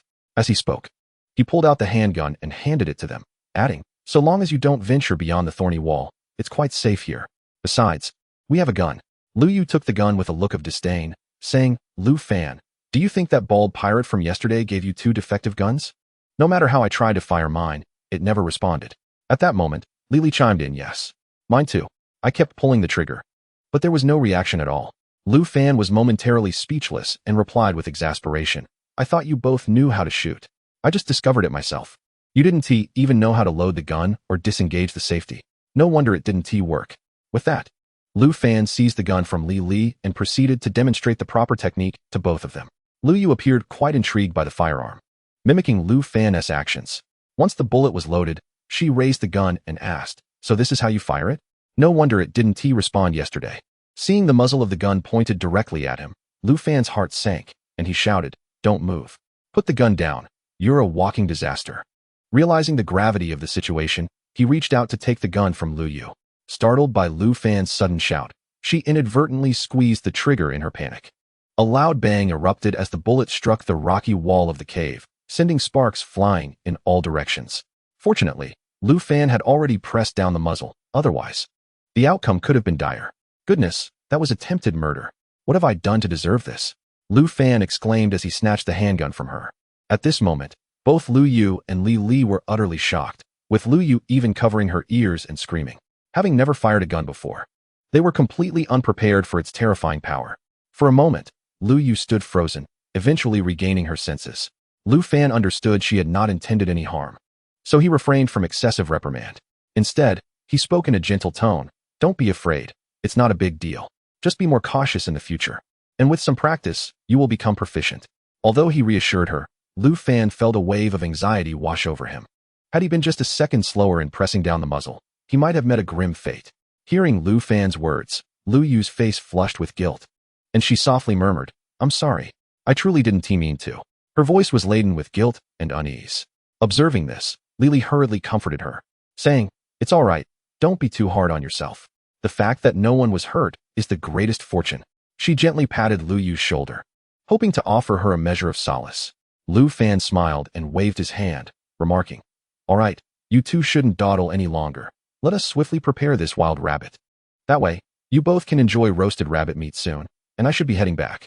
Upon hearing this, Li Li's eyes suddenly sparkled with excitement, and she eagerly inquired, "Are you returning to Ai Li Na and the others?"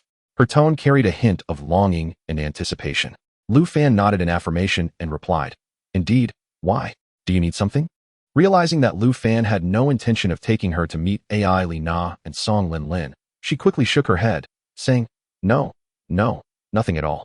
However, despite her words, a subtle expression of disappointment was evident on her face. After imparting some precautions to the two, Lu Fan turned and exited the cave. Before long, his figure vanished into the thick underbrush, as if he had never set foot there. At this moment, as Lu Fan traversed the jungle with a machete slung over his shoulder and a gun in hand, he was naturally unperturbed by the presence of wild beasts or venomous snakes. He strolled leisurely through the foliage, contemplating how to relay the circumstances regarding Li Li and the guide Lu Yu to Wang Xiufang and the others. He feared that if he spoke directly, Wang Xiufang and the others might become upset, likely believing he was enamored by each one he encountered, merely rescuing them to possess them. Yet, withholding the information did not seem appropriate either. He could not possibly allow Li Li and Lu Yu to remain in the cave indefinitely. After all, it was far less secure than the wooden cabin situated below the cliff. While lost in thought, Lu Fan was suddenly startled by a heavy panting sound emanating from the nearby thicket. This sound stood out starkly in the tranquil surroundings, causing his heart to tighten involuntarily. Chapter 156, The Black Panther's Lair. Uncertain of the source of the sound, curiosity compelled Lu Fan to cautiously approach the direction from which it emanated. He treaded lightly, striving to make no sound, fearful of disturbing any lurking beasts ahead. After navigating through a patch of underbrush, Lu Fan finally discerned the origin of the noise. However, the sight before him caused cold sweat to break out upon his brow. Not far off, several black panthers lay sprawled on the grass, soundly asleep. Their sleek, jet-black coats glistened ominously, resembling phantoms of the night. Their size was formidable, surpassing even the hunting dogs at the Redcoat pirate camp. What astonished Lu Fan further was the presence of 4 adult black panthers in this vicinity.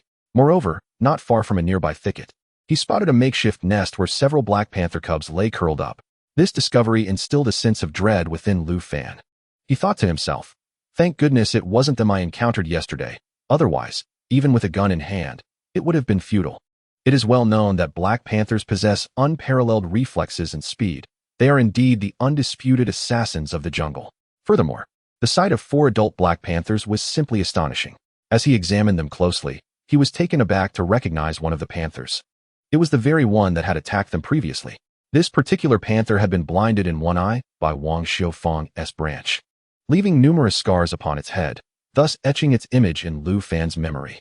His heart raced as he cursed under his breath, realizing the beast was still alive.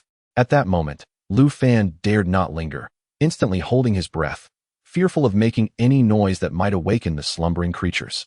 He understood that if all 4 black panthers simultaneously launched an attack, he would surely meet a grim fate. Therefore, without a moment's hesitation, he began to retreat cautiously, each step taken with utmost care. Finally, once he had distanced himself behind the thicket, he turned and sprinted away, not daring to look back until he felt safe at the cliff's edge. Panting heavily, he felt a wave of relief wash over him for having escaped the Black Panther's notice. He murmured to himself, reflecting on how perilous the situation had been. Realizing that danger lurked everywhere within the jungle, he resolved to exercise even greater caution in the future. After resting for a while at the cliff's edge and regaining his composure, he made his way down to the base of the cliff. Upon reaching the bottom, he headed toward the wooden cabin. As he approached the stream, he spotted Su Mu Yun bathing in the water, having narrowly escaped the jaws of the panther. Lu Fan had no intention of intruding upon her privacy, yet the stream was the only route back to the cabin. Reluctantly, he concealed himself behind a large tree, sitting on the grass to rest until Su Mu Yun finished her bath. Unbeknownst to him, whether it was the exhaustion from running or the focus he had earlier exerted, Lu Fan inadvertently dozed off against the tree. Meanwhile, Su Mu Yun remained blissfully unaware of his presence, continuing to enjoy her leisurely soak in the cool water. Time passed, and just as Su Mu Yun prepared to rise from the water, her peripheral vision caught sight of something nearly half a meter long swimming toward her.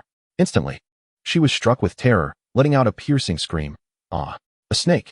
Her sharp cry startled Lu Fan awake, causing him to snap his eyes open and turn toward the source of the commotion. He beheld Su Mu Yun in a state of panic, shouting and splashing the water as if something dreadful lurked within. Without a second thought, Lu Fan rushed out from behind the tree. At that moment, Su Mu Yun appeared momentarily paralyzed by fear, her legs giving way beneath her, leaving her unable to clamber onto the shore. Upon seeing Lu Fan approach, she looked at him as if he were her savior, urgently pleading, "Lu Fan, pull me up. There's a venomous snake in the water, hurry."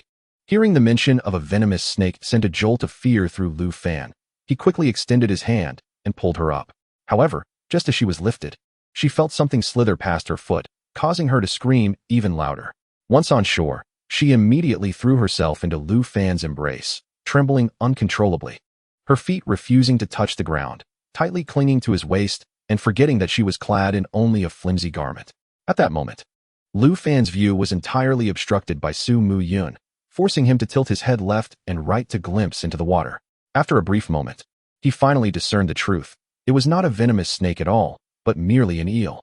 Just as Lu Fan was about to set it down, he caught a whiff of a faint, alluring fragrance emanating from Su Mu Yun, causing his heart to race and his body to respond. Meanwhile, Su Mu Yun shivered, seemingly sensing his reaction, and came to the sudden realization that she had yet to put on her clothes. Instantly, her face flushed a deep crimson, resembling a ripe apple, as if it might bleed with embarrassment. She hurriedly released Lu Fan, resembling a startled rabbit, frantically covering her vital areas with her hands, her gaze flickering nervously. Unwilling to meet his eyes, Lu Fan had always been one to welcome beautiful women with open arms. At this moment, witnessing Su Mu Yun's bashful and adorable demeanor, how could he possibly let such a splendid opportunity slip away? With a sudden flash of inspiration, he feigned intense terror, pointing at the yellow eel in the water and exclaimed loudly, "That must be a venomous snake." Su Mu Yun, already on edge, was further startled by Lu Fan's shout, her face paling in fright. With a shriek, she unhesitatingly leaped into Lu Fan's embrace once more. This time, her legs seemed to cling even tighter, as if fearing that the so-called venomous snake might suddenly strike. Lu Fan suppressed his amusement and feigned calmness, reassuring her, "Do not be afraid, I am here. I promise you will be safe." Having said that, He retreated into the nearby woods while holding Su Miyun, his hands wandering over her body. Meanwhile, Su Miyun's thoughts were solely fixated on the creature in the water that she believed to be a venomous snake, completely oblivious to Lu Fan's subtle gestures. Chapter 157. Capturing Su Miyun. Once they reached a large tree, Lu Fan let her stand on the grass and picked up a branch, saying, "You wait here. I will deal with that venomous snake." He then approached the stream, pretending to strike the water. Moments later, he expertly extracted the yellow eel and placed it on a rock by the stream, swiftly stomping on its head until it lay still. Lu Fan then called out loudly to Su Miyun, "All right, Sister Yun, the venomous snake has been taken care of." With that, he approached her with a mischievous grin. Hearing this, Su Miyun cautiously glanced towards the stream, and upon focusing her gaze, she found no snake at all, only a yellow eel lying on the rock. Although she had not grown up in the mountains, she could clearly distinguish between a yellow eel and a snake upon closer inspection. Realization dawned on her. She understood that Lu Fan had played a trick on her. Blaming her earlier panic for not recognizing the eel, she felt a mix of embarrassment and anger, and playfully slapped his chest, scolding, "You are so mean, trying to scare me on purpose, aren't you?" Lu Fan burst into laughter, responding, "I was just trying to make you laugh. Seeing you so scared, I thought I would help you relax." At that moment, Su Miyun suddenly remembered that she was not fully dressed, panicking as she exclaimed, "Turn your face away quickly, don't look over here, or else." However, Lu Fan, undeterred, stepped closer and embraced her. Su Miyun was taken aback by his boldness and was about to protest when Lu Fan suddenly pressed his lips against hers. In an instant, she began flailing her arms, attempting to push him away, but no sound escaped her lips. As the kiss intensified, Lu Fan grew bolder, even pushing her down onto the grass, his hands roaming freely over her body. Initially resistant, Su Miyun found herself succumbing to her feelings for Lu Fan. As his passion heightened, she eventually relaxed, wrapping her arms around his back. Lu Fan, sensing her surrender, realized he had won her over today. Moments later, the tranquil forest was filled with their hurried breaths intertwining.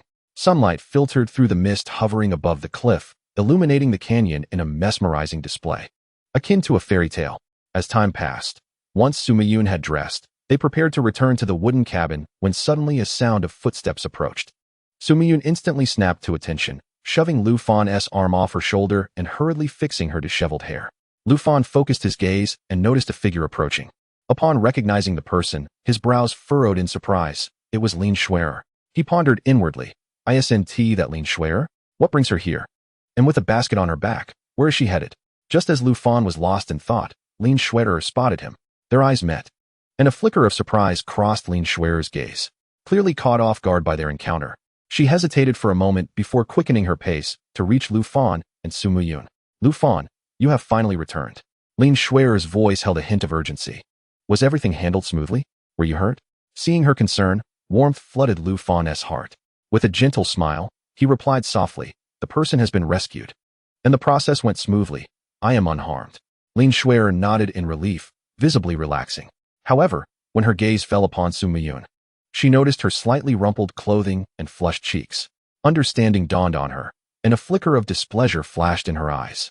Lu Fan, keenly aware of Lin Schwerer's changing emotions, swiftly sought to divert her attention, inquiring, "Sister Xue, are you planning to pick mushrooms with that basket?" Lin Schwerer shot him an annoyed glance, responding, "Originally, I intended to gather some blood orchids for certain individuals, but it seems that may no longer be necessary." With that, she turned her face away in a huff, clearly displaying her dissatisfaction. Su Miyun, standing nearby, felt increasingly awkward, lowering her head and avoiding Lin Schwerer's gaze, much like a schoolgirl caught in wrongdoing. Just then, Lin Schwerer spoke again. "Earlier, when I was a distance away, I thought I heard some strange noises. Did you two hear anything? Could it be wild boars rummaging through the vegetables?" At her words, Su Miyun's face instantly flushed crimson, fully aware of the implication behind Lin Schwerer's statement, which was clearly a veiled jab at Lu Fan.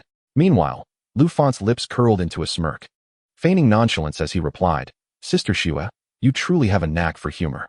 What wild boars could possibly be here, let alone any vegetables?" Lin Schwerer's smile broadened, though it carried an air of mischief. Casting a sidelong glance at Lu Fan and Su Miyun, she leisurely remarked, "Oh, is that so? Then I must have misheard." After exchanging glances, an awkward silence enveloped Lu Fan and Su Miyun. Just then, Su Miyun interjected, "Sister Xue, you two continue your conversation. I will head back now." With that, she dashed back towards the wooden cabin like a startled rabbit. Once Sima Yun had distanced herself, Lin Shuer immediately shifted her demeanor, crossing her arms and casting a reproachful look at Lu Fan, her finger pointing accusingly as she scolded.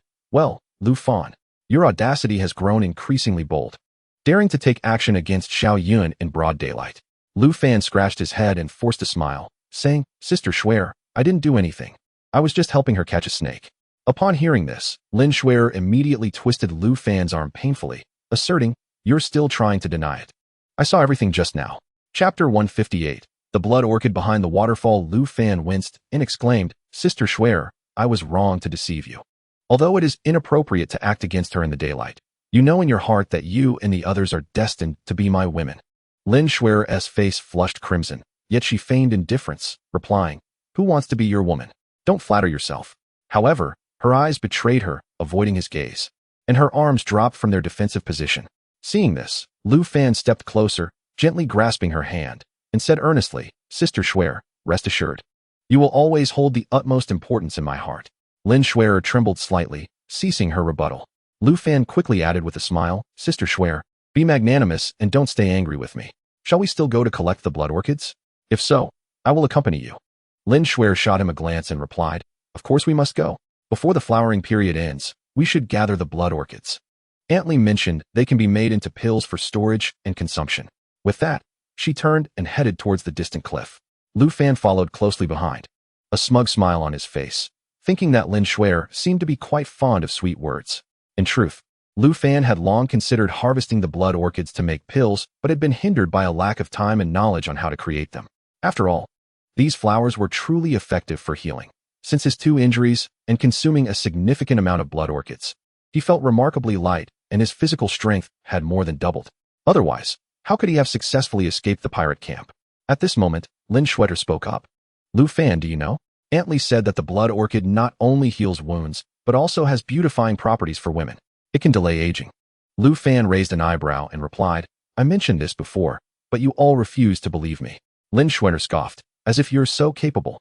When the two arrived at the cliff, they searched diligently, picking any blood orchids they spotted on the cliff face without hesitation. However, the area where the blood orchids had previously flourished was nearly stripped bare, leaving only a few small flowers. After searching for a considerable time without success, their confidence began to dwindle as they reached the waterfall at the end of a small stream, both feeling fatigued. Lin Shuer then approached the pool at the base of the waterfall and crouched down to wash her face. Meanwhile, Lu Fan sat on a nearby rock, admiring the small waterfall. Just as he looked up, he suddenly noticed a large expanse of crimson plants about 20 to 30 meters high behind the waterfall. Thinking he was mistaken, he rubbed his eyes and leaned in closer, his excitement surging as he realized it was indeed a vast patch of blood orchids. He called out loudly to Lin Shuer, who was drinking water, Sister Shuer, come quickly. Look up there. Isn't that a large area of blood orchids? Lin Shuer rushed over. Following Lu Fan's pointing finger, her eyes filled with delight. It looks like blood orchids. Now we won't have to worry. However, upon seeing the height, her expression shifted to concern. But that's 20 to 30 meters high. How do we get up there? Lu Fan also felt troubled, pacing back and forth in front of the waterfall. After several laps, he found that aside from some protruding stones on the right side of the waterfall, the rest of the cliff was smooth and damp, rendering it nearly impossible to climb. Lin Shuer, seeing this, wore a frown and said, What should we do now? We can't just climb to the top of the cliff and rappel down. That would be too troublesome. Lu Fan shook his head and said, There is no need for that. Sister Shuer, I'll try climbing up those stones. If it doesn't work, I'll think of another way. Lin Shuer felt a twinge of worry. After all, the splashes from the waterfall made the surrounding cliff exceedingly slippery, with some areas still dripping with water. Yet, unwilling to abandon the sight of the blood orchids, she anxiously advised Lu Fan, Please be careful. If it's too dangerous, don't force it.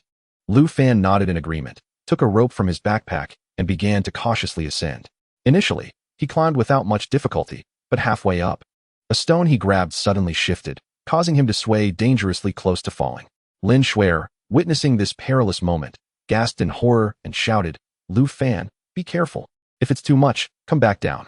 Fortunately, Lu Fan quickly grabbed onto another protruding stone to steady himself, preventing a fall. Now pressed against the cliff wall, he panted heavily, beads of sweat forming on his forehead. Taking a deep breath, he adjusted his grip and continued climbing, knowing that the cliff was no place for rest. Just as he was nearing the area where the blood orchids grew, he finally glimpsed the scene behind the waterfall. It revealed a slightly recessed platform. Not overly large, but spacious enough for a person to lie down. The platform was adorned with vibrant blood orchids, igniting his excitement. However, he now had to figure out how to safely leap onto that platform. There was a considerable distance between the cliff and the platform.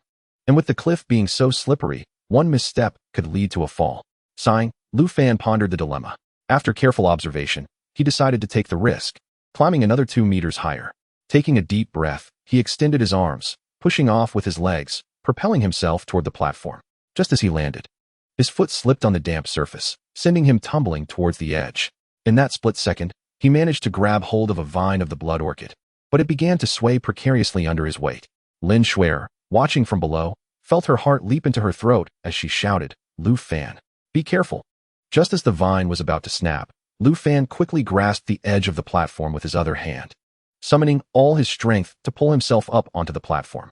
Lying on the platform, he gasped for breath, recovering his composure before lowering the rope to let Lin Shuer attach the backpack.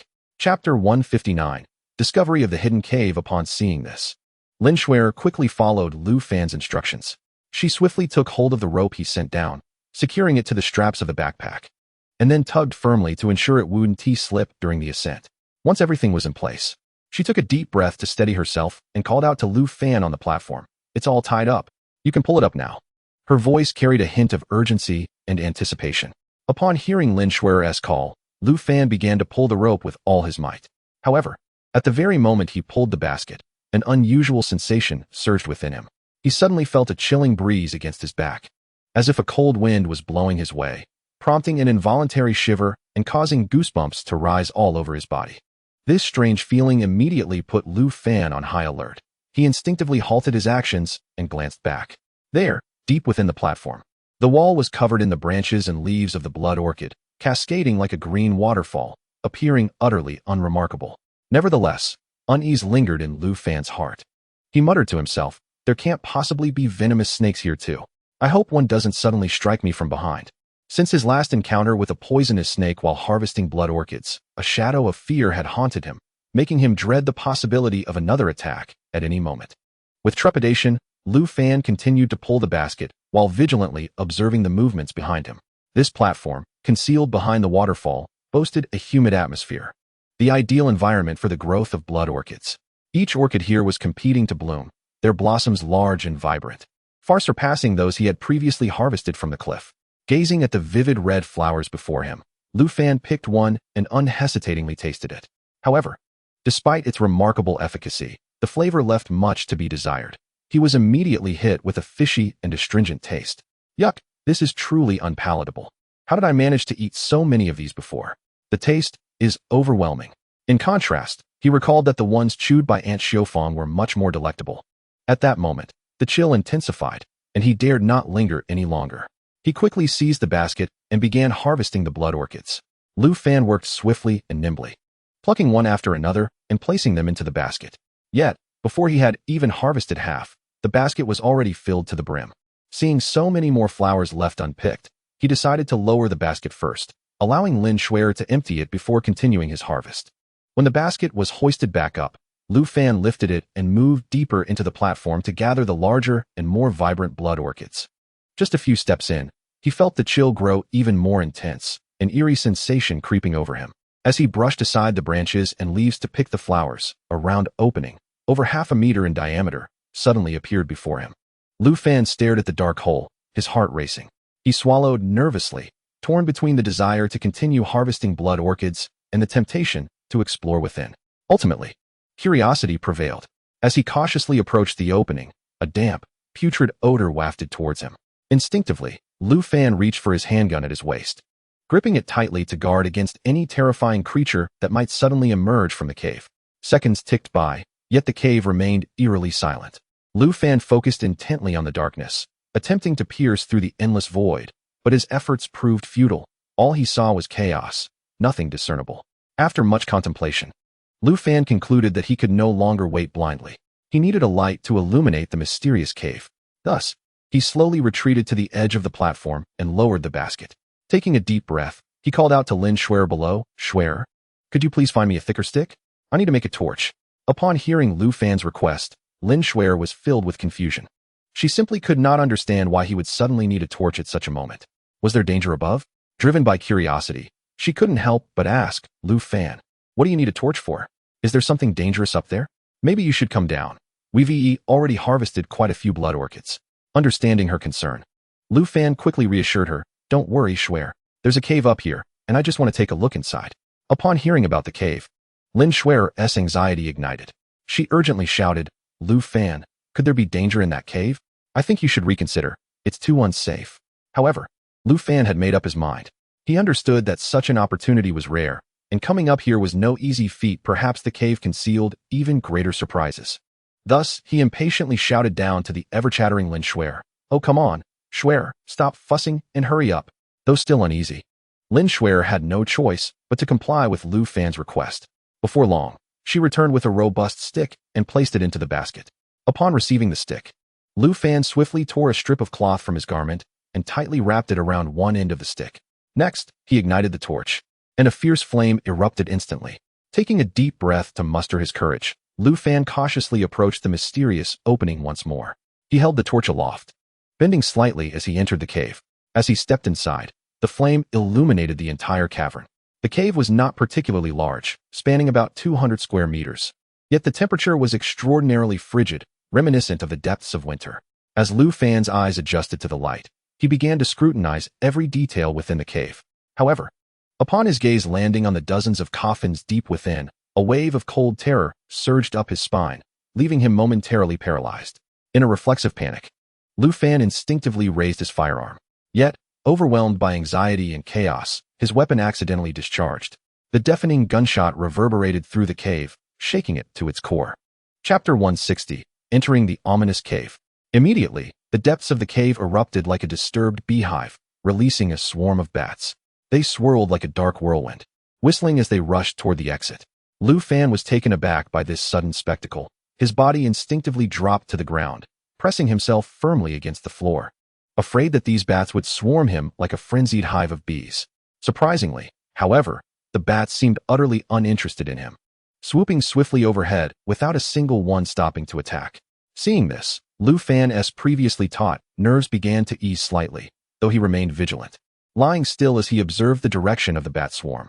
Just as Lu Fan felt a sense of relief, Lin Shuer outside the cave heard the sharp gunshot. Her heart tightened, an ominous premonition flooding her mind.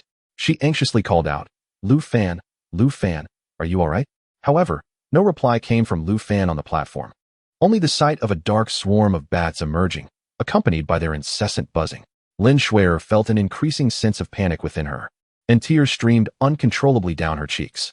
As she sobbed, she muttered, that insufferable Lu Fan, I told you not to go, but you wouldn't listen. What now? Anxious and desperate, she neglected to wipe her tears and shouted with all her might, Lu Fan, can you hear me? Please respond. Her voice echoed through the vast valley but received no reply from Lu Fan. After a while, Lu Fan, seeing the bats had flown out of the cave, slowly stood up. Taking a deep breath to steady himself, he called out, Sister Shuer, I'm fine. It was just a misfire, don't worry. Upon hearing Lu Fan's voice, Lin Shuer felt her heart finally settle, and through her tears, she exclaimed, You scared me to death. You didn't say a word. Lu Fan acknowledged her and turned his gaze back to the coffins. Gripping his gun tightly, he cautiously approached the foremost coffin.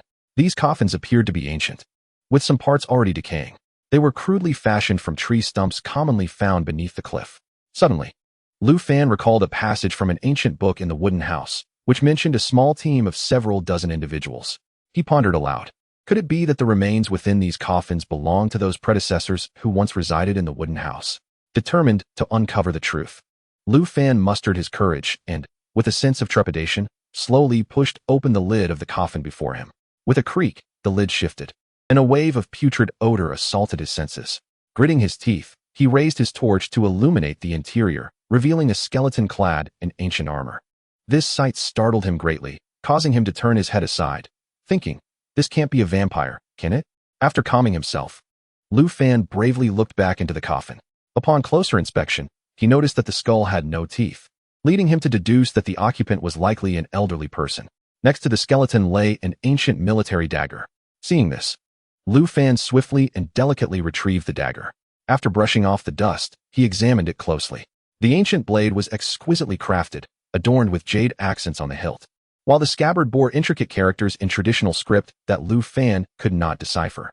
He inserted the torch into the cave wall, grasped the hilt with one hand, and firmly held the scabbard with the other, attempting to draw the magnificent blade for a closer look. However, perhaps due to its age, Lu Fan had to exert considerable effort to finally pull the dagger free. The moment the blade was unsheathed, a chilling aura enveloped him. Under the torchlight, the blade shimmered with a cold glow, akin to flowing iron, sending shivers down his spine.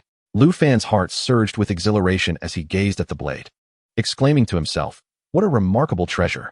If I were to take this to the mainland for auction, it would undoubtedly cause a sensation. It might even end up in a museum." He swung the blade against the cave wall, producing a resounding clang as sparks flew. A white mark appeared on the stone wall, and debris scattered down. Lu Fan marveled at the blade's sharpness, praising, "Truly a fine weapon. After all these years, I can't believe it remains so sharp." He then sheathed the blade once more. The more he thought about it, the more thrilled he became. Suddenly struck by inspiration, he addressed the skeleton, "Esteemed predecessor, I sincerely apologize for disturbing you. Look at this splendid dagger. Isn't it a pity for it to remain here? Why not allow your junior to take it out and let it see the light of day? If you disagree, just cough twice. Rest assured, I would never impose." With that, Lu Fan fixed his gaze on the skeleton, patiently awaiting a response. After a considerable time with no movement from the coffin, he felt a surge of joy and a smirk of satisfaction appeared on his face. He then exclaimed, "Since you have not objected, I shall take it as your consent." With that, he quickly tore off a strip of cloth, carefully wrapped the dagger, and secured it to his back like a treasured possession. One must admit, Lu Fan exhibited remarkable cunning, devising such a clever ruse. To think he would prompt a long-deceased skeleton to cough. What a stroke of ingenuity. Following this, Lu Fan proceeded to open the remaining coffins, eager for further discoveries. Meanwhile, Lin Shuer, anxiously waiting below, grew concerned about Lu Fan's safety as he had yet to emerge. Thus, she called out, "Lu Fan, what are you doing in there? Why aren't you coming out?" As Lu Fan rummaged through the coffins for valuable items, he shouted back, "It's fine, Sister Shuer. Please wait a moment. I'm busy." When he reached the last coffin, he froze, his heartbeat quickening. This particular coffin stood out among the rest, appearing more robustly constructed and adorned with cloud motifs. Summoning all his strength, Lu Fan pushed open the heavy lid, and a musty scent wafted toward him. Upon closer inspection, he discovered a skeleton inside, clutching a tattered book. The book piqued Lu Fan's interest, and he gingerly took it in his hands, examining it closely.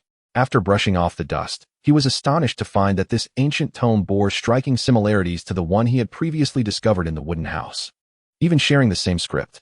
Carefully turning the pages, although he did not recognize every character, he could grasp the general content. The book recorded the names and birthplaces of each individual, along with their ages at death.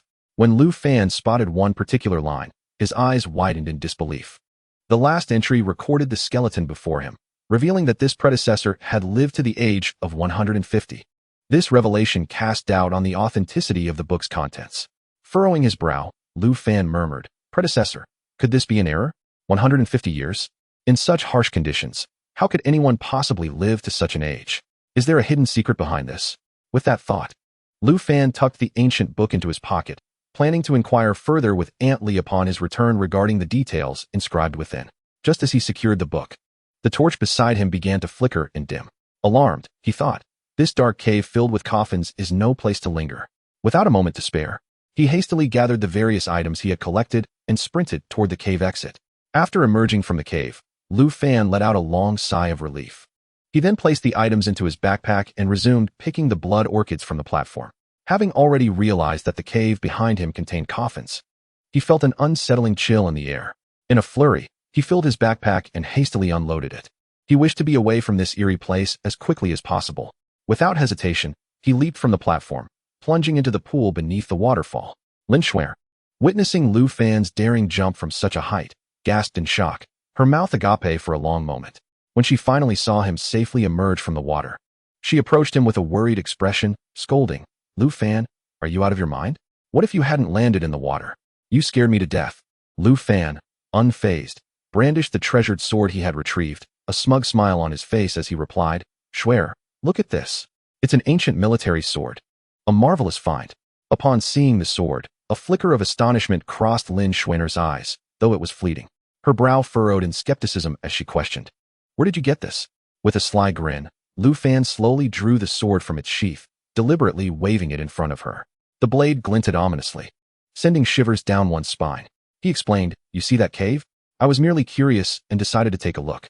To my astonishment, I found it to be the burial chamber of the previous owner of the wooden house, housing dozens of coffins. The sight was truly terrifying. Lin Xuan's complexion paled at his words, her brow knitting tighter in fear as she exclaimed, dozens of coffins? My goodness, that is utterly horrifying. You didn't take this sword from there, did you? Lu Fan appeared oblivious to her distress, admiring the sword with a carefree demeanor. After a moment, he replied nonchalantly, indeed, I found it in one of the coffins, but don't worry. I asked the sword's owner for permission, and he consented to my taking it. Lin Xuan's eyes widened in disbelief as she scrutinized Lu Fan, as if his words were an absurd fairy tale. Her mind raced to comprehend the implications of his statement, but she could not fathom it. Are you saying there are still people living there? In coffins? Her voice trembled slightly. Lu Fan rolled his eyes at her, exclaiming, what are you thinking? Xuan, are you feverish? It's all coffins in there. How could anyone possibly live there? However, Lin Xuan remained unconvinced, her eyes widening as she argued. They are indeed coffins, yet you claim you asked someone? They are all dead. How did you inquire? At this, Lu Fan was momentarily taken aback before bursting into laughter. With a mischievous grin, he explained, oh, that's simple. After I took out the sword, I addressed the remains, saying, Senior, if you object to my taking this sword, please cough once. He furrowed his brow, feigning a pitiful expression, and continued, but I waited a long time, and the senior didn't cough at all.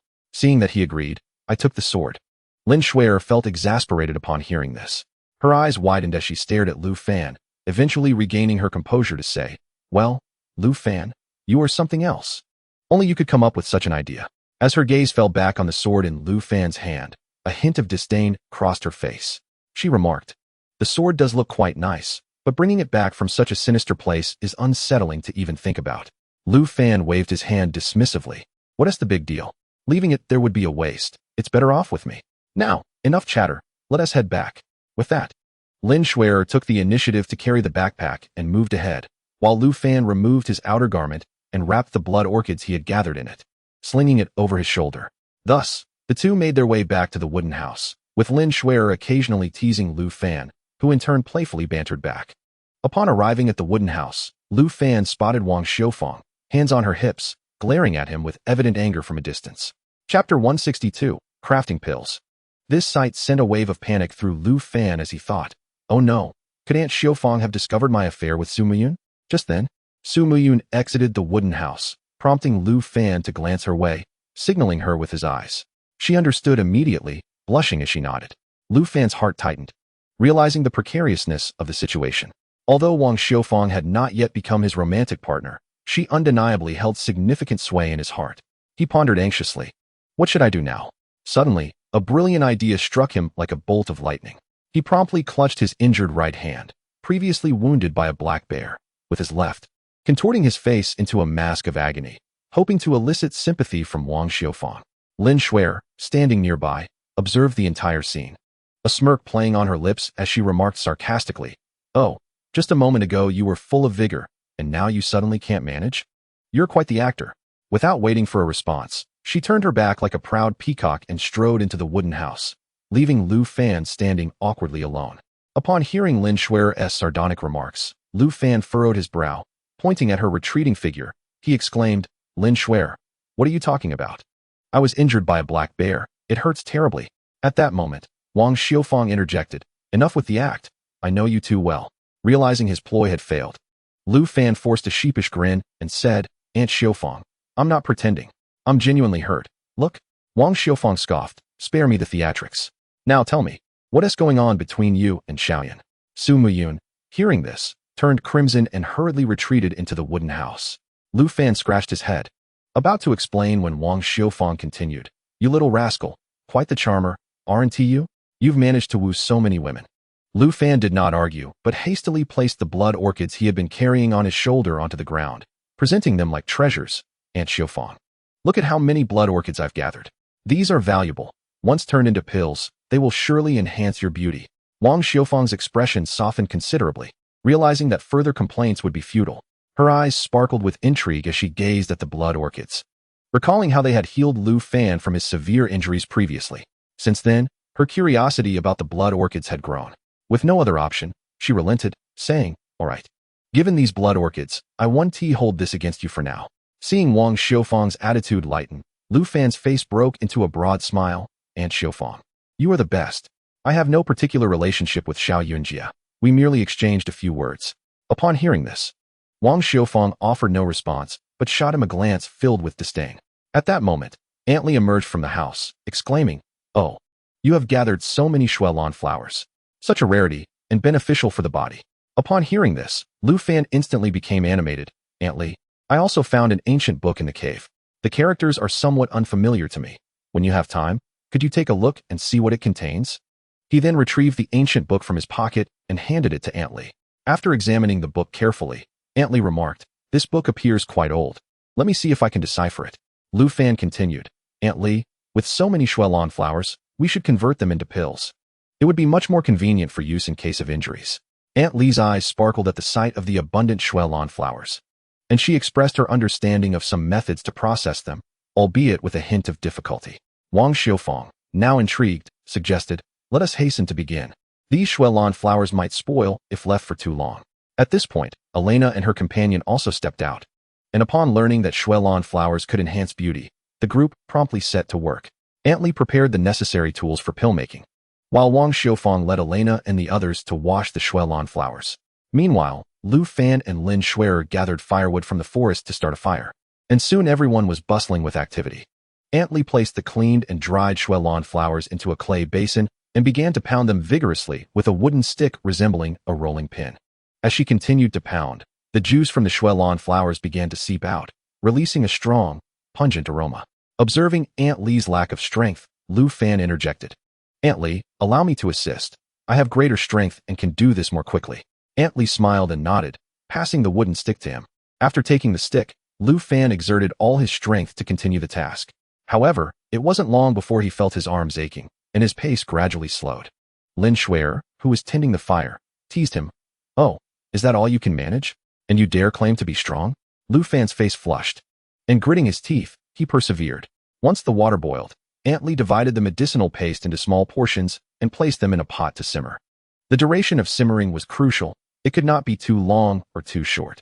Aunt Li periodically lifted the lid to check on the mixture, adjusting the heat according to the paste's consistency. As time passed, the paste transformed from its original red hue to a deep black, becoming softer and exuding and enticing. Melt-in-the-mouth quality. Aunt Li removed the paste from the pot and placed it on a cutting board, inviting everyone to quickly roll it into pill-sized shapes, akin to yellow beans. This step required a certain finesse to ensure the pills were smooth and uniform in size.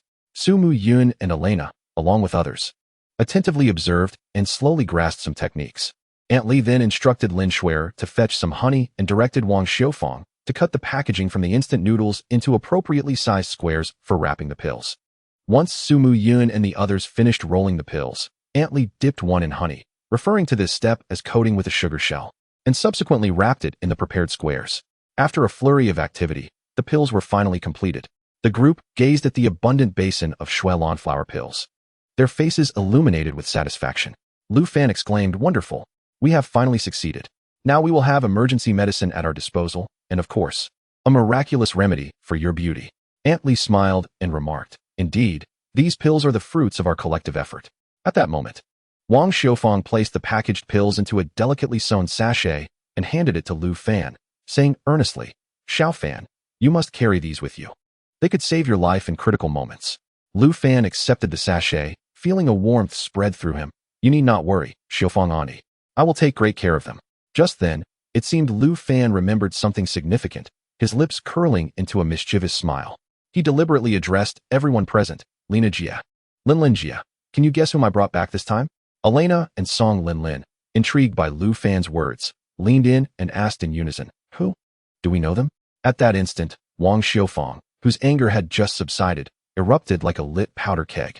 She whirled around, glaring fiercely at Lu Fan, as if she intended to devour him whole. Internally, she pondered, this little brat must have brought back another woman, but where are they hiding? A wave of intense unease surged within Wang Xiufang. However, Lu Fan, standing nearby, seemed oblivious to her unsettling demeanor. With a self-satisfied grin, he declared, "It's Li Li and a female tour guide named Lu Yu from the cruise we took." Upon hearing the name Li Li, Elena and Song Linlin immediately reacted with astonishment. "Li Li is still alive? Lu Fan, you cannot be deceiving us." Song Linlin's voice brimmed with disbelief as her eyes widened, filled with urgency as she inquired, "Where's Li Li? Where is she now?" At this moment, Lu Fan finally noticed the murderous glares from Wang Xiufang and Lin Shuer, and his confidence faltered. Stammering, he explained, "Considering the wooden house has no extra rooms, I let them stay in the cave above for now." Upon hearing this, Song Linlin placed her hands on her hips and shouted, "Lu Fan, you have gone too far. How could you let Li Li stay in a cave? What nonsense is this?" Lin Shuer, equally incensed, glared at Lu Fan and huffed, "Exactly. You clearly do not know how to handle matters. Are you trying to keep a harem?" Lu Fan scratched his head, mustering courage to say, "I was just worried there wouldn't be enough space." He hesitated, clearly reluctant to continue. Wang Xiufang crossed her arms, her eyes narrowing. "What do you mean? Speak up. What happened to them?" Lu Fan, steeling himself, revealed, "When I rescued them, they both declared their intention to become my women, and I feared you all would be upset, so I did not dare bring them back." Upon hearing this, the group exploded with outrage, especially Su Muyun. Just as her relationship with Lu Fan had begun to blossom, he now spoke of bringing back 2 women, which was intolerable. Su Muyun shouted in despair, "What? Lu Fan, you have gone too far." With that, she stormed back to the wooden house in tears. Lin Shuer, too, was furious. Although she understood that Lu Fan could not belong to her alone, she still found it hard to accept this news. The expressions on the faces of the others reflected a shared indignation, their gazes fixed on Lu Fan, filled with loathing. Wang Xiufang's hands unconsciously clenched into fists, as if she were ready to charge at Lu Fan at any moment. Li Ai, standing quietly to the side, had been observing everything in silence. When she sensed the atmosphere growing increasingly tense, she hurriedly stepped forward, positioning herself between Lu Fan and the others in an attempt to ease the escalating situation. With a warm smile and a gentle tone, she said, "All right, everyone, let's not be angry. Just think about it. Before long, you will all become Xiufan's people here. Why must we be so petty?" She glanced at Wang Xiufang and the others, paused, and continued, "We must be grateful. If it weren't for Lu Fan, what would we be eating, or where would we be living? We might even still be in the hands of pirates." Her words were like a stone cast into a lake, stirring up ripples. Upon hearing Li Ai's remarks, the group, including Wang Xiufang, felt their faces flush with embarrassment, and they all lowered their heads, no longer daring to look at Lu Fan. Seeing this, Li Ai felt a surge of joy, convinced that her strategy had worked. She then turned to Lu Fan and said, "Xiao Fan, look at you. You've brought everyone back. How can you let these 2 young ladies stay in a cave? It's far too unsafe. The sky is darkening. Hurry and bring them back to avoid any mishaps." Although Elena and Song Linlin were still upset with Lu Fan, they recognized Li Li as their good colleague and close friend. After exchanging glances, they decided to temporarily set aside their grievances, and promptly urged Lu Fan to escort them to the cave to fetch Li Li, saying, "Let's not dwell on this. Take us to get Li Li right away." However, just as Lu Fan was becoming slightly bewildered by the barrage of comments from everyone, 2 sharp gunshots suddenly rang out from above the cliff, piercing through the previously tense atmosphere. The group jumped in shock and turned their astonished faces toward Lu Fan. Lu Fan's expression also changed dramatically. He was unsure of the cause of the gunfire. He pondered nervously. Could they have been playing with guns and accidentally fired? But that doesn't make sense. The distance to the cave is too far for the sound to be this clear. It sounds more like it came from the beach. Li Ai, startled by the unexpected gunfire, looked at Lu Fan with concern and asked, "Xiao Fan, what is happening? Why are there gunshots?" Lu Fan shook his head, equally uncertain. After exchanging worried glances, Elena and Song Linlin displayed anxious expressions. "Could Li Li be in danger?" Song Linlin exclaimed. "We should hurry and check." Nodding in agreement, Lu Fan replied, "All right then." Thus, without further hesitation, the group rushed back to the wooden cabin to grab their rifles and decided to accompany Lu Fan to the cave. Excluding Li Ai, the group set off towards the cave atop the cliff. Out of breath, they struggled to keep up with Lu Fan as they ran through the dense jungle. Once they finally entered the thorny protective circle, Lu Fan, anxious and restless, quickened his pace and led the way into the cave. Upon entering, he discovered Lu Yu and Li Li huddled together in a corner, trembling in shock as if they had experienced something profoundly frightening. Chapter 164. The speedboat docked on the beach when Li Li and Lu Yu saw Lu Fan dash in. Their eyes instantly brimmed with tears, and they rushed towards him, embracing him tightly, as if fearing he might vanish at any moment. Just then, Wang Xiufang and the others approached. Upon witnessing Lu Fan being embraced by the two beautiful women, a surge of inexplicable jealousy washed over them. Particularly, Su Muyun's expression darkened. She had already been upset by Lu Fan's flirtatious nature, and this scene only deepened her discontent.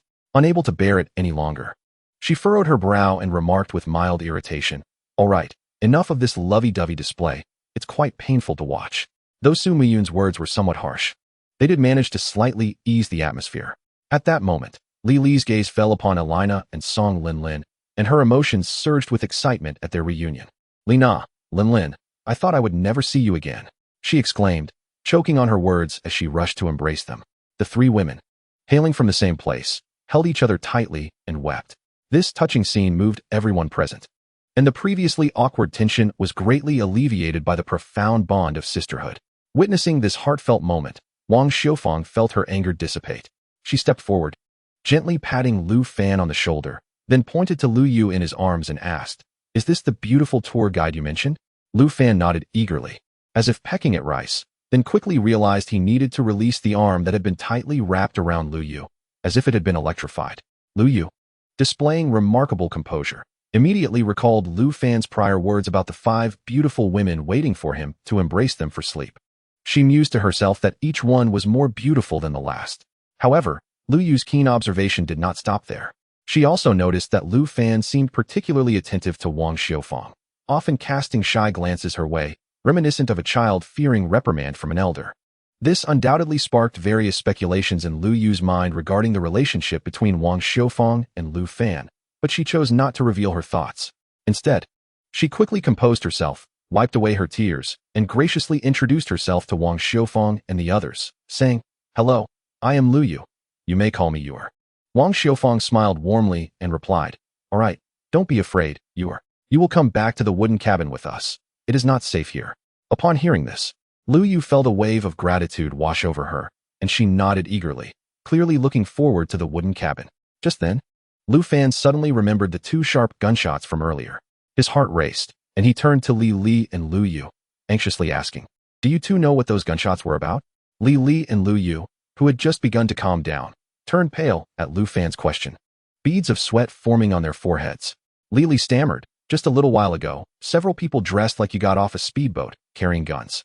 They seemed to be searching for something, running around the island. We were afraid of being discovered, so we hid here, not daring to make a sound." Upon hearing Li Li's words, the expressions of the group turned grave, filled with unease and fear. Meanwhile, Lu Fan was puzzled by Li Li's account. He pondered, "Dressed like me? Could they be members of Hulada? Is that bald man looking for me again?"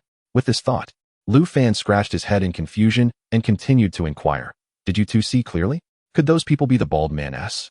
Li Li and Lu Yu exchanged a glance, and then, as if in unison, they shook their heads repeatedly, responding in chorus, "It's too far. We truly cannot see clearly.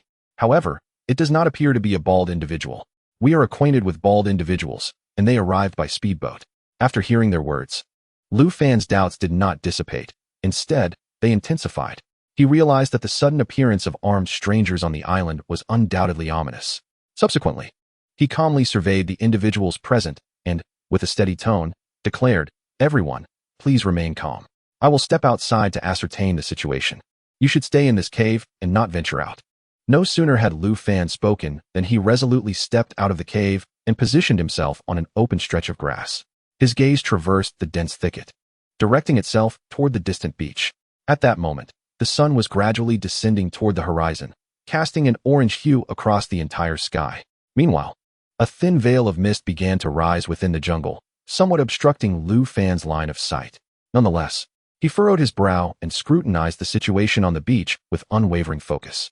He could vaguely discern a speedboat moored at the shoreline, but beyond that, he found no further clues.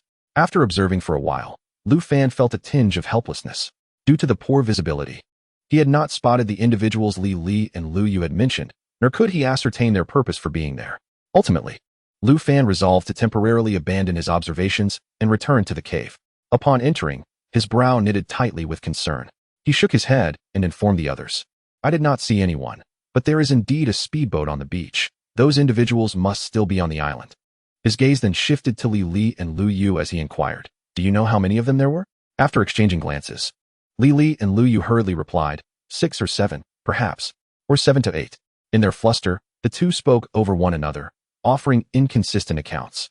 Lu Fan felt a surge of exasperation at their responses. One moment it was 7 or 8, the next it was 6 or 7. How many had actually come?